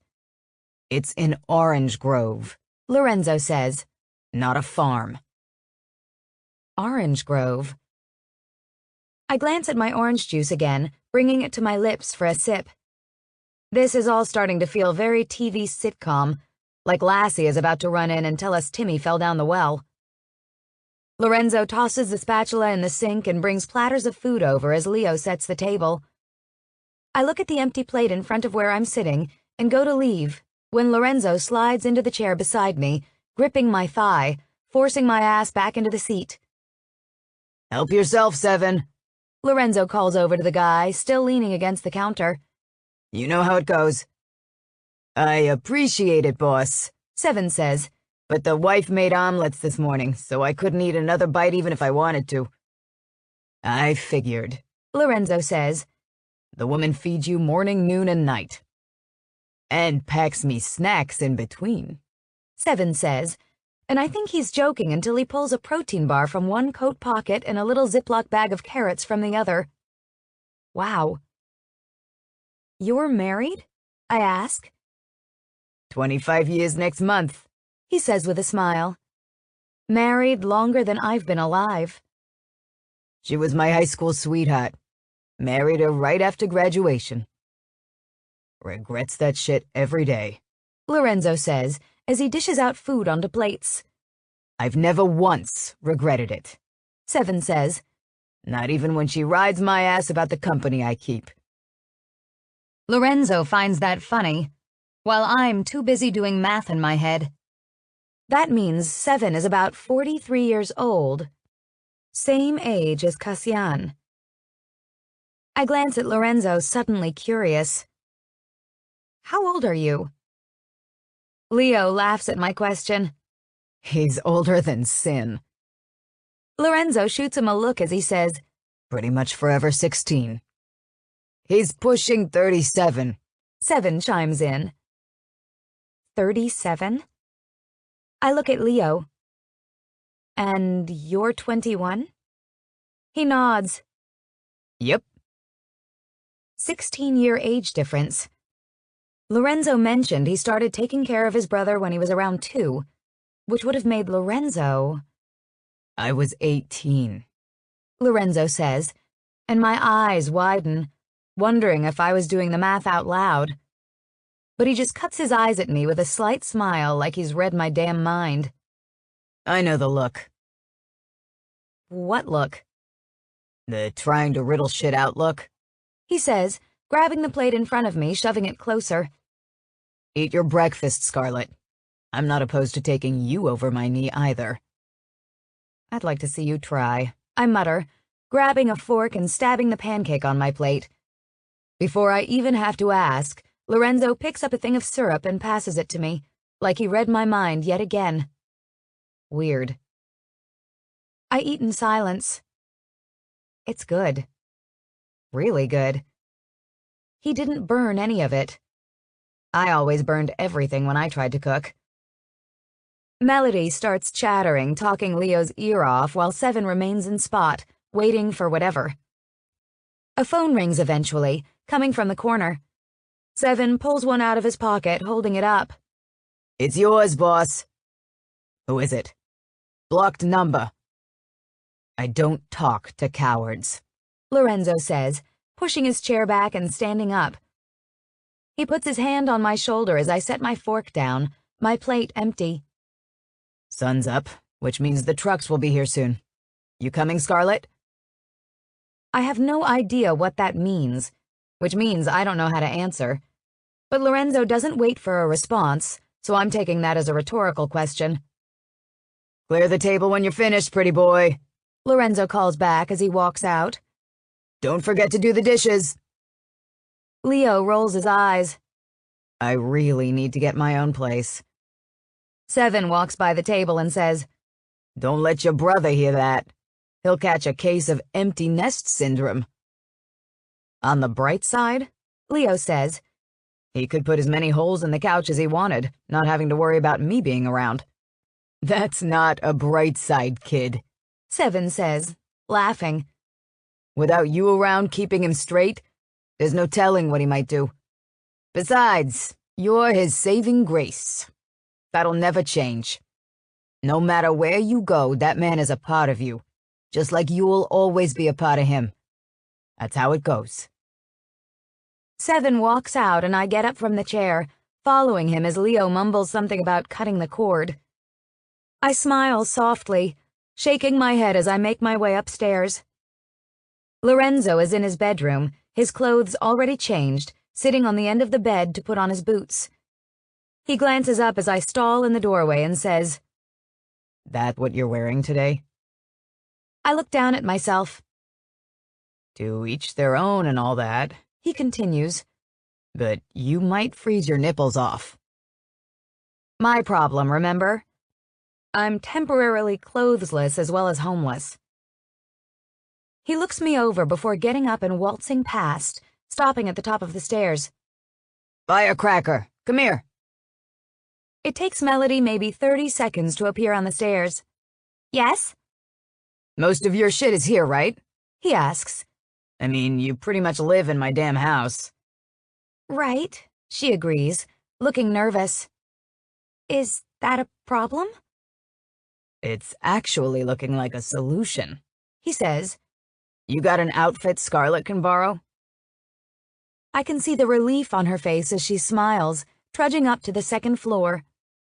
Of course. There you go, Lorenzo says. Problem solved. Temporarily, I think. I can only survive borrowing off of others for so long before I have to get my own stuff. I follow Melody down the hallway to another bedroom on the opposite end. It's a complete and utter mess. Piles of clothes strewn everywhere, all of it hers.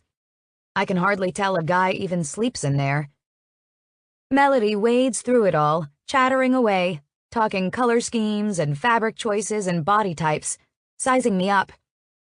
She rattles off a whole slew of questions that I have no idea how to answer, making this putting on clothes endeavor feel more like an interview process. I mean, yeah, don't get me wrong here. I'm not a t-shirt and jeans gal by any means. I love pretty clothes and putting on makeup, and if I had to list my greatest talents, there's a good chance walking in high heels would be up there. But at the moment, brand names are the least of my priorities.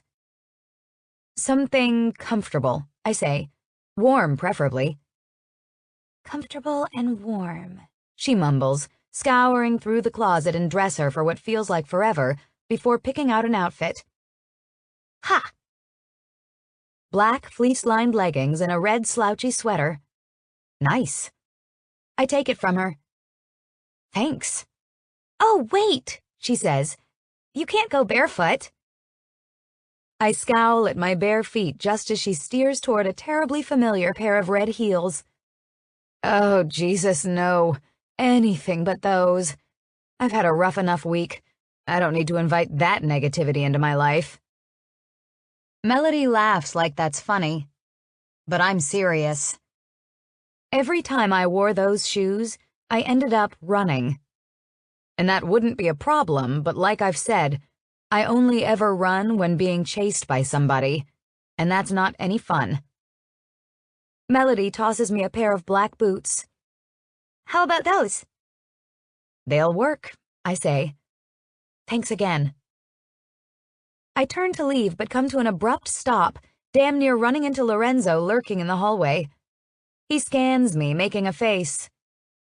You're not dressed yet? Why do you women take so long to get ready? I roll my eyes, pushing past him. Why are you men such assholes? I hear his laughter as I go into his room, followed by his answer. Probably because you're so fucking slow. An old warehouse in the Greenpoint neighborhood of Brooklyn, just across the border from the borough of Queens. It looks like the kind of abandoned building that you'd see as the setting of some low-budget horror movie. Broken glass and crumbling bricks, a faded sign barely clinging to the structure, covered in graffiti. People probably cross the street to avoid even walking near it, whereas it looks a lot like the places I slept in after running away so many years ago. Hell, I might have slept here. Who knows? Trucks idle in the alley beside the place. 3 of them, to be exact. Identical white box trucks, each backed right up to rusted metal dock doors along the side. I walk slightly behind Lorenzo and Seven, letting them take the lead since I have no idea what any of this is. The closer we get, the more peculiar it all appears. Metal bars cover the shattered windows, heavy chains and locks on all the entrances, making it damn hard to get inside. It's eerie. A few guys are already here, gathered in the alley, looking haggard. One of the men even propping himself up against the building, dry heaving. Long night, fellas? Lorenzo asks. You look like shit. They try to perk up, reacting to his presence, like soldiers being called to attention, but they do a crap job of it. Instead, they end up just grumbling in response, grunting and groaning, as if that's answer enough. Longest night ever. Lorenzo shakes his head, walking through the group, his expression hard as he says, Somebody's missing. Yeah, 3. One of the guys says. 4. Must have slept in. Or he hasn't even gone to bed yet, 7 says, skirting past everyone as he pulls a set of keys from his pocket and starts unlocking the warehouse. 3. The blonde, Declan. Have you tried to get a hold of him? Lorenzo asks. Yeah, got his voicemail, 4 says. Didn't even ring. Phone must be dead. 4. Jimmy? Johnny? Joey? I don't know. Well, then he better be dead along with it, Lorenzo says, because no longer breathing is the only justification for blowing me off this morning. I don't care how long your night was. Don't care how drunk you got, don't care how much pussy you fucked. I say be here, you show up. He doesn't even raise his voice, but there's a subtle rage there, in the quiet evenness of his tone that makes everyone stiffen with alarm. Why are the rest of you just standing here? Lorenzo asks. Think because 3 is off doing God knows what that it gives you all a pass to just hang around with your thumbs up your asses? Get to work. Now! They scatter, not needing any more incentive, heading into the warehouse and shoving the dock doors up. The churning screech of metal makes me cringe. Lorenzo approaches the back of the trucks one by one, greeting each driver before handing over envelopes he pulls from inside his coat in exchange for paperwork. His men start to unload the trucks. 7 takes on more of a supervising role, while I linger in the alley, pretty damn confused. I feel like my teacher just announced a pop quiz when I don't know the material. Shit. Totally bombing this. They're halfway through the first truck, pulling out big wooden crates and hauling them into the warehouse when I approach Lorenzo, who is flipping through paperwork, squinting like he's struggling to read it. Forgot your glasses? I guess. His gaze flickers to meet mine. I only wear them when I need them. I'm almost inclined to point out that he's looking like he might need them now, but his expression keeps me from verbalizing that. I touched a nerve. So, what should I do? I ask.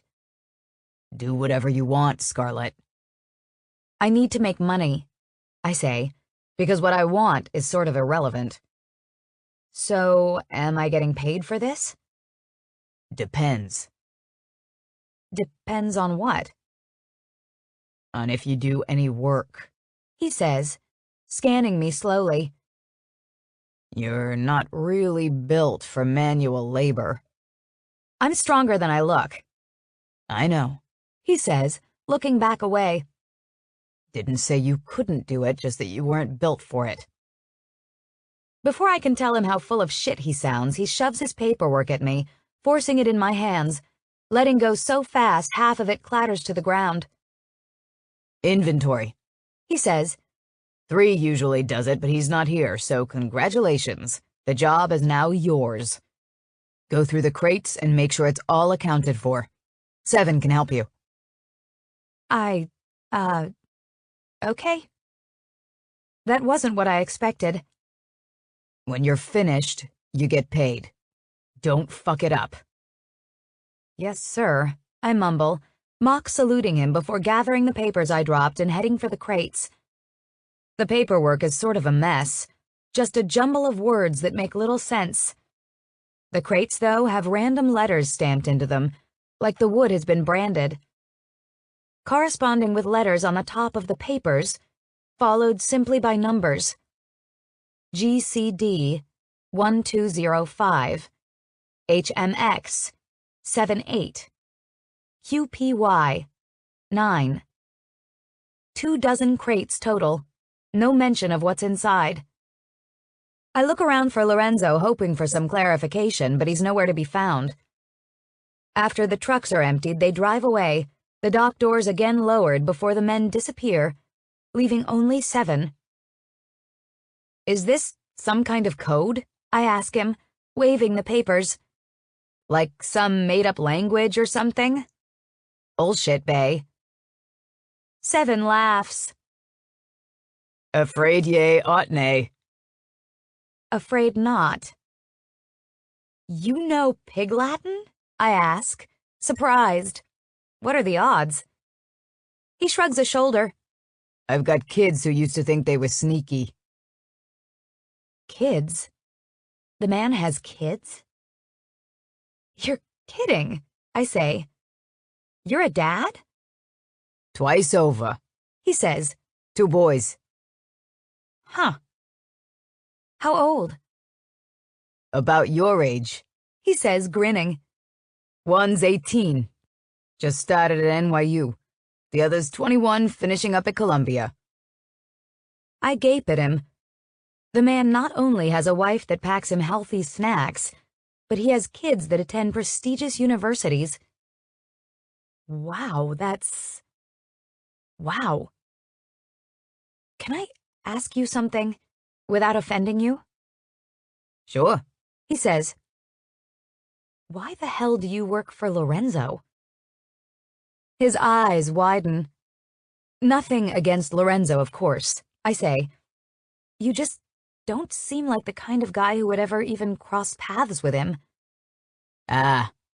Well, you see, I made a career out of crossing paths with men like him when I worked for the department. You were a police officer? Yes. What happened? Money happened. He says, You don't make much with the force, and the mob offered me one hell of a deal that came with quite a few zeros attached to it. All I had to do was look the other way a few times and slip them a bit of information, you know, so they could stay one step ahead. I had a family to take care of, a mortgage, private school to pay for, and I thought, hell, wouldn't it be nice to be able to afford a vacation? So I did it. And then I did it again. And the next thing I knew, I was so deep in their payroll there was no separating me from them.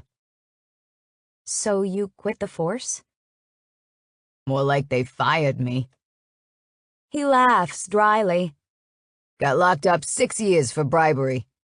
Came out, had nowhere to go, but I needed money, so I had to do something. My wife was working herself half to death trying to stay afloat, and with college tuition, well, there never seems to be enough money. Life is expensive. That it is, I mumble, turning back to the paperwork, feeling bad for the guy. He's just doing whatever he has to so he can take care of his family. So, inventory. Self-explanatory. Number beside it is the quantity of whatever's inside. What is inside? He grabs a crowbar, waving it. Open them and find out. One at a time, Seven pops open the crates, exposing layers of straw with all sorts of stuff tucked between. Guns, ammunition, liquor, a lot of damn liquor, 107 bottles of Cuban rum, not to mention the crate full of cigars. Cuban, too, I'm guessing. We make it through most of the crates in about 2 hours before he pops the second to last one open and pauses. You'll want to be careful with this one. Why? What is it, bombs? I laugh as I walk over to it while Seven sort of just shrugs, not laughing. What the hell? The list says there are 50 of whatever it is, but all that's in the crate are 2 more small wooden crates with metal latches on them. Carefully, I brush some of the straw away before picking up the first crate, damn near dropping it when I catch sight of what's stamped into the side. Grenades? I hiss. Seriously? Fucking grenades. Seven shrugs again as a loud ring cuts through the air, startling me. I jump, jarring the box, but I keep a tight grip on it. Seven pulls out a cell phone, glancing at the screen with a sigh before shoving it back away. Just flip the lid and make sure there are 25 tubes in each, he says. I set the crate down, opening it to count. I check the other crate before putting them away, grateful to be done with those. So, okay, the guns I understand, I say. But what the hell does he need with grenades? He says it's because he's got terrible aim. But truthfully, he likes to be dramatic. Well then, I mumble, waving toward the last crate. What's next? Probably the most valuable thing of all.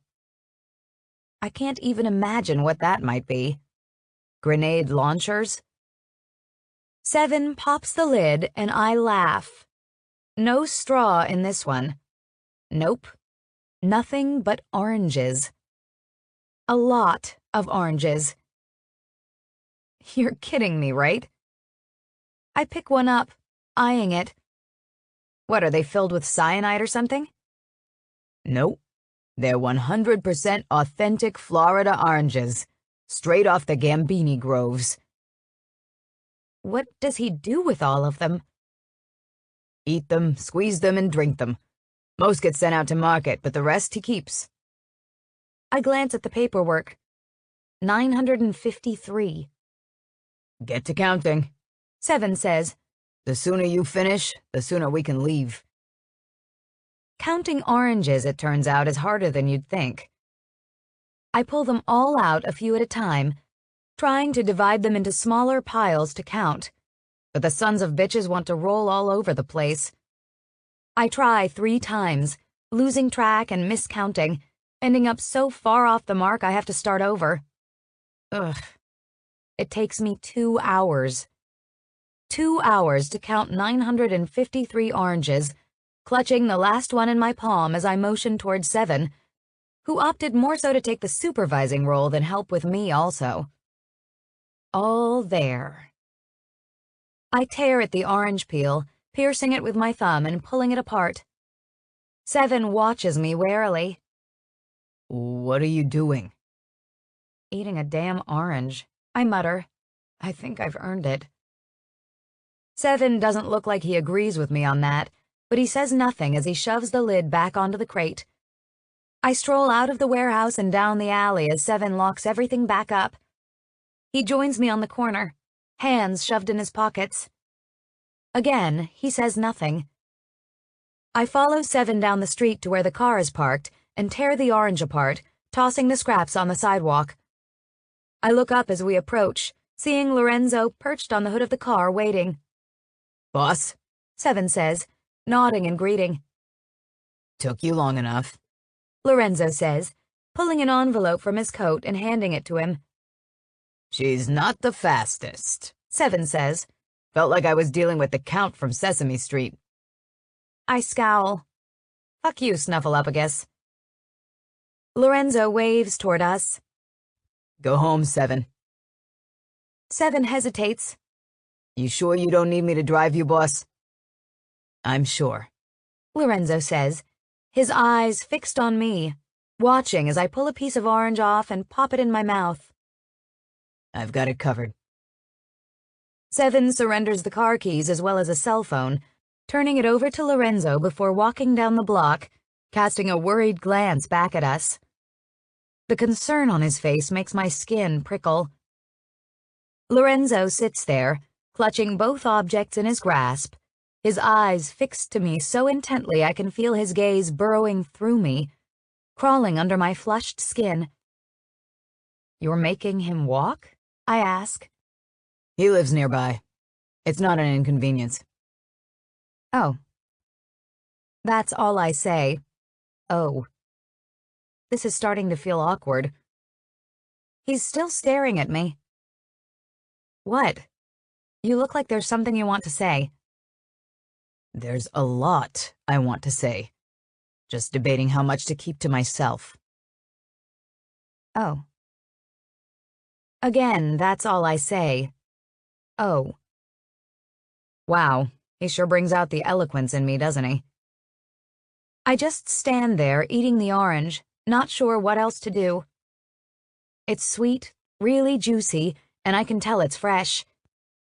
Lorenzo waits until I finish before shoving off of the car and approaching me on the sidewalk.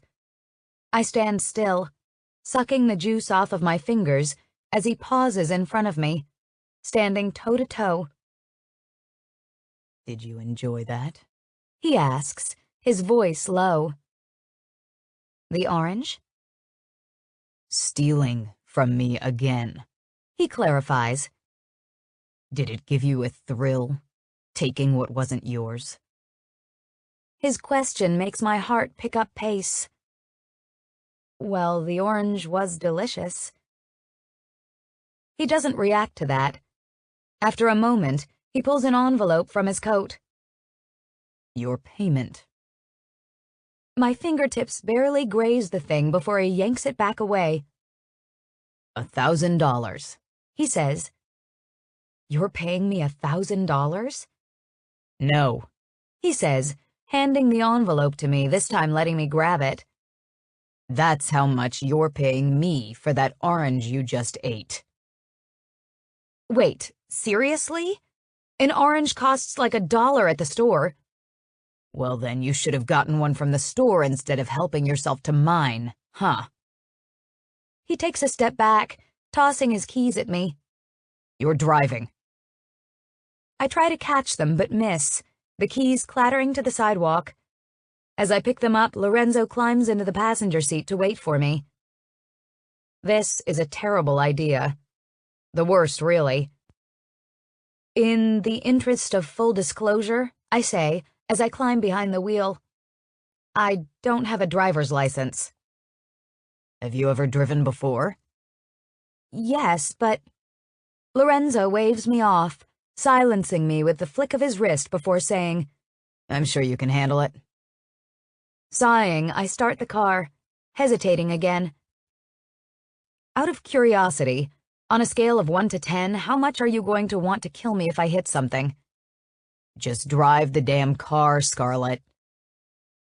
Putting it in gear, I pull away from the curb.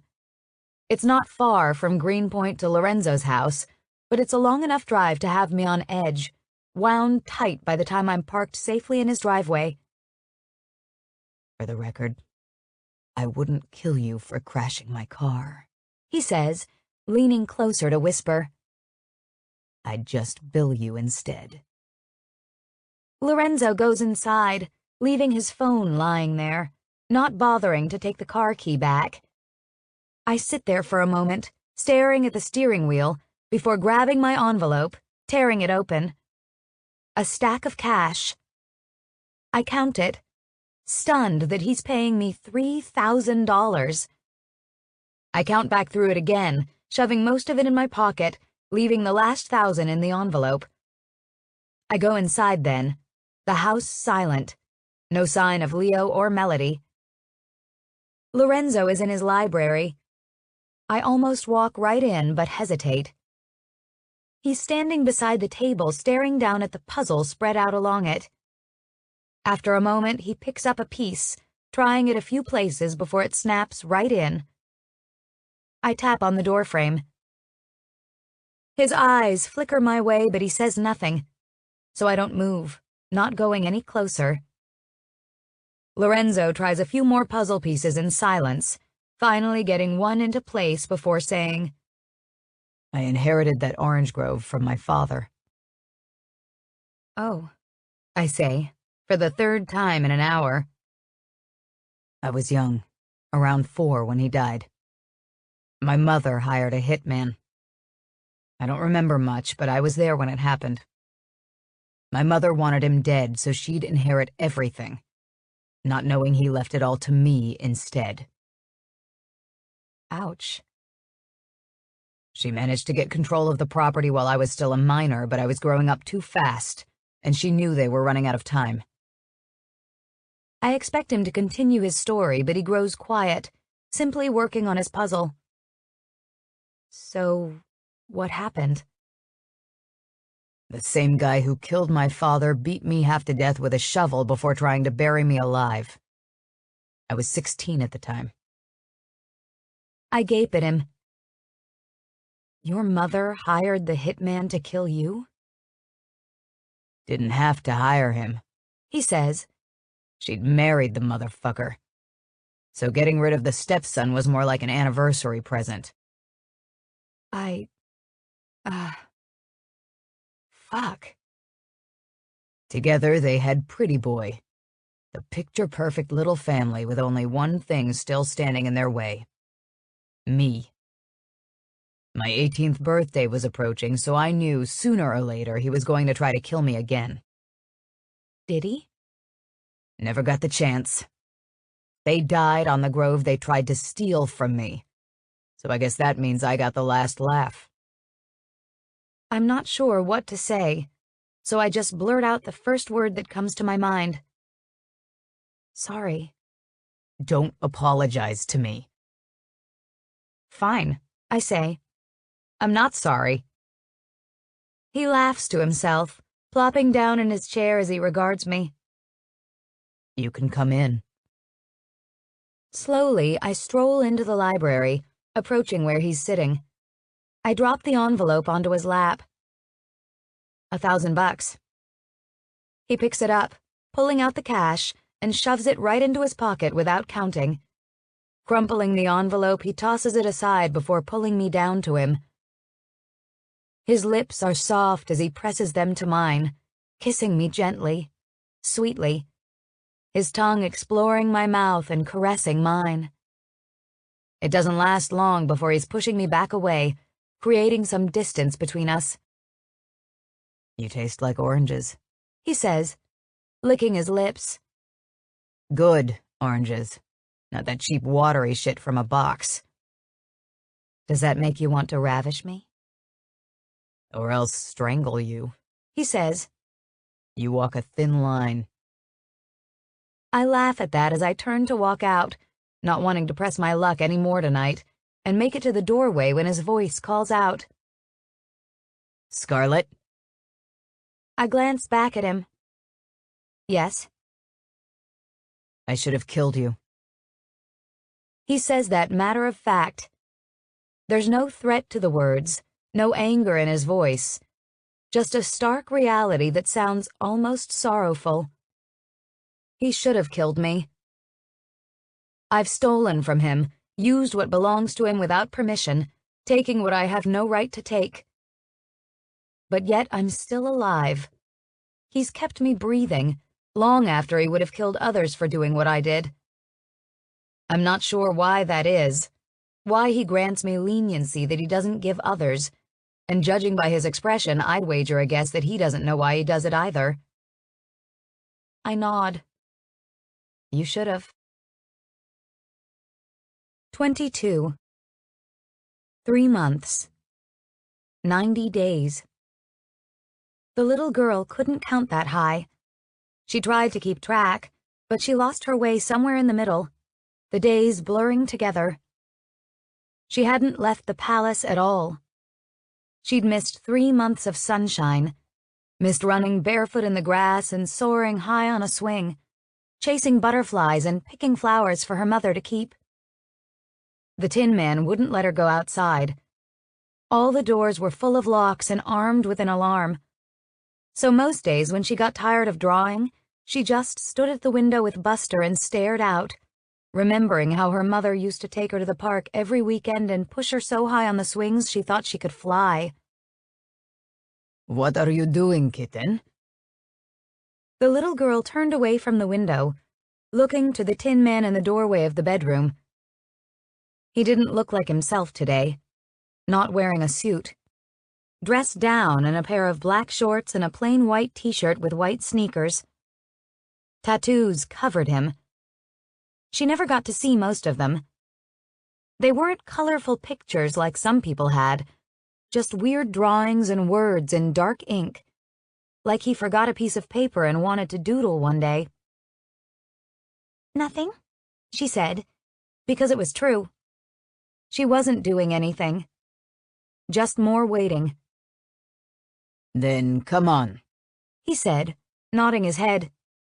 You can come with me to the beach tonight. Her eyes widened. The beach? Can I go swimming? If you can find something to wear to swim. You have 5 minutes. Be downstairs. He walked away. He didn't have to tell her twice. She tore the bedroom apart, finding a pair of black cotton shorts and a yellow tank top, yanking it on. It wasn't a swimsuit, but that didn't matter. She'd swim in a dress if she had to. She met him downstairs 5 minutes later, finding him in the foyer holding a duffel bag with a towel draped over it. He barely even looked at her before opening the front door, ordering her to go ahead of him. The warm air blasted her when she stepped outside, and she smiled, feeling the last bit of the day's sun on her face. It was already so late. Did people go swimming at nighttime? She didn't ask, not wanting him to change his mind. They drove about 10 minutes in his black car before parking near the shoreline. She could see the sand, could smell the water, could feel the breeze on her face as it rustled her messy hair. It was the best feeling ever. They walked out onto the beach just as the sun set. Nobody was in the water, few people even near the sand. It was closed, she realized. Everything around them was closed, even the amusement park in the distance. Off-season. Coney Island. Go on, He said. but stay where I can see you. Won't I get in trouble? He scoffed. From who? The police? The Tin Man laughed like he found the police funny before waving toward the water. Go, swim. I will keep you out of trouble. She didn't know how he could do that if swimming was illegal, but she wasn't going to pass up the chance. She ran off, the sand soft against her bare feet, the water warm as she crashed right into it. It didn't matter that she had no one to play with. It didn't matter that she was out there on her own. After 3 months of only really having Buster, she was kind of used to being alone. She laughed and splashed, soaked from head to toe, sand clinging to every part of her. Her attention drifted to the Tin Man every so often, making sure he could see her, and watched as a group of guys joined him. They stood in the darkness, talking, exchanging things, none of them looking like they were having fun out there on the beach. Flying monkeys. They weren't like the others, though. These guys were new. They didn't have tattoos. The Tin Man turned away from them eventually, his attention on her. He waved, motioning for her to come to him. Time to go. The little girl ran out of the water, heading straight for him, flinging water everywhere. She skidded to a stop near the group, her stomach queasy. One man let out a low whistle, a guy with freckles like polka dots and eyes like seaweed. Man, she looks just like her, doesn't she? The Tin Man made a face as he shoved the towel around the little girl, covering even her head so she could barely see anyone. He pushed her behind him, away from the group, as he took a step toward the man, standing right up against him, his voice gravely serious as he said, I let you have this suka. I let you stick your cock in her, and I did not kill you for it. But if you so much as ever ask about my daughter again, Svinya, I will cut off your balls. I do not care what leverage you think you hold over me. The Tin Man shoved against him, making the man retreat a few steps, and stood there, holding his ground as the group left. Once they were alone, he turned back to the little girl, drying her hair as he crouched down before wrapping the towel around her properly and securing it under her arm. Are you hungry, kitten? You must be starving. I have been so busy today I have not fed you. He didn't wait for her response before standing back up and grabbing her hand. She looked at his inked fingers in surprise as he pulled her along. He'd never held her hand before. What do you like? He asked, looking down at her. You do not like my food, so tonight I will treat you to yours. Her eyes widened. Really? Yes, He said, take a pick. Peanut butter and grape jelly. He laughed. I do not think we will find that here. She ended up with hot dogs, eating 2 whole ones by herself, and he even bought her a chocolate ice cream cone before they returned to the car to make the trip back to the palace. She smiled as they drove along, watching out the window, sitting in the front seat of his car where she wasn't supposed to sit. Thank you, Daddy, she said quietly when they parked. It had been a good day. She felt happy. Maybe the Tin Man wasn't so bad. Maybe she should think of him as something else. Maybe something like Daddy. Just Daddy. He cupped her chin and pressed a kiss to her forehead, lingering for a moment, before whispering, If only you were not so much like this suka. 23. Lorenzo. 3 injured, 3 dead. That's what all the news reports said. 6 people caught bullets that night at Mystic. Half of them died, while the other half lived. The neurotic asshole that exists inside of me loves the symmetry of it. 3 has always been my favorite number. 3 books in a trilogy, 3 sheets to the wind. They say the 3rd time is the charm. 3 strikes and you're out. Rock, paper, scissors, Beetlejuice, Beetlejuice, Beetlejuice. The good, the bad, and the ugly. Need I go on? Hell, there are 3 good Star Wars movies. I'll leave it up to you to figure out which ones I'm talking about.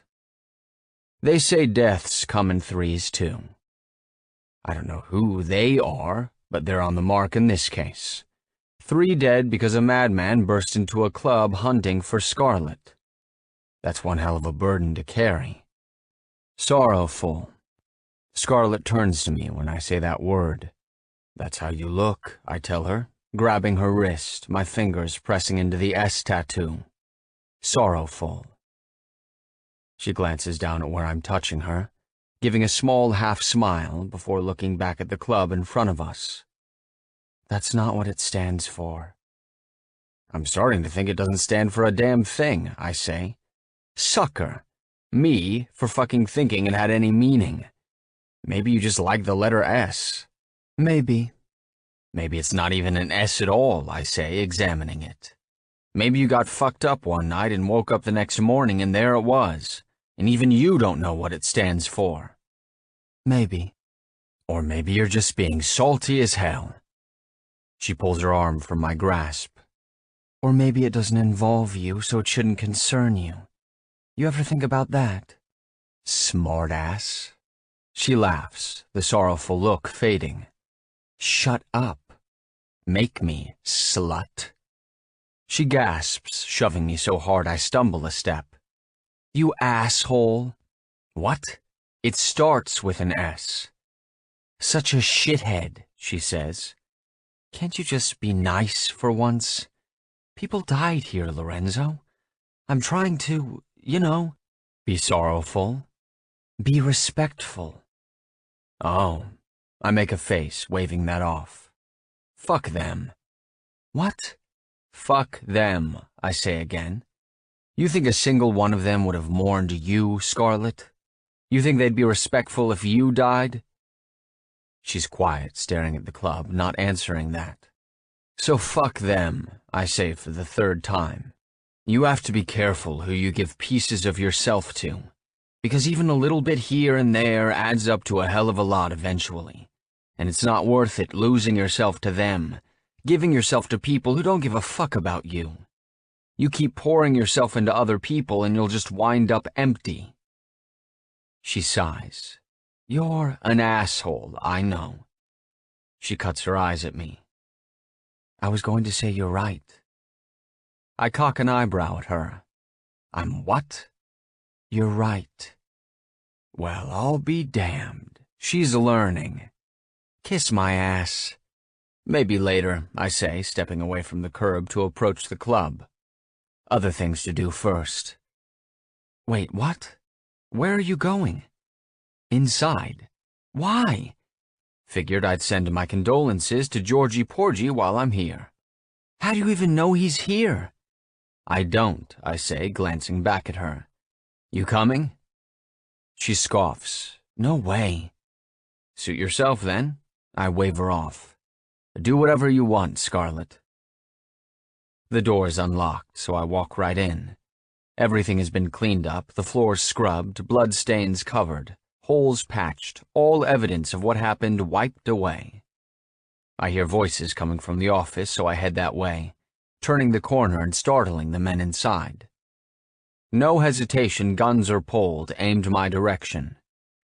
Hello to you all, too. Amello stands at his desk, surrounded by mounds of paperwork, sorting through all of it, shredding a lot of shit. What do you want, Ska? A friendlier greeting would be nice, I say. So would a pepperoni slice, kind of hungry. Thirsty too, so maybe a drink. Wouldn't say no to having my dick sucked either. He raises his gaze, meeting mine. What do you want from me? I step into the office, moving past the armed men, and take a seat in a chair across from Amello at the desk. You can tell these buffoons to do something about their guns. Use them or lose them, if you know what I'm saying. Amello motions for them to lower their weapons. No offense, Scar, but... He pauses, hesitates. I learned long ago that when someone says no offense, there's about a 76% chance they're about to offend the fuck out of you. They think those bullshit words will help them get away with it. But that doesn't work with me. I know it and he knows it, because it's clearly written in the deep lines of his troubled face. But... go on, I'm listening. I can't do this right now, he grumbles, plopping down in his chair, running his hands down his face. I've got the cops riding my ass, my business is in shambles, nobody wants to work with someone facing all this heat. And the Russians, the fucking Russians. He lets out a manic laugh that sounds strained, like he's damn close to shedding tears. They shoot up my place, they attack me, my business, all because of that little bitch. If I knew where she was right now, I'd wring her fucking neck. Well, that's a bit harsh, don't you think? Harsh? 3 of my guys are dead. I don't see how that's her fault. They were after her. But you knew that, didn't you? You knew the Russians wanted her, and you used that to your advantage. I helped her, he says, his back straightening, a hint of anger in his voice. She had nowhere to go, no one to turn to, so I took pity on her. I gave her a job, I gave her a place to live, and look where it got me. I'm fucked. I should have turned the little bitch over to Aristov the second I realized who she was. She's not worth the trouble. He can have her. I beg to differ, I say. He wants her. He's going to have to go through me first. You? His expression flickers with surprise before he lets out another laugh. She got you, huh? Charmed the pants right off you, did she? Got you thinking she's some damsel in distress that you can save? You know nothing about her. You want my advice? Wash your hands of it. Toss her out on his front porch. Be done with the bitch.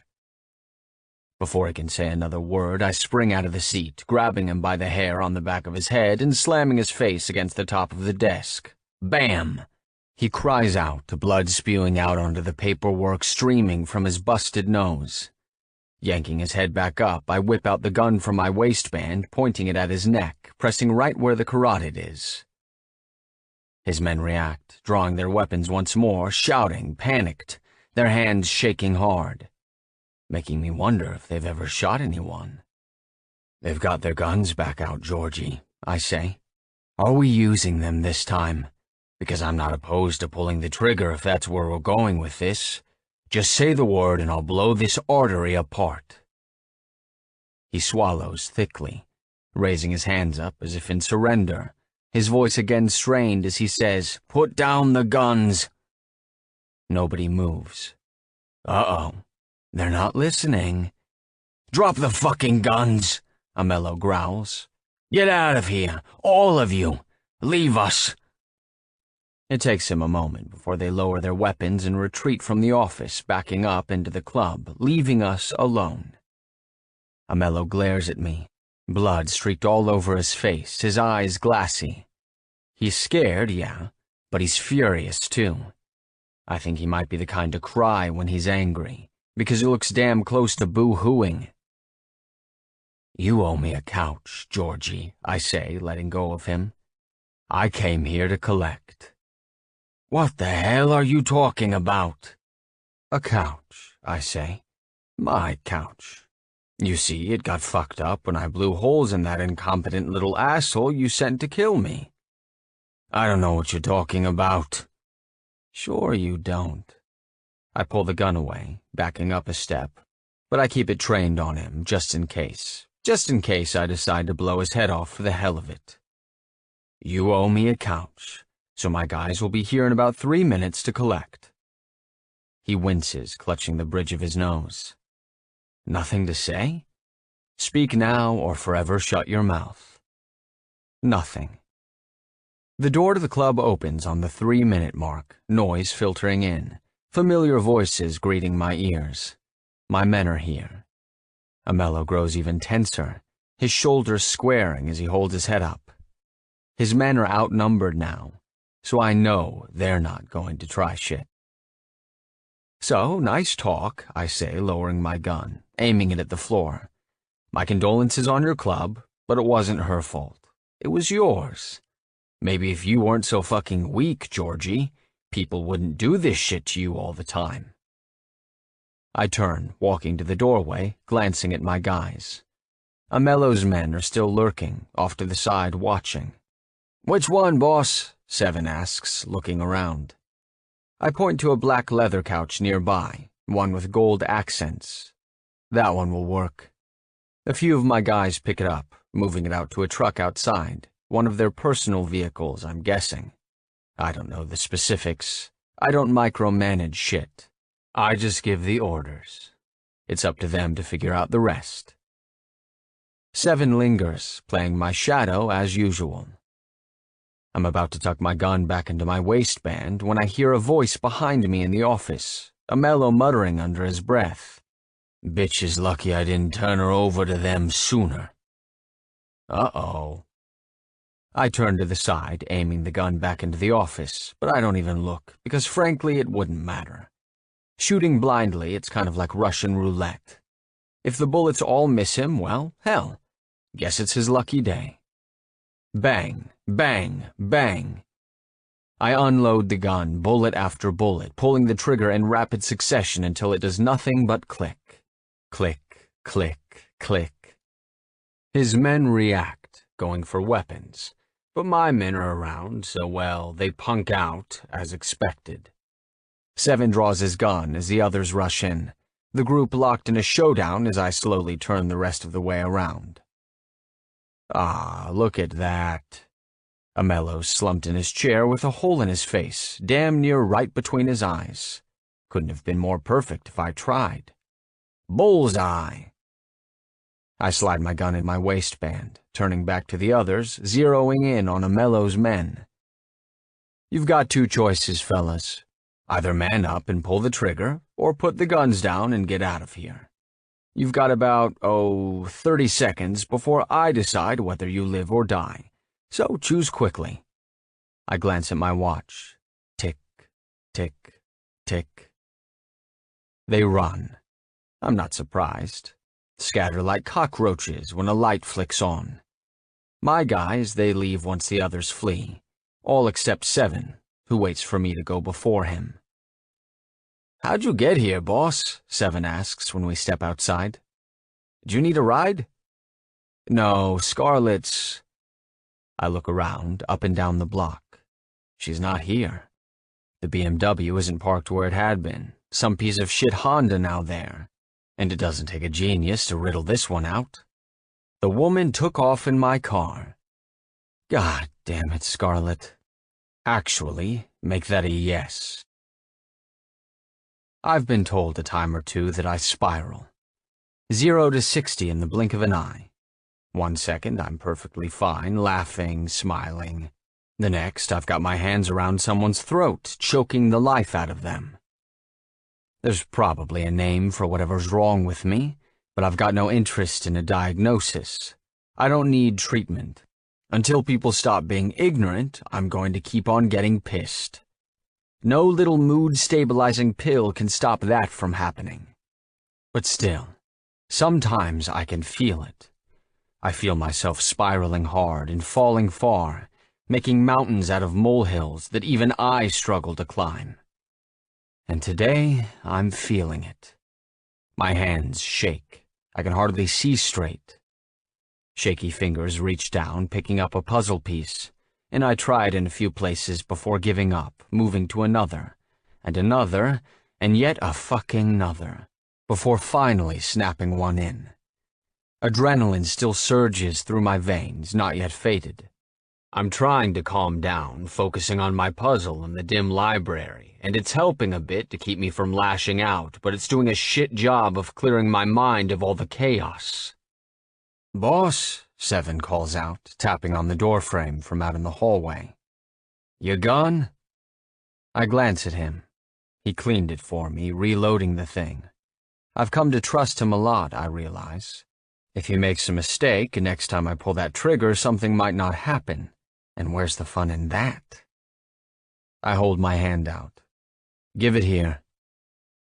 He steps into the library, approaching, slipping the gun into my palm. I grip it tightly, not putting it away yet, just feeling it in my hand.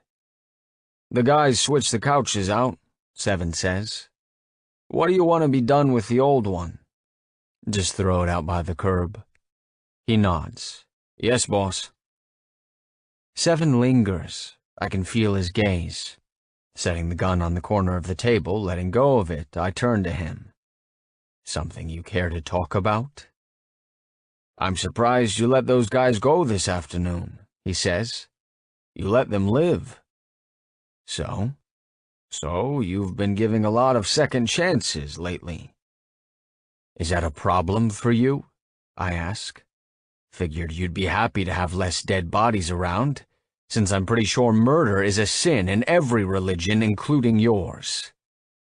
"It's not a problem for me," he says. "I just want to be sure it won't lead to a problem for you." I stare at him. "You think I'm getting soft?" "Not at all," he says.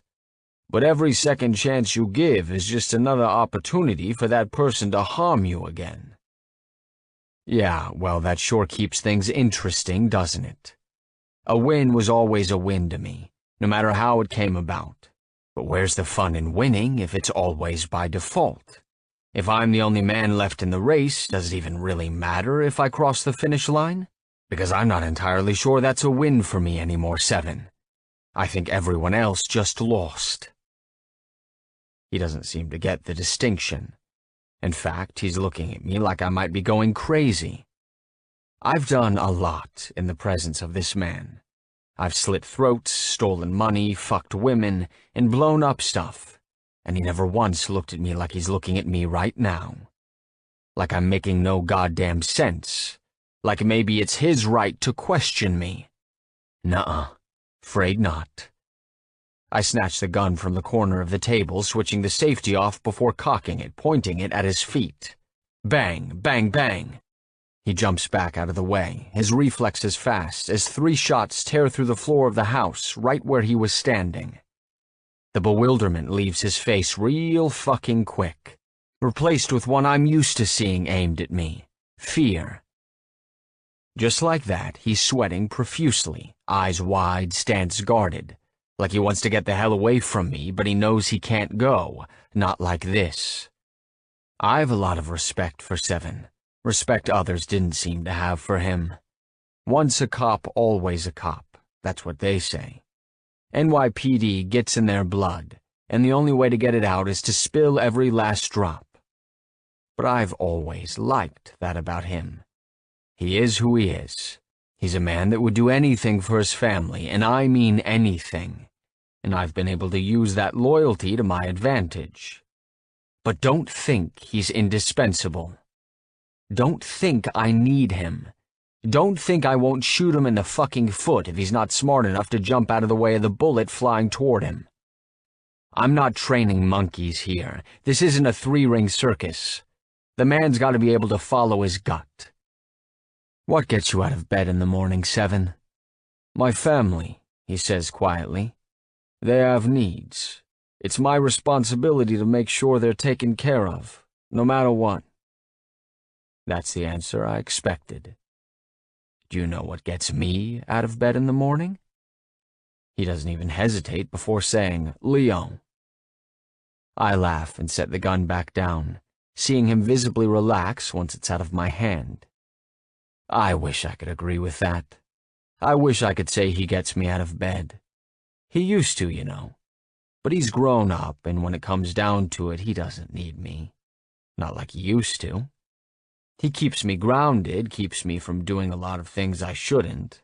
But that's not because he needs me, Seven. It's because I raised him right, and if I become a danger to him, he knows to cut his losses. Snip, snip. So what gets you out of bed? I sit down, not sure how to answer that, so I just go with the word that makes the most sense. Hope. Surprise flickers across his face. That he didn't expect. Hope, he repeats. Hope that maybe today will be exciting, I say. Maybe today I won't be so goddamn bored. Maybe if I get my ass out of bed, something will actually happen. Maybe something will get my blood pumping, and I'll feel things instead of wasting away in tedium. Maybe, just maybe, today will be different, and I'll finally find a real reason to get out of bed in the morning. I don't begrudge you your purpose, Seven. I respect it. You do what you have to. But don't walk in my house questioning what I'm doing, because if you step on my toes, I'll shoot yours off. You got me? Yes, boss. Just as he says that, a ringing shatters the silence. Sighing, I pull the phone from my pocket. Blocked caller. I tossed it at Seven, annoyed. Take this fucking thing before I break it. He catches it, nodding in acknowledgement before leaving the library. I sit there once he's gone, listening as the guys move around the house, making themselves at home as usual, as I stare at the fresh holes in the floor. It's funny, I think, how looks can be so deceiving. Here we are in suburbia, with picket fences and big backyards, perfection from the outside. Yet nobody knows what goes on within the walls. I work on my puzzle some more, trying to distract myself, and hear the front door open after a while.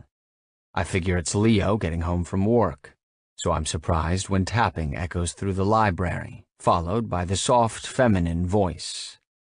Knock, knock. Scarlet. I don't acknowledge her, and she stands there quietly waiting, and waiting, and waiting, until her patience grows thin. Groaning, she shoves away from the doorframe and takes a single step closer, right over the threshold. Grabbing the gun, I cock it, aiming at her direction, my finger on the trigger, ready to pull it when she takes an immediate step back. Whoa, buddy, she says, raising her hands defensively. Testy today. You stole my car. I borrowed it, she says, pulling the keys from her pocket and holding them up. It's right outside. I look at her, raising my eyebrows, voice dead serious as I repeat myself. You stole my car. No, she says, I didn't. You told me to do whatever I wanted. Those were your exact words.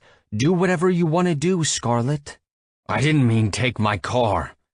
Yeah, well, you didn't really specify, did you? Do whatever you want to do means I could do whatever I wanted to do. And what, you wanted to steal my car? I wanted to drive it, she says, so I borrowed it. My fingertips are tingling, my heart pounding hard.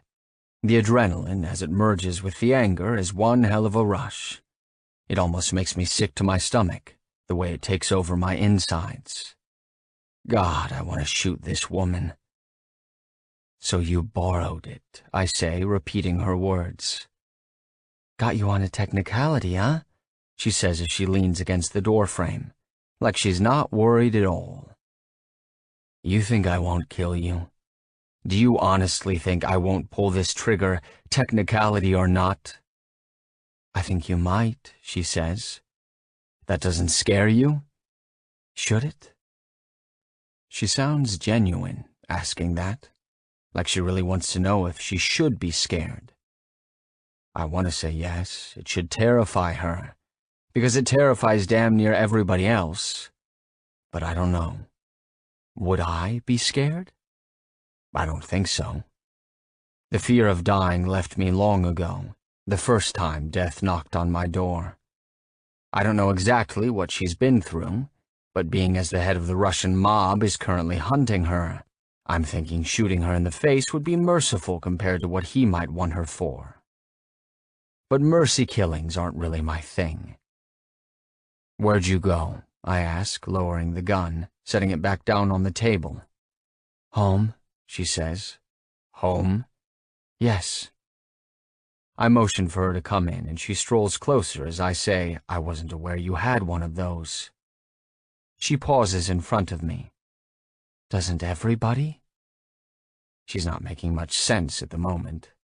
She seems almost dazed. I grasp her chin, tilting her head as I pull her face closer to me. Her eyes are bloodshot, glassy. Are you high? She laughs bitterly at my question. No. There's something off about you.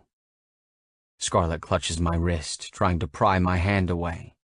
I've had a rough day, so excuse me for not being my bright-eyed, bushy-tailed self, Lorenzo. I let go and she averts her gaze. She's been crying, I realize. She sucked it the fuck up before walking in here, but there's no doubt she was crying. I look at my puzzle, grabbing a piece, trying it in a few places. Where's home, Scarlet? With the Russian asshole? She laughs bitterly again as she takes a step over, helping herself to my chair. Tilting her head back, she scrubs her hands over her face. No, not with him. Good, I say. Because if I find out you took my car for a rendezvous with that jackass, I will shoot you, technicality or not. You think that I would really, with him? She blinks rapidly, staring at me, looking like she might try to cry again, this time in front of me.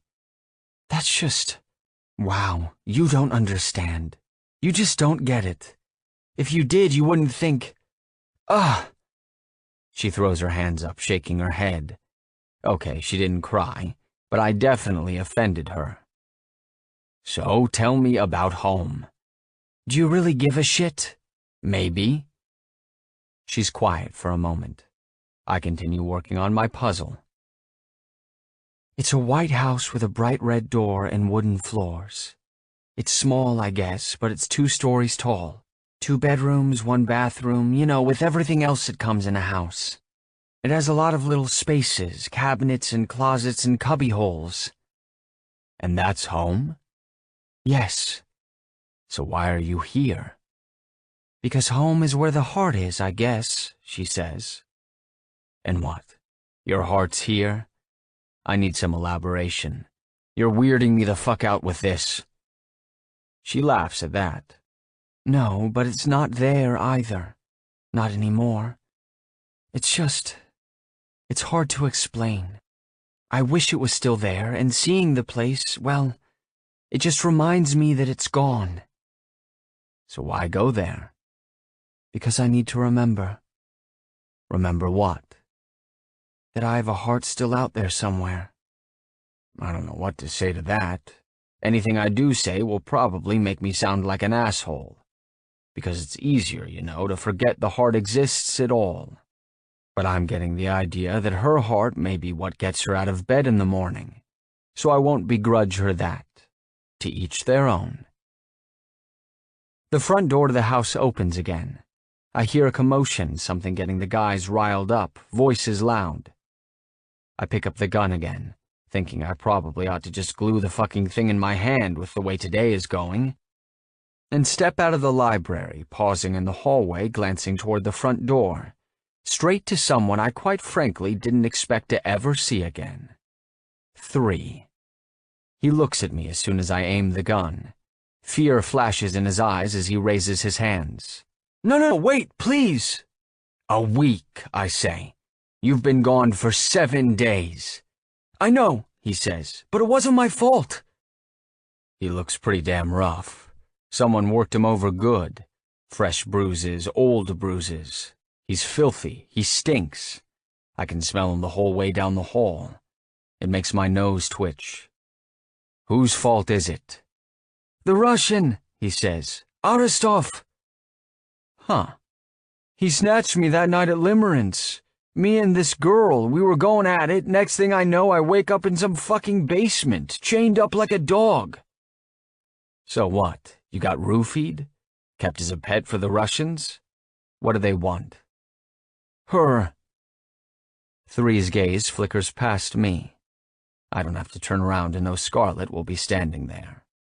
Of course he wants her. He just kept saying she was his, 3 continues. He wanted to find her. He wanted me to help. And did you? Shock passes across his face. What? Fuck no. I told him to fuck off. He said he just needed an address, that he'd do the rest, that I didn't have to get my hands dirty, but I wasn't telling him shit. So how'd you get out of there? I guess after a week he realized I wasn't cracking, so he let me go. He let you go? I say with disbelief, which means he probably followed you. He shakes his head adamantly. He didn't, I swear. Nobody did. I made sure of it. I took 5 trains and 3 cabs, even rerouted into the city just in case. He was going to kill me, I think, but he decided to have me bring you a message. He said... Ringing cuts him off. He falters. 7 pulls my phone from his pocket, glancing at the screen, shaking his head. 3's voice chimes back in. He said to answer the phone when he calls you. He's tired of getting your voicemail. Son of a bitch. Guess the mystery of the blocked number has been solved. I'm still not answering it. The ringing stops. I lower the gun, shoving it in my waistband. Well then, who's up for making a trip to Limerence? I ask. There's a lot of money in it for you. Hands shoot up. Every single one of them volunteers, even 3, as fucked up as he already is, and 7, whose wife would kill him if he stepped foot in that place. My guys, they don't back down from a challenge, especially when cold hard cash is involved. Go tell that Russian bastard I'll think about accepting his call when he grows some balls and unblocks his number, because pussies don't get talked to, they only get fucked. I turn to go into the library, catching Scarlett's concerned gaze. Oh, and say it just like that, word for word, I say, glancing back at the guys. And if you survive, when you come back here for payment, don't let him follow you. I mean it. You endanger my brother, I'll kill you all myself. 24. Morgan. Is a library still a library if there aren't any books? Wouldn't it be more of a study? That's what I'm thinking about as I sit on the floor in the library right beside the door, knees pulled up to my chest, arms wrapped around them, back against the wall. I mean, he's got a handful of books, maybe a dozen, but the shelves are pretty much barren. Are 12 books enough to push it into library territory? I don't know. Don't really care either. But I've got to think about something or else my mind will just drift to thoughts I'm trying desperately not to have. So I'm thinking about him, and his room, and his life. Lorenzo. He's working on the puzzle. I've seen him do it before in little spurts, but he's been at it now for hours consistently, making quite a bit of progress as I watch. He's methodical. The whole process clearly serious to him, but at the same time I think he's actually enjoying himself. It's strange. Every now and then he'll get this look on his face, like contentment and relief and pride all rolled into one. I've seen the man in the throes of passion. I've seen him excited and agitated and dangerously cold. I've watched his emotions fluctuate the spectrum, but I think this is the first time I've ever seen him calm. Like, this is the guy who raised his little brother to be the responsible, respectful guy Leo is. This is the guy who could actually have a library and not just a barren room with bullet holes littering the floor. Yeah, I noticed them. He's wearing his glasses, a light illuminating the area around the table, although the rest of the room is dark. Night fell hours ago. We're the only ones here. None of his guys have come back yet. He doesn't seem worried, but I am. Knowing Kasyan, they could all be dead. And I kind of like the guys. You know, what I know of them. Not a single one has ever made a pass at me, thinking because I've done certain things, obviously that's all I am. Men that treat me like a person. What a concept. so I'd rather them not lose their lives because I'm here. I'm going to bed, I say quietly, pushing up from the floor. I know Lorenzo hears me because he glances my way, but he says nothing. I make it down the hall toward the stairs when the front door shoves open. My heart stalls a beat, thinking finally maybe one of them is back. But Leo walks in along with Melody. Hey, Morgan, Melody says. I love the color of that top. I glance down. It's some watercolor-looking mashup. I took the money Lorenzo paid me and invested in some new clothes of my own. Thanks. Leo smiles in greeting and I return his smile, but jet out of there before any further conversation happens. Trekking upstairs, I kick my shoes off, pulling off my jeans and unhooking my bra before climbing into the bed, snuggling up with a pillow. I'm not tired. Hell, I can't even sleep. I lay here, listening to the sounds from downstairs. Maybe another hour passes, I don't know, before the front door opens, voices rushing through the house. Carefully, I climb out of the bed, creeping out into the hall, pausing as I lean against the banister at the top of the stairs. They're all here, gathering in the hallway. Declan and Frank even sharing a laugh about something. I can't hear much of what they're saying, but they survived, so I guess that's something. I make my way back to the bed, curling up on my side, hugging the pillow again. Relieved. For now. Barely a minute passes before I hear noise, and I peek over just as Lorenzo walks into the room. He meets my eyes, so he knows I'm awake, but he says nothing, tugging off his shirt, stripping down to nothing before climbing into the bed beside me. His arms snake around me, pulling me back into him, his lips going right to my neck, leaving a trail of kisses along the sliver of exposed skin. "Tell me a story," he says, hand sliding beneath my shirt to palm a breast. I smile to myself. That's his not-so-subtle way of telling me he wants to stick it in. "Why don't you tell me one?" "You didn't like the last one I told you," he says, tugging at my underwear, pushing it down to my knees, just enough for his other hand to slide between my thighs. A soft moan escapes me when his fingertips graze my clit, and I shove the underwear the rest of the way down, kicking them off to spread my legs so he can reach better. "I'm sure you can come up with a better one." "True story or fairy tale?" Both. I yelp, surprised, when he yanks me around over on top of him. He lays flat on his back as I straddle his waist, his cock right there, hard, pressing against me. I shift my hips, rubbing against him, my hands flat against his bare chest. My shirt is long enough to cover everything so he can't see, but I know he feels it. He lets out a low groan, wrapping his arms around me, pulling me down for a kiss. I lose myself for a moment, kissing him deeply, roughly, groaning as he nips at my lips, tingles flowing through my body when he grasps my hips, pulling me up. I feel it. His cock pressing into me, slowly slipping inside as he teases me with the tip. My head goes fuzzy, warmth consuming me.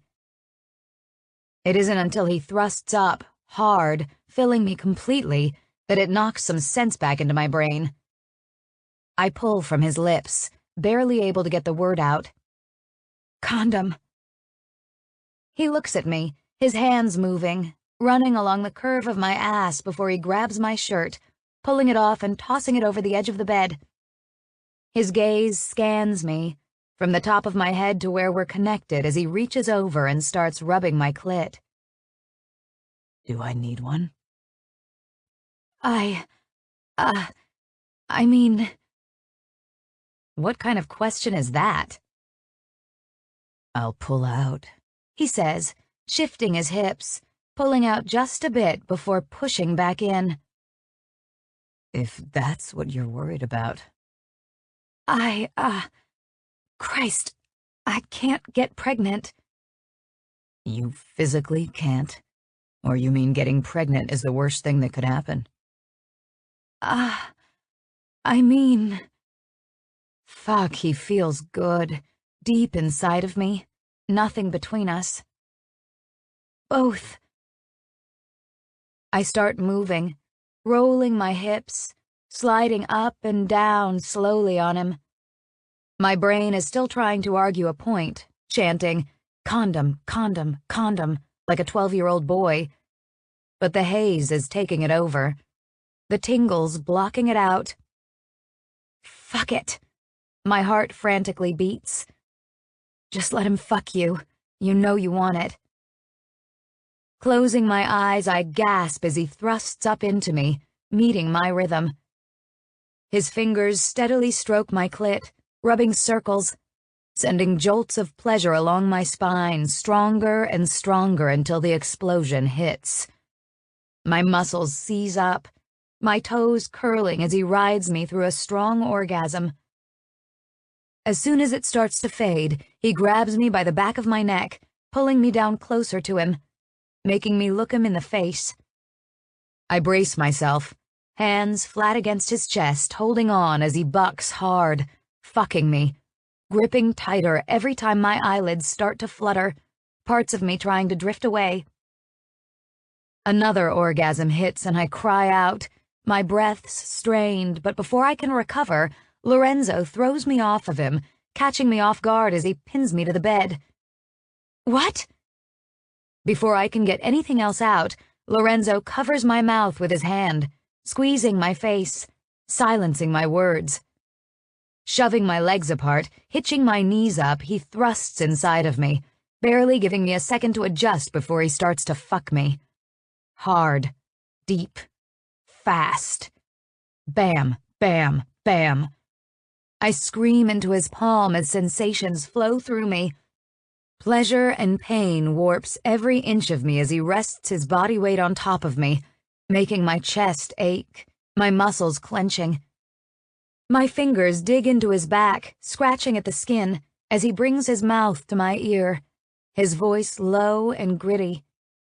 Once upon a time, there was a woman with a gorgeous little body and a mouth made of sin. The only thing sweeter than this woman's pussy was the thirst she had inside of her. A thirst for fucking and fighting, for tempting fate, he says, and I let out a whimper, gripping to him tightly as another orgasm starts to take over. Fuck. It hits me so intense I buck against him, my fingernails tearing skin as I bite his palm. Jesus Christ, he growls, yanking his hand away from my mouth, gripping instead to my jaw, shoving my head away, forcing the side of my face into the mattress. His mouth is back on my ear, tongue swirling around it before he says, "This woman, she tempted fate so much it was a goddamn miracle she wasn't dead. But she was lucky, I think, because fate brought her a man. One who would kill for a sip of the thirst inside of her. Who would start a war over that sweet, sweet pussy." His words send a chill through me as I close my eyes. He fucks and threatens, kisses and caresses, grabs and bites, over and over and over again until my body starts to give out. Groaning, he pulls away from me, shoving my legs further apart as he pulls out. Opening my eyes, I watch in the darkness, breathing heavily as he strokes himself, coming right there between my thighs. He rubs it in then, gently stroking my clit with his fingertips, before leaning down, kissing along my stomach, his tongue circling my belly button, before moving down even further, his mouth on my pussy. "Oh, God," I whisper, my toes curling. I don't know how the hell he does it, bringing my body right back to life again with nothing more than the tip of his tongue. He's gentle. So fucking gentle. almost painfully so as he brings me to yet another orgasm. I gasp, grabbing a hold of his hair, arching my back as the pleasure ripples through my trembling thighs. As soon as I collapse back onto the bed, he makes his way back up, kissing along my stomach, before his mouth finds mine. I kiss him, tasting myself on his lips. But more than that, I can taste him. Every inch of my body flushes at that realization. "I think you're trying to kill me," I whisper. He laughs into my mouth, nipping at my bottom lip. "If I was really trying to kill you, Scarlet, you'd be dead." The sun's starting to rise outside, but you can't tell it looking at the horizon. Thick, gray clouds cover every inch of sky, blocking the warm orange glow from appearing. Everything just seems to gradually get lighter, like a veil is being lifted, exposing what was already hidden beneath. Sunrise. It always makes me feel hope. Another day dawning. Another chance at things turning around for me. But today, it all just felt so horribly bleak. 10 months, I say. Before we know it, it'll be a year. An entire year. I can't even fathom it. Detective Jones lets out an exasperated sigh as he scrubs his hands over his bleary face, rubbing the overgrown scruff along his jaw. He looks like shit. His suit is rumpled, there's a stain on his white shirt, he's in need of a trim, his hair sticking up in a few places. And his socks? Well, they don't even match. He's a mess. But I have no sympathy for him. Maybe that makes me a bitch. I used to come here begging, pleading, feeling like a burden for needing his help. But those feelings faded as I became more jaded. The first few months were the worst, though. Back then, I didn't think the tears would ever stop. But at some point along the way, my anger surfaced when I realized I was on my own, that nobody could help me. I had to help myself. And here we are, 10 months in, and I'm still treading water, closer to sinking than I am to swimming. I'm slowly drowning. Gabe picks up his coffee mug, gently blowing into it, steam rising out, surrounding his face like a cloud. I got here before him this morning, was waiting in the lobby when he eventually wandered in, 15 minutes late for his usual shift, which is 15 minutes he could have spent working on my case. Yeah, right, like that would ever happen. "You shouldn't be here," he mutters, sipping his coffee. "Yeah, well, where else am I supposed to go?" "Wherever you've been these past few weeks," he says. "Where have you been, anyway?" "Around." He casts an annoyed look my way, not liking my evasive answer, but I'm not telling him where I've been staying. That information is classified. "After the attack at the club, I figured you'd be laying low, maybe finally getting the hell out of the city," he says, "especially with Georgia Mello being dead." I gape at him. "He's dead?" He nods, swirling his chair back and forth, still sipping his coffee, still not doing any work. "Someone shot him." I sigh, looking away from him to glance out the window. It's silent for a few minutes. George is dead, and it's probably my fault. I went to the house the other day. I say quietly. I haven't gone there since everything happened. He mutters something under his breath. I don't catch it all, just a few words here and there, notably stupid and death wish. It looks the same, I tell him. It was strange. Seeing it, being there, it felt like just yesterday. Like no time at all has passed.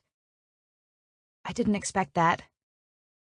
I didn't expect it to still feel so raw. He doesn't say anything, but the look he gives me says enough. Get over it. He's never uttered those words directly, but I know he means them. I know he thinks them every single time he looks at me this way. Pity. He pities me. Not enough, obviously, or else he'd actually do something about my situation, but just enough for him to humor me, for him to pretend to want to help. Maybe you should talk to someone, he suggests. I am. I'm talking to you. I mean, somebody who might be able to help you. Again, I thought I was. He sighs, setting his coffee down. I mean a therapist, Morgan. Maybe a grief counselor? I don't need a shrink. I just need someone to give a fuck about me. Come on, don't be that way, he says, shoving out of his chair to step closer, pausing in front of me.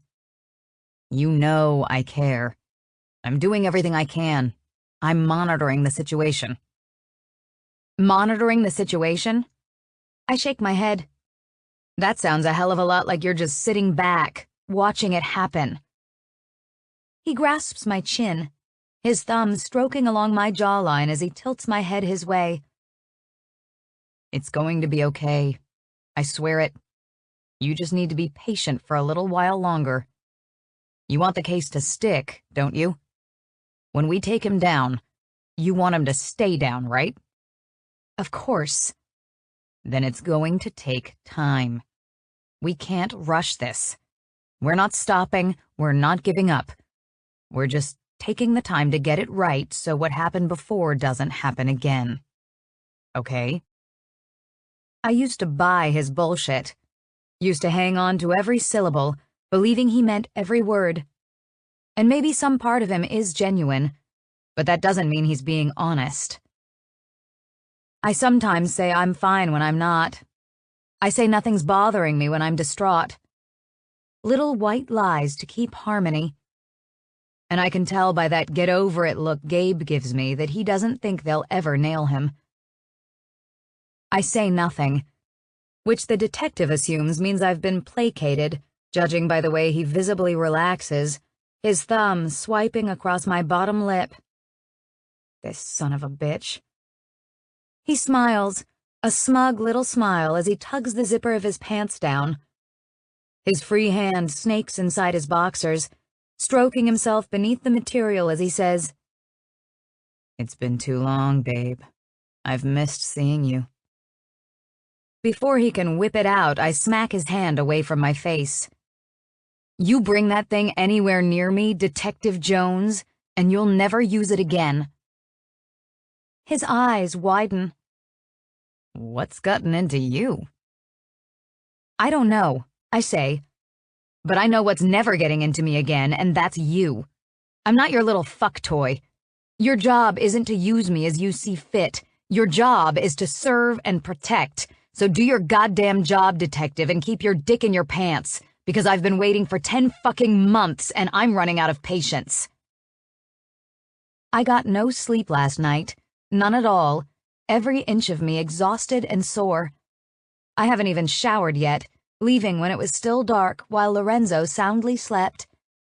I didn't want to wake him. He looked so peaceful. So I just threw on the first clothes I saw, pulled my hair back in a sloppy bun and headed out, remnants of the man all over me. I can smell him on my skin. Gabe just stares at me with disbelief, hands still in his pants, clutching his dick. But he makes no move to whip it out, lucky for him. After a moment, a series of beeps ring out, sucking away some of the awkwardness infiltrating the office. He unclips the department-issued cell phone from his belt, glancing at it before fixing his pants. Got something I need to deal with, he grumbles, waving the phone in my face before heading for the door. Show yourself out, Miss Myers. I sit here even after he's gone, staring across the office out the window. Nobody says a word about me being here. Nobody bothering me. It's like I'm invisible. Eventually, my eyes wander to the messy desk, to the stacks of files covering the top of it. It blows my mind how outdated things are here. case files kept as actual files, folders full of papers instead of being stored digitally. Not really secure, is it? I glance behind me out of the office, double-checking nobody is paying me any attention before shoving out of the chair and slipping around the side of the desk. The files have names scribbled on them in pen. I shift through them quickly, glancing at the handwriting. Blah, blah, blah. Bingo. Aristov.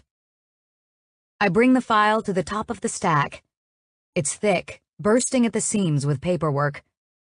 Flipping it open, I scan through some of it, skimming paragraphs and pages, glossing over most of it. Drugs, guns, fraud, murder. A lot of allegedly this and allegedly that, he said, she said bullshit, but not much in the way of evidence. No ballistics, no fingerprints, no forensics. A stack of witness statements, each one wrecked with writing, covered in black marker. Retracted, missing, deceased, uncooperative, unreliable. I stall at the last one, blinking a few times at the name on the top of it. Morgan Olivia Myers. Unreliable. Whatever, I grumble as I flip the page. I skim through the rest. Blah, blah, blah. Nothing. You have to be kidding me. I shove it all aside as I scan through files again. There has to be another one somewhere. There has to be more. Besides my original witness statement, there's very little about my history with Kasyan and not a goddamn peep about the pain of the past 10 months. Motherfuckers. I shove a stack of files, sending them scattering along the desk as anger runs through me. Have they even done anything? Shaking my head, my eyes scan the desk again, and I'm about to walk away when a name catches my eye. Gambini. It's sloppily scribbled on a fresh folder. I know that name. I pick it up, and I'm about to scan through it when the phone on the desk lights up and starts to ring. Shit. I jump, caught off guard, and shove the file beneath my hoodie, securing it with the waistband of my pants as I get the hell out of there. I keep my head down as I make my way to the elevator, heading down to the first floor. As soon as it dings, the doors opening, I step off and freeze, hearing the unmistakable sound of a familiar booming laugh echoing through the lobby. Oh my fucking... My head snaps up, my eyes going straight to a man just 10 feet from me. I catch a glimpse of his profile as he stands there, elbows against the front desk, leaning over to talk to Officer Rimmel working the command center. Markle. He's laughing, flirting, and she's smiling at him. Smiling? The woman with her neon pink nails has never smiled at me. Not once in 10 months. As the elevator doors behind me close, my eyes bounce from Markle to the exit. Shoving my hands in the pocket of my black hoodie, I lower my head, my eyes on the checkered linoleum. I hope like hell I stay invisible as I force my feet to move. You can do this. You can do this. You can do... Shit! I'm yanked to an abrupt stop as a hand wraps around my bicep. Turning my head, I catch his eyes, piercing through me as I'm pulled toward him so fast I damn near lose my balance. Suka, he says, grinning, using that word so casually as if it's my real name. Bitch. My heart pounds furiously. My head is swimming. I'm in deep shit. Deep, deep shit. Let go of me. Those words damn near come from my lips, but I know it's a lost cause, pleading at this point. He's not going to just let me leave. So I've got about 5 seconds to save myself, to find a way out of this. Because being in a police precinct won't be enough to stop him from throwing me over his shoulder and dragging me out of here.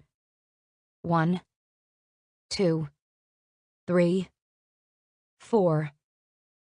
Pussycat got your tongue, Suka? He asks, letting out a laugh. Haven't you missed me? 5. I don't think. I just react.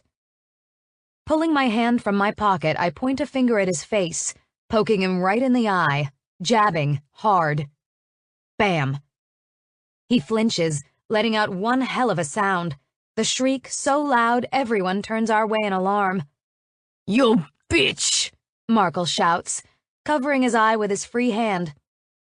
I know he's pissed when he says it in English. His hold on my arm loosens in reaction to the sharp pain, letting me slip from his grip and move away. He tries to recover, realizing he doesn't have his hands on me anymore, lunging in my direction. But he's too slow.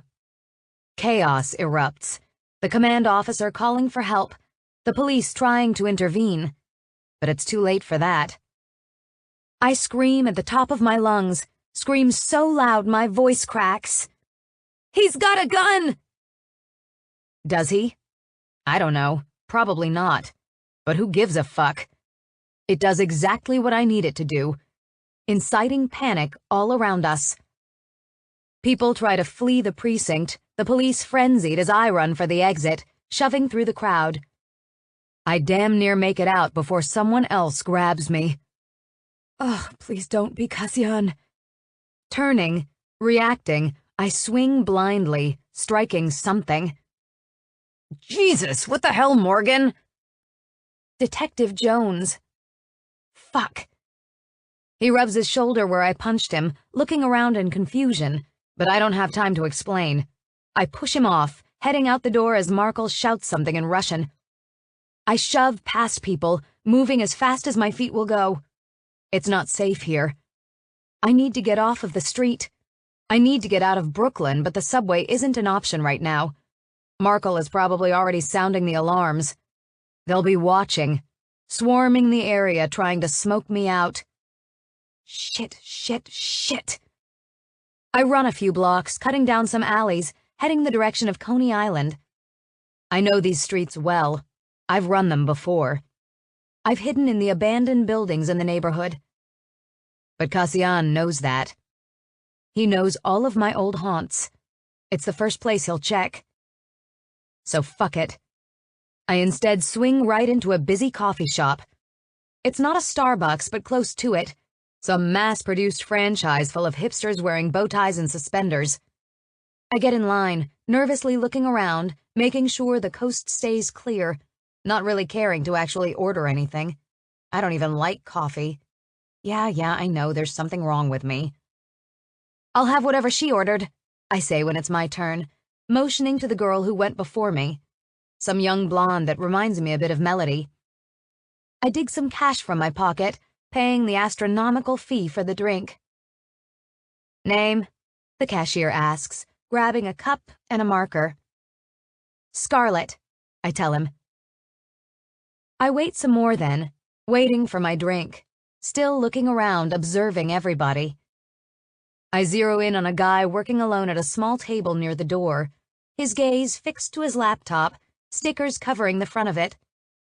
Bands, I'm guessing. Music. He's wearing a black t-shirt with a drummer on it. Scattered along the table are papers, a cell phone sitting on top of a closed textbook. "Scarlett," a barista calls, shoving a caramel-colored frozen drink up onto the pass. Guess that's mine. I snatch it up, sticking in a straw as I head for the door. "What's your favorite Avenged Sevenfold song?" I ask, pausing beside the guy alone at the table, trying to turn on the charm and act interested. He looks up at the sound of my voice as I lean over against the table, all up in his space. "Nightmare." "No shit." I smirk, straw against my lips. "That's mine too." He grins at my response and seems to be at a momentary loss, which is for the best, because I don't even know who Avenged Sevenfold is. I just saw the sticker on his laptop and rolled with it. Poor guy. I grab the cell phone while he's distracted, trying to come up with something witty to say, slipping it up the sleeve of my hoodie before pushing away from the table and walking out. I go another block, passing an apartment building just as someone is leaving. Darting over, I grab the door before it closes, slipping inside as I take a sip of the drink. I expect it to be bitter and gross, but it's actually light and sweet. Huh.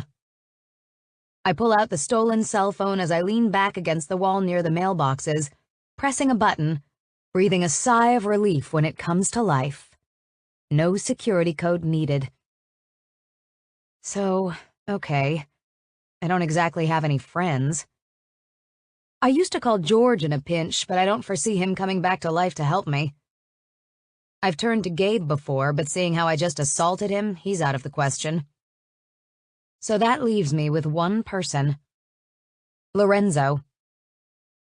Other than 911, it's really the only number I know. Or, well, I hope I know it. I memorized it weeks ago when I tried to call him to pay back the money I stole, but my memory's a bit shaky, so... I dial it, bringing the phone to my ear as sirens wail in the distance, flying by. The phone rings and rings and rings, and I'm about to give up when the line finally clicks and a voice greets me. Gambini. I pause. It's not Gambini. Not technically. 7 answers. It catches me off guard. Hey, 7, it's, Morgan. Morgan, he says. Everything okay? Nope. Yep. That's good, he says. Did you need something? Yep. Nope. He's quiet for a second before saying, Tell me what's wrong. I don't know that I'd say anything's wrong, but... I kind of got myself into a bit of a pickle. Not sure how to get back out. A bit of a pickle, huh? Where are you? Coney Island, I say. There's this apartment building right on West 17th, big ugly brick one. I'm kind of, you know, hanging out. Hiding out, you mean? Pretty much. He laughs. So, Brooklyn, huh? Yep. I'll be there in 20. He hangs up before I can say anything to him, but I respond anyway. Thank God. I got stuck on a Ferris wheel once. I think I was 5 or 6 at the time. Something shorted, the operator screwed up, and there I was, stuck in a bucket 30 feet in the sky. Instead of being scared, though, I found it almost calming, being so high up where nobody could reach me and nothing could touch me.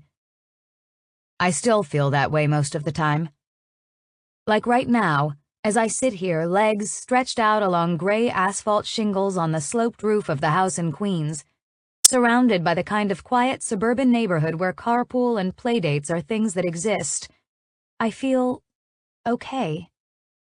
That's saying something, you know, after the day I've had. It seems almost surreal, and I'd think it didn't really happen except the file in my lap tells me differently. Gambini. I've read it already. Actually, okay, I've read it a few times. Can you blame me? Pretty damn sure you would read it too if you could. Sighing, I suck down the last of my frozen sugary coffee when I hear a door open nearby. Glancing down, I watch as Lorenzo steps out of the house, a cloud of musky smoke surrounding him, a joint between his lips. It's the first time I've seen him today. After 7 valiantly rescued me, bringing me back here, I discovered the library door closed for only the 2nd time since I started coming around. He's got a headache today, 7 explained. Might not see him. Yet there he is. His hair is unkempt, all over the place like he hasn't done a damn thing to it since I wound my fingers through it last. The rest of him, though, seems to be put together. White shirt, dark jeans, black boots. He smokes quietly, alone, watching the neighborhood, before 7 joins him. I'm heading home, boss, 7 says. Wife is making lasagna for dinner, if you want me to bring you some. I appreciate it, Lorenzo says, but I can fend for myself. Fuck that. You can bring me some, I call down. I'm not dumb enough to pass up home cooking. Seven laughs, waving toward me. I think I've done enough for you today, Morgan. I make a face at him. Seven pulls out Lorenzo's keys and phone, passing them over before departing. Lorenzo shoves it all in his pocket, continuing to smoke in silence, watching as Seven drives off, leaving us alone. Lorenzo tosses what's left of the joint down, smashing it with his boot as he turns slowly, his gaze flickering up to where I'm sitting. He goes back inside, not saying a word. I figure he went back to his library. But after a moment, the window from his bedroom shoves open and he climbs out onto the ledge before maneuvering around and pulling himself up onto the roof. I wish I could say I got up here that smoothly, or that I even considered doing it that way. I stole a ladder from a neighbor's backyard. It's propped up against the side of the house. Oops. He sits down beside me, knees bent, elbows leaning against them, his gaze surveying the neighborhood for a moment before he looks my way. He scans me slowly, his attention drifting to the file on my lap. I know he can see his last name on it. It's written clear as day. You got a file on me, Scarlett? He asks, his voice casual, nothing accusatory in his tone. No, I say, looking down at it. Well, I guess I technically do now. It's your police file. My police file? Yeah, it's everything they know about you, I explain. I kind of stole it from the detective's office. You stole it? Yes. Takes balls to break the law in a police precinct. Yeah, well, just add it to the list of other laws I broke. I probably have warrants out for me right now. Disorderly conduct, criminal nuisance, assault on a police officer. It all adds up. Sounds like you had an interesting day. Very. Kind of jealous, he says, eyeing me for a moment before turning away. So, what's the file say? What makes you think I've read it? You wouldn't go through the trouble of stealing it if you weren't nosy as shit about what's inside. Rolling my eyes, I pick up the folder and flip it open. There isn't much to it, just a few papers. Lorenzo Oliver Gambini, I say, reading the top sheet before cutting my eyes at him, watching as he whips out an orange, like he carries them around in his pocket. Oliver? Really? I distinctly remember your middle name being Olivia, he says, which isn't much different. Yeah, but that's me, I say. You're you. We're a lot alike, you and I. He says that casually, and I'm not sure how to take it, because my brain suddenly gets hung up on something else. Wait, you know my middle name? Shrugging a shoulder, he starts to peel his orange. Like him knowing my middle name doesn't mean anything. Like him remembering any part of my name isn't a big deal. But it is. So I just gape at him, trying to make sense of that. What's the file say, Scarlett? He asks again. Less staring, more spilling. I look away from him, back at the papers. Born and raised in Kissimmee, Florida. Your father was murdered when you were 4. Your mother and stepfather disappeared about 14 years after that. You officially became legal custodian of one Leonardo Michael Accardi on your 19th birthday, although you'd been taking care of him for a year by that point. You already knew all of that, he points out, seeming rather bored by my facts. You inherited an almost 200-acre orange grove that has more than doubled in size and profit under your control. Your business seems on the up and up, so no Al Capone level takedown in your future, although they suspect you've got something hinky going on down there. Something hinky? He says with a laugh. What, like we're running guns through the grove? Because they'd be right. They seem more concerned about Cuban imports. Ah, yes, priorities. The rum. They don't have any evidence, though. Of course not. They do, however, have a shitload of stories about you. You're kind of like Bigfoot. Bigfoot? Yeah, everyone's heard about him. Most people think he's a myth, with nothing more than a couple blurry pictures and unreliable first-hand accounts as proof of his existence. Most of this file isn't even about you. It's a bunch of scary stories about a guy with a scar. Half this shit isn't even believable. Like You lit a building on fire in Manhattan with a bunch of men inside of it? I gave them a chance to get out, He says. Not my fault they didn't take me seriously. You blew up a storage building in a public park. I just flicked a lighter, He says. I'm not the one who made the place explosive. You detonated a grenade, killing most of the mob bosses in the city? See, okay, that's bullshit. They were already dead by the time that grenade went off. Wow. I don't know what to say. In my defense, He says, not sounding like he really cares to defend himself. they were all terrible people, so it's not like they didn't deserve it. So you've never hurt an innocent person? A smile touches his lips. Do they exist? What? Innocent people. Children, I say. Your brother. I almost say me, but, well, I think I've crossed too many lines to ever qualify as innocent. I would never hurt a kid, He says. I guarantee there's nothing in that file that says I would. I look down at it, frowning, pulling out a scrap piece of paper with the detective's handwriting on it and holding it out to Lorenzo. Suspected to have been involved in the death of 14-year-old Sally Walters in Kissimmee. He takes the piece of paper from me, looking at it for a few seconds before balling it up, crushing it in his palm. He tosses it behind him onto the roof and goes back to peeling his orange. The fact that he's not refuting it bothers me. My stomach gets tied up in knots. Is her autopsy report in there? He asks after a moment. No. So you don't know she was strangled? He asks. Don't know she was brutally raped before being put out of her misery? No. But he does. And the fact that he knows it makes my head dizzy, bile burning the back of my throat. I don't want to think he's capable of such a thing. No, scratch that. I don't think he is. Killing people, yes. I've seen him do it.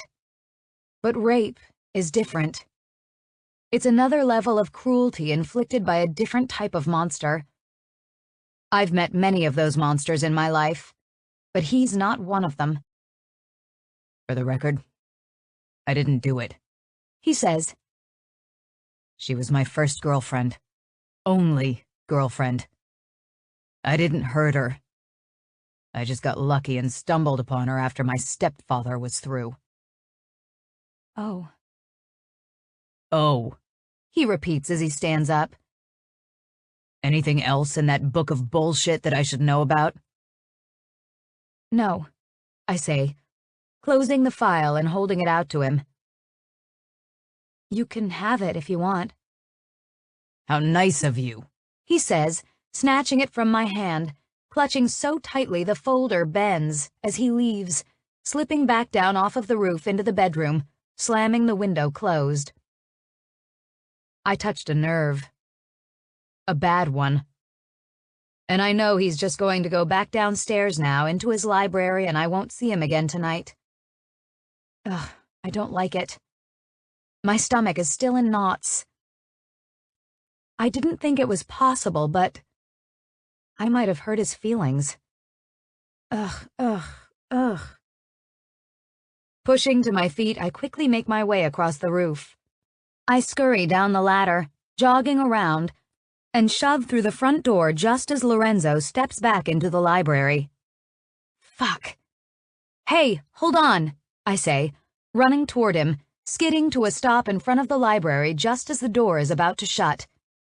Reaching out, I push it, shoving it back open before it can latch. Ugh, Lorenzo, wait!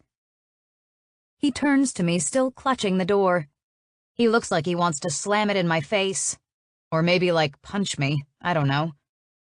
"You've got 10 seconds," he says. I take a deep breath, not sure what to say. 9, 8, 7. "I didn't think you did that to that girl," I blurt out. Because fuck it, he's counting, and I know when he reaches 1, I'll have missed my chance. "I know that's not the kind of man you are. I know you wouldn't have done that to her. I know you're better than that." He lets out a bitter laugh. "Yeah, right." He's about to slam the door for real this time, so I shove my way inside the room. There's a flash of something in his expression. Anger. Something. I don't know. I can't pay it any mind. I've already crossed that threshold. No going back now. "I swear to fuck, Scarlet, if you don't watch yourself." "Yeah, you'll kill me," I mutter, grabbing a hold of him, my hands framing his face, trying to force him to look at me, but he's stubborn as shit and goes to pull away instead. "I'm serious, Lorenzo. Stop being so fucking pig-headed and just look at me." He looks at me when I say that. Whoa. He actually listens. I'm caught so much off guard by it that I don't say anything right away, just staring him in the eyes. "Time's up, Scarlet," he says quietly. Before he can try to push me away, make me leave, I reach up on my tiptoes and press my lips to his. I kiss him. Softly. Slowly. My palms gently against his cheeks, holding his face there. He doesn't kiss me back. At least not right away. But I can feel him relaxing more and more each time our lips touch, his anger waning. He tastes like oranges, sweet and tangy. My hands shift, grasping the side of his head as I kiss down along his jawline, brushing against the scruff on his chin. I move to the other side, kissing the corner of his mouth before my lips graze against the scar slicing through his cheek. The second I do that, he pulls his head back. He shoots me a strange look. I can't really read it, before he moves away from the door. Away from me. He strolls across the room, tossing his case file onto the corner of the table near his puzzle, before sitting down in his chair. He goes back to eating his orange as if none of that even happened. The door stays open, and I'm already halfway in the room, so I take that as invitation to come the rest of the way in. "Senile," he says, shaking his head. "I know that's not what your scarlet letter stands for, but it sure as fuck ought to." I approach him. I'm not old enough to be senile. Besides, I think I'm pretty clear-headed. "You're soft-hearted, Scarlet. Soft in the fucking head, too. It's dangerous. You're dangerous." I laugh at that, pausing in front of him, pushing his hands out of the way and shoving him further back into the chair as I climb onto his lap, straddling him. He lets out an exasperated sigh, like I'm bothering him. But I wouldn't really call him angry anymore, so I'm chalking that up to a win. Nuzzling into his neck, I kiss and nip at the skin, trailing my tongue along his throat, feeling it as he swallows thickly. He tries like hell to ignore me, cocking his head away, finishing his orange in silence. As soon as he's done, though, I pull back, grabbing his hand, wrapping my lips around 2 of his fingers, lapping the remnants of juice from his fingertips with my tongue. I suck on them slowly as he watches me, cocking an eyebrow, not saying a word. But I can feel him as he grows hard. I pull his fingers from my mouth and start to say something, to tease him, but I don't get the chance to say a word. He grabs me by the back of the head, pulling me to him, kissing me roughly. I eagerly kiss him back. Hands shove at clothes, pushing and tugging, doing just enough to free him as my pants are pulled down to my thighs. He strokes himself a few times before I sink down onto him, groaning into his mouth as he fills me. He grasps me by the ass, squeezing, but his hands just rest there, not trying to take control, letting me lead. I ride him slowly, not breaking the kiss, goosebumps coating every inch of my skin. Jesus Christ, he feels so good. His hands start roaming, squeezing and scratching, his fingers raking along the small of my back. "Fuck," he growls, pulling from my mouth, but it's only long enough to shed me of some clothes. He yanks off my hoodie, taking off my shirt, and I unhook my bra, letting it drop to the floor.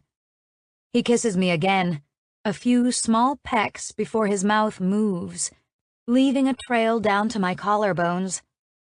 I wrap my arms around him, lacing my hands through his hair as he buries his face into my chest, his tongue exploring.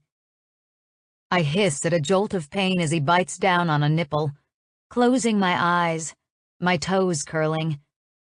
Tingles consume me from head to toe, and I increase my pace, fucking him faster, coming down on him harder, feeling an orgasm stirring. He alternates between bites and licks, kissing and sucking at my breasts.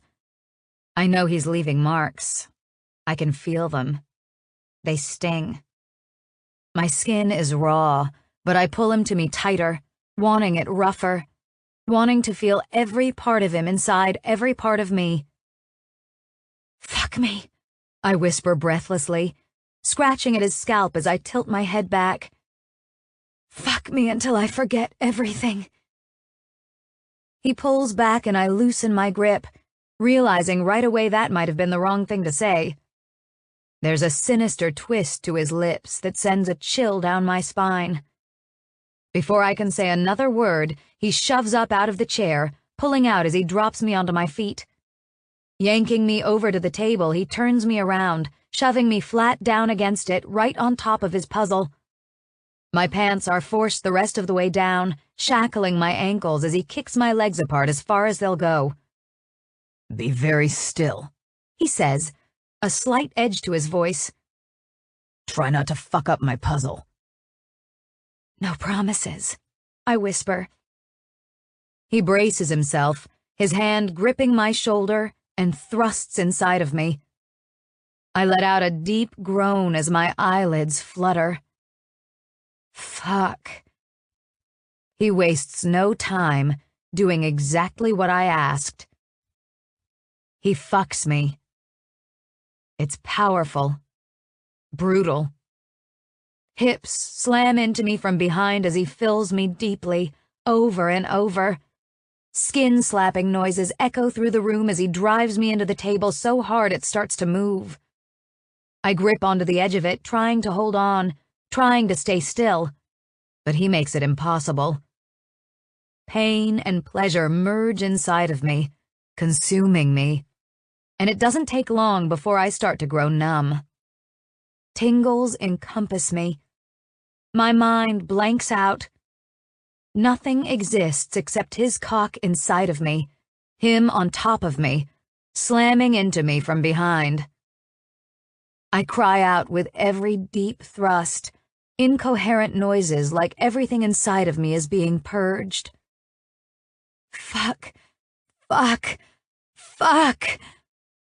Orgasm rips through me more than once. I lose track of time. I lose track of everything but him. An hour or a minute? Who knows? He bites down on my shoulder when he finally comes. It brings me back around, my eyes opening, and I blink slowly, feeling him spilling deep inside of me. He doesn't pull out. Warmth flows through me, my muscles twitching, my pussy throbbing. I don't know that I could ever get enough of this. He pulls out, but I stay there, lying against the table, watching him. He pulls his pants up, buttoning and zipping them, before plopping back down on his chair. Exhaling loudly, he scrubs his hands down his face before pulling out his Altoids tin, retrieving a joint, and lighting it. If you're hoping for another round, you'll be waiting a while, he says. My head is fucking killing me today. I smile softly. I'm good, thanks.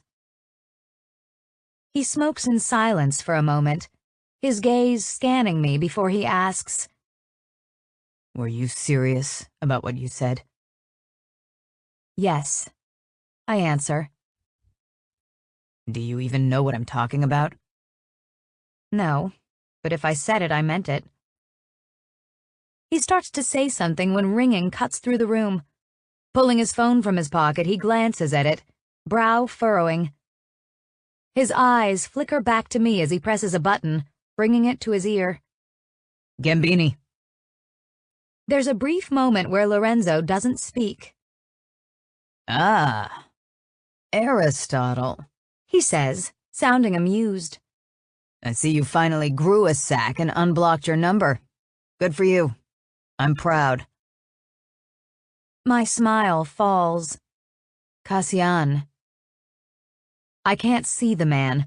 I can't even hear his voice.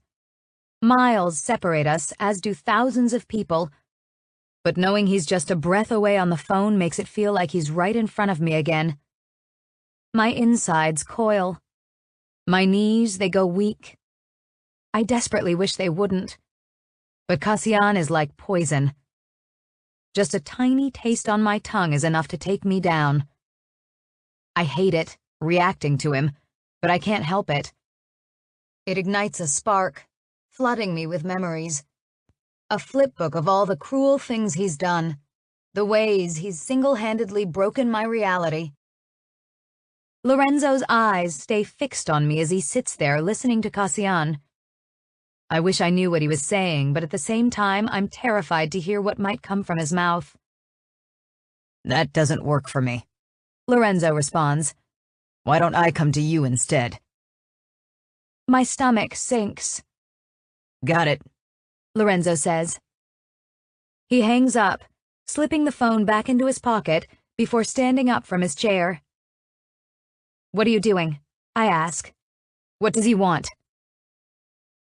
Pausing behind me, Lorenzo's hand brushes against my ass before sliding further down between my thighs, caressing me. My question goes unanswered, unsurprisingly. He slips a single finger inside, carefully sliding it in and out as he leans down, trailing kisses along my shoulder blade. I'm sore, but he's so gentle. I moan. You're insatiable, he says, his mouth trailing along my spine. You're just addictive, I whisper, and I'm turning into a junkie. He slides another in. I close my eyes as he finger fucks me. I whimper, groaning his name. Lorenzo. Everything else is incoherent as an orgasm stirs. My body locks up, my muscles contracting at the swell of pleasure that fades away all too fast again. Pulling his hand away, he reaches for me, and I open my eyes in just enough time to see it as his fingers brush against my mouth. My lips part, and he pushes his fingers in, the taste of both of us on my tongue. He watches me, smiling. He wants to have a conversation, Lorenzo says, pulling his fingers from my mouth as he starts to walk away. So I'm going to humor him. You know, for the moment. Just to hear what he has to say. I shove away from the table when he says that, moving so fast it tears apart a section of his puzzle, pieces sticking to the sweaty skin of my stomach. Ugh. I rip them off, tossing them onto the table as I yank my pants up. You can't, I say. You can't just go to him. Why not? Because it doesn't work that way. He stalls in the doorway. In what way does it work, Scarlet? I don't know, I say. But not like this. Not on his terms. He's not someone you can just talk to. He's not someone you can rationalize with. I know. Don't you think I've tried? He manipulates people, and he twists things, and he uses it to his advantage, and he doesn't take no for an answer. Ever. When he makes up his mind, that's it. You can't appeal to his humanity because there is none. Well, it's a good thing that's not what I'm doing. What are you doing? I'm going to kill him.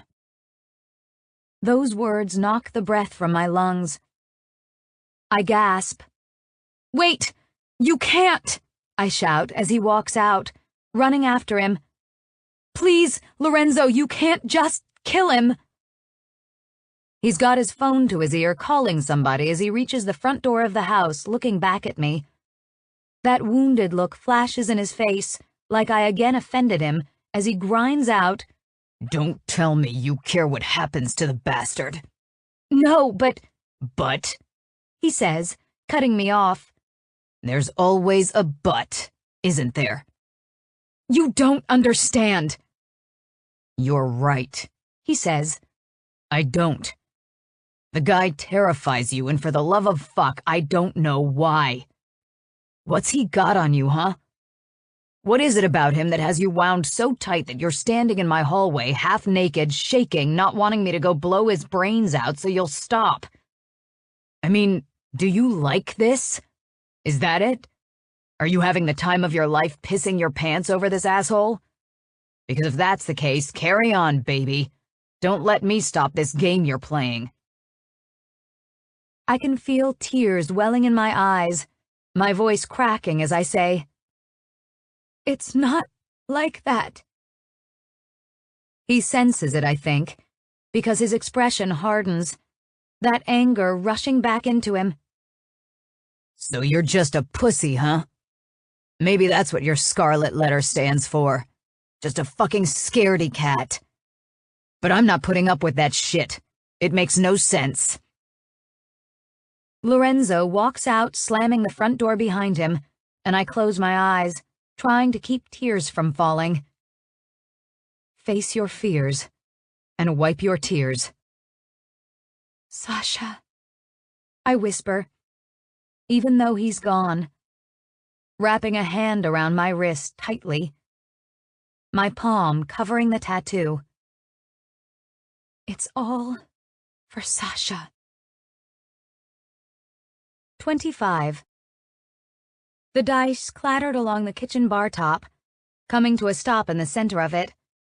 The little girl stood up on the stool, practically climbing on top of the bar, crawling across it. 1, 2, 3. She pointed, counting the dots, as a loud huff sounded out across from her, so close she could smell the stale stench of breath. Vodka. She scrunched her nose up at the Cowardly Lion. Yuck. He stared at her impatiently. Well, what is it? I'm counting them, she said, looking back at the dice. Hurry it up, He said. I don't have all day. The little girl was pretty sure he did have all day, since all he ever seemed to do most days was hang around there. But she didn't say that, counting the dots. 6 on one, 5 on the other. 6 and 5, She said. Which is? She hesitated, counting the dots all together. 11. 11. He agreed, snatching up the dice to roll them again, looking at her pointedly. Well, what is it? Around and around, again and again, he kept rolling, and she kept counting. Learning. Footsteps headed their way, the Tin Man strolling into the kitchen, his brow furrowing as he glared at her sprawled out across the bar. What are you doing? Counting, She said. I'm teaching her how to add. The Cowardly Lion chimed in, taking a drink from his bottle. She's terrible at it. The little girl groaned, sitting back on the stool. It's no fun. Life isn't fun, The Cowardly Lion said, pointing his bottle at her. You don't want to be dumb, do you, little girl?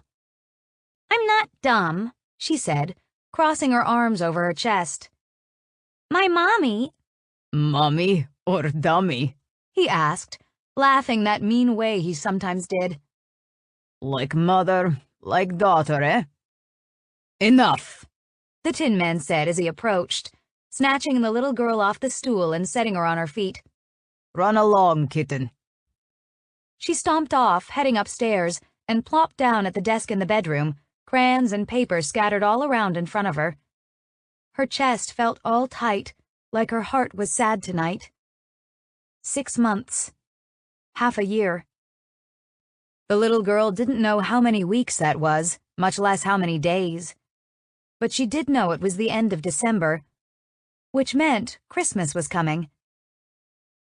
Grabbing a fresh piece of paper, she started drawing as the first bit of winter snow fell outside her window. She drew until the sun set over the city, until darkness crept in. When she finished her first picture, she moved on to another, not stopping until that one was done too. Perfect. She said, holding them up, grinning before snatching up Buster from the corner of the desk and making her way back downstairs. It was getting late. Really late, and all the winged monkeys were gone. She wondered if the Tin Man was sleeping, with how quiet it was, but flickering light filtered out from the den. The doors were cracked open, so she slipped between them. The Tin Man sat in his chair near the fire, holding a bottle of vodka, his suit all rumpled. Daddy? She whispered, carefully approaching. I thought I told you to run along. He didn't even look up as he said that, legs spread out, his body slouched. His voice was low, like sandpaper again. I did, she said. But His eyes rose, bloodshot, but gray. not all black today. But I drew you a picture. She said, holding up one of her drawings. He regarded her in silence for a moment before motioning for her to approach. She walked up to him, holding the drawing out, standing still as he took it. It was a picture of the beach, the one he'd taken her to months ago. She'd even drawn the rides that had been nearby, like the Ferris wheel. She'd hoped he'd take her back there, maybe when it was open, but he hadn't let her leave the house since then. After looking at the picture, he set it on the table. what else do you have? The little girl looked at the second drawing, her heart racing. A picture of Mommy? A picture He repeated. of your mother. She nodded before reminding herself. Use your words. I drew it for her for Christmas. I didn't know how to draw her, really. I didn't know if her hair got long, or what she wore, or maybe she got taller. But I drew her like I remember. And maybe I can see her on Christmas. Or you can give it to her? He frowned and held his hand out. Give it here. She handed it to him.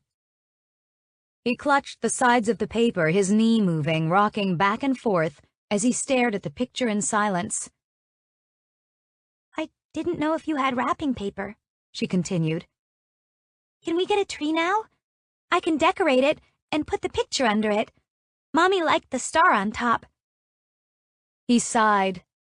We are not getting a tree, kitten. We're not? What is the point? So you can climb it? It's Christmas, she said. Santa Claus brings presents. We do not celebrate Christmas.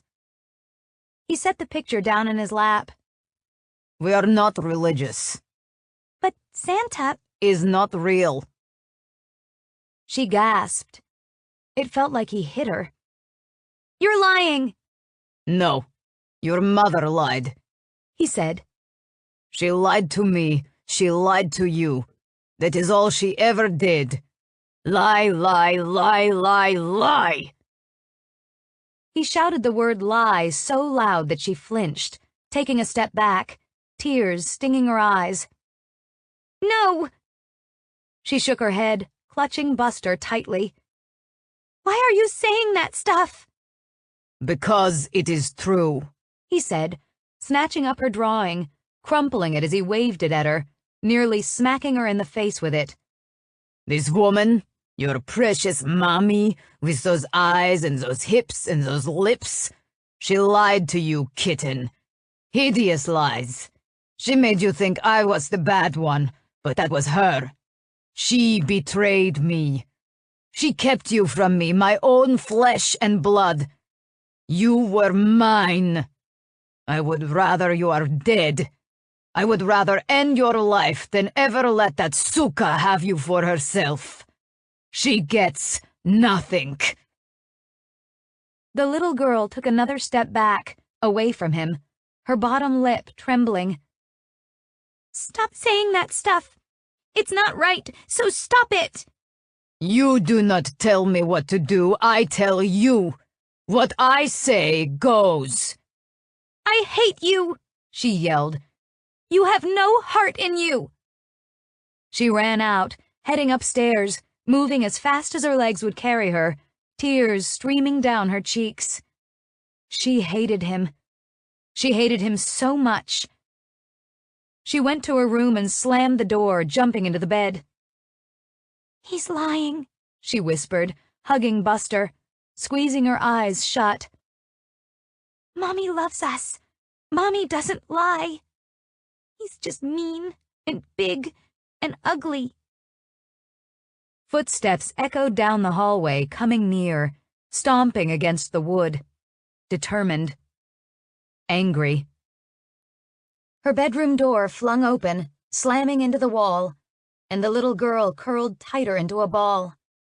The moment she felt the mattress dip, she saw his face, bitter and bloodshot, and right there. You want to hate me? He asked. I will give you reason to.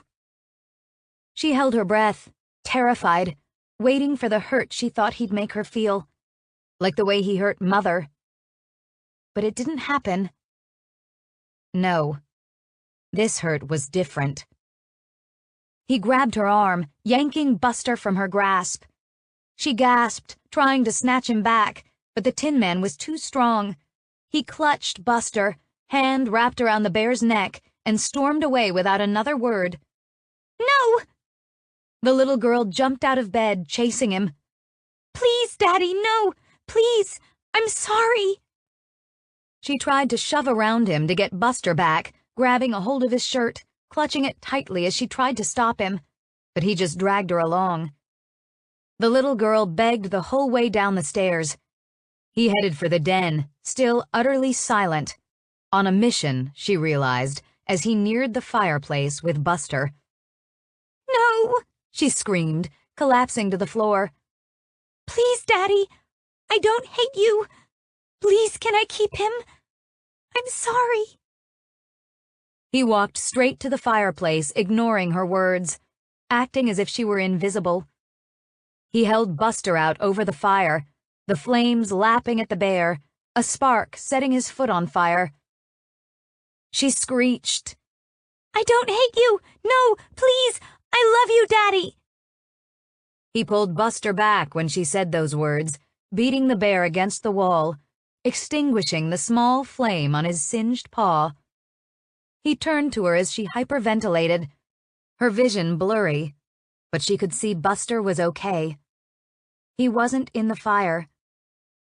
The Tin Man approached, crouching down, holding the bear up in her face. But the second she reached for it, he pulled it away.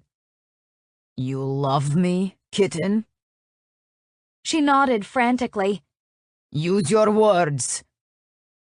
I love you, Daddy. His eyes scanned her face before he leaned over, pressing a kiss to her forehead, whispering, You lie. Just like her. Standing up, Still carrying Buster, he walked back over to the fireplace. But instead of tossing him into the flames, he set him on the mantel. You touch him, I burn him. And I will burn you too, kitten. You will get him back when I say you get him back.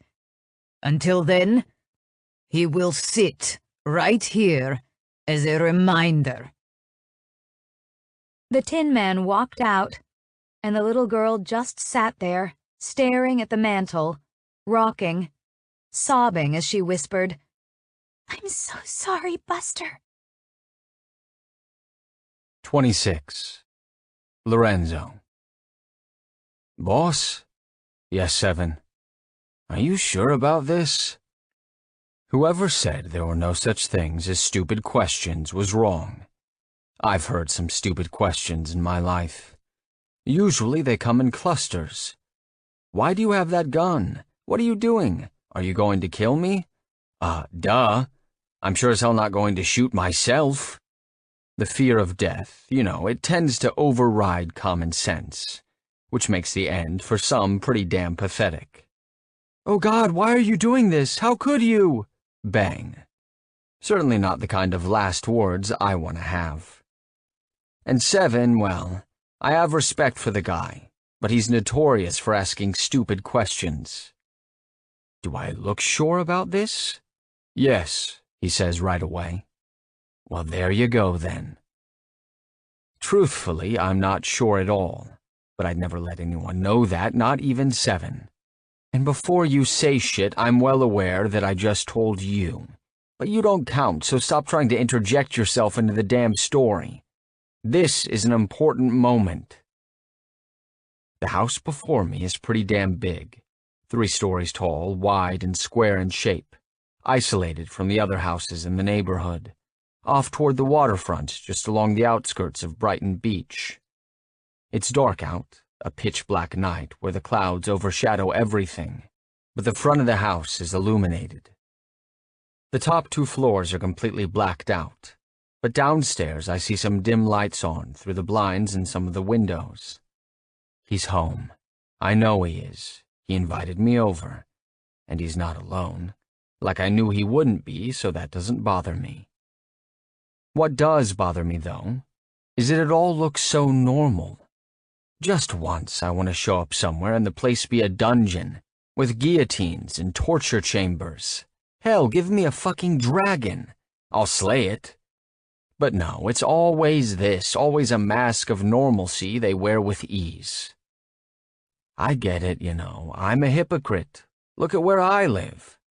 But we can't all be soccer moms driving minivans, downing prescription pills with entire bottles of Merlot.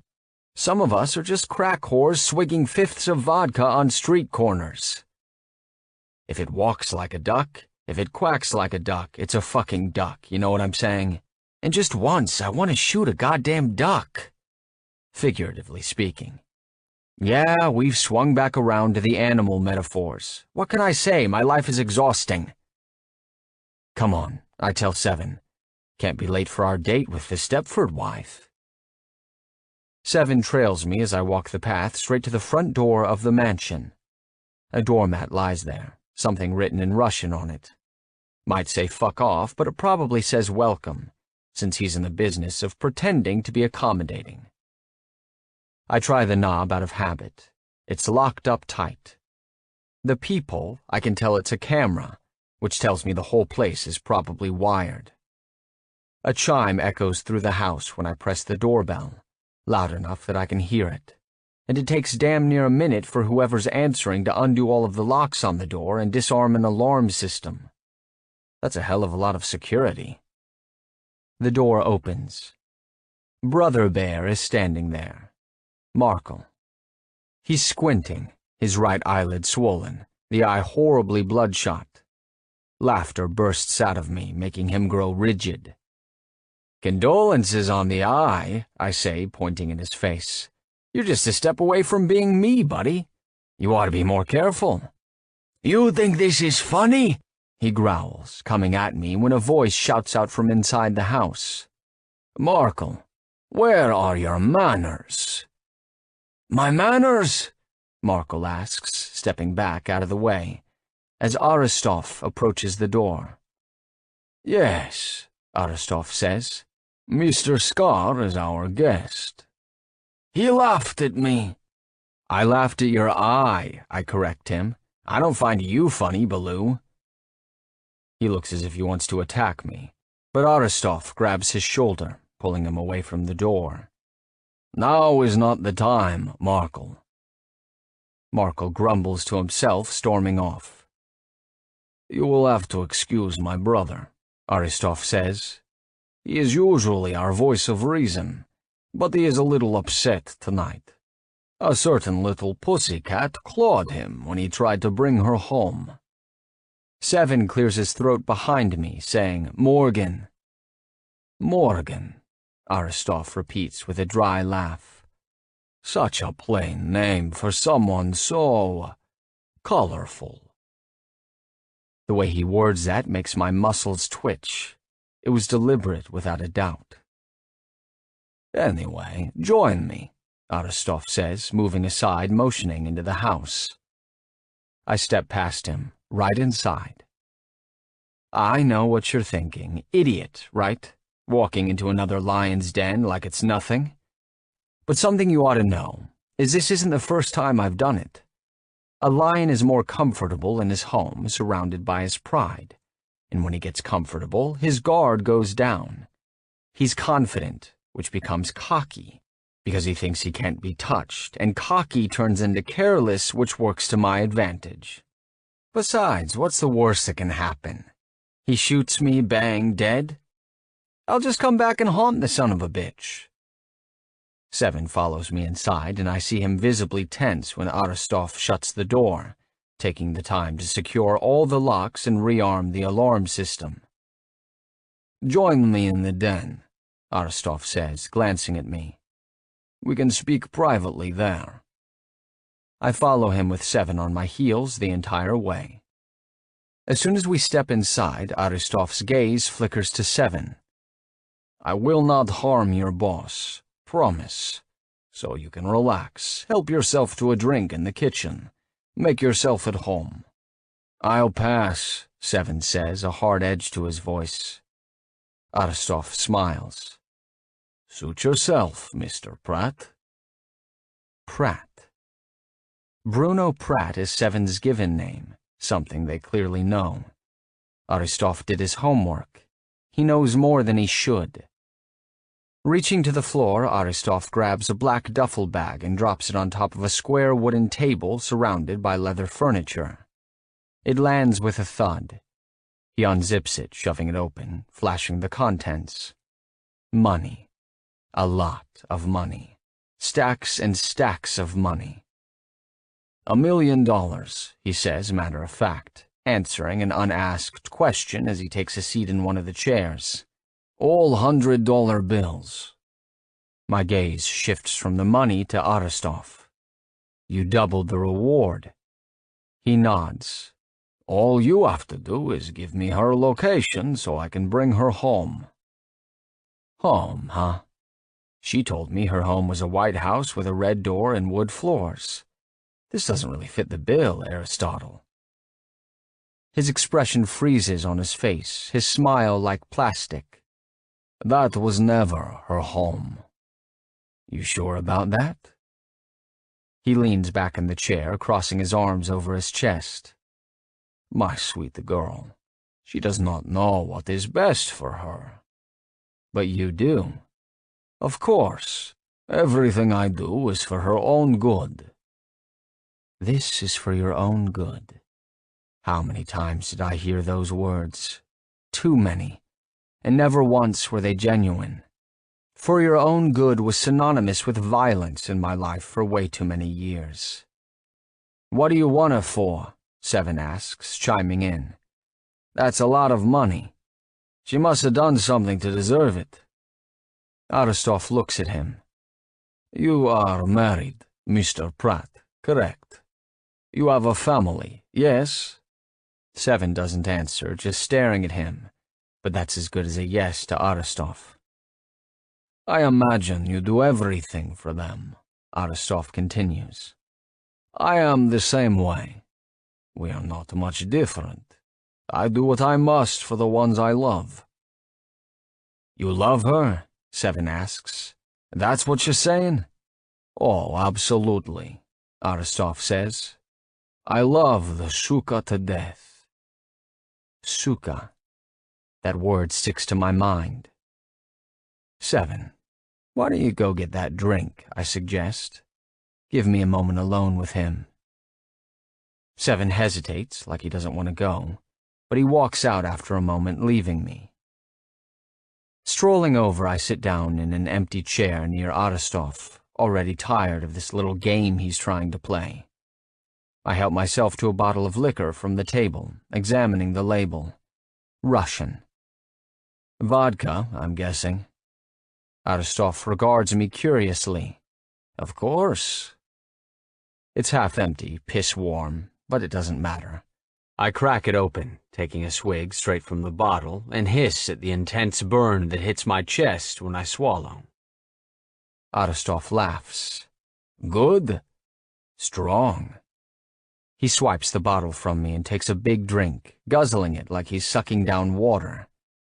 Vodka is like a woman, he says, pulling the bottle from his lips. The rougher the better. He offers it to me again.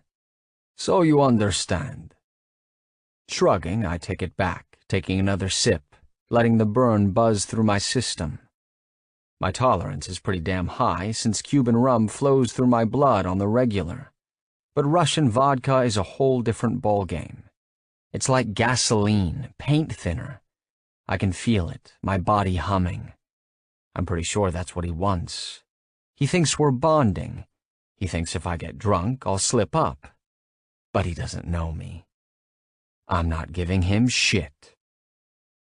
My gaze scans the room as I drink. Aristov is talking, just rambling away about more ways women are like vodka. Like how the emptier the bottle gets, the better he feels. I pretend to listen until, well, I don't give a shit to pretend anymore. Sooner or later he'll get the message, and I'd prefer it to be sooner rather than later.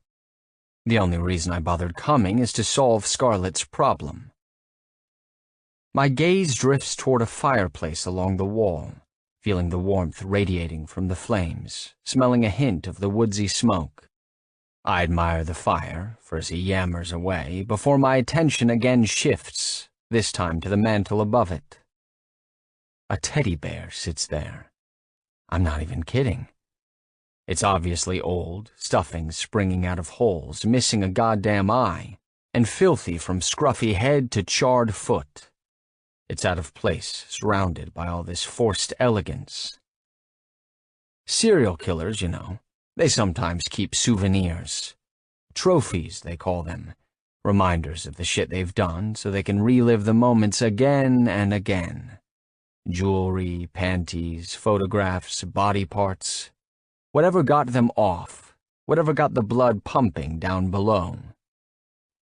And this bear, glowing like a beacon on the mantel, is screaming trophy at me. My insides coil, my stomach churning more and more the more I look at it. We're talking about a man with a reputation for trafficking women. He's in the business of selling bodies. I'm putting nothing past him.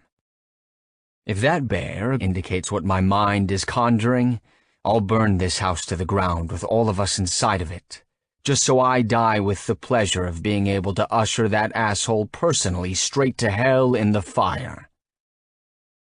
Buster. The sound of his voice, louder now, draws my attention. I glance back at Aristov, raising an eyebrow in question. Buster. The bear, he says casually, helping himself to the bottle clutched in my hand, pulling it from my grasp. It is named Buster.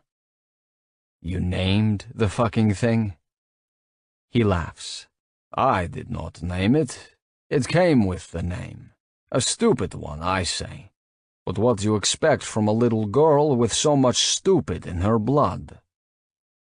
He laughs yet again, the sound running through me, striking something raw and setting me off.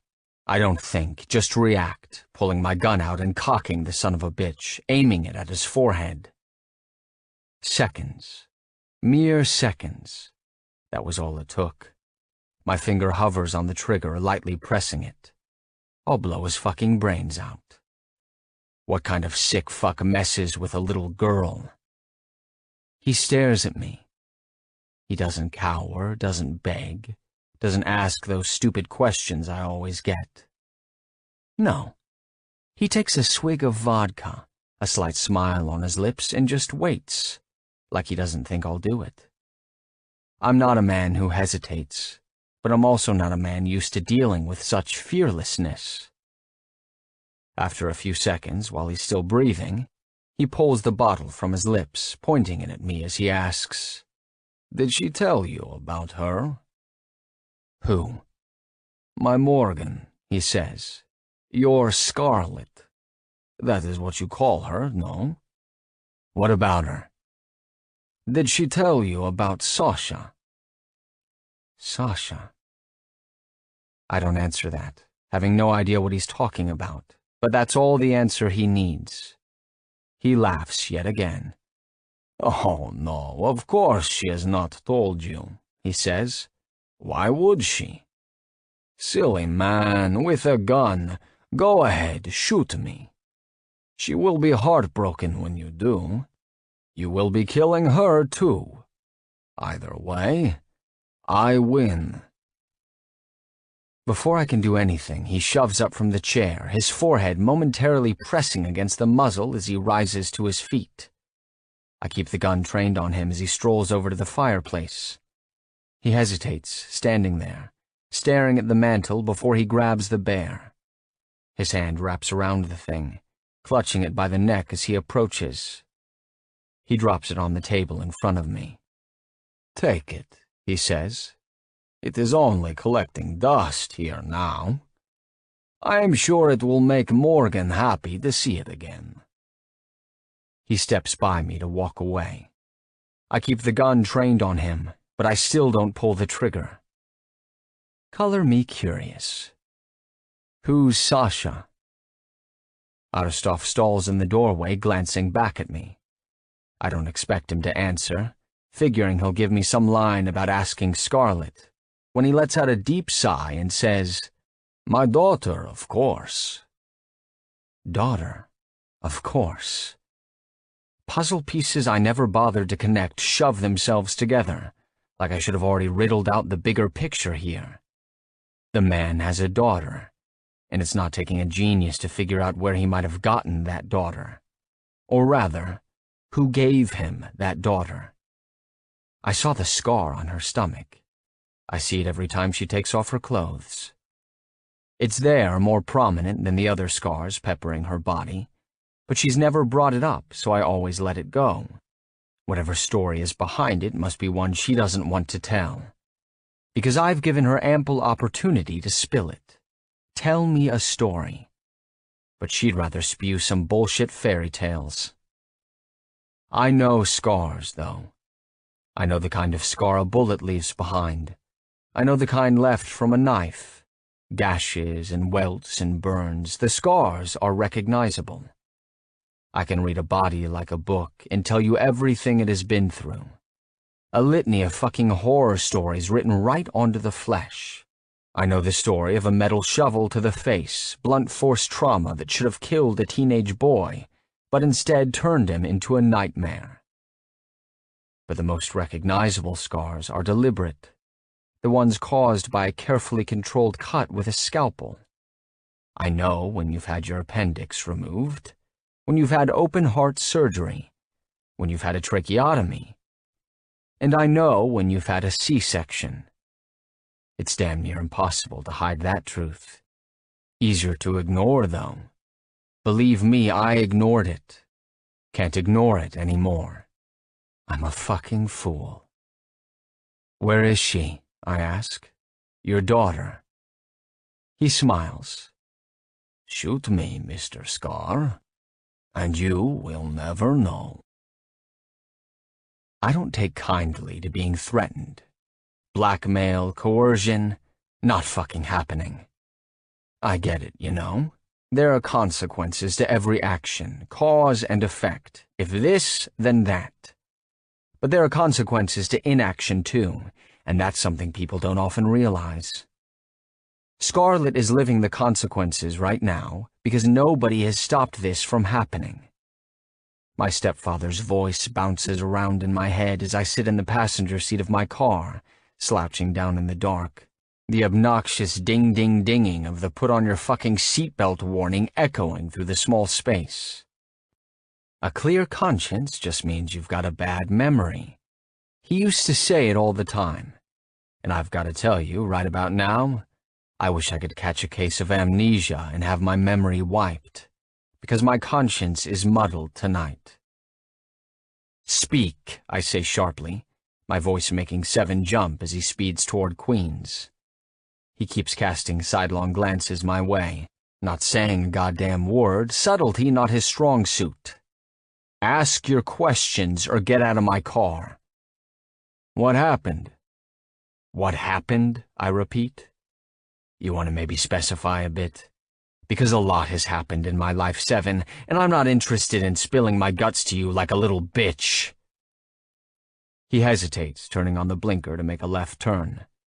Once he's on to the next road, merging back into traffic, he lets out an exaggerated sigh. "Let's go with why do you have a teddy bear?" "Gift from my favorite philosopher," I say, glaring at the thing as it rests on the dashboard. Seven doesn't understand, but it's not my place to explain it to him. Hell, I'm still trying to wrap my head around it all. I get it, it's all there, but how to deal with it is another matter. The more he stays out of it, the better off he is. "Look, they've got history," I say. "He wants her back, she doesn't want to go. He's getting desperate. That's all you really need to know. I was going to shoot him, but I decided not to. So here we are. You're all caught up. Now get me to my house and then go home to your wife, and don't worry about what else might have happened, because it's not your problem. Just worry about yourself." He nods once and says nothing else. The rest of the drive complete silence. Well, except for the seatbelt warning. The house is lit up when I get there. Seven gives me my keys and I take my phone before snatching up the old teddy bear, carrying it by its burned foot. I head inside, saying goodnight to Seven. The first thing I hear when I open the front door is another goddamn song being sung. Someone put Baby in a corner and Patrick Swayze got pissed. Blah, blah, blah. You know what it is. Leo and his girlfriend are cuddling on the new couch. I slip right past them, heading for the library, finding it empty and dark. The first thing I notice, though, is my puzzle has been fixed, the broken pieces stuck back together. No Scarlett, though. Walking back out, I head for the stairs, hearing my brother shout out as I pass the living room. "Hey, bro." I stall in the doorway, nodding and greeting. "You seen Scarlett?" "No," he says. "Might be upstairs, though." I figured. "I see you got us a new couch." He runs his hand along the leather arm. "Where'd you get it?" "Stole it from a strip club." He laughs like I'm joking, so I just walk off before he comes to the realization that he's cuddling his girlfriend on a couch where dozens of men have probably jacked off. I trudge upstairs. It's dark. I think maybe she's trying to sleep, but the bed is empty, as is the bathroom. I turn to leave when my gaze catches something in my reflection above the dresser. Reaching over, I flick on the light, stopping where I am. Lipstick is smeared on the mirror, 2 words scribbled in red. "I'm sorry." She's gone. I know it. Those words tell me that. That's as good as a goodbye as I'm probably getting, as far as farewells go with this woman. I don't like it. 27. Morgan. Sunrise is coming. There's a hint of light on the horizon, the pitch-black sky a deep purple hue in the east, slowly pushing toward blue. Another hour or so and the skyline will be streaked with colors, orange and pink and white, as the sun settles in, daylight arriving. It's weird, the twitch of anticipation I feel. I haven't watched the sun come up in weeks. I'm still awake whenever it happens, my internal clock set to see it, but the clouds or buildings have blocked my view. I miss it. I miss her. I try not to think about it so much. Maybe that's hard for you to understand, but dwelling gets me no closer to finding the end to this drawn-out nightmare. So I compartmentalize. I tuck it away deep inside of me, locking it up somewhere safe where the world can't touch it, where reality can't reach it or try to take it from me. It gets me through every minute of every hour. Without it, I'm not sure I'd survive much longer. Shove your apology up your ass, Scarlet.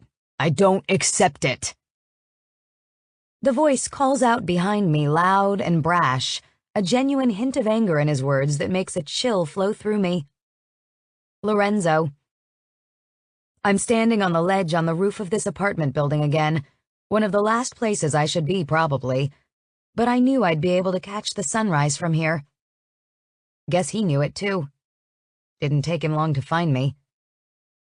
I didn't expect him to bother, to be honest, but there's that little part of me that selfishly hoped he cared. He shouldn't, because I bring nothing but trouble. But still, I yearn to mean something. Do you know what that's like? To know you're poison, but still be desperate for someone to sip from you anyway? Did you kill him? I asked quietly, staring out at the city over toward Brooklyn, where I know he went last night. Where I know he heard my truth. How much of it, I'm not sure, but knowing Cassian, it would be just enough.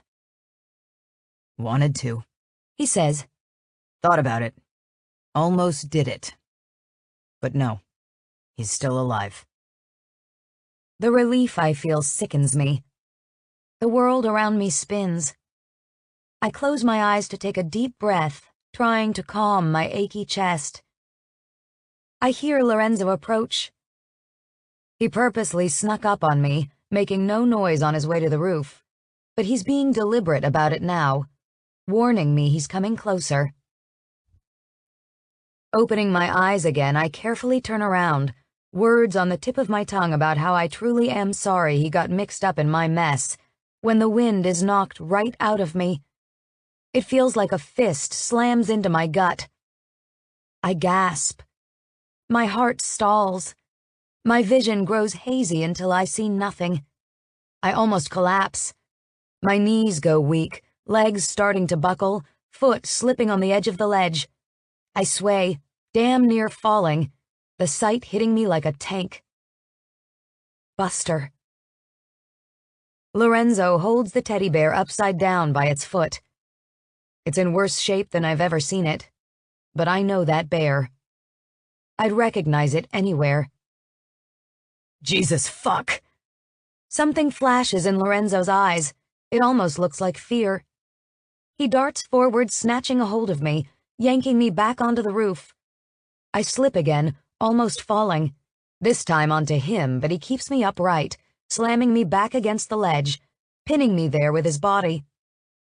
I swear if you throw yourself off this roof, I'm jumping after you and I'm going to catch you. Whoa. I don't know what to make of those words. My eyes widen, my heart racing.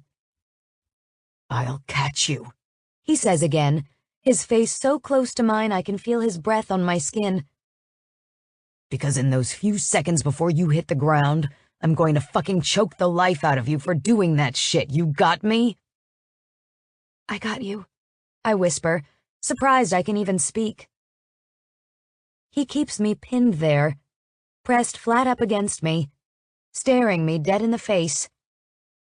I'm frozen like I'm made from stone, unable to move, unable to look. He's holding it in his hand, and I don't know why, and I don't know what it means, but it's the closest I've gotten to her in 10 long months. I need it to be real. I got you, he says, his voice low, serious. And I think at first he's just echoing what I said, until he raises his eyebrows, emphasizing them. I got you. It's okay. I blink rapidly, my eyes burning, a lump in my throat that I'm struggling to swallow back. I got you, he says for the third time.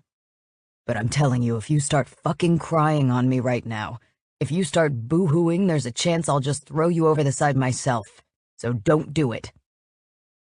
I'm trying not to, I whisper, my voice cracking. Good, he says. You think I can let go? You think you can stand up on your own? I nod.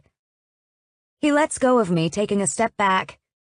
As soon as he does, my feet come out from under me and I slide right down to the roof on my ass. My shirt catches on the ledge, the old crumbly bricks scraping my back as a noise comes out of me. A loud noise. An inhuman noise. I quickly cover my mouth to stifle it.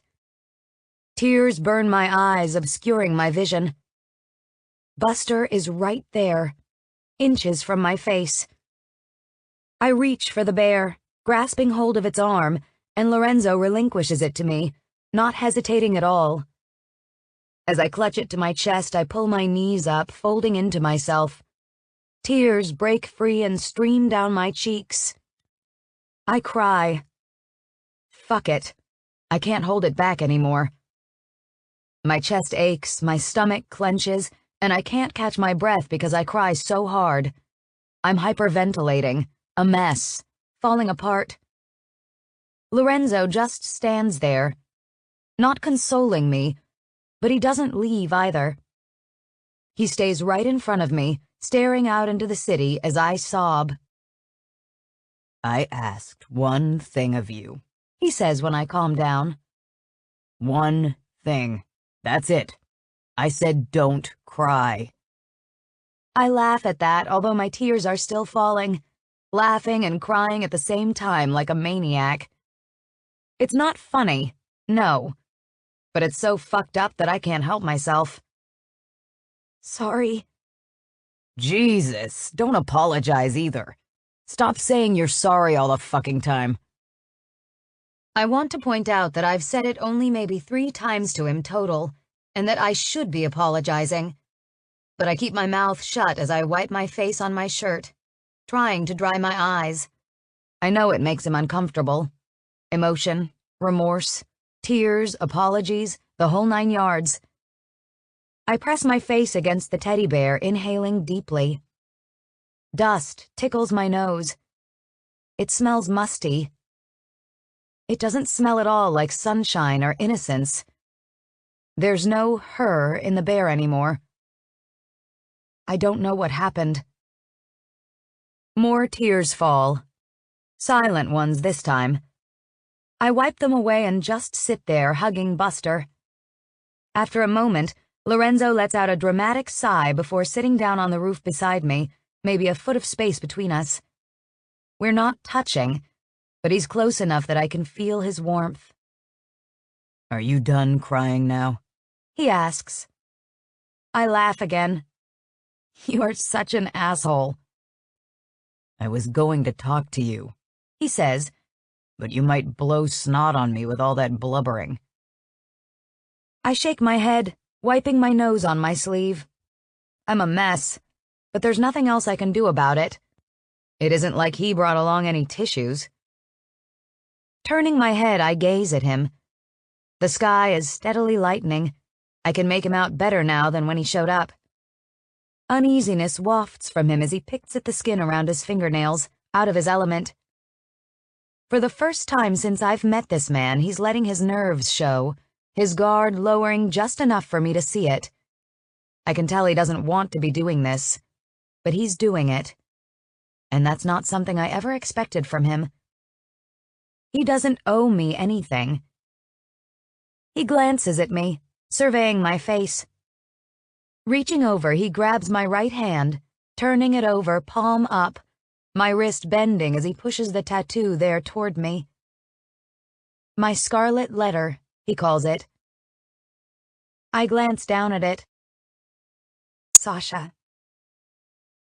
Pity, He says. I hoped it would end up standing for salad tosser. I was looking forward to it. I roll my eyes, snatching my hand back away.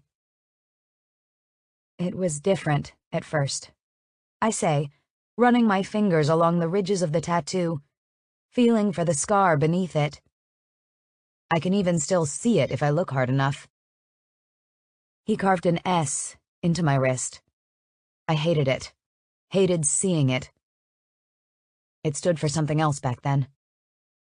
Suka. I cringe, hearing that word in his voice. Yes, I say. So after I escaped him, I covered it with her. The only good thing that ever came from me being his Suka. It's quiet after that, the two of us sitting here, as I stare out along the roof. He knows my truth. What's your first memory? I ask after a while. He doesn't hesitate answering. The night my father was murdered. I remember coming down the steps and seeing the gun in the man's hand. First time I ever saw one. Do you remember your father? He shakes his head. I don't remember my parents, I say. My first memory is of a social worker telling me the home I'd been living in didn't want me anymore. I was 5. I remember being so upset. I just wanted a family. I wanted a mom, but I never got one. So when I had Sasha, I was determined to give her what I never got. I was going to be the best goddamn mom on the planet. I'm sure you're a great mother. I tried to be. I say quietly.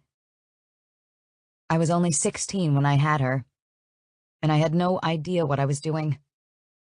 But I knew we had to get away from Cassian, so I took her and ran. It wasn't perfect, but we were happy. Until he caught up to us. He took her, and he left me for dead. I haven't seen her since. I don't know where she is. Tears break free again. I'm trying not to cry because the man is actually listening, but it's hard holding it back now that I've been cracked open. I went to the police. I went to Child Protective Services. I've talked to lawyers and social workers and private investigators. Nobody wants to get involved. They all refuse to help. Cassian is powerful. He's wealthy. He's terrifying. So they all just called it a domestic problem and sent me packing. In the beginning, I staked out his house. I kept an eye on the club. I followed his men around. Not once did I see her, or any sign that Cassian even had her. But I knew. I know. He's got her somewhere. Did you? I trail off. I mean, was she? I didn't see her, Lorenzo says, answering a question I can't bring myself to finish. The bear was on a fireplace mantle. He said it was just collecting dust, so he figured you'd want it. I close my eyes as those words sink in. They hurt, like a punch to the chest, strong enough to knock my heart out of rhythm so it might never beat right again. Buster was her security blanket. She loved this bear. She carried him everywhere. She wouldn't just give him up. Especially now. She's got to be terrified. She just turned 5, and she's never been away from me until this happened, and now she's really alone. And there's nothing I can do to help her. If she's anything like you, Scarlet, she's resilient. But she shouldn't have to be, I whisper. She doesn't deserve this. She's perfect. She's smart and beautiful and so just good. There's this kindness inside of her that is so pure, like they took the sunrise and stuck it in this fierce little body. She's walking sunshine. And 10 months is a long time for the sun to go without shining. It's a long time for her to go without being shown she's loved. And I don't know how much longer it'll be. And all I can think is, will she even remember me? And I think that's what terrifies me most. That when my story ends, the very last words will be, "And she never saw her again." Because that could happen. Fuck that. I look at Lorenzo as I brush stray tears from my cheeks. Seriously. Fuck that. He says, That's not happening. "How can you be so sure?" Because I'm not going to let it. I shake my head, letting out an incredulous laugh. Look, I get it. He says, You have no reason to trust me. "You have no reason to help me," Oh, bullshit, Lorenzo says, shoving to his feet. I've got plenty of reasons to help you. I stare at him. "Name one." I can name a dozen. I wave at him. "Well then go on, I'm listening." 1, He says, I'm bored as shit, and it's something to do. There's not a lot else to do right now. "That's a terrible reason," But it's a reason nonetheless. he says. 2, I don't like the guy. He thinks he's better than me. That alone makes me want to go after him. "That's a slightly better reason." 3, I've already knocked out. He pauses, counting under his breathing, using his fingers. Unbelievable. 5 self-proclaimed mob bosses. And 6 is a nice, well-rounded number, so number 6 needs to happen. "That's just a ridiculous reason," 4, he continues. I don't like kids, don't want kids, but one thing I dislike more than kids are people who hurt kids. So fuck him. "Okay," I whisper. 5, I raised my brother to save him from a father a lot like Aristov. So if I can help save your daughter to spare her the same way, you're goddamn right I'm in. "I get it. You've made your point," I don't think I have. he says. 6, I like you. That one catches me off guard. "You like me?" Yeah. I mean, you're a pain in my ass sometimes, but you're not half bad. "I'm not half bad?" He gazes down at me, a slight smile on his lips. You're gorgeous and smart and funny. You eat the whole orange and don't just suck the juice out and throw it away like other people. That makes you a catch in my book. I'm not sure how to react to that. Tears swim in my eyes, but now he's got me blushing. What the hell? "I'm a catch?" Don't let that shit get to your head. he says right away. Never in there did I say I wasn't still throwing your ass back when this is all done. He says that, but I'm still blushing. Noted. 7, you just cried like a bitch in front of me, and I never want that to happen again. I don't like it. Are you done yet? No. He says. Reasons 8 through 11. That pussy of yours is beautiful. I roll my eyes. His leg shoots out, kicking my shin hard enough that I wince. I'm serious, he says, his voice sounding pretty damn serious as he says that. Roll your eyes all you want, but I happen to think pussy is a damn good reason to go to battle. Fine, I say. Is that it? Just one more, he says, squatting down in front of me. Reason number 12. You've got a mini-me out there somewhere, and I kind of want the chance to meet a little Scarlet. You don't like kids, I point out. True, I don't, he says. But she's your kid, which means there's a decent chance she's not half bad either. I stare at him. I don't know what to say. His words sound so genuine. This isn't the reaction I expected. Not to say I didn't think he had it in him, but I'm used to being kicked while I'm down, and I haven't quite figured out what to make of Lorenzo. Sometimes when I look at him, I see the dangerous, cold-hearted criminal, the one that has killed at least 2 men since we met 2 months ago. But other times, I see a man with a deep soul, generous and warm, the kind of man a woman could fall in love with if she wasn't careful. But I have to be careful. Come on, Lorenzo says, standing up again, offering me his hand. the sun's up now, which means another day of bullshit is upon us, and I really need to acquire some breakfast if I'm going to do something about your little Pearl. I take his hand, letting him yank me to my feet. I know I must look like hell, having cried my eyes out and forgone sleep, but he doesn't seem bothered by it. Pearl? Yeah, the kid in the scarlet letter. Didn't you read the book in school? I dropped out at 14, I remind him. I was pregnant at 15. Reading the classics wasn't really on the syllabus at the Aristov residence.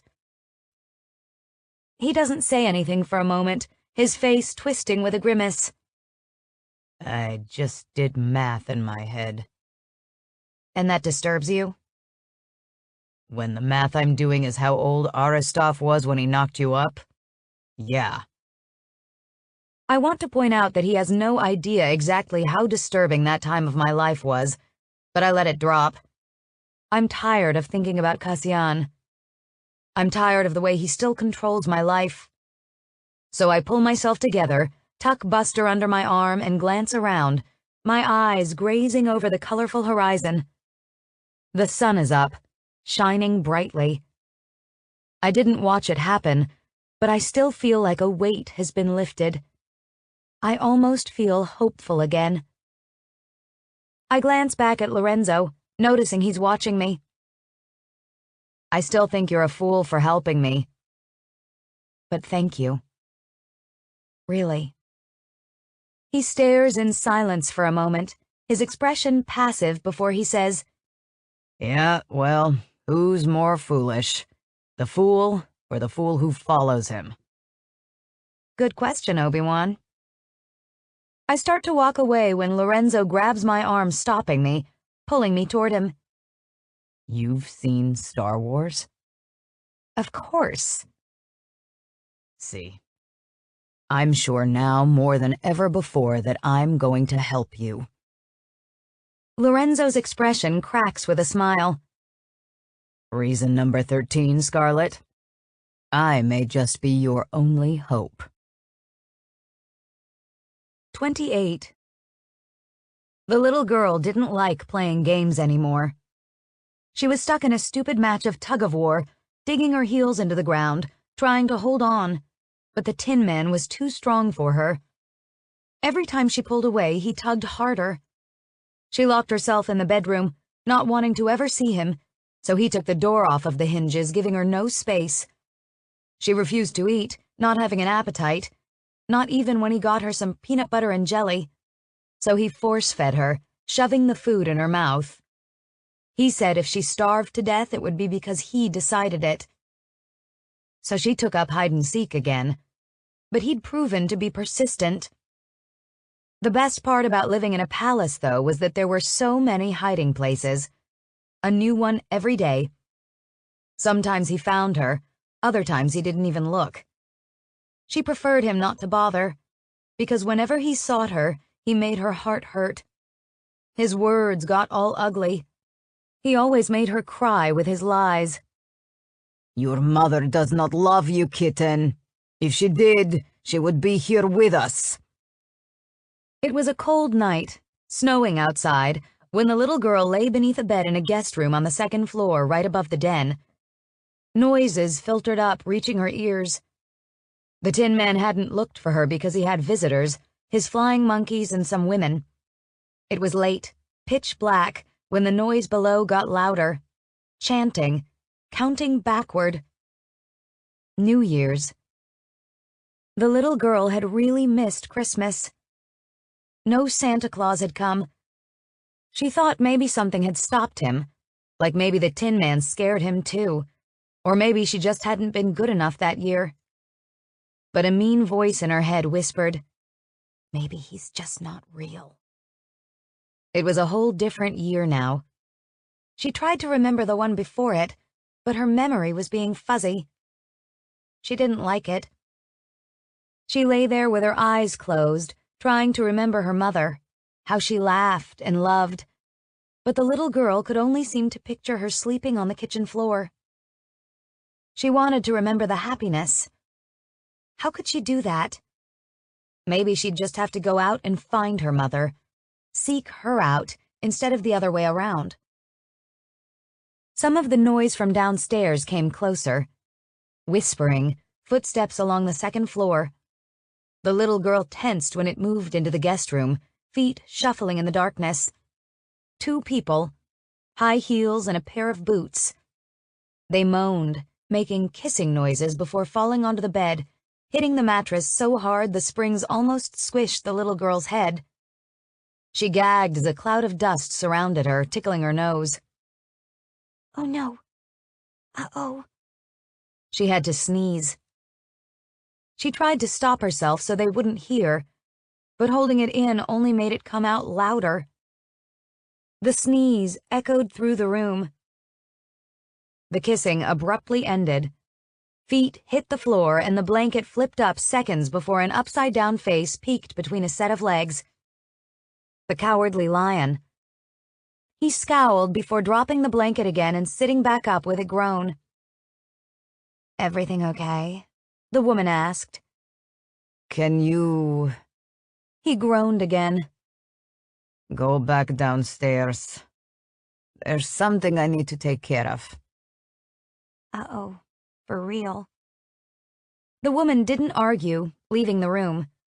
As soon as she was gone, the blanket flipped up again. Get out of here. The little girl crawled out from under the bed and stood up beside it, frowning. She tried to just leave, but he grabbed her arm. Whoa, busybody. Where do you think you are going? To bed, she said. I'm tired. He cocked his head to the side, giving her a glassy stare. Me too. I've been tired for a long time. I'm sorry. She said, grateful when he let go of her arm. You should go to sleep. Tried. He said. Found a little monster hiding under my bed. She scrunched up her face at that, which made him laugh. Come on, tell me. He said. Why are you hiding? Because he's mean. And? And that's all. She said. He's just not nice. The Cowardly Lion blinked a few times, like there had to be more answer, but she didn't have anything else to say. Wasn't that enough? You're right, He said. he's not nice. Her eyes widened. You think so too? Of course, he's a Mudak. A real piece of work, that one. But hiding from him will not make him nicer. What will make him nicer? You. He said. Believe it or not, you make him nicer. It softens us, love. It makes us all squishy. But sometimes that same love becomes a liability. What does a bully mean? He smiled. It means he can't live with you, but he can't live without you. Either way, it is a problem. So, you should give him reasons to live with you. Because your mother gave him too many reasons to live without her. And we see where she is now. Where? The little girl asked. Where is she? Not here. Not here sounded good to the little girl. Come on, He said, standing up, grasping her shoulders. let's go say goodnight. He led her downstairs, keeping his grip on her, taking her straight to the crowded den. People were drinking and sniffing white powder again. The Tin Man's eyes were straight black as they zeroed in on her. She didn't like his black eyes. They scared her. Found this one up in a guest room, the Cowardly Lion told him. hiding under the bed. That is not very creative, the Tin Man said. Of all places to hide, you choose where everyone knows to look. Did you want to be found? She shrugged. She says you are mean, the Cowardly Lion added. You aren't very nice. She asked how to make you nicer. The little girl glared back at the Cowardly Lion. Nobody even likes tattletales. The Tin Man laughed at that like she amused him, opening his arms and motioning for her to come closer. But she didn't budge. You know, obedience makes me nicer, kitten. Maybe if you give a little, I will give a little back. Will you give Buster back? No. Then no. She wasn't moving. She wasn't giving. She didn't care if he got nice. She'd already decided she was leaving. She didn't need him. She was going to find her mother, and they were going to stop playing all this hide-and-seek. She didn't need a daddy. Especially one so mean. The Tin Man dropped his arms, giving up, waving her away. Go to bed. I'll make sure she makes it there, the Cowardly Lion said, pulling the little girl from the room, leading her upstairs. The little girl ignored him, pretending he wasn't even there as she settled into the bed, covering herself up with the blanket, pulling it the whole way over her head. The mattress dipped, the Cowardly Lion's hand ruffling her hair through the blanket as he sat down beside her. It is New Year's, sweet girl. It is the time for new beginnings. Resolutions. There's no point, the little girl muttered. The blanket was ripped from her head and she made a face, trying to snatch it back to cover up, but the Cowardly Lion refused to let her. What is wrong? It's all stupid, she said, tears in her eyes. I don't like holidays no more. Santa didn't come, I got no presents, and I didn't even get my wish to come true. What was your wish? I want Mommy.